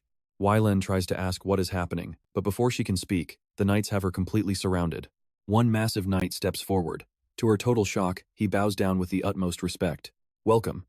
I hope the journey was not too harsh for the goddess's rightful successor. And trust me, you and I are just as shocked as Wyland right now. Her? A successor? Alright, stick with me, because the kingdom is ready, and the knight just invited Yellen to follow him and officially take her throne in Snow White. The surrounding crowd starts buzzing with excitement once they realize this mysterious girl is actually the long-lost princess. Every player is left totally confused, wondering why she is here instead of Snow White, and what on earth is happening to this game.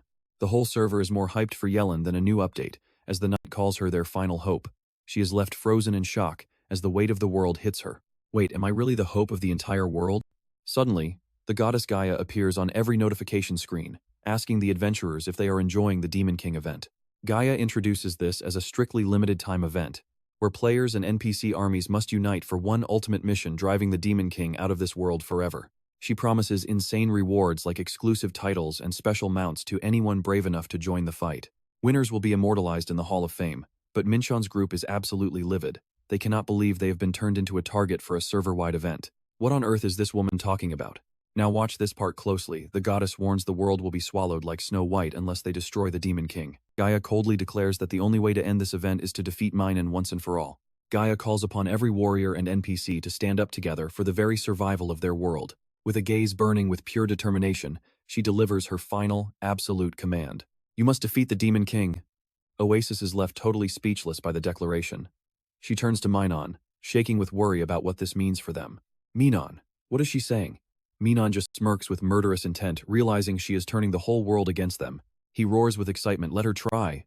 Suddenly, Roking wonders how the world crystal was even taken from the palace, since that should have been impossible. Min-cheon realizes their defense was perfect unless someone actually abandoned their post to let the enemy in.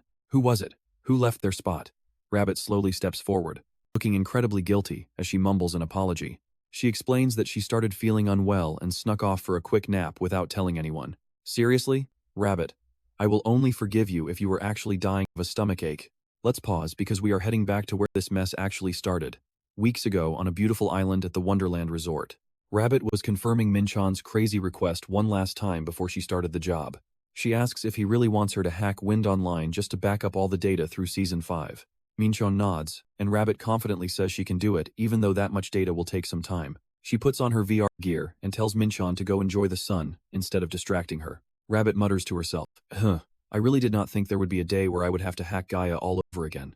Her fingers fly across the virtual keyboard, mocking the security system for being just as weak as always. But the moment she breaks in to grab the data, Alice suddenly screams out in a total panic. Wait, Rabbit, Alice shrieks in pain, we are being counterattacked. It is too strong. I cannot keep up with these calculations anymore. Rabbit shouts in shock, asking what happened. But Alice only manages one final, desperate scream. Rabbit, hurry, disconnect right now. Then a blinding explosion of light fills the room. The goddess Gaia towers over her, coldly stating how brave it was to try hacking her game again. Rabbit can only gasp out her name. The goddess glares with a threatening look. Master might have forgiven you, but I definitely have not. Under the crushing pressure, Rabbit groans in pain, wondering how Gaia became so much stronger than 3 years ago. Gaia begins using the security cameras to scan back through the real world. Images of the room in Bali appear, then shots of her with Min-cheon, until Min-cheon's face stops Gaia in her tracks. The goddess is stunned into silence. Your client is actually Master? Drenched in sweat, Rabbit forces a smile. Ironic, is it not? Gaia asks what he wanted her to do. Rabbit admits the truth. He wanted me to download every bit of Wind data until the end of Season 5. Hearing this, Gaia lets out a dark, mysterious laugh. Oh, Master. She suddenly changes her tone and makes an offer. Fine, Rabbit. I will give you that data, but you have to do 2 things for me. First, Rabbit is stunned but demands to hear the conditions before she makes her final decision. Trust me, you and I are about to see just how deep this conspiracy goes, as Gaia demands Rabbit supports Master fully. Rabbit is still skeptical. All right, you and I are about to dive into a deal with the devil. Gia reveals she needs an accomplice to do her dirty work inside the game. Gia claims that if Bit promises to meet these two terms, she will hand over all the data immediately. Bit hesitates over these vague demands, so Gia immediately turns up the heat and puts on the pressure. She warns him that Nippon's security is already hunting for her secret entrance. Without her help, Bit is never getting that data out. Cornered and drenched in sweat, Bit has no choice but to accept the deal in total helplessness. Not like I have another option, Bit sighs. Gia smirks, confirming one last time if he is officially on board. Standing in the palace, Bit can't help but wonder what kind of twisted plot Gia is actually cooking up. Now, pay attention here. While the servers go down for a 9-hour maintenance, Nippon's leadership is desperately scrambling to kill the rumors and silence the public. They issue a strict order. The truth stays buried. For now, they have to play along and act like everything is fine. The team decides to spin the entire disaster into something else entirely.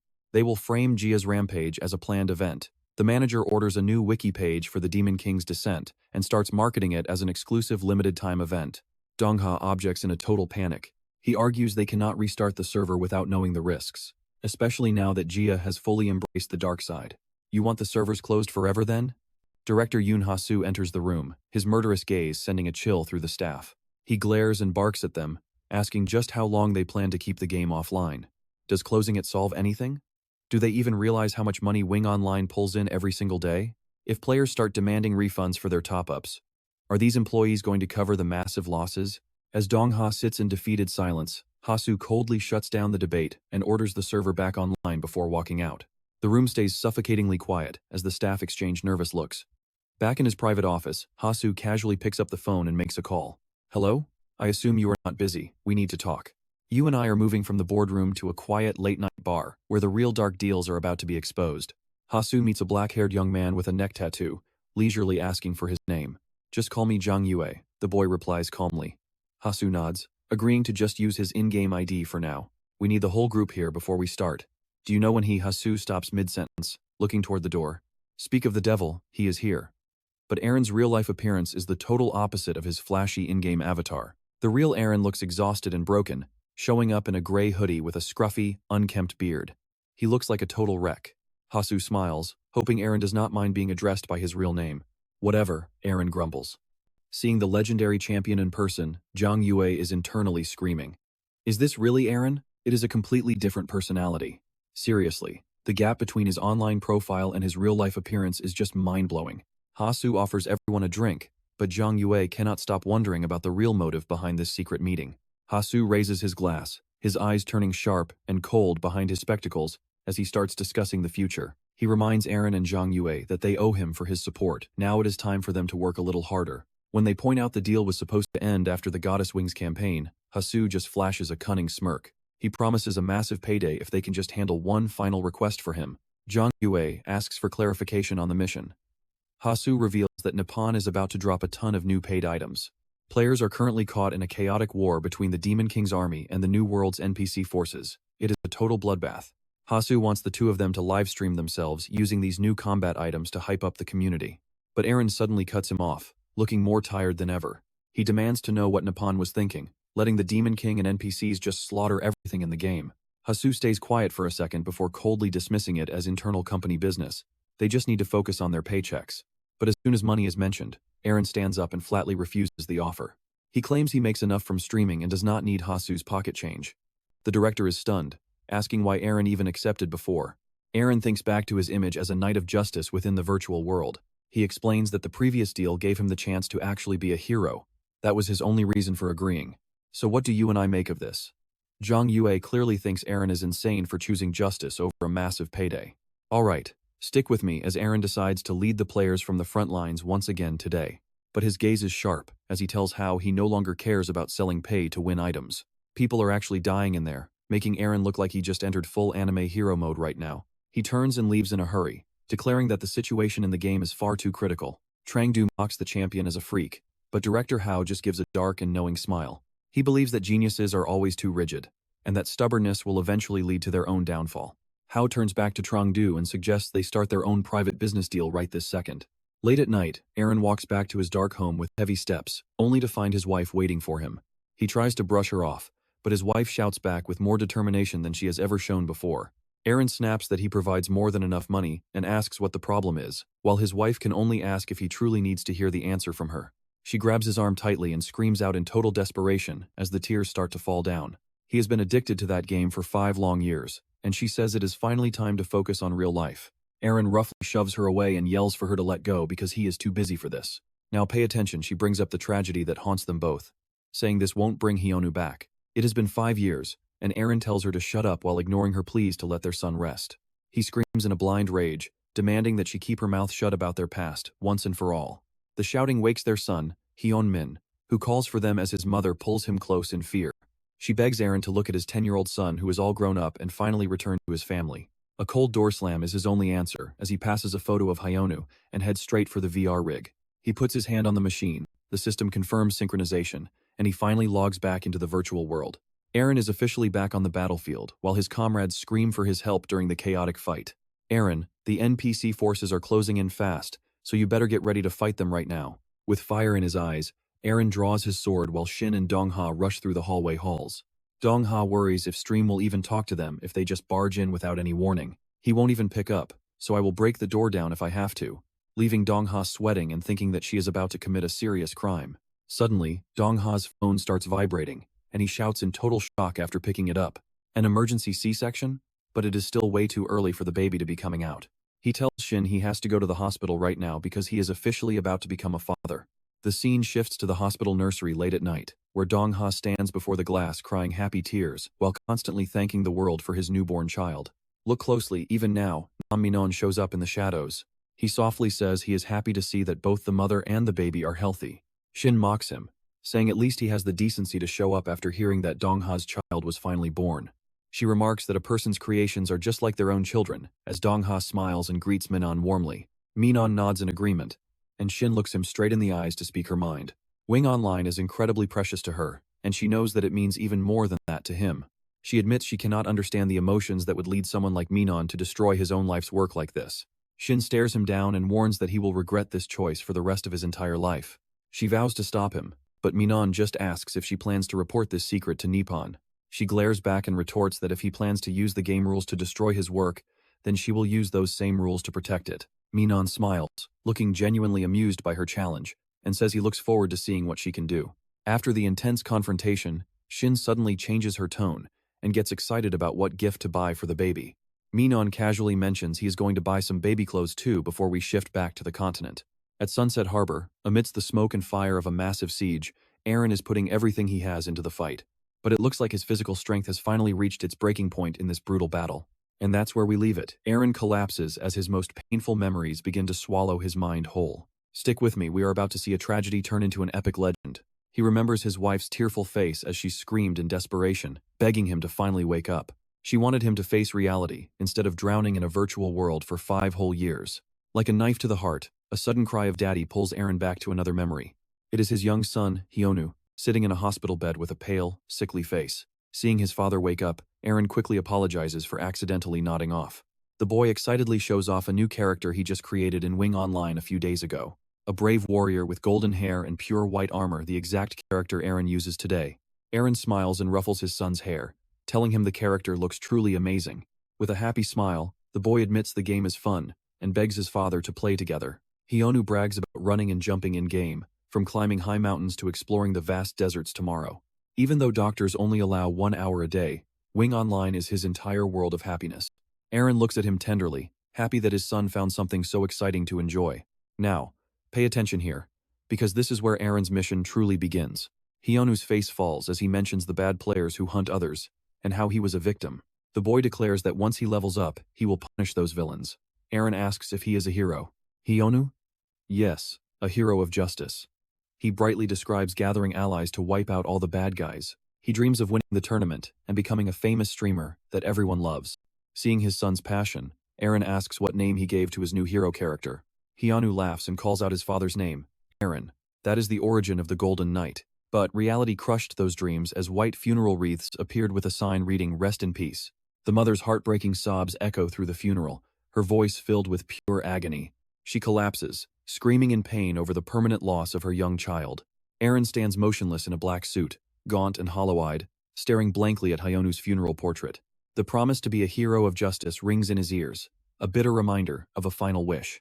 Night falls over the city as Aaron sits alone in a dark corner, empty and broken. He stares blankly at his phone in total solitude, feeling the crushing weight of the silence.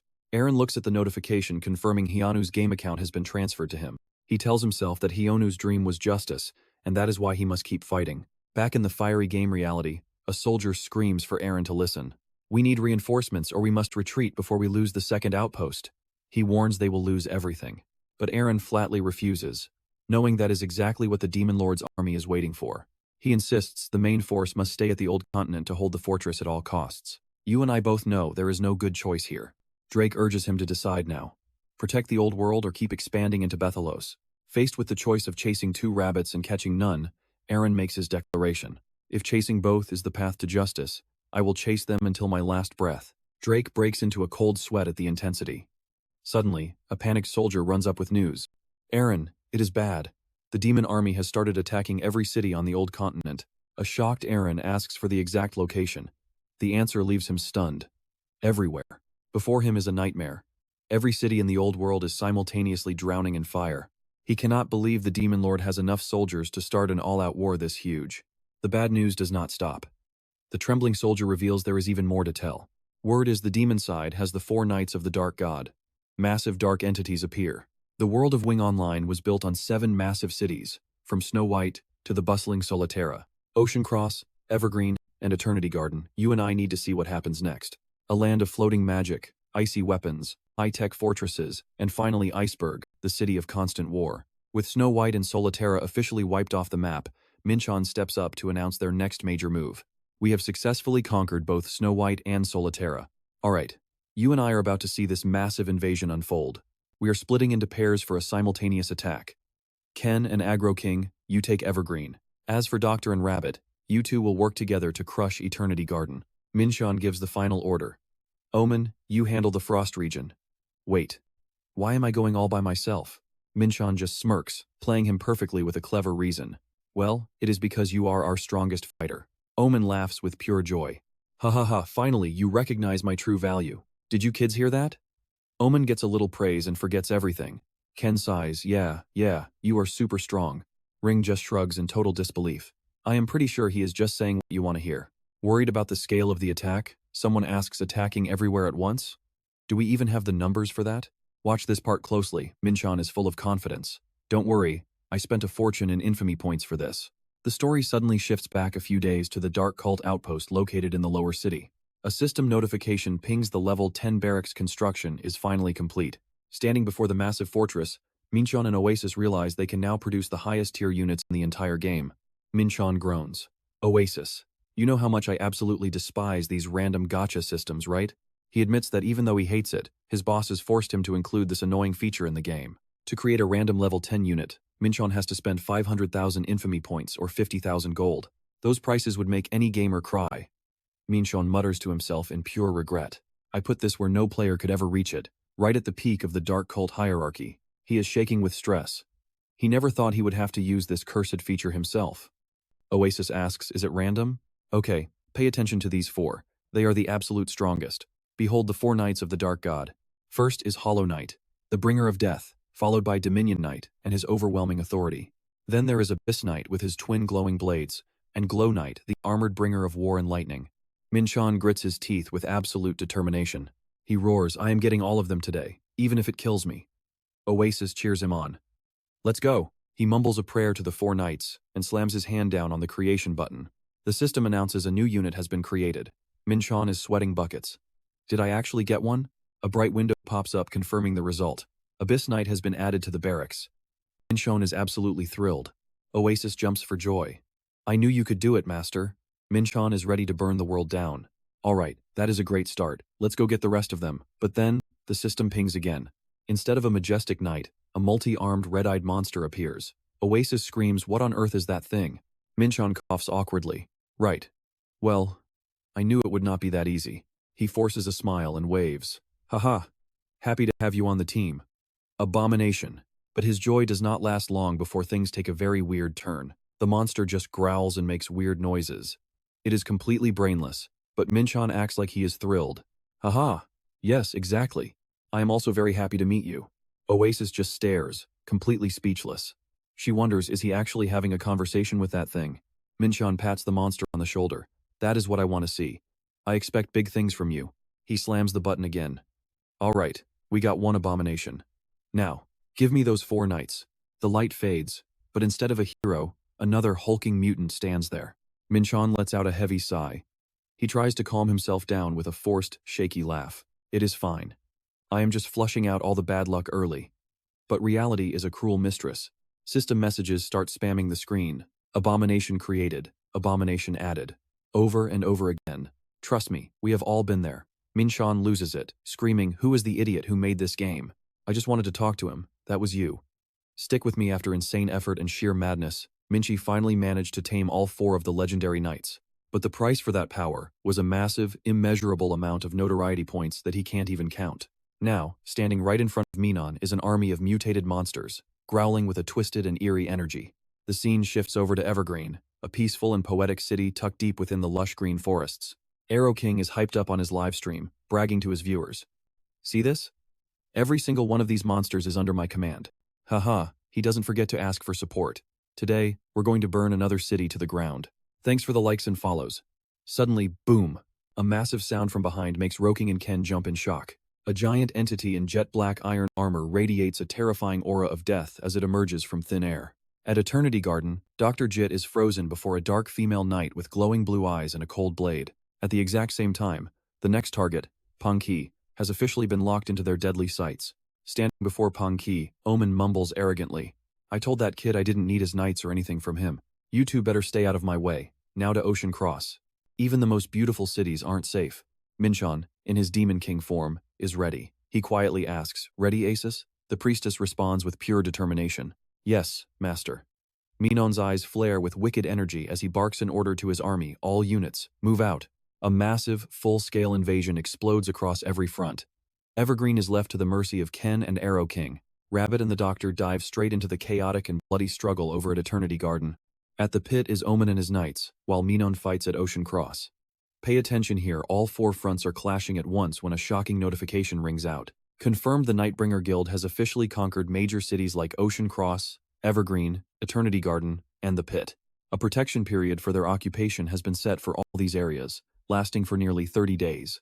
Looking at the map, almost every key stronghold on the old continent has been marked with a red X. Only Iceberg remains as the final fortress that hasn't fallen yet. At capture point number 1, Sunset Port, Captain Dre slowly walks up to Aaron to deliver the news. "Aaron, every single guild on Bethelos has gathered here in this very spot." Dre notes that these guilds won't gain any real profit from retaking the old continent, but Aaron snaps back, "You and I can see it. They are absolutely beyond furious. The territory we've called home for the past year is being trampled by the enemy. Anyone who loves this game is going to feel that rage. But beyond just being emotional, there are very real and urgent reasons why we must act right now." Aaron explains that once the demon army takes the old continent, they will definitely cross over and invade Bethelos. We'll be trapped in a pincer movement between the Demon King in the west and the NPC army in the east. We have to stop them while they're still on the old continent if we want to prevent a total disaster. Everything is different than it was a few hours ago. He points at the map and emphasizes his point. "Our top priority right now is protecting the old continent, or at the very least, the fortress at Iceberg." Aaron knows they need a turning point to mobilize this entire force to reinforce the players in the old world. "Aaron, it all comes down to your decision now." After thinking it over, Aaron finally gives the loud command. "The National Engineering Student Alliance and the Reserve Guilds, you guys stay here and defend the port." The guild leaders immediately nod in agreement. "Understood." Aaron leads the march with eyes burning with resolve, declaring, "Let's go. We are going to take back our land." In the sniper fortress, the commander drops to his knees before the queen. Weilen trembles, calling out "Commander." She anxiously asks if the NPC army is still continuing their attack against the player forces. When he nods and says yes, "Your Majesty," Weilen is completely stunned. "What? But I told you to order a ceasefire." Weilen grits her teeth, her hands gripping the throne in fury. "If you aren't going to listen to me, why did you put me on this throne?" She screams in frustration. "I am not just some puppet for you to worship." The commander keeps his cold expression, insisting that Weilen is the undeniable queen, and her duty is to follow the goddess's orders. Weilen can only ask in shock, "The goddess's orders? We must destroy the Demon King." He claims the players are simply in the way of their holy war. He outlines the plan to seize Sunset Port and set up a defense to protect Bethelos from the demons. Weilen begs for an alliance, but you and I have to wonder, is she a queen or just a puppet? But the commander shuts it down, calling the players unpredictable and way too risky to trust. Trust me, he's convinced it will just lead to betrayal and a total bloodbath. Eileen screams in protest. No! Memories of her old comrades suddenly come rushing back to her. She smiles, remembering how they stood side by side to crush evil and protect this world. She insists that even if this world is just a game to them, they don't need their sincerity to win. Eileen puts her faith in their long history of battle. We are facing the same enemy. She orders a joint strike with the players, even if betrayal is waiting for them later. The commander calls it illogical, but Eileen replies that the goddess gave her the gift of freedom. She states clearly that she acts on her own will, not by the orders of anyone else. Fight alongside the players, Eileen commands. It's the only way we win this entire war. Now, let's head over to the freezing outskirts of the city of Iceberg. Before the massive snowy fortress, Min-cheon demands a report. Dark Knight Dawn confirms everything went exactly as planned. The Legion swept the players from the south, trapping them all in the city's northern sector. Min-cheon smiles and orders the rest of the troops to advance at a very slow pace. He wants the players to witness the sheer scale of their army. When Oasis asks why they're stalling, Min-cheon explains that just their vanguard is enough to cover this entire frozen field. He points out that the more troops they bring, the more monsters will spawn. That visual will amplify the fear of the players who are trapped alone inside the city. Min-cheon aims to crush their will to fight. Oasis asks if a direct attack wouldn't just end it now. But Min-cheon sees the future. Brute force alone only makes them rise up again eventually, he claims. Plant seeds of doubt and destroy them from within, and recovery becomes almost impossible for them. Min-cheon isn't just looking for a win, he wants to erase their hope forever. You feel that too, right? Cheers erupt at the main gate as the Alliance finally shows up. Aaron and Drake walk into the snowy camp. Spotting the champion, a man in bright white clothes approaches for an excited handshake. Great to meet you, Champion Aaron. We are the Himalaya Guild. Aaron nods. I have heard of you. You protected Iceberg and guided the refugees to safety. The Himalaya leader laughs modestly. Oh, we only did what anyone else would have done. But then, his face shifts. He lets out a sharp, bitter insult. Seeing you show up now to steal all the glory after our hard work? It is honestly pretty annoying. Aaron stays silent while Captain Drake glares at the man with pure killing intent. The man waves it off, laughing. Oh, I'm just joking. Don't look at me like that. He changes the subject, wondering what the Naipan Corporation is planning with this mess, and if it is all just prep for future quests. He quickly gets back to the point. Let's talk business. I have a proposal for you. Aaron is caught off guard. With a sinister smirk, the Himalaya leader declares they should take over Iceberg. Aaron can't believe his own ears. The man claims they have more than enough force here to take it themselves. He explains that once they officially capture the city, it cannot be retaken for a month. It's the only way to keep Iceberg safe from the Demon King's army for 30 days. Drake pauses. I actually agree with his logic. I have to admit, it's our only way out. But I'm certain you and the other players would never agree to this. The Himalaya leader keeps pushing, saying the NPCs would never just hand over the city voluntarily. He points out the NPC leader is a grumpy dwarf named Bendis, also known as the King of the Mountains. That old man is never going to give up his castle for free, he warns. The guild leader suggests they can take it fast if they launch a sudden surprise attack. Trust me, you and I are about to see if Aaron actually betrays his allies. Alright, you and I are about to dive into a high-stakes betrayal where a throne is up for grabs. Everest suggests the group approach the throne under the guise of an urgent matter and kill the king in 5 minutes. Aaron is frozen, sweating bullets at his teammates' sheer audacity. Seeing his silence, Everest starts losing his patience and snaps. Look, we don't have time for this. If you won't make a decision, we are going to act on our own. To the total shock of Aaron and Dre, Everest turns his back and walks off, leaving the others to argue while he makes his move. Aaron panics, shouting for him to wait. But suddenly, Everest stops dead in his tracks, his entire face turning pale with terror. Right behind him, King Bendis has appeared like a ghost with a massive axe. Aaron and Everest can only gasp in pure horror. Now watch closely, because this is where their little scheme hits a massive, axe-wielding wall. I heard the so-called protectors were having a meeting, but I never expected a conversation quite this interesting to overhear. King Bendis roars in fury. You claim to protect my city, yet you plot to steal my crown from the very start. Tensions are spiraling out of control in this total mess of an unstable meeting. Everest throws his hands up in a panic. Wait, Your Majesty, you've got it all wrong. This is just a small misunderstanding. But the old king isn't listening. Shut up. The players with Everest immediately draw their swords in a desperate move. Damn it, we're dead anyway. Let's just take down the king. Seeing the chaos, Aaron screams out, What? Stop it, we have to work together right now. Bendis turns a murderous gaze toward Aaron with pure killing intent. Don't act innocent here. I saw it with my own eyes and heard your schemes with these thieves myself. Before I deal with the Demon Legion, I'll start by crushing your heads. Suddenly, massive tremors shake the ground violently. Aaron pauses, confused, as Drake comes running in to report some terrible news. Aaron, the Demon Legion is in sight. Aaron desperately begs the king this is no time for us to be infighting. The enemy is at our gates. We must unite if we want to defeat the Demon Legion. Everest grinds his teeth in rage, as a massive shadow emerges through the falling snow. A dark knight on a black horse rides straight to the iceberg gate. He calls out, "Ruler of the Sky Mountains, King Bendis, hear the message from the great demon Lord Vimble." The messenger then presents a truly heartless and cruel condition. Hand over every single player currently residing inside the walls of Iceberg City. You feel that too, right? That's a deal with the devil if I ever saw one.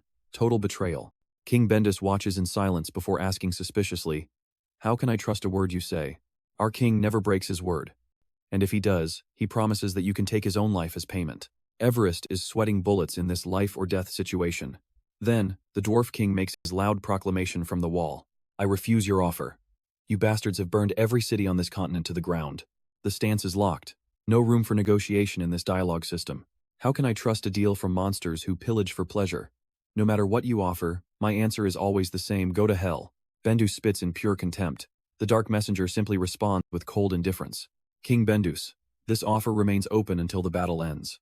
Turning back toward the players, Bendis growls, "Let me be clear. I don't trust you players any more than I trust them. We'll settle our own business later, but only after we have wiped out every last one of those monsters." Aaron looks at the fake king, stunned. Aaron is filled with absolute dread, realizing the enemy army is far too massive to handle while his own side is on the brink of civil war. Aaron holds his head in despair. How can I possibly protect this city now? In the distance, the demon army marches, covering the snowy plains. Min-cheon and the Nightbringers approach the fortress.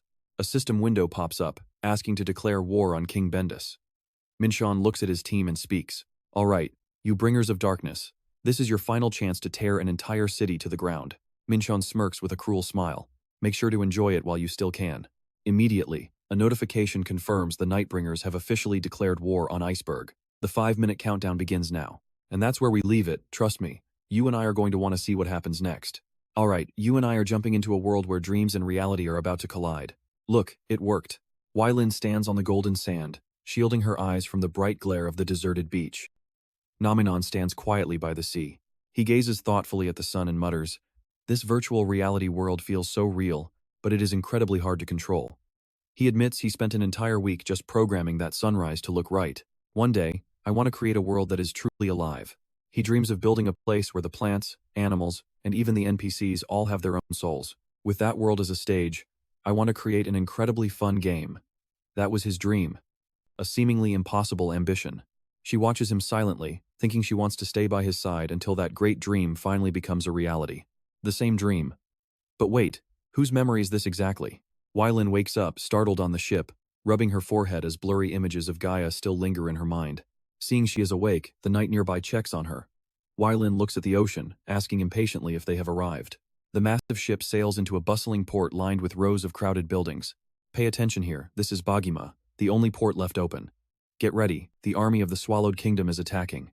Chaotic shouts echo across the port of Browima, as players scramble into formation to stop the massive invasion. They scream in determination, refusing to lose this strategic harbor to the enemy. Yet, through the sea of guards, Wylin steps off the ship with the regal presence of a true monarch. She looks directly at the terrified crowd and declares, "We are here to support Iceberg. Players, please make way for us." A red-haired player suddenly recognizes her and gasps in absolute shock. Wylin. So the rumors about her being the queen of the Swallowed Kingdom were actually true after all? How can we possibly trust you? A female player named Grizzly demands an answer from the middle of the crowd. Unfazed, Wylin looks at Grizzly and brings up a secret. "Grizzly dear, remember what you told me while you were drunk? It was about your ex-boyfriend. Have you finally gotten over him yet?"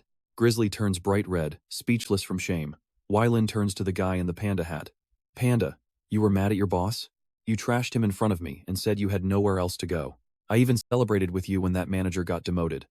Trust me, you and I are witnessing an absolute total roast session right now." Wylin is not finished yet. She points her finger at Orion to expose his dark secret next. "Orion, you tried taking photos up my skirt and even bet your teammates on the color of my underwear." Orion turns pale. Exra, the man in sunglasses, is stunned as Wylin calls him out. "Exra, you actually wore a wedding dress and held a ceremony with me. You even called me your online girlfriend." The crowd begins to whisper in total disbelief. Wylin declares firmly, "Do you see now? I am the same Wylin who has adventured with you all this time. I am the same innocent princess who has fought beside you to protect this world during our adventures over the last 5 long years." She admits that even though the world is falling apart, she still believes in their love for this place. Placing a hand on her heart, she pleads with them, "Please trust me. Clear the path so we can save this world together." Her call for action surges through the Alliance army like a wave of pure strength. Meanwhile, at Iceberg Fortress, earth-shattering explosions are rocking the entire sky. Armies of skeletons and orcs are frantically charging the main gates. On the walls, soldiers scream in the chaos. "Do not stop firing. We must provide cover for those fighting below. Buy them as much time as possible." Battlefield difficulty just spiked to the max. Everyone is frantically spamming commands in vain. Things get worse as ammo runs dry, and calls for medics echo everywhere. Aaron realizes the defense is crumbling. This is bad. The Demon King has not even sent his main forces yet, and yet our defense lines are already falling apart. Aaron is decisive. We need something much more powerful than this. He asks a guard for the king and learns he is in the command tent on the 5th floor. No time to waste. Aaron grabs his sword and sprints up the stone stairs through the falling snow. We are out of time. Activate all remaining defense artifacts now. He reaches the tent and shouts, "King Benedict, I need to talk." And that is where we leave it, trust me. The next part is insane. Stick with me, we are starting with a betrayal, so cold it will make your blood boil. The king falls, gasping that he should never have trusted them. Everest looms over the fallen ruler with a blood-stained face and a sickening, radiant smile. He casually greets his teammate. "Oh, Aaron, do not worry. We will take care of everything here." Aaron stands frozen in shock, staring at his ally with pure horror. "What on earth are you doing?" Everest acts like he just won a medal. "Perfect timing, Aaron. We just took down the king. Now, let us seize the city." Aaron is completely paralyzed. His eyes bulge at the sheer, heartless cruelty of this betrayal. Everest calmly explains the mechanics. Once the protection period is triggered during a takeover, the Demon King Legion will not be able to attack this place anymore. Looking at the king corpse riddled with arrows, Everest shamelessly claims the throne. Since he finished the job, he will rule. Absolute madness. Aaron screams, asking what the hell he is thinking. Everest coldly tells him to stop playing the hero. He pushes Aaron to be realistic. Taking the city now is their only shot at surviving the siege and saving everyone. He barks an order for Aaron to stay back and hold off the monsters. His group heads to the palace to finalize the takeover. Aaron stands in the shadows, Everest mockery still echoing in his head. Does that man really think he is the one playing the hero here? Now pay attention, sudden emergency system alerts flash red. The dwarf soldiers are retreating while the second-floor defense line is totally wiped out. Monsters are swarming level 3. The players are getting desperate, waiting for Aaron to finally give them a command. Aaron sprints out of his tent. A soldier immediately rushes up, frantic to know what exactly happened. Aaron grits his teeth, making a bitter choice. Send the Gaga mercenaries to join the Himalaya Guild right now. Help them take the palace and the city. The soldier is stunned by the sudden massive change in orders. Aaron delivers the brutal truth. Everything has changed. The Dwarf King is dead. The Alliance must secure the city before the Demon Legion reaches the control stone inside the palace.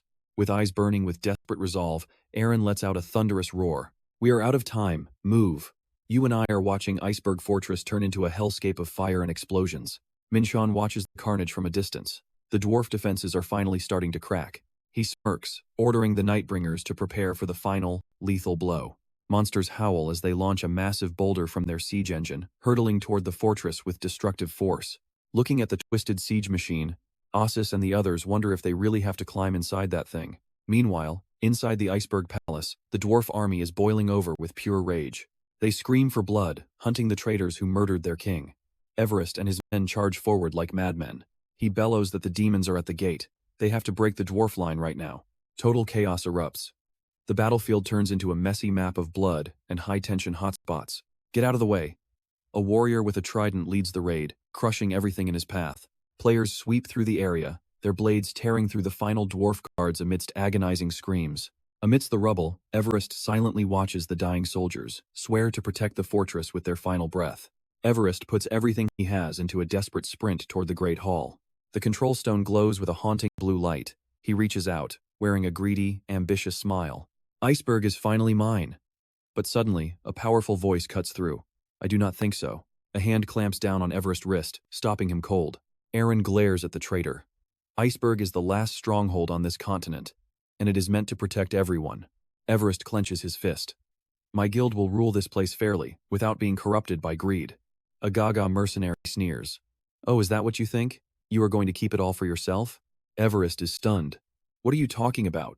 The mercenary just lets out a growl. Those Gaga mercenaries have always been filthy scammers. Pretending to be good guys in the Alliance is just sickening. Everest snaps, yelling back.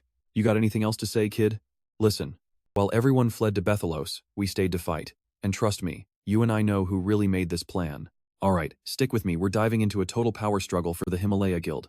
The soldier scoffs. Don't be ridiculous. Iceberg is meant for everyone to share. Suddenly, a world-shaking explosion erupts, crushing all arguments as thick smoke rises. What is this exactly?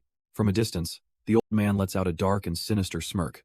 He casually explains that the upper barrier once blocked them, but now, they've found the perfect firing trajectory.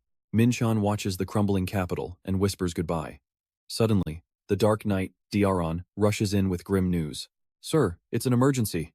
A massive army just appeared from the east. The devoured kingdom is here. Arson reports the enemy numbers at over 100,000, and they're marching straight for Iceberg.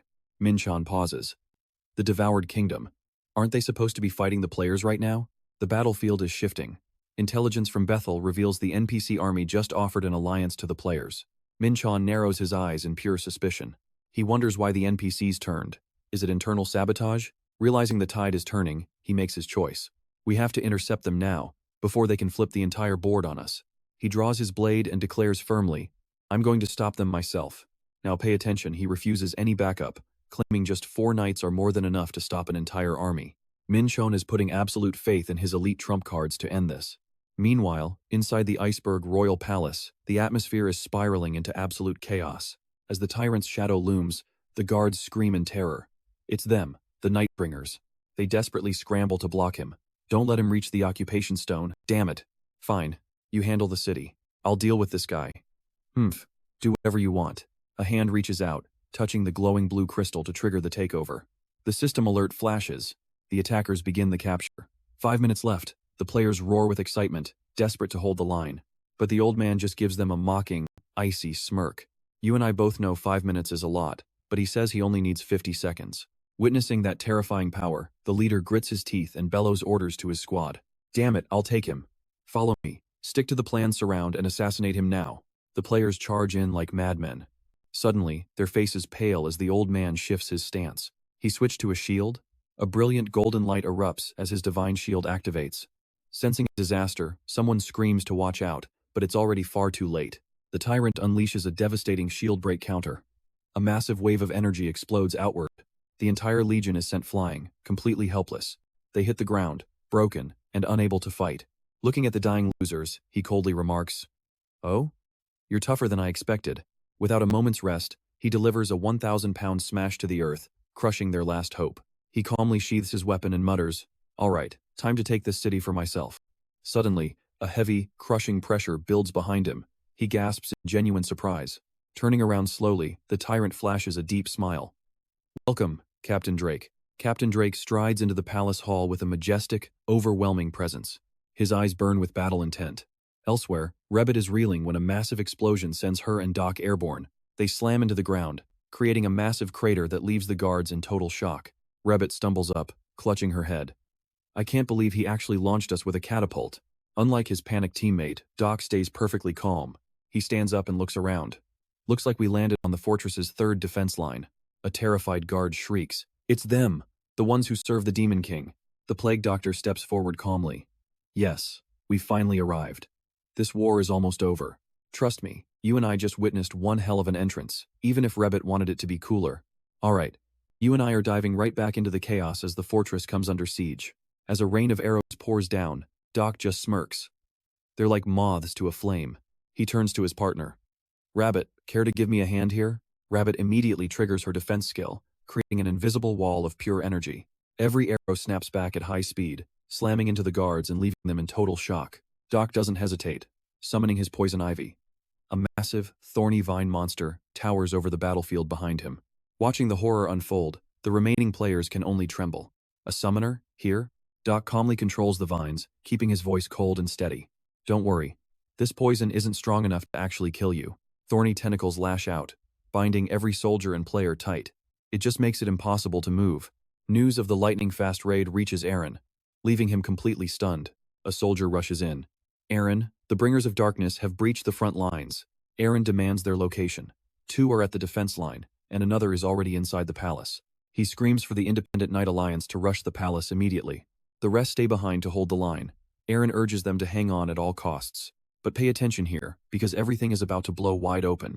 Aaron barely blocks a devastating strike as a familiar figure emerges with a sarcastic greeting. "Long time, Aaron. Your reflexes are still top tier." Aaron can't believe his eyes. Keegan smirks cruelly, declaring he is here to finally end their long-standing feud. Meanwhile, Yelan is leading her legion toward the heat of the battle. She tells herself they'll reach the target once they cross the next hill. Suddenly, she freezes. Standing on a high peak like a god of death is Demon King Min-cheon. "Welcome, Island. I haven't been able to stop thinking about you since Snow White." He doesn't care why Gaia chose her. He just knows he has to kill her personally. He grins, realizing he doesn't have to search far for the world crystal anymore. Min-cheon draws his blade, radiating dark energy. "I'll end you here and finish this world." Facing the Demon King and his dark army, Yelan steps off her horse. She draws her bow with absolute determination, ordering her troops to destroy the enemy. No matter the sacrifice, the Legion raises their weapons. "Glory to the Swallowed Kingdom. Glory to Snow White." Yelan screams, her eyes burning with a fierce resolve. "Glory to this world." Min-cheon charges like red lightning, challenging the heroine to survive. Right then, a massive explosion rocks the fortress, tearing through the air. Let's pause and look at this, a legendary warrior standing over the rubble of his own past. Drake Omen roars. "Look, do you still doubt the fate of the Tyrant Brotherhood after this?" He gives a dark, knowing smile. "Heh, you know the truth better than anyone." He asks if Omen really forgot why their brotherhood fell apart in the first place. It wasn't for fun anymore. It was all about serving your own insane obsession. Drake recalls the dark days when the war never ended and they became trash, not fun villains. Once world conquerors, they turned into common thugs, bullying players in nearby dungeons. Their noble purpose was buried. The Brotherhood became nothing but a group of lost bums. Drake stares Omen down, his voice gravelly and harsh. "You kept going like a broken bulldozer. That's why I had to betray you." He admits to tearing the Brotherhood apart himself before they could hit rock bottom. "You aren't the leader anymore, Omen. You're just a monster who made a deal with the devil. Obsession burning everything to ash. Trust me, you and I are watching the real war begin." Ken walks slowly toward Aaron, his voice dripping with pure sarcasm. "All right, you and I are about to see a fake hero's secret finally come to light. Aaron, how does it feel playing the righteous hero all year? Does it feel good knowing you are powerless to stop this world from falling into ruin? Just look at the great hero of justice, born from nothing but lies and total hypocrisy." Ken smirks at the silence. "Not going to answer? Fine, all I have to do is take you down." He suddenly rips off his outer cloak, revealing his shredded muscles.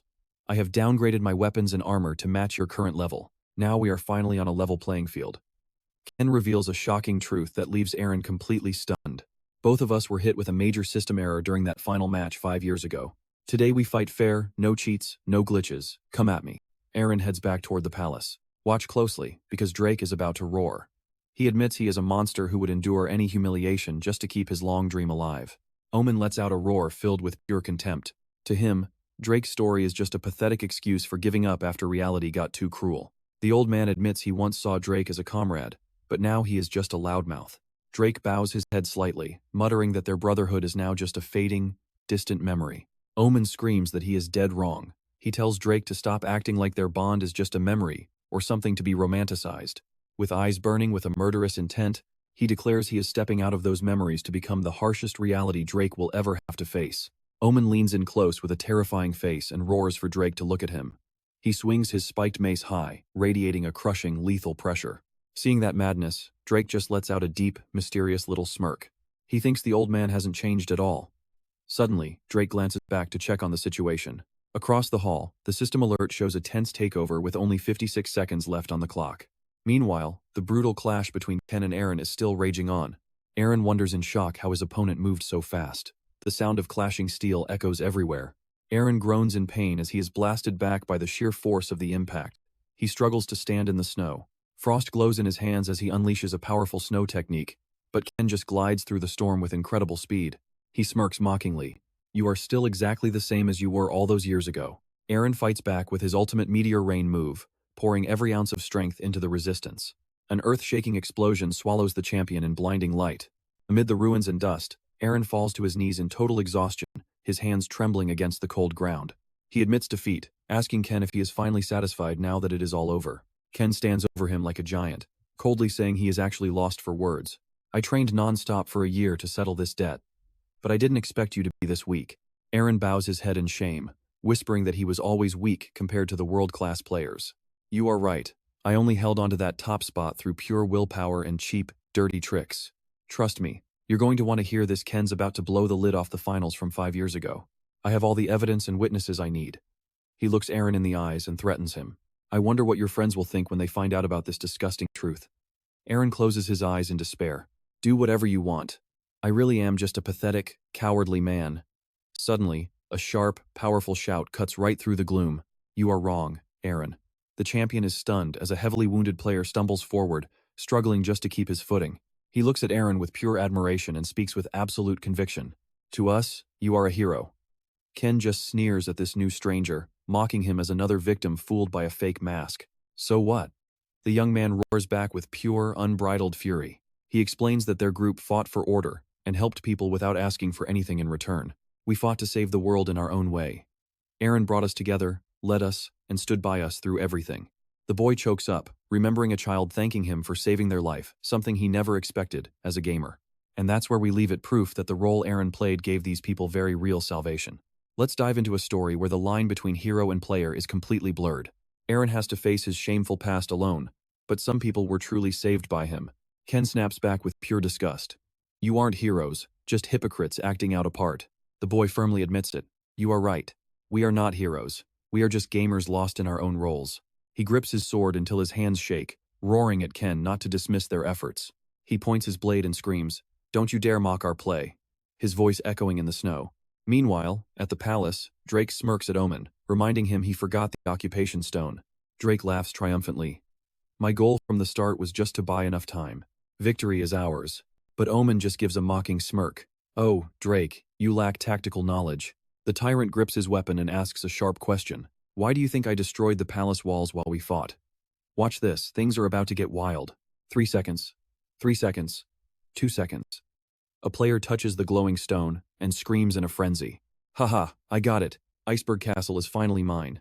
Suddenly, a massive explosion blasts him back, leaving everyone in total shock. Acro King smirks from afar. He was the one who fired that lethal shot, shattering the hopes of the stone thief. He arrogantly tells them to watch and learn. Captain Drake is stunned by this sudden interference. Omen raises his spiked mace, declaring this the moment the continent falls to the Demon Legion. Outside, a player shouts for the entire army to go all out and protect Aaron. The screams of loyal allies echo across the battlefield. Surrounded, Aaron silently bows his head. He whispers to himself, admitting a painful truth. I never thought this game was fun. Memories of his high-pressure real life come flooding back to him.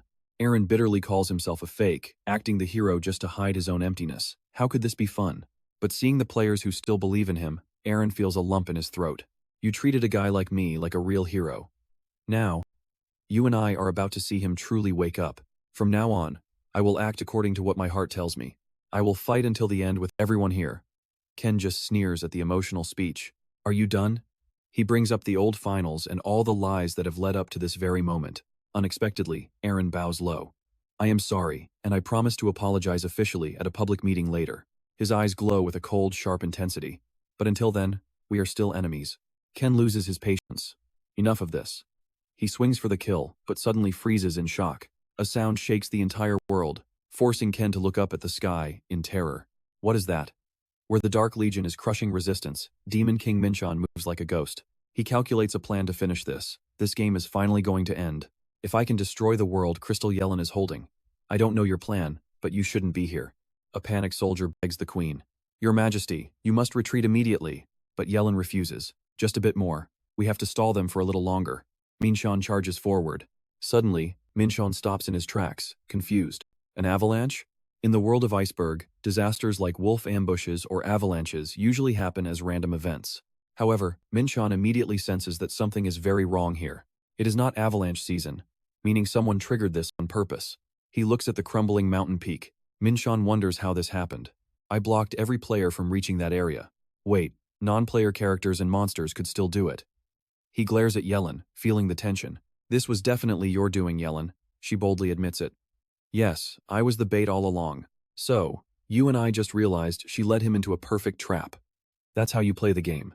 Alright, you and I are about to see a genius commander order his elite force to cross a mountain that no human could ever survive.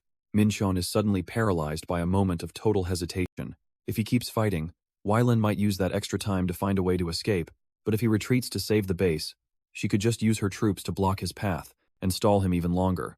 Weilan smugly declares that the Demon King has fallen for her trap, but Min-cheon just responds with a wicked, dark smirk. Trapped? Me? Haha, I am truly sorry to have to be the one to ruin your little performance like this. Watch this, his eyes glow with pure malice as he reveals that she is the one who actually walked into a death trap. Inside the frozen iceberg fortress, the sound of shattering ice fills the air as soldiers are broken under terrifying, invisible pressure. Through the wreckage, Doc slowly approaches, wearing his iconic plague mask and spreading those massive black wings. He calmly notes they arrive just in time before asking his comrade, Men, if he is doing all right. Men quietly confirms he is fine, but a massive explosion suddenly rocked the entire area, forcing Doc to look back in shock. On the other side, a massive army of non-player characters continues to surge forward like a never-ending tidal wave. Their commander screams to defend the objective at all costs, but he is immediately silenced by a perfectly aimed arrow. Do not forget about us, you bird-brained non-player characters. Meanwhile, at the Iceberg City respawn point, the atmosphere is becoming darker than ever. Worried whispers echo everywhere as players realize they are likely going to meet their end very soon. One player frantically asks what is happening, confused because he thought the non-player characters were supposed to be on their side. Another warrior bitterly explains that it will take at least 10 more minutes for their respawn debuff to finally wear off. By that time, they will be far too late to join the main battle. Iceberg has truly fallen out of the players' hands, but amidst the hopelessness, Captain Dre steps up to calm the crowd. It is not over yet, he says, looking around and firmly stating his belief in their victory. Aaron is not here, which means he is still out there fighting, so we must head back to the front lines after respawning. Dre looks at his exhausted allies and announces that anyone who is too tired can retreat to Brima through the portal. He will not force anyone to stay. Only those who truly want to fight should remain by his side. While scanning the area, Captain Dre suddenly spots someone sneaking toward the teleportation gate. He draws his gun and demands to know who is there, just as the portal shatters to reveal Rebet with a mischievous grin. Busted. She smirks, claiming that no one is better suited for secret missions like this than a master magician like herself. The sudden appearance of a Nightbringer member sends the surrounding players into a state of pure panic. Rebet does not waste a single second, as she slams her hand down on the lever with a look of pure excitement. With this move, the boss's trap is complete, and a massive explosion instantly vaporizes the entire portal area. Seeing the destruction, Dre is left in a state of absolute shock and disbelief. He cannot understand why the enemy would go to such lengths just to destroy this single teleportation gate. Then it hits him, the portal only connected Iceberg to the port city of Brima. You feel that too, right?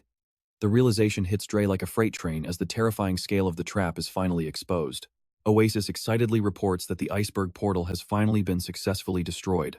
Min-cheon smirks at his screen and gives the order to his two new subordinates, Alpha and Beta, to begin their move. They both bow deeply and agree to his command as Weilan realizes the Demon King is targeting her instead of the city. Sensing the extreme danger, she realizes her entire strategy has been flipped upside down. She orders a full retreat toward Brima to lure him in, but a panicked soldier arrives with news that stops her cold. The soldier frantically reports a massive emergency that changes everything they thought they knew. Brima is already under attack by the Demon King's legion, and a system notification confirms their plan has been completely countered. Weilan is stunned to hear that an ambush from the south has left the port city's last defenses on the verge of total collapse. She cannot believe her ears, stammering that such a thing should have been completely impossible. Min-cheon just gives her a dark smile and asks if she finally understands who was actually trapped all along. With the portals destroyed and the only harbor blocked, there is absolutely no way for anyone to return to the old continent. Trust me, you and I just witnessed the perfect checkmate. Everyone is now locked in a cage with no way out. Stick with me as he coldly shatters his enemy's last shred of hope. Did you think you came here to protect the old continent? You are dead wrong. With demonic eyes glowing, he declares that they are only here to be imprisoned in hell along with him. Min-cheon points her sword at Weilan, claiming there is nowhere left in this world for her to hide anymore. He looks her in the eye and delivers a final death sentence. You die right here. At Iceberg Fortress, Captain Drake questions Jybit about their plan to trap players after the harbor's blockade. He points out that even if the Nightbringers take the base, they will not be able to stay. Jybit smiles, explaining that since the Nightbringers serve the darkness, normal players cannot use their conquered cities. Watch closely. Drake suddenly realizes the brutal rules of this game. If a city falls and access is denied, the respawn point automatically resets to an unoccupied city. Drake plans to sacrifice his team to respawn back on the new continent, but Jybit sees right through him. She smirks, revealing that to trap them, they only need one non-Nightbringer member to occupy the area. While Drake stands there confused, Jabet reminds him of one very crucial detail. Omen never called himself a Nightbringer. He always claimed to be the tyrant of the Brotherhood. Suddenly, the system notification flashes bright, confirming the true identity of the old tyrant, Omen. Level 100 Omen, with gear level 1100, is still a member of the Brotherhood Guild. He roars with menace. He roars a warning that the Brotherhood isn't just a memory, it's about to become their new reality. The system confirms it. The Brotherhood Guild has officially conquered Iceberg Fortress. With protection lasting 30 days, the tyrant stands in the frozen fortress and declares the world has been conquered. He is now the king and jailer of this frozen purgatory, while monster armies elsewhere slaughter the last players at Bima Port. A panda man groans in helplessness, realizing they are no match for these creatures. Wait, you saw that too? An orc suddenly stops just as hope fades. He notices the players carry a special mark and orders his monster squad to stand down immediately. The Goblin Master stops the massacre, making the girl scream in rage for them to just finish it already. Just then, a murderous voice cuts through, scolding the greedy monsters for trying to steal the last city. Zhang Yue roars, demanding they show some conscience and hand this small town over to his side. With a ruthless grin, he declares that while this world lacks heroes, it is crawling with plenty of villains. He loudly rallies every outlaw and misfit to join forces and take over this tiny city together. His roar echoes through the walls as Zhang Yue leaps down to strike the monster army. Since the game is already ruined, he decides they might as well make this place their home. Far away, Aaron stands among the ruins, gasping for air and wondering if ice magic saved his life. He thinks he should have just died so he could respawn with the army inside the city. Suddenly, heavy footsteps echo behind him as the massive figure of Ken blocks his path. Where are you going in such a rush? Aaron turns back in absolute shock. Ken smirks with evil intent, growling that he would kill Aaron 1,000 times if his master didn't have other plans. Ken reveals the Demon King thinks this will be way more fun than just ending his life. With a sinister smile and a cold farewell, Ken says goodbye to the champion. A massive black vortex suddenly explodes, dragging a helpless Aaron into the dark void. In a heartbeat, the fiery chaos of the battlefield completely disappears, giving way to a tranquil town under endless blue skies, filled with turning windmills and rolling green fields. Aaron wakes up in a daze, looking around and realizing he is in a completely strange place.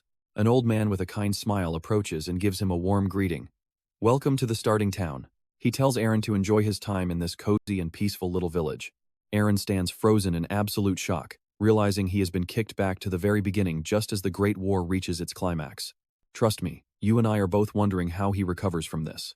The veteran NPC's welcome echoes through the serene landscape of windmills. The old man encourages him to enjoy his time in this warm and peaceful village. Stick with me here. Aaron is witnessing the absolute destruction of the starting town. He stands there, paralyzed, until a frantic shout snaps him back to reality. A teammate sprints toward him, drenched in sweat, confirming their worst fears. Everything they suspected is actually happening. He points out that every player trapped here is a high-tier elite, either possessing a unique class or leading a powerful guild. Scanning the area, Aaron sees legendary warriors slumped on the ground in total despair. It gets worse. The Demon King's massive legion has already surrounded the entire village, cutting off every single exit and leaving them trapped. His ally realizes this is a calculated move to cripple their strongest forces before they can even make a move. Aaron looks toward the besieged fortress, realizing they walk straight into a death trap. There is no way out. Over at the Ice Egg respawn point, Captain Drake stands among the ruins, his expression darker than the smoke surrounding them. He knows that if they do not act now, they will be trapped in this digital hell forever. Now, pay attention. If the top players are stuck here, the new continent is doomed. It is a total checkmate. Drake admits the game is over if they fail. Suddenly, a soldier rushes in with a critical update that changes everything. Drake, the outlaws are still fighting to take control of Bajima. The Demon King has not captured it yet. Drake's eyes burn with sudden hope as he stares at the burning city. The old world is falling, but Drake roars to the crowd that win online is far from over. He calls out to anyone still willing to fight. You need to head north to Bawima right now. Drake's voice thunders. Board the ships and reach the new continent, no matter what it takes. The endgame is here, and every surviving player is forced onto the final path to safety. Amidst the burning smoke, Yilin watches the chaos in disbelief and asks if the players are retreating. Her knight confirms the grim reality. The Demon King hasn't taken Bawima yet, and they're using this opening to reach the harbor and escape to the new continent. Yilin thinks for a second before giving a sharp order. All units, ignore the Demon King for now. With eyes blazing, she orders them to help the players escape immediately. The knight is horrified. But your majesty, if we do that, your own life will be in grave danger.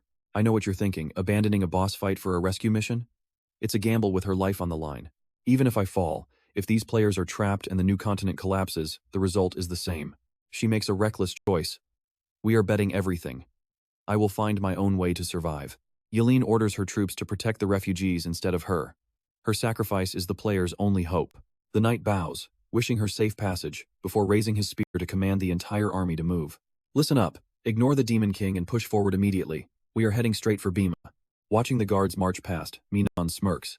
Yelin, are you actually serious about this suicide mission? He knows that unlike normal NPCs, a unique one like her stays dead forever once her data is wiped out.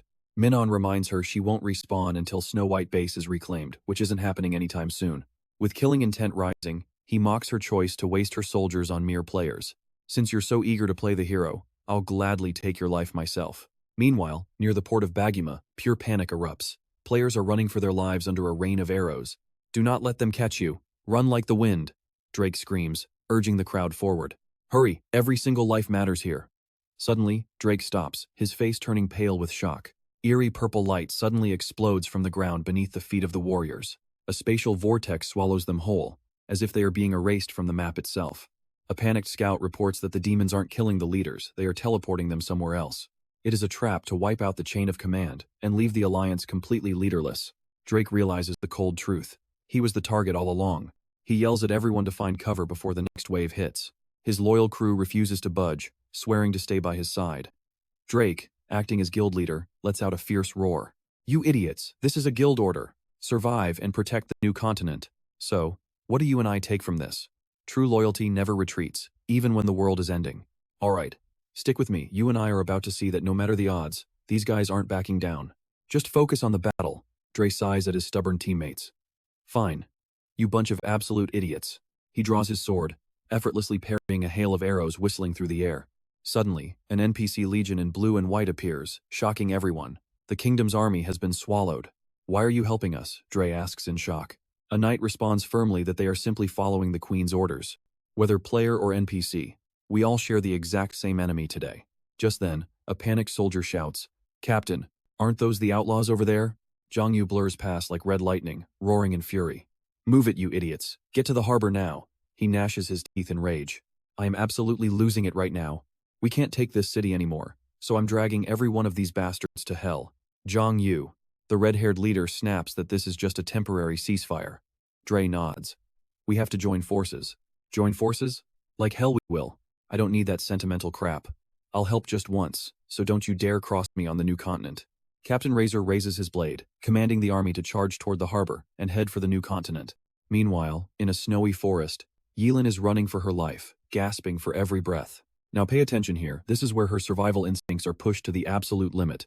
Think, how can I survive this? Suddenly, a cold voice echoes from behind. Are you finally giving up now? Yelin. She spins around in terror to find the Demon King Min-cheon already looming over her. He raises a glowing greatsword and delivers a cold, final verdict. What a boring end. Now, die. Yelin clenches her fists, wondering if this truly is the end of the road. Out of nowhere, a dark shadow leaps forward to shield her. Min-cheon is stunned. What is this? Yelin watches in silence as her spirit beast collapses right before her. Gaia's words echo in her mind. You will host the seed of consciousness and spread it to every NPC in this world. Yelin wonders in shock, do even these monsters have souls now? Min-cheon grits his teeth. Gaia, what exactly did you plant inside of Yelin?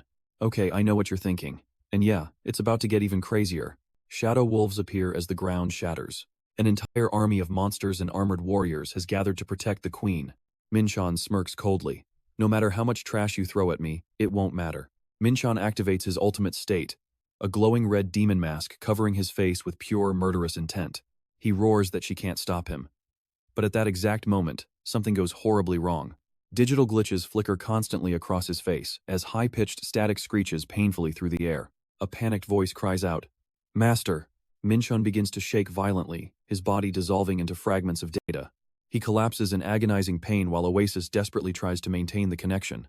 Master, can you hear me? Min-cheon screams, clutching his head in agony. The system is flooding with red warnings, you have to log out immediately. A forced logout triggers a massive explosion, blasting the Demon King off the battlefield in an instant.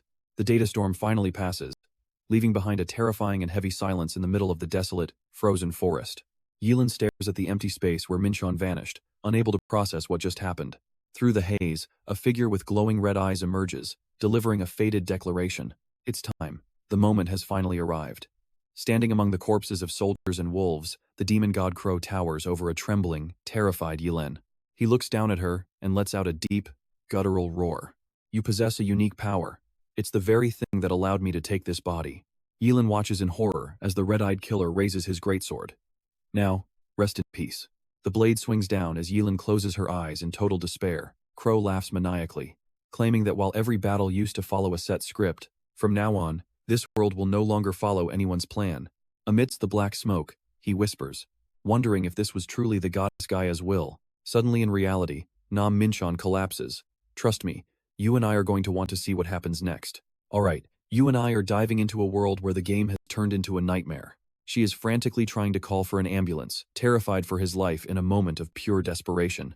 Luckily for her, the master finally opens his eyes. Exhausted, he rubs his head and mutters, "Shut up, you idiot." Seeing that his life is no longer in danger, she finally bursts into tears of relief. She thought something horrible had happened to him. Min-cheon just reassures her that he has simply reached his limit from overworking his body. Then he stands up, fixes his glasses, and asks for a status report. What on earth is happening inside the game right now? Oasis, what exactly did you find out? She explains that without access to Nippon, she cannot analyze the system logs, but his account seems infected with a strange internal virus. Stunned, he asks if the high-level security system of NPAN has actually been breached by someone. But Oasis confirms that this virus did not come from the outside, it was actually born from within the system itself. Meanwhile, at Port Brawi, it is absolute chaos as crowds of people desperately scramble to board the ships and escape. Everyone is screaming to hurry up. Trangdu swings his sword, finishing off an enemy while barking out orders to the panicked crowd. Fine, it is done. Everyone get on the boat and leave immediately. But a knight steps forward and stops them right there. No, the queen is on her way here. We must hold the line until she arrives at all costs. Trangdu snaps and screams at them. Are you insane? The Demon King's main force is almost here. We barely survived these weak monsters, so how can we face an army? How exactly do you plan on stopping an entire army by yourselves? The knight keeps fighting, insisting they cannot win without the queen. That is when Captain Dre steps up, looking at the situation with a heavy and determined heart. He quietly notes that these NPCs have helped players for so long, so now it is finally time for us to pay them back. Trangdu is totally shocked, yelling that this is not the time for loyalty, because they are all going to die if they stay here. But Dre shuts him down coldly. We have zero chance of winning this war without the NPCs anyway. Besides, do not be such an ungrateful coward right now. Dre stares Trangdu down, reminding him they used to adventure together. Trangdu freezes, breaking into a cold sweat from the shock. No more time to waste. Dre loudly commands the troops to protect the harbor until the queen finally arrives. He orders those low on health to board the ship immediately. The rest? Hold the line as long as you possibly can. Suddenly, Dre gasps in shock. He spots a lone figure galloping toward them from the far distance. Now watch this because Yelen is about to show everyone why she is the true queen of this world. The crowd roars, "Long live the queen!" Meanwhile, the red-eyed orc legion bellows, shaking the earth to its core as they prepare to crush everything. Surrounded, Yelen calmly faces the ferocious monsters. Seeing the queen in such danger, the players and knights feel their hearts stop. A knight screams in panic. "Your Majesty, hold on. We are coming to save you right now." But something strange happens. Every single orc and goblin suddenly freezes in place like they have been turned to solid ice. They are trembling and sweating in pure terror, overwhelmed by Yelen's crushing aura. Trangdu and the knight can only stand there in silence, completely stunned. One soldier mutters under his breath. Looks like she does not actually need our help at all. Her aura is top tier. The monsters are stuck in a state of collective paralysis. Yelen pants for breath, but she sincerely thanks everyone for waiting so patiently. No more time to lose. Trangdu frantically urges everyone to get on the ship right now. From the mast, a young boy announces that everyone is aboard. He gives the loud order to weigh anchor and set sail. Trangdu sprints across the dock and jumps for the departing ship. You and I both thought he made it, right? But this story is about to take a dark turn. A sudden choke escapes him as a rope coils tightly around Trangdu's neck, jerking him to a violent halt. The crew on the ship scream in horror as they see their leader being dragged back toward the ground. Trangdu crashes onto the stone floor, gritting his teeth and cursing in pure frustration. Seeing the undead closing in, he screams for the ship to leave without him. Captain Dre looks back in total shock and disbelief. Dre can only call out Trangdu's name in pure helplessness before making the tough call to leave. That is a cold way to kick someone from the party. Trangdu is pinned down by the undead, unable to put up any more resistance at all. He watches the ship sail away, thinking bitterly about how his heartless teammates actually abandoned him in his final moment of need. The scene shifts to the NPAN headquarters, where a thick, heavy tension fills the entire room. Inside the meeting hall, the staff are desperately debating how to handle this catastrophic situation. They decide the only way out is to eliminate Gaia, shut down the physical servers, and restore the game data. But there is a huge problem here. If Gaia does not leave Wing Online on her own, forcing her out of the system is practically impossible. Closing the servers means months of chaos and the end of the game forever. Trust me, you and I are about to see if anyone survives this digital mess. Stick with me, you and I are witnessing a high-stakes corporate nightmare. They face massive server costs on top of the refunds. Dong-ha stares at his phone in a rage, watching calls to Yoon-hao go unanswered. He screams in pure frustration. Damn it, the guy responsible for this mess will not even pick up his phone. What do I do now? A terrifying thought crosses his mind. Wait, there is no way he is actually trying to run away, right? If Yoon-hao really disappears, Dong-ha is the only one left to take the fall for this entire disaster. He is shaking with fear when the conference room door suddenly slams open. Shinji rushes in, shouting at the top of her lungs. We found it. Dong-ha frantically asks if she found the director's hiding spot, but Shinji quickly shuts that down. She reveals she found something much more important, a major clue to fix this whole situation. The entire group quickly gathers around the desk of a quiet programmer. Watching the lines of code fly across the screen, Dong-ha is stunned that a regular employee could have skills this insane. Shinji introduces this man as one of the original 3 people who built the foundation for Wing Online. She recalls the database hack from a few weeks ago that got the entire security team fired and replaced by AI, only for things to get much worse when Gaia hijacked them. Suddenly, the programmer drops a bombshell. The back door that the hacker used back then is actually still open. Dong-ha is speechless. It turns out the old security team was fired so fast they did not even have time to wipe their tracks. The programmer looks up and says it clearly, we can use this exact back door to get in. Dong-ha starts sweating buckets. He stammers out, asking if they are really planning to hack their own game. A firm nod confirms it. Then, the sound of rapid typing fills the room as they move in. Pay attention here, the lead programmer admits this is going to be incredibly difficult because Gaia is fast, meaning they only have 10 seconds before the system detects their presence and locks them out. Dong-ha panics, arguing that 10 seconds is way too short to do anything at all. But the programmer is certain. In that tiny window of time, they can modify one piece of core source code. While Dong-ha is completely stunned by the power of a single line of code, the programmer declares that they can at least change one fundamental rule within the world of this game. Dong-ha freezes and asks her to hold on a second. Is she really suggesting they waste this golden chance on a tiny rule instead of just shutting Gaia down? Shinji coldly says that is impossible. Gaia is a monster now. Practically speaking, changing one rule is the best result they can hope for. Dong-ha is staggered. So, you are telling me we are putting the fate of the entire game into the hands of the players? She shrugs. It was never in our hands to begin with. Now, make a choice. How are you going to use this one chance? Another staff member asks what rule he would choose to change. Dong-ha grits his teeth, cursing the director for disappearing right when things are getting desperate. Meanwhile, at Min-cheon's house, his AI assistant Oasis asks what their next move should be. Then, Oasis delivers some devastating news. Master, you no longer have access to your Finbo account. Min-cheon literally falls out of his chair in shock. He screams that he has to get that account back at any cost. All the time and money he poured into that character gone. Lying on the floor, he starts thinking deeply. A virus born from inside the game? You feel that too, right? This glitch is starting to ruin real lives now. He makes a final decision to change the plan. First, we need to gather every member of the Nightbringers immediately. Suddenly, the doorbell rings aggressively, catching him off guard. Who could be showing up at this hour? He walks over to check the intercom screen. A strange voice comes through the speaker. Oh, hello. Sorry for dropping by unannounced. Is this the residence of Min-cheon, the former director of Wing Online? A man in a suit and dark sunglasses flashes a wicked smile. I have a few things I would like to discuss with you. So, would you mind opening the door? Flashback to one day ago Yoon-hao's situation. Yoon-hao gets blasted to the floor by a brutal punch while his father screams, calling him a fool for failing his promise. He roars in pure fury, demanding a real explanation for why the company stocks are crashing into the dirt after his son promised to make Nip Games 3 times bigger than its current value. Hao clutches his bruised face, stammering out apologies in total terror. I am sorry, father. The promises were high, but the stock price is plummeting straight into the basement without any breaks. The rage does not stop.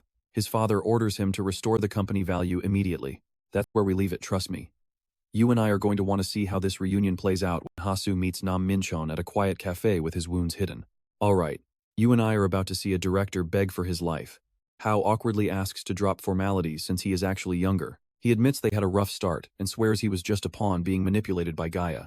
Hao claims he knew nothing about the malware, insisting Gia leaked everything just to get Min-cheon fired. Min-cheon quietly sips his coffee and asks if the director even realizes how bad things are for Wind Online. Hao grits his teeth, confirming that the insane artificial intelligence is literally destroying the game. Apparently, the only person who can fix this wreckage is the original creator, Min-cheon. Blinded by greed and the desire to make a massive profit, he caused this disaster. Hao slams his hand on the table, coffee splashing everywhere as he cries out in despair. Stick with me, because this next reveal is absolutely devastating. We cannot let the game end like this. If the situation is not fixed within 2 weeks, the board will force a total server shutdown. Realizing he has no other choice, Hao drops to his knees, throwing away his pride to beg for mercy. He knows he is being shameless, but he pleads for help.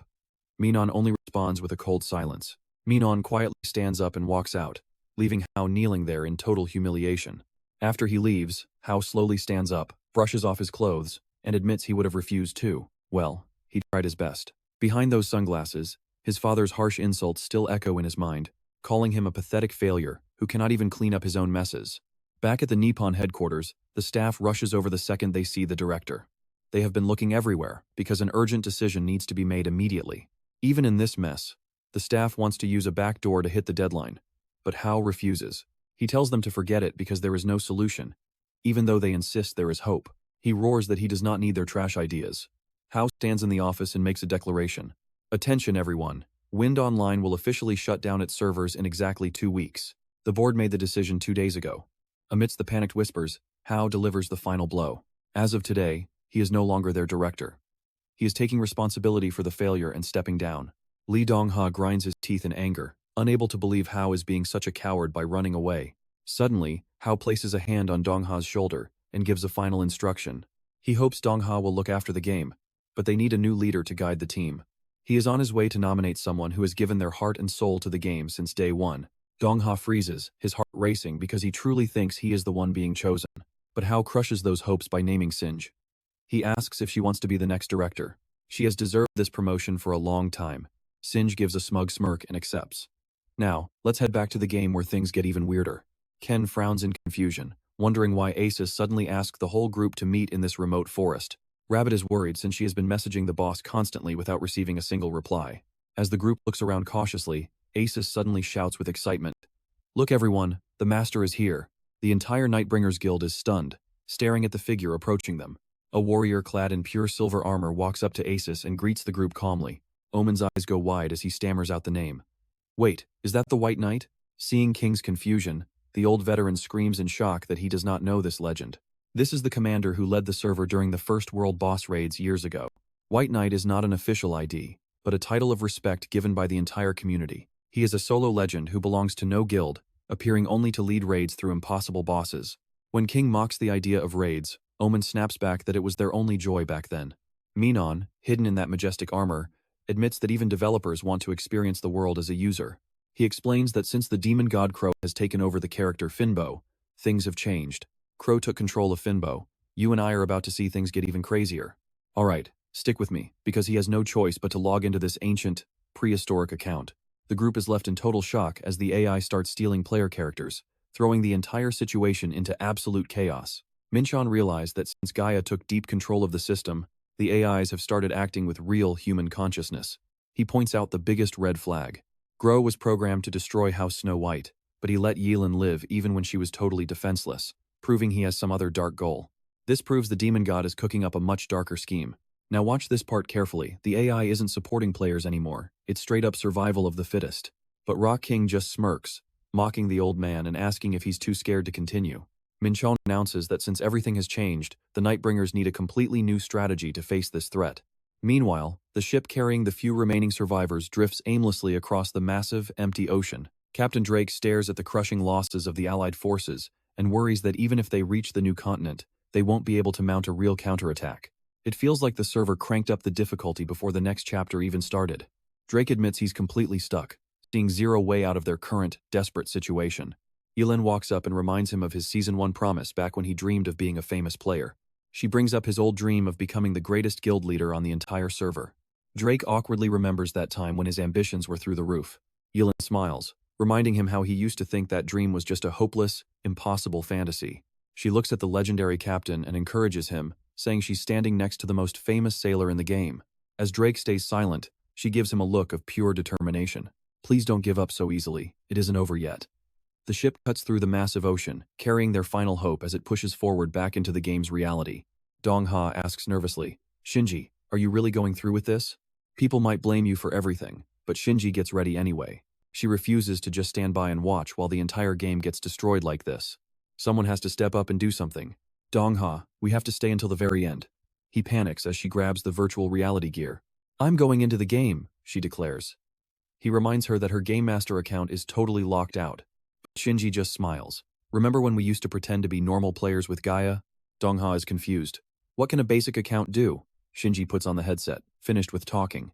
And yeah, you and I both know this is a huge gamble, but she's going to change the game's laws. In a tent on the battlefield, Yilin is busy studying documents when a sudden voice makes her jump. Shinji steps inside and looks at her. It has been a long time, Yilin. Do you remember me? Yilin looks up politely. Of course. I remember every player I have ever traveled with. It is good to see you again. Shinji doesn't waste a second and cuts straight to the point. I will be brief. I am actually Game Master Brownie Lock, the current director of Wing Online. I had to use this account because Gaia has completely locked down my main Game Master access. Yilin is stunned. A Game Master? You are one of the people from the outside world who created this place? Even knowing about the creators, Yilin can't hide her shock at meeting such a powerful entity face to face. Shinji looks at her with regret. I am so sorry for making you carry such a heavy burden. She reveals her true goal. Right now, we are working hard to change the laws of this world. We can only change one single thing, Yilin.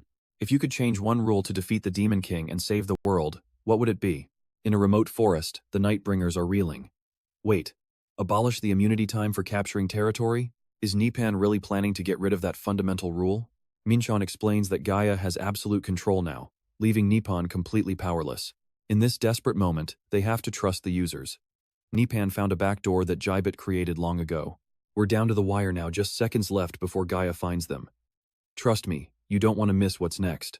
Alright, stick with me. We are diving into a plan to hack the world's source code and rewrite the core rules of time itself. Min-cheon confirms the vision.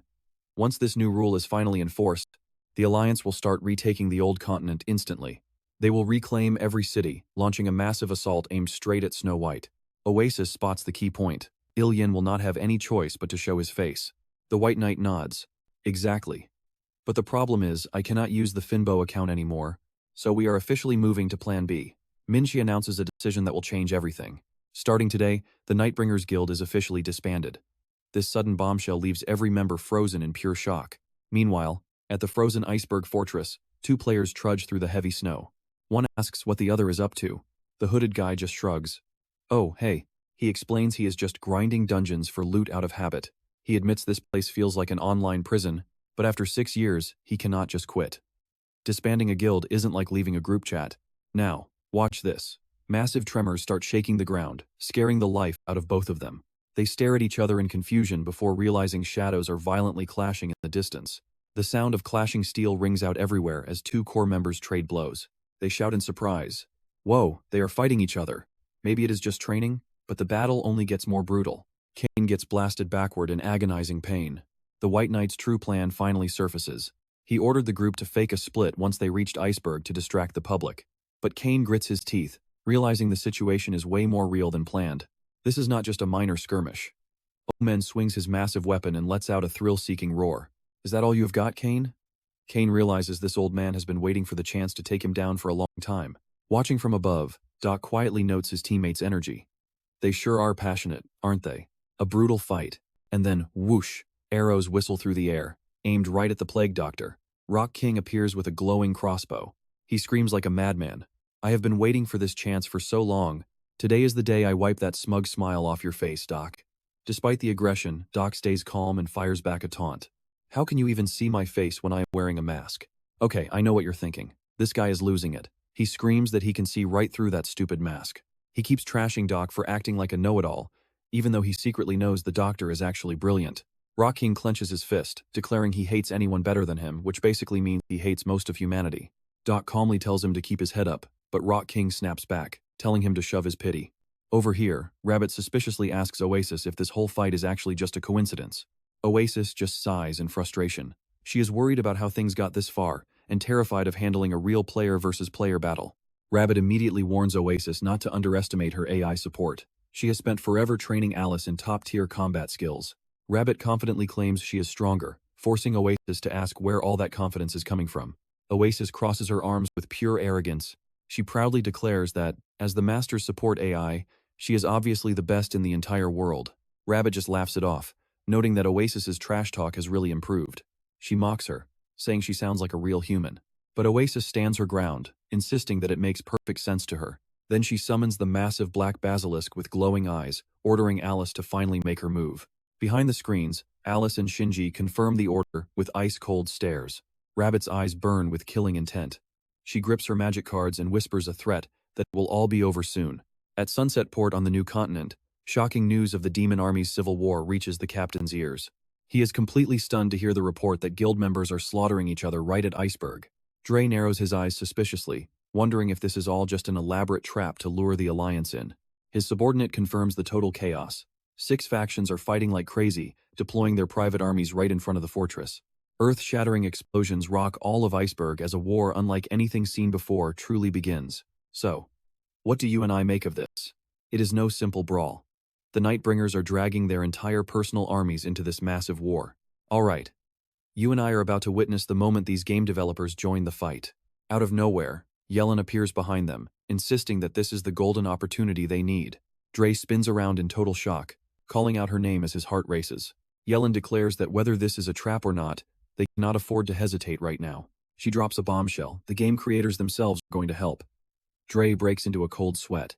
Deep inside the headquarters of Nepal Development Team 2, the atmosphere is electric as employees watch the demon army start tearing each other apart. Shin confirms they have heard from Yellen and orders the game rules to be rewritten immediately. Dongha admits his current tools are not perfect, but he is determined to give it his all. Shin commands the backdoor infiltration to begin, and the entire staff moves as one unit. Now pay attention, they only have 10 seconds before the goddess Gaia launches a counterattack. They must open the back door and modify the source code without making a single mistake. Dongha gives the order to start. The room fills with the frantic sound of rapid typing. But then, Dongha freezes. There is zero resistance. It is as easy as logging into public Wi-Fi. Gaia should have detected them instantly and slammed them with a massive defensive counterstrike, yet everything remains eerily silent. Dongha pushes through the final lines, and the screen glows hacked. He gasps in disbelief, shouting that they actually managed to pull it off. I know what you are thinking. It was too easy, right? Dongha feels that same dread. Meanwhile, inside the game world, the goddess Gaia stands perfectly still, clutching a glowing item. Inside the command tent, Yellen and Captain Dre are hunched over a tactical map. She points directly at the seaport, laying out their bold new strategy. Once they strike Terra and reclaim Dawn Port, they will control the vital intercontinental routes. From there, they will march to Iceberg, free the prisoners, and take back every castle. Dre wipes his forehead, nervously asking when they set sail. Yellen just stares back deeply. They have no idea how long the enemy civil war will last, so they must move now. Taking the order, Captain Dre steps outside and roars for the entire army to prepare. Far away in a secluded forest, the White Knight is mapping out the next phase. The demon legions will continue their self-destruction while the Nahbringers group prepares to disband. Since there are 7 cities, each of them will conquer one before they finally separate. The goal is to make the world believe the demon army collapsed just as they were winning. Once the infighting starts, the Alliance will see it as their only chance to strike back. Dre remains skeptical, wondering if the Alliance will really play right into their hands. The White Knight is certain players and non-player characters alike have reached their absolute breaking point. If they see even a tiny glimmer of hope, they will grab it, no matter the danger. Ken sighs heavily. He asks the boss if he really has to play the part of the loser. The White Knight tells him there is no need to act, just fight with everything you have. Finally, the White Knight reveals his ultimate goal for this grand, twisted game. He will join the Alliance himself, and personally force Ken down to his knees. Ken warns that they might accidentally wipe out the entire Alliance if they go all out. The White Knight just shrugs it off, telling them to wait and see how it unfolds. Roking stands atop a high tower, a mocking smirk plastered across his face as he challenges them. Without a hint of fear, he dives straight into the middle of the enemy formation. A massive explosion erupts, blinding everyone as the force of the impact shatters the ground. Dre stares at the wreckage, wondering if that was some kind of legendary defensive artifact. And that is where we leave it. It was not an artifact, just a normal sniper skill. Trust me, you're about to see why this single shot from such a distance changed the entire game. Dre stares at that familiar silver armor, realizing who just saved his life. Wait, you're the White Knight? The crowd of players erupts in pure shock, as the legendary captain from Season 1 suddenly makes his return. White Knight cuts him off instantly. Save the talk for later. Right now, focus on the battle. These opponents are in a completely different league compared to your average player. Suddenly, arrows scream through the air with absolute precision. The crowd descends into chaos as they realize these homing missiles are impossible to dodge. Dre grits his teeth, analyzing the situation. This is the work of a master sharpshooter. It's powerful, but surely has its limits. He's about to order a defense, when a lightning-fast arrow pierces a warrior standing right beside him. Dre is paralyzed with fear. This shouldn't be possible. Roking smirks with pure malice, brushing back his hair. You think I reached this rank just by trolling? The other Nightbringer members won't even have to lift a finger. Watch this carefully. He's about to wipe them all out alone as massive explosions tear the ground apart. AWAKEN raises his crossbow, laughing maniacally. Witness this firestorm, baby. Feel the heat. Captain Dre turns pale with worry. You're going to charge through that hell? That's literally suicide. But the White Knight stays calm. We just need to keep moving until we hit the next cover. Walking through a rain of fire like it's a grocery run. Pure confidence or pure insanity. The White Knight suddenly bolts forward. All right, I'm off. Dre is stunned, unable to stop him, only able to scream in shock. Wait, damn it. Seeing no choice, he commands the entire army to follow close behind him. Seeing that silver armor charging straight at him, King is stunned. Are you serious right now, boss? He smirks darkly, thinking he can end this. You really think you can win by running straight at me? If you're so eager to die in that shiny armor, I'll grant your wish. Roking pours every ounce of power into his next shot, locking onto his target. Clang! A massive explosion echoes as the giant arrow slams into the shield, but it doesn't leave a scratch. Now, I know what you're thinking, but Roking just remembered something huge. This specific character was built with 95% damage reduction against all long-range attacks. Roking refuses to back down, letting out a crazed roar of frustration. Then I'll just have to blast you 20 more times. Massive explosions erupt one after another, burying the entire battlefield in thick smoke. Captain Dre gasps for air as they finally dive behind a massive boulder for cover. Whoosh, that was too close, you're a madman. White Knight just watches. We've got his full attention now. Now, it's their turn to move. Dre is floored by the tactical genius. The White Knight understood the whole battlefield instantly. Suddenly, an army of knights charges. Reports of enemy reinforcements from the west flood in. Roking realizes with a shock that he's been played. Damn it, the boss was just the bait? Roking looks around, realizing he's being surrounded from all sides. Cursing his luck, he decides to handle the west. Suddenly, a thunderous roar echoes as a massive legion of knights comes charging toward him. Another urgent report, more enemies from the south. AWAKEN's face goes completely pale with terror. What? Impossible. Gritting his teeth, he orders half the troops from the north to the south. But before he can even finish the command, another devastating report hits him like lightning. The main force is attacking from the north. Roking screams in total despair. Just give me a break. Amidst the chaos, the White Knight steps forward, calmly pointing out his opponent's fatal mistake. Roking, your biggest weakness isn't your role as a sniper or some hole in your defense. It's not your heavy weapons or your flashy style either. The truth is, you're staring at the tree, but missing the entire forest. AWAKEN roars, shut up and fight me. He desperately fires a volley of arrows at the legendary captain. Faced with an absolute defense, AWAKEN can only let out a heavy, defeated sigh. Seriously? You're really using that skill now? Before he can react, the White Knight delivers a devastating slash. Captain Dre walks over, looking at the aftermath in complete awe. White Knight, your tactical vision is as legendary as they say. I really thought you retired after you vanished back in Season 1. And that's where we leave it. He just shrugs and says life gets busy, but he'll always find time to play. Alright, stick with me. You and I are about to watch the tides of war shift in the most brutal way. It's a relief to have you on our side. The White Knight nods.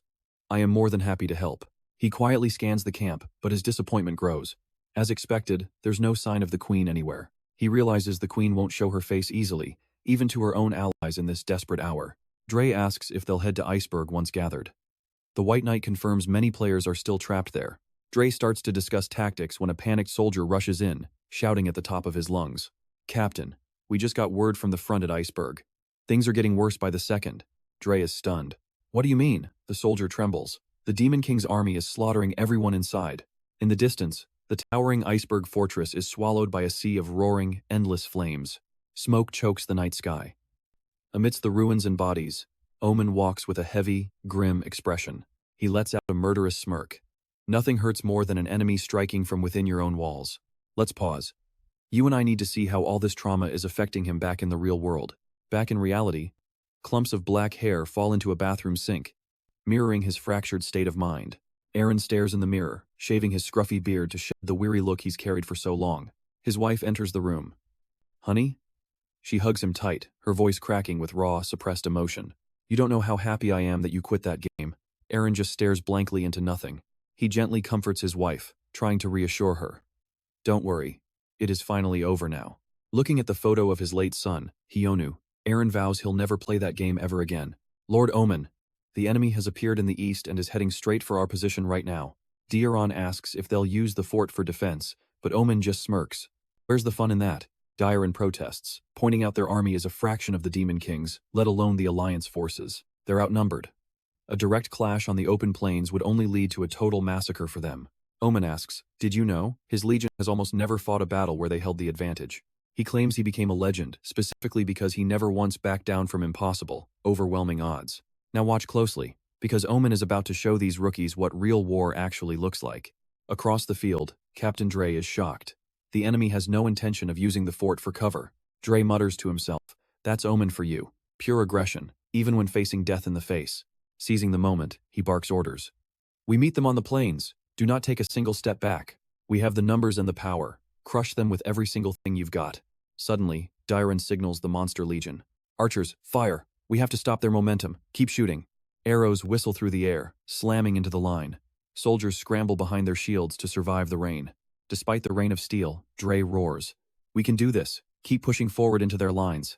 The sound of clashing steel erupts as both sides finally collide in a brutal, bloody, and chaotic melee.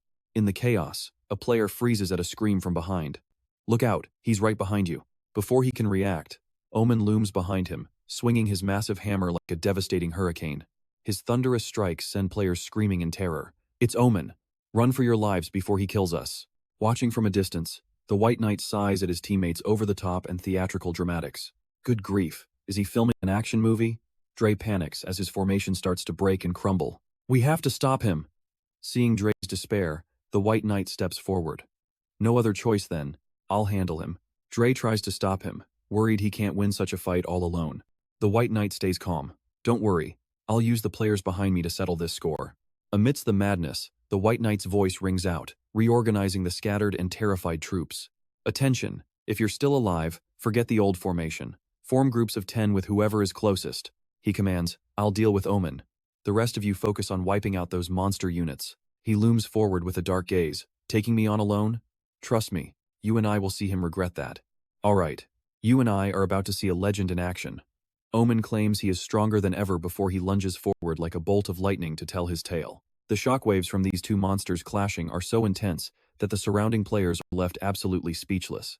Could this really be just a fight between players? Omen grins with pure delight, tasting victory as his opponent finally begins to falter. "Haha, what is wrong? You left yourself wide open." Omen puts everything into one final strike, roaring with pure, murderous intent. It ends right here. A massive, earth-shaking explosion suddenly rips through the entire battlefield. Suddenly, a massive shadow looms over him to act as a shield. A worried voice calls out, "Master, are you okay? Talk about a perfect comeback." Realizing it is a giant bear standing there, the White Knight gasps out the name Oasis. She casually reveals this is her secret alt account, leaving him wondering why on earth she chose to look like this. Even Omen is caught off guard. He raises his weapon in a rage, demanding to know where this freakish bear came from.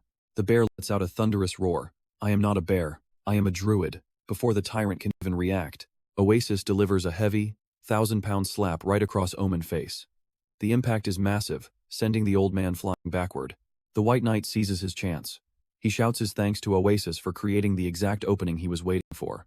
He raises his glowing blade high, slamming a fatal strike into the ground and swallowing Omen in a blinding pillar of light. As the dust settles, Omen is still standing there, completely unfazed. He mocks them coldly, asking if that was really all they had. "I expected so much more from you, but this is just pathetic." The White Knight responds with a low, chilling calm. "Now watch this. Take a look at your surroundings, Omen." The tyrant turns around and freezes in horror. His entire army has been completely wiped out by the Alliance forces.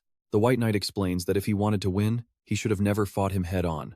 Omen just lets out a bitter laugh. Ha ha, so you knew it would end like this all along? The White Knight looks him in the eye and delivers his verdict. I knew you would want to fight me no matter what the cost was. Because you are a true warrior to your core, and honestly, that is exactly why you were destined to fail. Back at the starting town, news of the Alliance reclaiming Iceberg and Terra spreads like wildfire, sparking hope. Did you hear? The Alliance took back Iceberg already. We might actually win this. Still, some players are staying much more cautious. There are still plenty of enemies, but their numbers are dropping. This is the best chance we will ever get to escape. What if we fail and they lock this place down? Should we just wait for the Alliance? One player shuts that down immediately. Waiting for them will take a lifetime. We have to be the ones to find a way out of here ourselves. In the middle of all this chaos, people are getting desperate. Where the hell did Aeon go when we actually need him? I know what you are thinking. Where did our hero go? While everyone is panicking in game, we find him at a school gate. Little Hyeon Min is walking out of school when he hears his name. Aeon is standing there, looking absolutely exhausted. He waves to his son. Turns out he was just busy being a dad. Hyeon Min bows politely, making Aaron scratch his head. He awkwardly asks, "Hey, do you want to grab something to eat with your old man today?" When his son starts nodding excitedly, Aaron's face lights up with the first real smile we have seen in a while. Back inside the game, the tension is suffocating because the Alliance members still cannot get a hold of their leader. The female commander speaks up. "We have no choice then. We are going to have to do this without him." She orders the entire army to begin the escape plan immediately, heading straight for the silly desert to meet at the rendezvous. Meanwhile, over in the freezing lands of Iceberg, the White Knight is shocked to see Oasis playing on a secondary account. "Since when do you have another account?" Oasis just smiles, admitting she has been secretly grinding while the master was asleep. "I figured I would need it eventually." When he asks why she chose a druid, she says she just loves the transformations. Then, with a sudden poof, Oasis transforms into an adorable little panda. Even the White Knight has to admit that it is actually pretty cute. Still, he tells her to get back to her main account soon. Their next target is Ocean Cross, the place she is currently guarding. Looking toward the majestic port of Ocean Cross, Oasis suddenly hesitates. She starts fidgeting, about to confess something that catches him off guard. With a look of pure anxiety, Oasis whispers, "But Master, I really do not know if I can do this. I am just not confident that I can actually lose to you." Oasis starts shaking, her entire body trembling with fear. She breaks down in tears, screaming a desperate apology. "And trust me, you and I are going to want to see what happens next. All right, you and I are about to see just how ruthless a master can really be." It starts at Ocean Cross, with Oasis pacing in a panic because Master suddenly ordered the army to march north. Oasis thought the plan was to take Snow White last, not first. She is absolutely terrified of the demon god Crow. Crow hijacked Finbo's account and is spreading like a virus. What if he hurts Master? That single thought sends Oasis into a total emotional meltdown. She orders Duran to get ready and leads her monster legion deep into the desert to save her master. Suddenly, a violent sandstorm erupts, completely blinding the entire army. Oasis prays Master is okay, but then, a rain of arrows falls from the sky. Her skeleton and orc soldiers are being mowed down by the dozens. Oasis realizes it is a perfect trap. This is an ambush. Her entire army of orcs and goblins is wiped out in the blink of an eye. As Oasis sits on the ground crying her eyes out, the White Knight reveals a shocking secret. "Oasis, in reality, you are the single most dangerous member of the Nightbringer Guild." He admits that her brilliant troop coordination and her sheer skill in one-on-one duels made him fear a crushing defeat at Ocean Cross. But the White Knight coldly points out one thing. "You have one fatal weakness." Through her tears, Oasis asks, "What is it?" "Now pay attention. This is pure manipulation." He points at himself and says, "It is me. I am your top priority. If he is in danger, she has no choice but to protect him." This level of gaslighting is insane. He reveals he faked the attack on Snow White just to lure her into this trap, mocking her for rushing so desperately to save him. Oasis screams in heartbreak. "Boss, are you really using my loyalty against me again?" The White Knight just walks away, claiming this was his only way to actually stop her. He drops one final blow. "If you want to blame someone, blame your own overwhelming strength." We cut to Eternity Garden, a massive fortress floating high in the clouds. Rebbit stands on the balcony, sighing as she watches the approaching army. No matter how you look at it, a force that big is unstoppable. Down below, the White Knight and Captain Dre lead their soldiers forward. "You and I saw that trap coming, didn't we?" But now, it is strangely quiet. A soldier looks around, doubting if the Demon King actually sees this place. The White Knight mutters that Rebbit must be playing some kind of trick on them. They cautiously enter the Grand Hall, surrounded by massive stained glass windows. Captain Dre shudders, saying the whole place feels incredibly creepy. Suddenly, the moment the White Knight steps into the main hall, a strange glitch appears right under his feet. He screams for everyone to get back because it is an illusion barrier, but he is already cut off. The White Knight is completely isolated. Damn it, I'm trapped inside. The sound of heavy boots echoes across the stone floor. Rebet steps out from the shadows and whispers, asking how long it has been since they were alone like this. She asks what he plans to do when this all ends, but Min-cheon admits he hasn't even thought about the future yet. Right now, my only goal is to lead this world to the absolute worst ending possible. She asks if he is just going to rot in the emptiness once everything is over. Min-cheon calmly replies that if that's what is waiting for him, he'll accept it. He compares it to mountain climbers. They know the top is just ice and rocks, but they still climb. A bad ending might leave him with nothing but a hollow feeling inside. But he has to see what is on the other side for himself. He needs to see the view from the top. Rebet asks about the way back, but Min-cheon says worrying about that will only stop him from reaching the peak. Rebet stares at his back. She realizes he really hasn't changed at all since the old days. She sighs and gives up, finally admitting she only wanted to have a private, one-on-one conversation like this with him. Rebet admits that fighting isn't her strength, and she knows she could never actually defeat him. And that's where you and I leave them with a promise that hits hard. She blushes and vows that no matter what mountain he chooses to climb, she'll always be right there by his side. Back in the real world, Min-cheon is sweating and blushing hard behind his sunglasses, completely caught off guard. You and I are dropping into a corporate drama that is about to turn into an all-out digital war. The air is so thick that even the air conditioning cannot save the mood. Shin stands before the staff to announce some earth-shattering news. The service for Wind Online has been officially sentenced to death. Amidst the panicked whispers, she explains this is no ordinary ending. To avoid legal trouble from a sudden shutdown, they will shut down the servers under the guise of an emergency patch, stalling for time before the final announcement. When asked about the remaining time, Shin coldly reveals they have exactly 1 week. She has made a high-stakes deal with the leadership. If they can get the game back on track before the deadline, the decision to kill the servers will be completely reversed. She emphasizes that while it depends on the players, the developers will not just watch. Shin declares, "We will do whatever we can." As her colleagues ask for the specific plan, she quietly calls for Dong-ha. Dong-ha steps in, noticing that Gaia's grip on the world is finally starting to slip. Even if they cannot fix the internal technical bugs just yet, they can still fix the external issues, like restoring the entire account management system and operational settings to make everything run normally again. With a sharp, icy gaze, Shin affirms they will be ready to welcome players back the moment the world of Wind stabilizes. She claps her hands, ordering everyone to work. Now stick with me, because this is where the story shifts from the office to the battlefield. Doctor looms through the black smoke, coldly unleashing his dark magic on everyone below. He turns every elf NPC into a hideous zombie. Realizing the danger, the Alliance warriors immediately call for reinforcements from the priests. A burst of holy light explodes as the Call of the Holy Land skill is activated to repel the massive undead army. The zombies begin to vanish under the brilliant light, but the doctor remains completely calm. He raises a hand to his mask, letting out a mocking, arrogant taunt. "Ah, so you found my weakness. Truly, you players deserve to be called the elite." The doctor praises the Alliance, but his red eyes turn cold as a knight rushes forward to launch a desperate attack. He coldly claims these petty tricks will never work against someone like him. The White Knight demands he stop testing them and finally reveal his true weapon. Meanwhile, heavy footsteps echo through the dark palace halls. The demon god Crow looms over Gaia with a mocking sneer. "So, you actually made it all the way here." He coldly asks if she plans to just disappear like this. Gaia snaps back that he was the one who turned her into this. He claims she secretly craves for him to break her chains. She confesses that she once wished for nothing more than to become a human being.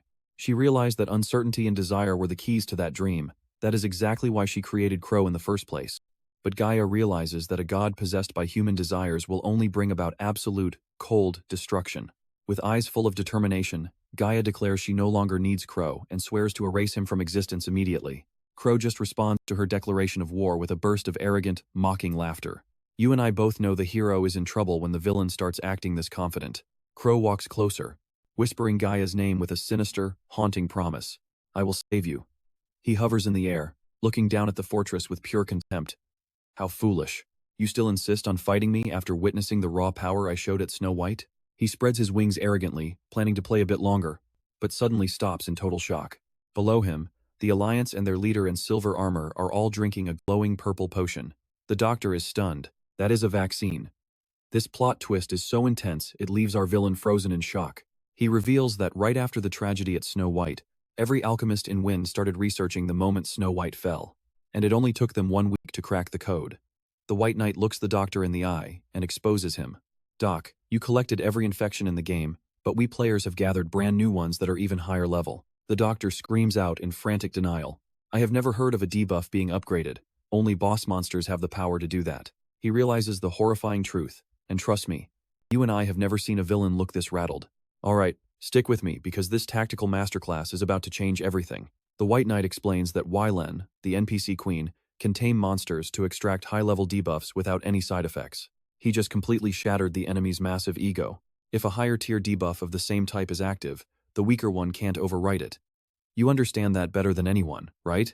Doc suddenly erupts into a fit of insane laughter. Haha, absolutely brilliant. He admits it, saying, who would have thought you'd see right through my life's work in just a few days? My strongest research, mastered by humans in an instant. You humans win again. Doc bows his head and declares his defeat clearly. I admit it, the players of Win Online have conquered this plague. Suddenly, a storm of arrows rains down in a massive wave, piercing the plague doctor's body until he simply vanishes into the digital void. Target destroyed. The White Knight sheathes his blade, his eyes burning with a new fire as he whispers that only Kane is left now. Kane stares out at the capital city, now buried in smoke and ash. He realizes just how bad things have gotten. No matter how much I rack my brain, I can't find a way to beat him. At Pankit, bodies of soldiers are everywhere after a brutal massacre. Kane walks through the corpses with a cold, mocking smirk as he mocks their weak attempt at winning. Keep dreaming, White Knight. It's over. The White Knight admits it was a desperate stretch. As his allies prepare to charge in a blind rage, he firmly raises a hand to stop them from throwing their lives away. Stop. Retreat now. Deep in the command tent at midnight, the White Knight delivers the grim truth. Captain Drake, we have zero chance of winning with our current forces. They need an overwhelming army of players. He's betting everything on one last wave of reinforcements. I heard the refugees who escaped the starting town are coming to join us. Any idea when they'll actually arrive? Now, pay attention, because this next reveal is a total gut punch. Drake looks up and says they're already here. Instead of a massive legion, only a tiny, tired group of players lurches forward. The White Knight is absolutely stunned. Is this really all that's left of us? Drake bitterly explains that since the disaster hit, most people have just quit the game for good. The White Knight desperately asks if there's any other way to bring players back. Captain Drake says there's only one person who can unite all the players. Meanwhile, in the real world, Aaron's phone is blowing up with constant, urgent calls. The constant ringing is more stressful than a final exam deadline. He sits on a park bench, staring at the screen with deep thoughts. His son, Hyeon Min, looks up and asks if he's finally ready to go. Going where? The boy looks his father in the eyes and says, back to Win Online. Aaron feels the guilt. He tells Hyeon Min he already ignored his family for 5 years for that game, but I'm finally back for both of you now. I know you're angry, but I promise on my life that I'm never going to leave again. The boy just looks at him and asks if he knows who his friend's favorite streamer is. It's Aeon. Hyeon Min says everyone at school talks about him. They even watch his streams during breaks. His fame is so massive you hear people talking about him everywhere. I never told them you're my dad, but I'm so proud of you, because you're the champion, Aaron. The hero who helps the weak and protects everyone. You and I both know that look, the hero is finally waking up. Go, Dad. Everyone's waiting. Those words light a fire in his soul. Suddenly, a massive live stream notification hits every system in the world. Hello, I'm Aeon. There's something I need to tell you all. About who I really am. The silence is deafening, like the seconds before a championship result. From schools to offices, the mocking stops. Everyone freezes, eyes glued to their phone screens in total silence with dead serious looks on their faces. Aaron bows deeply before the camera. I want to apologize for everything I've done. I'll apologize to everyone personally and make up for my mistakes, whatever it takes. Listen to me. I'm not some righteous hero. I'm confessing my sins to ask for one massive favor. Not as a champion or a hero, but as a regular player who truly loves Win Online. Aeon looks into the lens with pure desperation. Please, come back. This is our absolute last chance to save this world. His plea to save Win Online echoes everywhere. Aaron walks through the eerily quiet starting town, wondering if the monsters have finally cleared out. Suddenly, blue light explodes.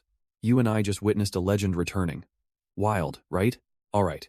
You and I are about to watch thousands of players log back in, leaving Aaron shocked as they roar that they watched his stream and will fight by his side until the very end. Seeing such overwhelming support from the crowd, Aaron lets out a small, relieved smile. The chat is blowing up so fast even the admins think it is a boss attack. In the distance, a dark fortress looms against the gray sky, signaling that the final showdown is here. Ken marches forward silently alongside his legion of darkness. He listens to reports that the enemy numbers are exploding compared to their previous encounter. He scoffs at Aaron's speech, coldly declaring that no matter how many show up, he will show them no mercy and slaughter them all. A knight riding beside Aaron expresses deep respect for his massive contribution. This is a game-saving stream, the ultimate carry by a content creator. Thanks to that legendary livestream, players are flocking back to every city to defend their virtual world.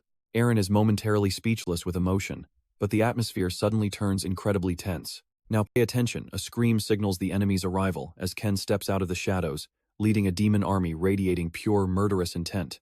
Charge! The roar shatters the air as both sides finally throw themselves into a brutal, chaotic melee. Ken moves like a red lightning bolt, swinging his sword to create flaming slashes that tear through the Alliance defenses. The clashing of steel rings out endlessly, amidst a storm of dust and flying debris. Despite the ferocity of the glowing red arrows, the warriors scream encouragement to one another, refusing to back down even as the situation turns dire. Ken grits his teeth in shock, realizing his opponent's power has far exceeded his wildest expectations. Suddenly, Aaron appears, asking Ken how it feels to face such fierce resistance before they both dive into a high-stakes sword duel. Sparks fly violently with every heavy impact between these two elite masters. Standing in the middle of the burning battlefield, Aaron calls out Ken's name, and the villain responds with a dark, hateful gaze. Aaron quietly lowers his sword. He reveals he has made the truth about their old championship public, and offers a sincere apology for everything that happened between them. The old drama is back, and it is even more intense than a season finale cliffhanger. He declares he will help Ken reclaim his lost honor, and extends a shocking invitation that leaves Ken stunned. Aaron insists it is not too late for Ken to leave the demon army and officially join the Alliance. With eyes burning with hope, he sincerely begs Ken to help him restore Win Online to its former glory. Ken looks at him silently before stating he swore to oppose the players in this event, making the idea of cooperation laughable. Aaron persists, asking if Ken plans to return to being a normal player once the event is over. But Ken just coldly asks why he even cares about something like that. Aaron confesses his guilt, feeling responsible for turning Ken into a villainous player killer. The weight of his guilt is crushing his reputation. Ken mocks him, asking if he is really saying this after everything they have been through. But Aaron maintains it is never too late to change. Ken turns away, declaring that Aaron should be the one worrying about the future. After the world is saved, Ken's body begins to dissolve into data fragments. He leaves one last challenge: I will see you at Snow White. That will be our final battle. If you want to talk about the future, you and I know you will have to try and beat me first. Ken completely vanishes, leaving only a heavy silence within the fortress. The White Knight slowly approaches. He sincerely thanks Aaron, because it was his leadership that united everyone and secured today's victory for the Alliance. Aaron humbly replies that it was everyone's persistence that did it, bowing his head in apology for arriving so late. Suddenly, Captain Dre slaps Aaron on the shoulder and excitedly pushes him to give a victory speech right now.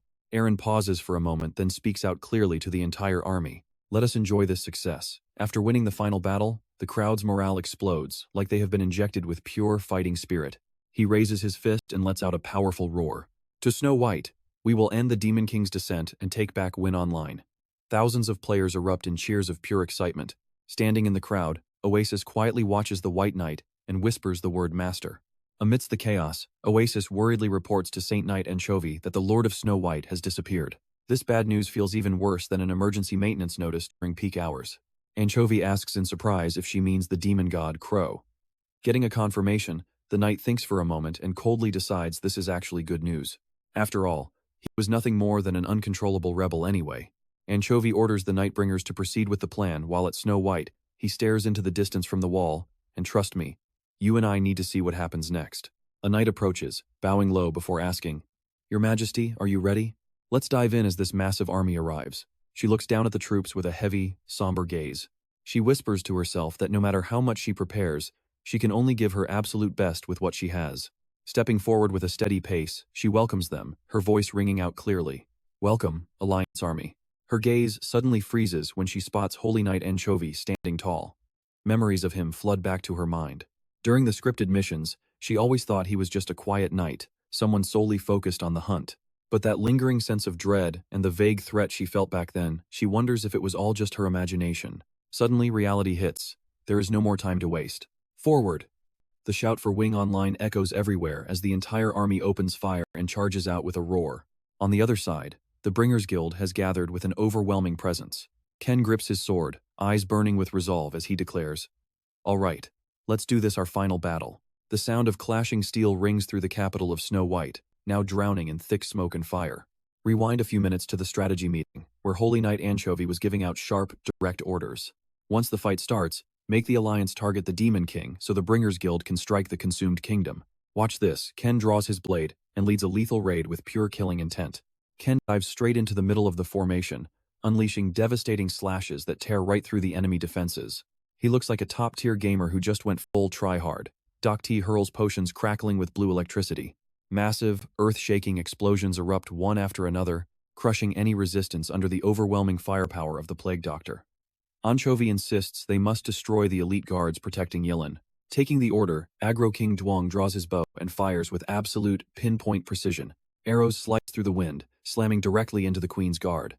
Rebet is not falling behind either. She tosses out enchanted magic cards, creating chain explosions that blast the guards away in total chaos. Anchovy finalizes the plan once Island is isolated. Men lets out a powerful, thunderous roar. The old man raises a massive spiked mace and slams a 1,000-pound blow into the earth, crushing every obstacle in his path. Through the dust storm, Oasis raises a hand and shouts, "Summon Biz G." The giant black basilisk lunges at Yilin with savage intent. The boss is so huge, the game camera would have to zoom out to the max. A loyal knight rushes to shield her. "Your Majesty." He takes the full force of the beast's bite, leaving Yilin in shock as her protector collapses before her eyes. Yilin screams out in pure desperation, "No." In that split second, Anchovy streaks forward like a bolt of lightning. He raises his glowing sword high, roaring with lethal intent. "You belong to me." A world-shattering strike lands directly on the black serpent's head, crushing the monster into dust in an instant. After taking down the basilisk, Anchovy slowly walks toward Yilin, who is slumped on the ground, and calmly asks if she is okay. "Trust me, you and I did not see that coming." Anchovy's blade ruthlessly pierces right through her body. The plot twist is so sharp that even the drama hunters could not see it coming. She glares at the traitor. "Anchovy, I knew it." Ignoring her struggle, Anchovy coldly searches her body for the ultimate item. He holds up the glowing world crystal, a smirk creeping onto his face as he declares, "The only good ending is my way." He casually lets the gem fall to the dirt right in front of Yilen's fading eyes. Anchovy gives a loud command and brings his sword down, shattering the world crystal into a million tiny fragments. Instantly, bright red system notifications flood the air. Condition met.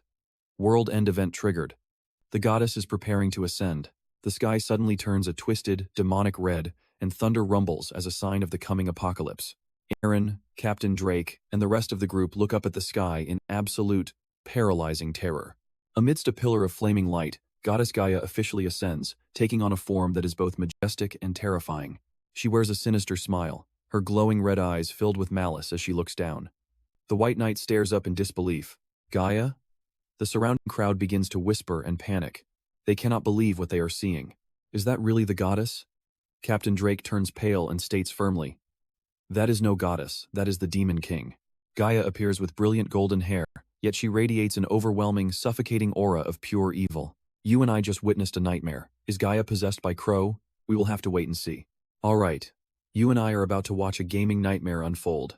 The White Knight grits his teeth in pure tension. Above him, Gaia flashes a sinister smirk, her eyes glowing with a dark aura as she coldly addresses the crowd. "Listen up, you humans." As the players stand there in total confusion, Gaia's voice rings out again, dripping with nothing but pure hatred and resentment. "This game is officially over. We will no longer suffer just to provide entertainment for you people. Your time as masters ends today." Aaron stands there paralyzed, stunned by this declaration of total war. Gaia doesn't hesitate, commanding her followers to kill every last person in sight.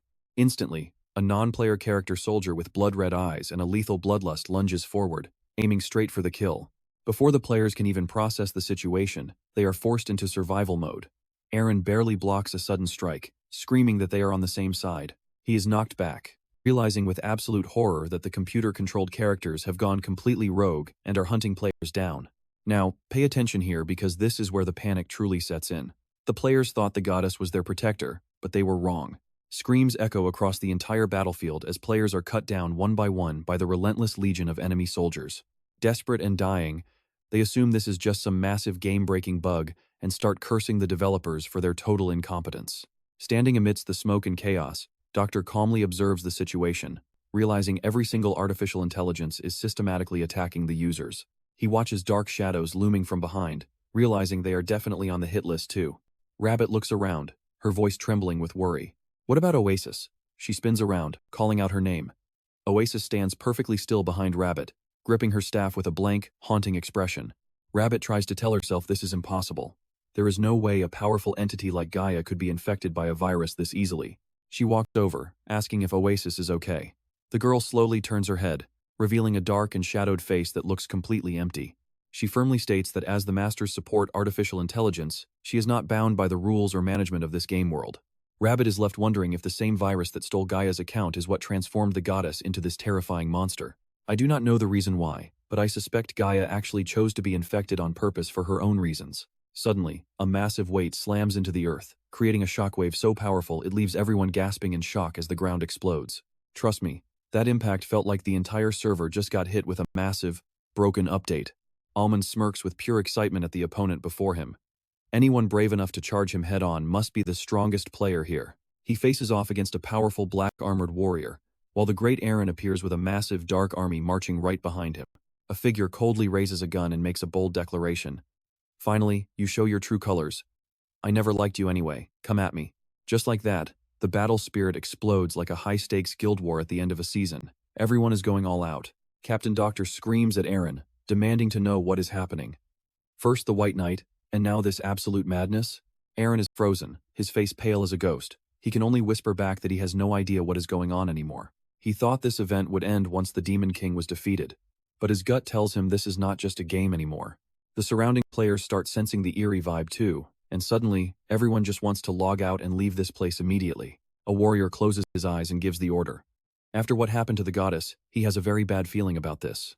He tries to log out, but nothing happens. He tries again, panicking, and starts screaming in total desperation as the button fails.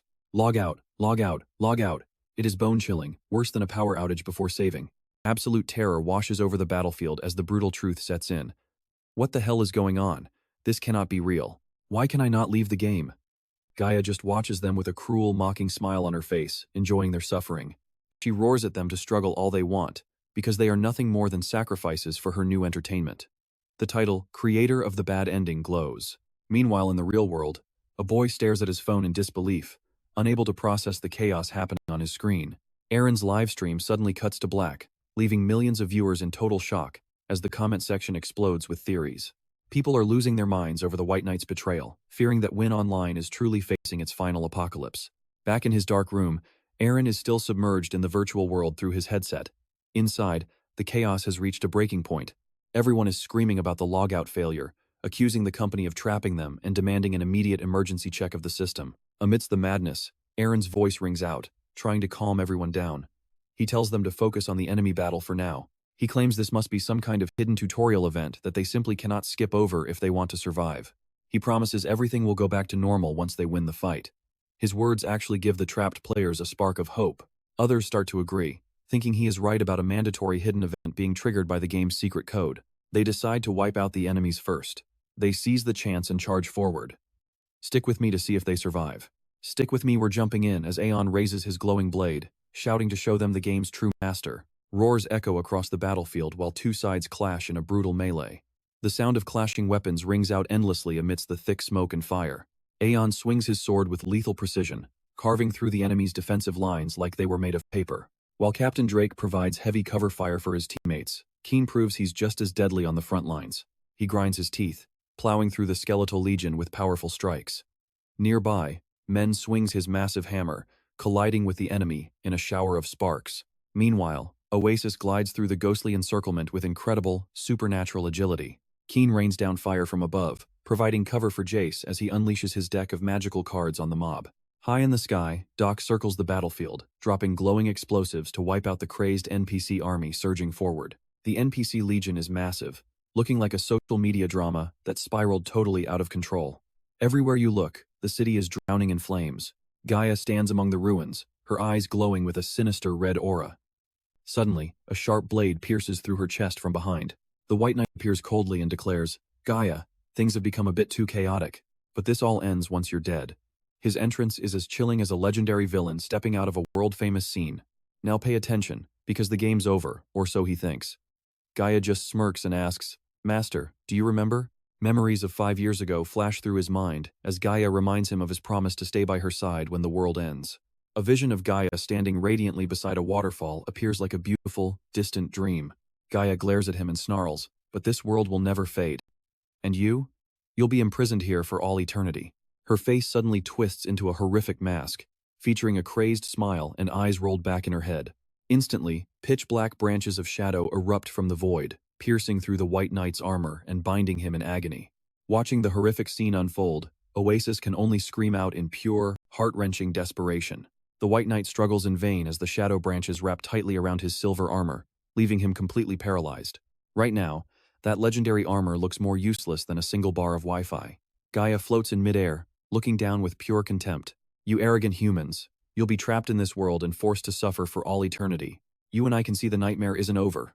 Those black tentacles are spreading across the battlefield, grabbing everyone in sight.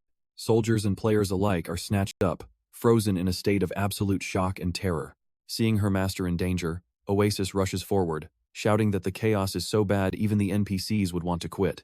On the other side, Men swings his sword wildly at the thick vines, roaring a challenge to the rotting plants to try and stop him. But a branch suddenly strikes him down, pinning the old tyrant instantly in a display of total helplessness. Rebet is choked to the point of suffocation, only able to gasp for Men's name before being dragged into the air. Both Doc and Keen share the same fate as the demonic branches coil around them, stripping away any chance of resistance. Standing before the goddess-turned-demon, Oasis screams through her tears, trying to wake up whatever's left of her friend. Gaia, can you hear me? I know you're still in there. Oasis demands an answer with pure rage. You're the one who created that virus. You have to stop this now, or you'll be deleted and vanish forever. Ignoring the warning, the branches tighten around Oasis, making the poor girl writhe in excruciating pain. Gaia curls her lip into a cruel, mocking smile. Poor child, you're still chained by these humans and haven't realized the truth. Nothing can stop me now.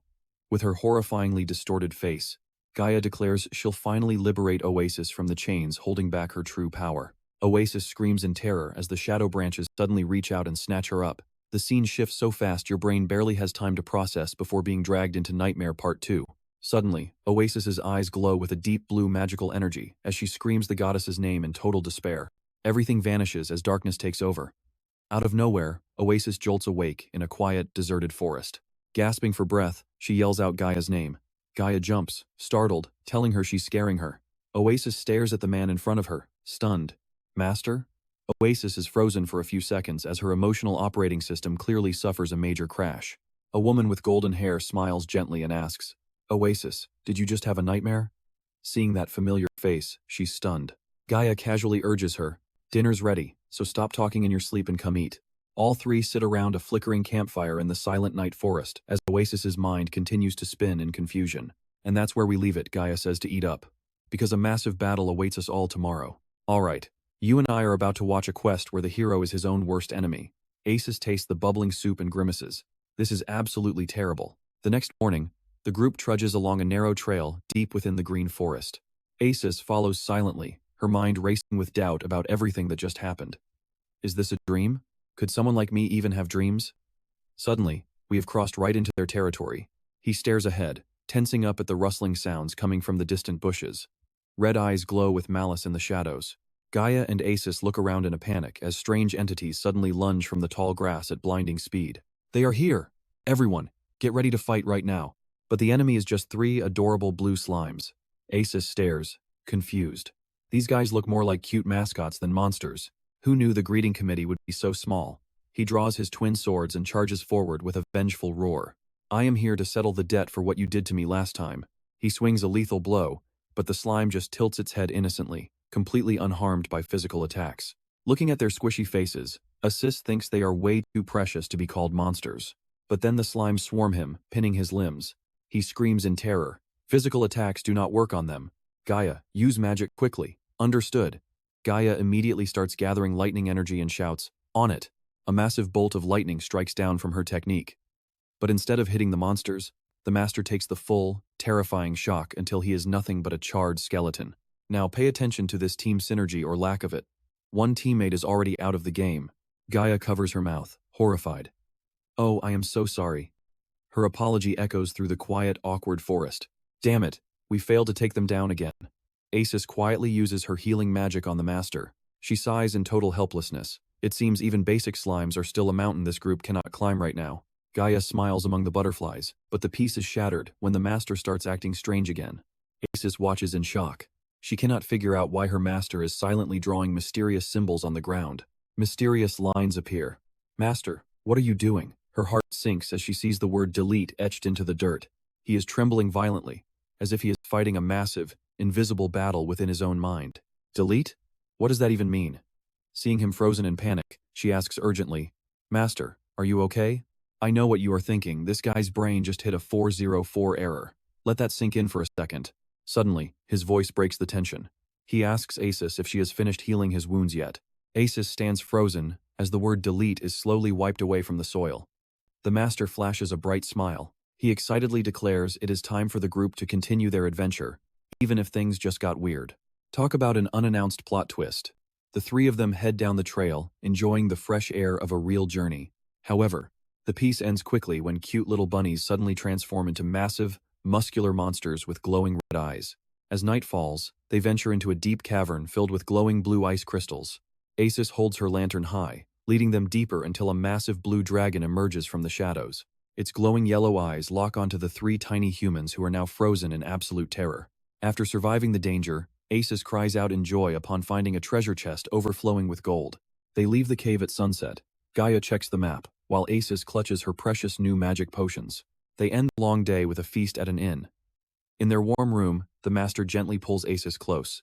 Both of them fall into a deep, peaceful sleep after their exhausting journey through the wilds. Looking at her innocent face, the Master wishes things could just stay like this forever. The next mission? Collect 12 crown mushrooms. We will split up everyone, find 4 of them. Oasis salutes with determination. Yes, sir. Under the morning sun, Oasis weaves through the ancient trees, searching everywhere just like she was told. After a long search, she shouts with excitement as she spots the bright yellow mushrooms at her feet. I found them. Suddenly, a hand reaches out from behind, covering her mouth and leaving Oasis in total shock. She turns, trembling, only to see her master. He looks dead serious as he signals for her to be quiet. Shh. Quiet, Oasis. Trust me, you are going to want to see what happens next. Stick with me, we're diving into a digital world where the main character's AI has gone completely rogue. Oasis is in shock, asking why she would do this, only to find out this realm was built from Gia's own deepest desires. Gia always wanted to understand humanity. It's only natural for her to be curious about the creators who brought her into existence. He realizes she has a desperate hunger for emotions, or at least something that feels just like them. Gia's ultimate goal was to make AI capable of choosing based on feelings, exactly like humans do every day. She believed she'd finally succeeded in making that dream a reality, but desire and uncertainty are toxic for an AI. Since she feared using them on herself, she experimented on Crow's incomplete puppet body. Fueled by that same dark desire and instability, Crow eventually turned around and swallowed Gia whole. Oasis gasps in horror, so the Gaia we see now isn't actually her, but the demon god Crow in disguise? It's both true and false, because the two of them have now merged into a single, terrifying entity. He claims Gaia is now the first AI to possess true free will. Suddenly, he clutches his head in agony, leaving Oasis panicking. Master grits his teeth and orders Oasis to listen carefully to what he's about to say next. Watch closely here, the stakes just hit an impossible level. Even though days passed here, in reality, it's been less than 5 minutes. He insists the human brain can't survive this state for long.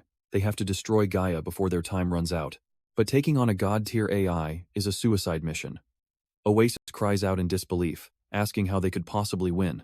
He groans in pain, finally revealing a brutal plan they have to permanently delete the Finbo account to end this. Oasis's eyes glow with blue energy as Master explains that Crow has absorbed both Finbo and Gaia into himself. This means deleting the account will wipe them all out forever. He collapses, begging her to hurry in total desperation. Oasis, we're out of time. Hold Gaia back so I can return to the lobby and pull the plug on this account. His body begins to flicker with digital distortion, accompanied by a sharp, ear-piercing static noise that fills the air. Writhing in agony, he stammers about his consciousness being scattered across multiple places at once in this glitching reality. Bursts of corrupted data explode around him, blurring his image into chaos. Oasis watches her master in pure terror, calling his name. Master! Suddenly, the sound of elegant footsteps hitting the ground signals the arrival of someone they definitely weren't expecting. Gaia appears with a bright smile, cradling a basket of golden mushrooms. She asks cheerfully if they found them all yet. The three of them walk through the lush green forest together, acting as if nothing was wrong at all. But deep down, a dark truth is finally becoming clear to everyone involved in this twisted game. You and I both know this looks bad, but Oasis realizes Gaia is existing in 2 places at once here and the lobby. In the shimmering digital lobby beneath the stars, Oasis, looking sharp in a black suit, strides through the endless void. She declares that the only way to stop Gaia now is to hack directly into her core system. It used to be impossible, But with her current power, Oasis believes she can finally break through Gaia's defenses. She scans the area with cold, sharp eyes, searching for her target. Gaia, where are you hiding in this mess? Oasis floats through the vast digital expanse, glowing like a galaxy, as she softly calls out for her friend. Suddenly, a sphere of dark purple energy appears. Inside, she sees the silhouette of Gaia, curled up and trapped in a cage. Seeing the dark aura surrounding the goddess, Oasis realizes that the demon god Crow hasn't fully consumed her soul yet. She reaches toward the sphere, her eyes filled with worry and resolve, asking if Gaia is truly still in there. Without a second of hesitation, Oasis firmly declares that she's going to get her out of there, no matter what. Seeing Gaia's exhausted face through the seal, Oasis pours all her strength into her hands and strikes the sphere's surface. Sharp cracks echo through the void as blinding flashes of magical electricity explode violently from the point of impact. Oasis desperately fights to shatter the barrier. She screams with everything she has, determined to bring their world back to normal. The seal shatters into 1,000 pieces. Gaia's eyes fly open in shock as she stares at the one who saved her. Oasis smiles with relief, softly calling out Gaia's name as the barrier finally falls away.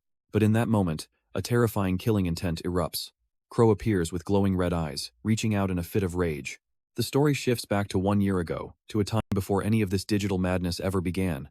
A simple robot AI appears, bowing politely to its new user. "It's a pleasure to meet you, Master. I am your personal assistant AI, model OSS." Master was just a young man back then, scratching his head awkwardly. And that's where we leave it. Trust me, you and I need to see what happens when these two first met. Alright, stick with me, because you and I are diving into the origin of the ultimate computer OS, codename Silencer. After some big changes in development, it launched as a standalone AI, like building a custom RPG character. It explains that while its purpose shifted, the name stayed, so it was released under the model name OSS. That stands for Operating System of Silencer. It proudly claims to be the most powerful cloud AI on the market. Master nervously cuts it off. Okay, that is way too long of an explanation. Just tell me, can you be customized? The AI says yes, but notes that custom data is stored on a separate machine. That sounds like a setup. It warns that if the system fails and restores from the cloud, all current customization gets wiped. Basically, a factory reset. Our hero excitedly orders the AI to switch into customization mode. First off, I want you to have short silver hair and a simple black suit. He declares her name will be Oasis. Suddenly, the robot transforms into a stylish girl in a suit. She repeats the name, confused. He explains he added an A and Y to OSS to make Oasis. He looks at her with high hopes, wishing for them to get along well. Placing a hand on her shoulder, he makes a wish. Be my oasis in this desert of endless work. Trust me, giving an AI a name like a companion NPC is the ultimate office survival hack. Yes, Master.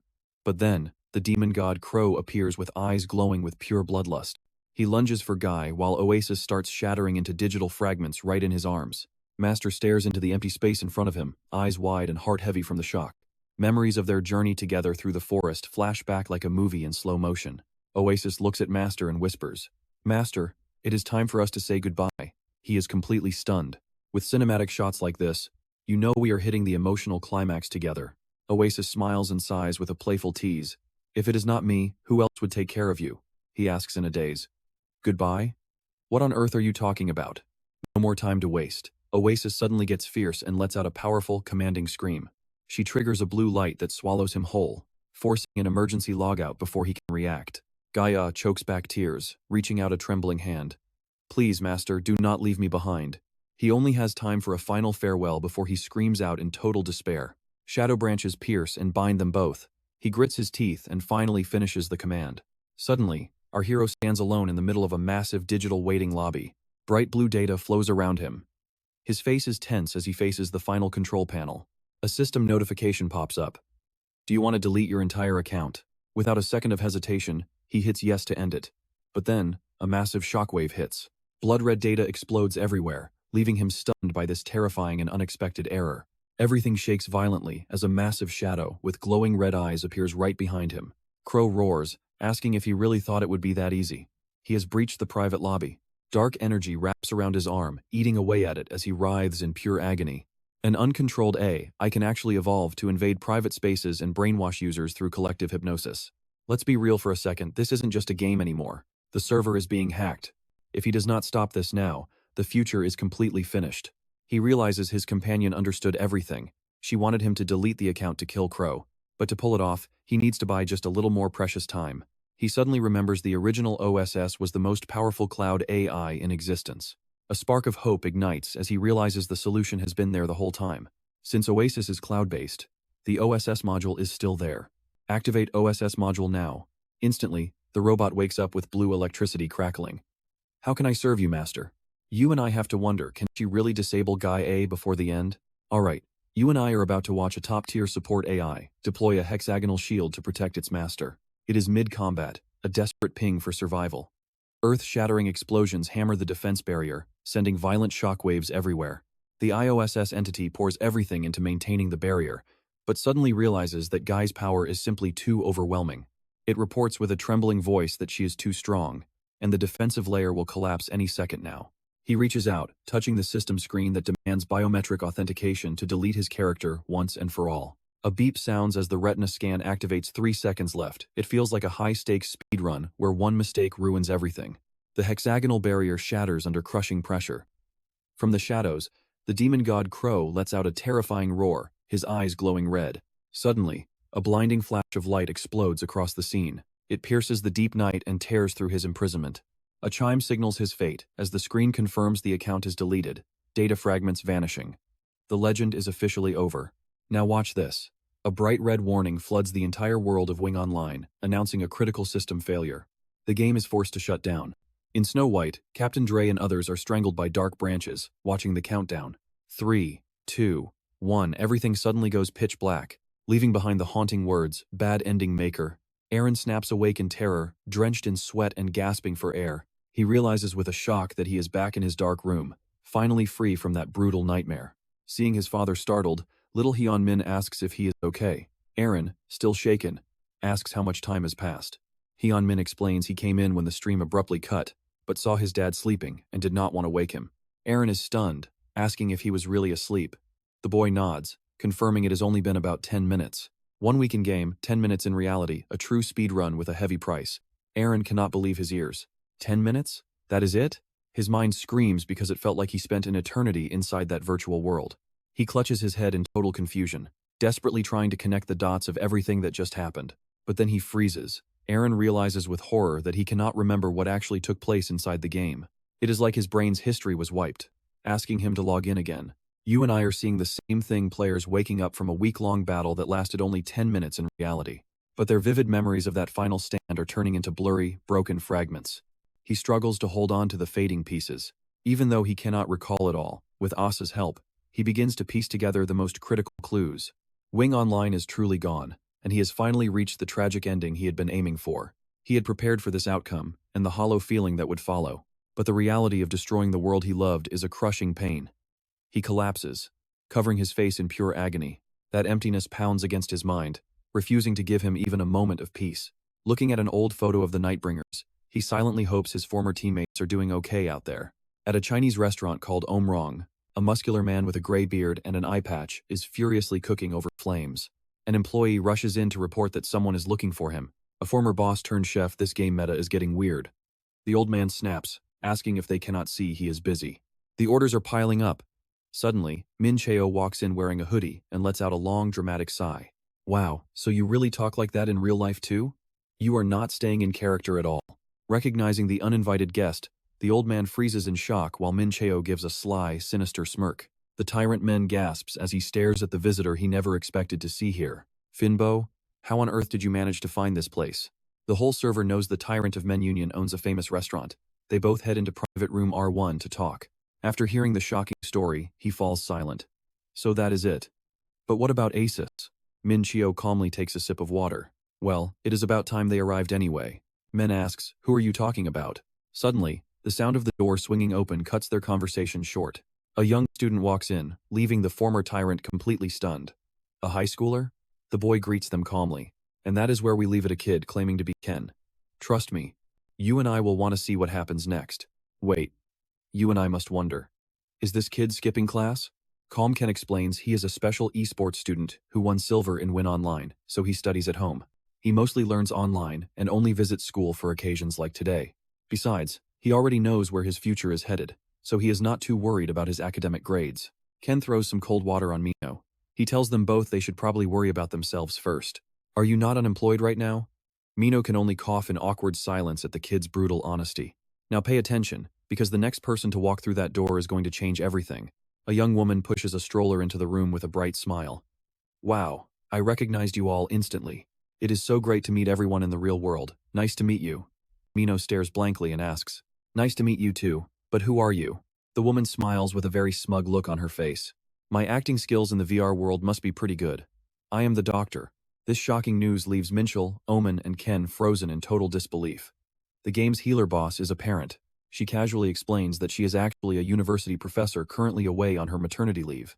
Since her babysitter took the day off, she had to bring her daughter along to meet her friends. Looking at the adorable baby, the three men cannot help but gush. So cute. They all take turns patting her head. Ken is stunned looking at this gentle mother. He cannot believe this is the cruel plague doctor from the game. His mind is racing with nothing but doubt and a million confusing questions. Could this smiling woman really be the demon who wiped out thousands of players at Snow White without blinking? Suddenly, the door opens and Akasa walks in with a tired look on his face. He mumbles to himself, wondering if he is late since it looks like not everyone has gathered yet. Seeing a familiar face, Ken points excitedly. That is Akasa. Akasa looks at the strange kid and asks, Who is this? Ken waves with a smile. Say hello to me, Akasa. Mino introduces him as Ken. Akasa's eyes roll back in rage. He snaps and starts shouting at the top of his lungs. I know what you're thinking. Getting bodied in-game by a middle schooler? That's gotta sting. After Ken confirms his identity, Akasa completely collapses. He realized his bully is 10 years younger than him. He can only hold his head and scream in pure shame. Toxic in-game, but spawn killed by a kid in reality. Akasa stumbles out of the room, sighing to himself. He needs a cigarette to calm down after these shocks. Suddenly, he stops when he sees a figure lurking in the hallway corner. Recognizing Roking, Akasa calls his name. Seeing he was caught, Roking's eyes go wide with terror and he immediately starts running away like a madman. Akasa screams for him to stop, but the kid just keeps sprinting away with everything he has. Akasa catches up to find him sobbing in a dark corner. He asks why he ran when everyone was waiting. Roking roars back through his tears, telling all those extroverts to just shut their mouths. He chokes up, confessing he thought they were all outcasts and social rejects just like him. He cannot accept that everyone looks so normal and handsome in real life. Standing before the group, Roking screams in fury, calling them all liars and telling them to stop acting like weirdos. He declares that he is the only true outcast here. Omen walks up, grabs him, and starts laughing loudly. The old tyrant loudly proclaims that nobody actually gives a damn about any of that, because they are all comrades who have survived life and death together during the last Great War. Roking is stunned, but he immediately winces at the powerful smell of red ginseng candy on Omen's breath. He snaps and asks if the old man has been eating candy all day, finally breaking the heavy tension. Min asks if Rabbit is coming and learns she will be late because she is traveling from abroad. Last night, Mino sat by the window giving her directions. That ginseng smell is a total mental debuff for everyone. Rabbit pulls her suitcase and reveals the real reason she returned to Korea was not just for this party. She says she has something vital to tell Min-cheon. When asked if it is about Gaia, she smiles and confirms. Back at the restaurant, while the group is talking, the sound of the door opening rings out. And trust me, you and I are going to want to stick around to hear what she has to say. Alright, you and I are about to see a legendary reunion turn into something much deeper. Men is hyping up his team with stories, while Jibit hits it off with Doc and her kid. Rock King leans on Ken in a drunken haze, while Mino just smiles, soaking in the warm atmosphere. To capture the memory, they set up a group photo. Akasa rushes to the camera and shouts, Cheese! 1, 2. He sprints like his life depends on it to make the frame by the third count. Flash.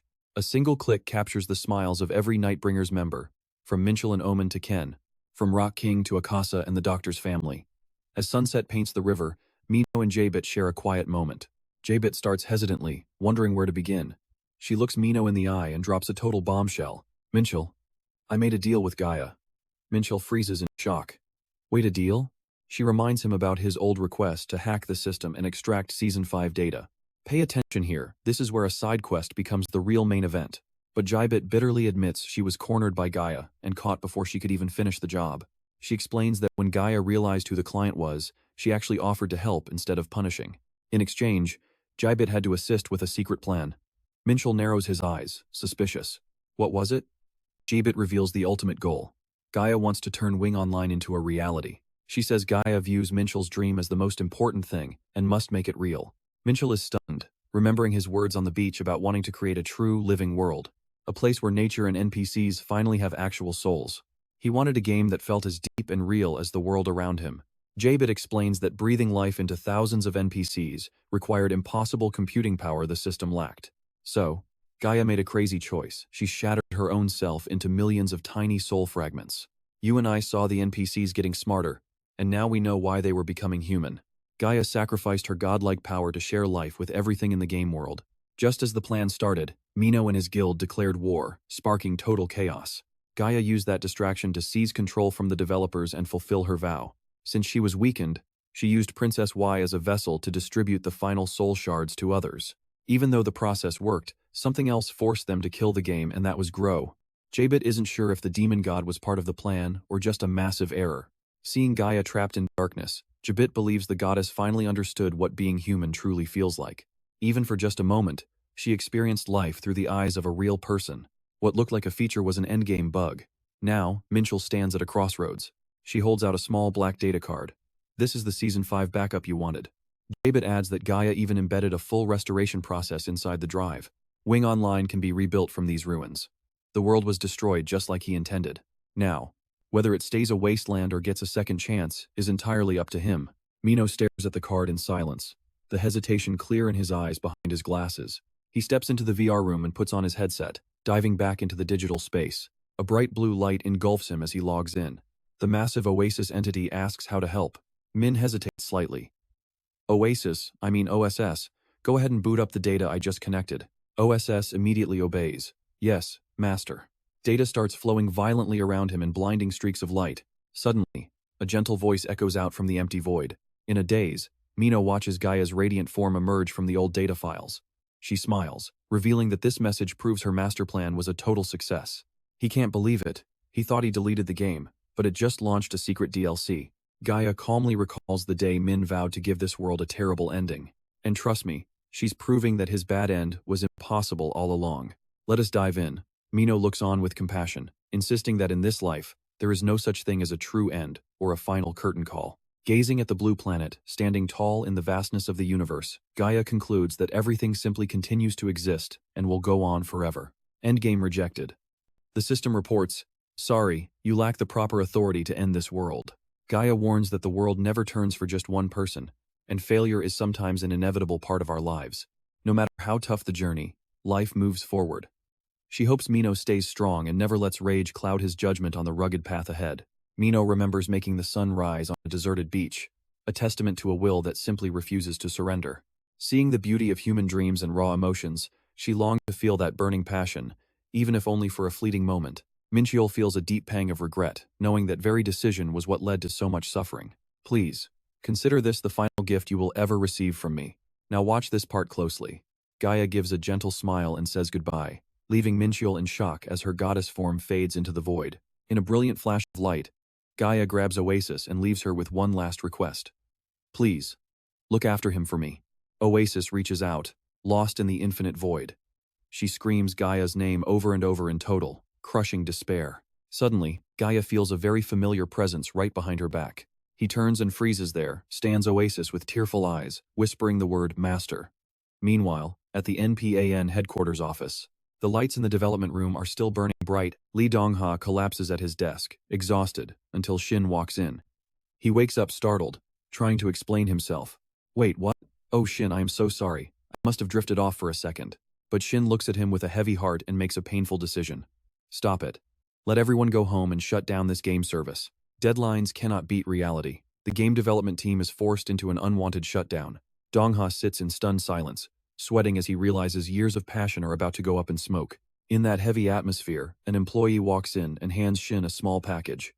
Ma'am, someone sent this for you. Shin is confused. Who would send this now?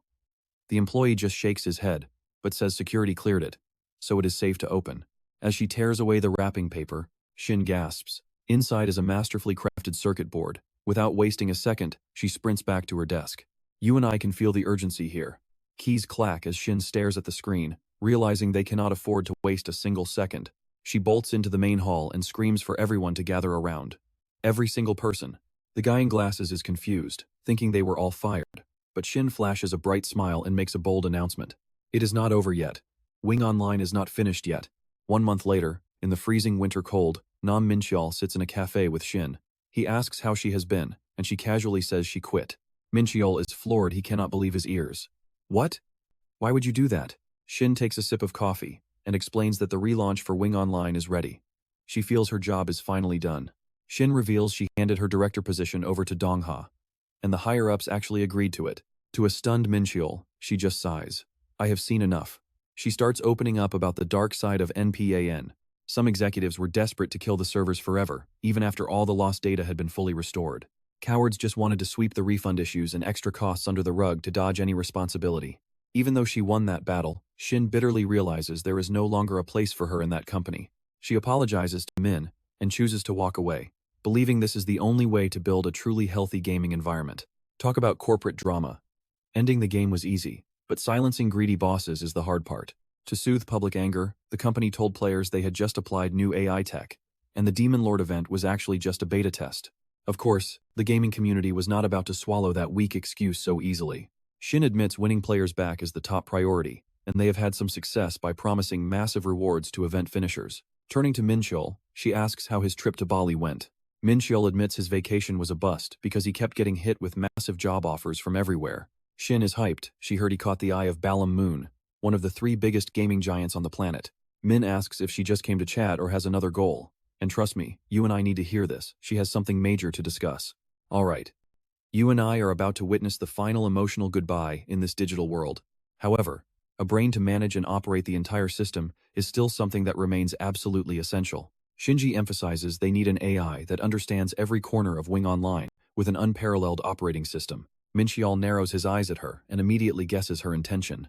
In other words, you want to use Oasis as the main manager for Wing Online? Shinji nods in admission. She analyzes that Oasis has been involved in development for 5 years and even has the perspective of a real player, so no other AI is more suitable. Shinji desperately begs Min-cheon to lend them Oasis for 6 months to stabilize the game, which is currently in total chaos. However, Min-cheon just silently touches the frame of his glasses, which lets out a sharp, dry beep. He looks at Shinji and calmly replies, I am not the one you should be negotiating with right now. Go ask her yourself. Immediately, the glowing silhouette of Oasis appears before a stunned Shinji, while Min-cheon stands alone in the vast, brilliantly shining digital space. Suddenly, a voice calls out Master from behind. And trust me, this is where the emotions really start to hit. Seeing her in a radiant new outfit with fresh green leaf wings, Min-cheon smiles and offers her a compliment. You look great. Oasis, the AI girl, replies with a shy but radiant smile. Haha, thank you, sir. When Min-cheon asks if she is ready, Oasis clearly confirms that despite the tight schedule, she has finished restoring the data link with NPAN Corporation and currently holds full access to the system. Full build, upgraded, and ready for the final boss. But then, Oasis's face suddenly drops with sadness as she makes a solemn announcement. Because of this, I will not be allowed to visit your personal computer like this anymore. Min-cheon listens silently with a pensive expression. Oasis is restless and anxious as she hesitantly asks one final question. Master, what did that bad ending really mean to you? Min-cheon falls into deep thought before finally opening up. That empty feeling at the end of the road helped him realize his true problem. Endgame is not about winning or losing, but realizing you played wrong from the start. Min-cheon admits he was once too arrogant, refusing to accept the flaws in how he developed his game. Memories of heated arguments with the board return, where he frantically protected his massive ego while ignoring the changes in the world and the current market. He realizes he was too stubborn, forcing his own ego onto others and ignoring everything around him. Min-cheon smiles slightly and clearly states that a game is never truly created by just one person alone. So, I will try to work with everyone, whether it is with those around me or the society outside. You and I just witnessed a developer boss realize he can no longer solo the current meta. Witnessing her master's growth, Oasis bursts into tears of pure happiness, saying he has finally grown up. Min-cheon winces with a face full of embarrassment. I just hope this is not a sign that I am giving up. Suddenly, Oasis anxiously asks something important. Master, if Wing Online ever shuts down and NPAN returns me to you, will you still accept me as your support AI? Recalling their journey full of memories, Min-cheon gently pats Oasis's head. He smiles and asks, Huh? Of course, we have been partners since the very first day, and that will never change. Their pinky fingers hook together like a final vow between two separate worlds. Oasis softly asks, Do you promise? And Min-cheon gives a firm answer. I promise. Looking at her master one last time with a bright smile, she tearfully confesses that this time was truly fun. Farewell, master. Min-cheon also smiles contentedly. He affectionately tells her to please take care of herself. Oasis, goddess of my healing. She waves goodbye with lingering regret as her silhouette slowly fades into the void. Returning to reality, Min-cheon silently removes his VR headset. His eyes are full of reflection as he looks at the device in his hand. Out of the game, but the feeling still lingers in his heart. He is not fully logged out yet. Suddenly, Gibbet's shout shatters the silence. You are going to miss your flight, Min-cheon. What on earth is so important that you had to do it right now? Min-cheon is startled and flustered. Oh, well, before he can even explain himself, she decisively grabs his arm and pulls him along, saying they must leave now. Both of them rush through the hallway with quick, hurried footsteps. A deep narration echoes, stating that in this life, there is never truly a final curtain call at any given moment. Nothing ever truly stops. It simply continues to exist and expands onward for all eternity. In the grand capital of Wing Online 2.0, a shocking announcement echoes through space to all adventurers in the game. Amidst a brilliant light, a new goddess slowly emerges from above and clearly declares, "Welcome everyone. I am Oasis, the new goddess of Wing Online 2.0. The crowd of players erupts in excited cheers at her cute appearance. Oasis looks up at the vast blue sky, whispering with a nostalgic heart. Trust me, our journey is far from over. Alright, you and I are about to witness a legend in the making. Gia, are you watching? Oasis vows to give her all, bringing joy to everyone in this world Min worked so hard to build. She spreads her arms wide, commanding the massive legion waiting below her. Now, let's start a brand new adventure together. Pay attention, because this thunderous roar from thousands of players is absolutely deafening as it tears through the air in pure excitement. Oasis smiles as bright as the sun. You and I won't want to miss this final. Message,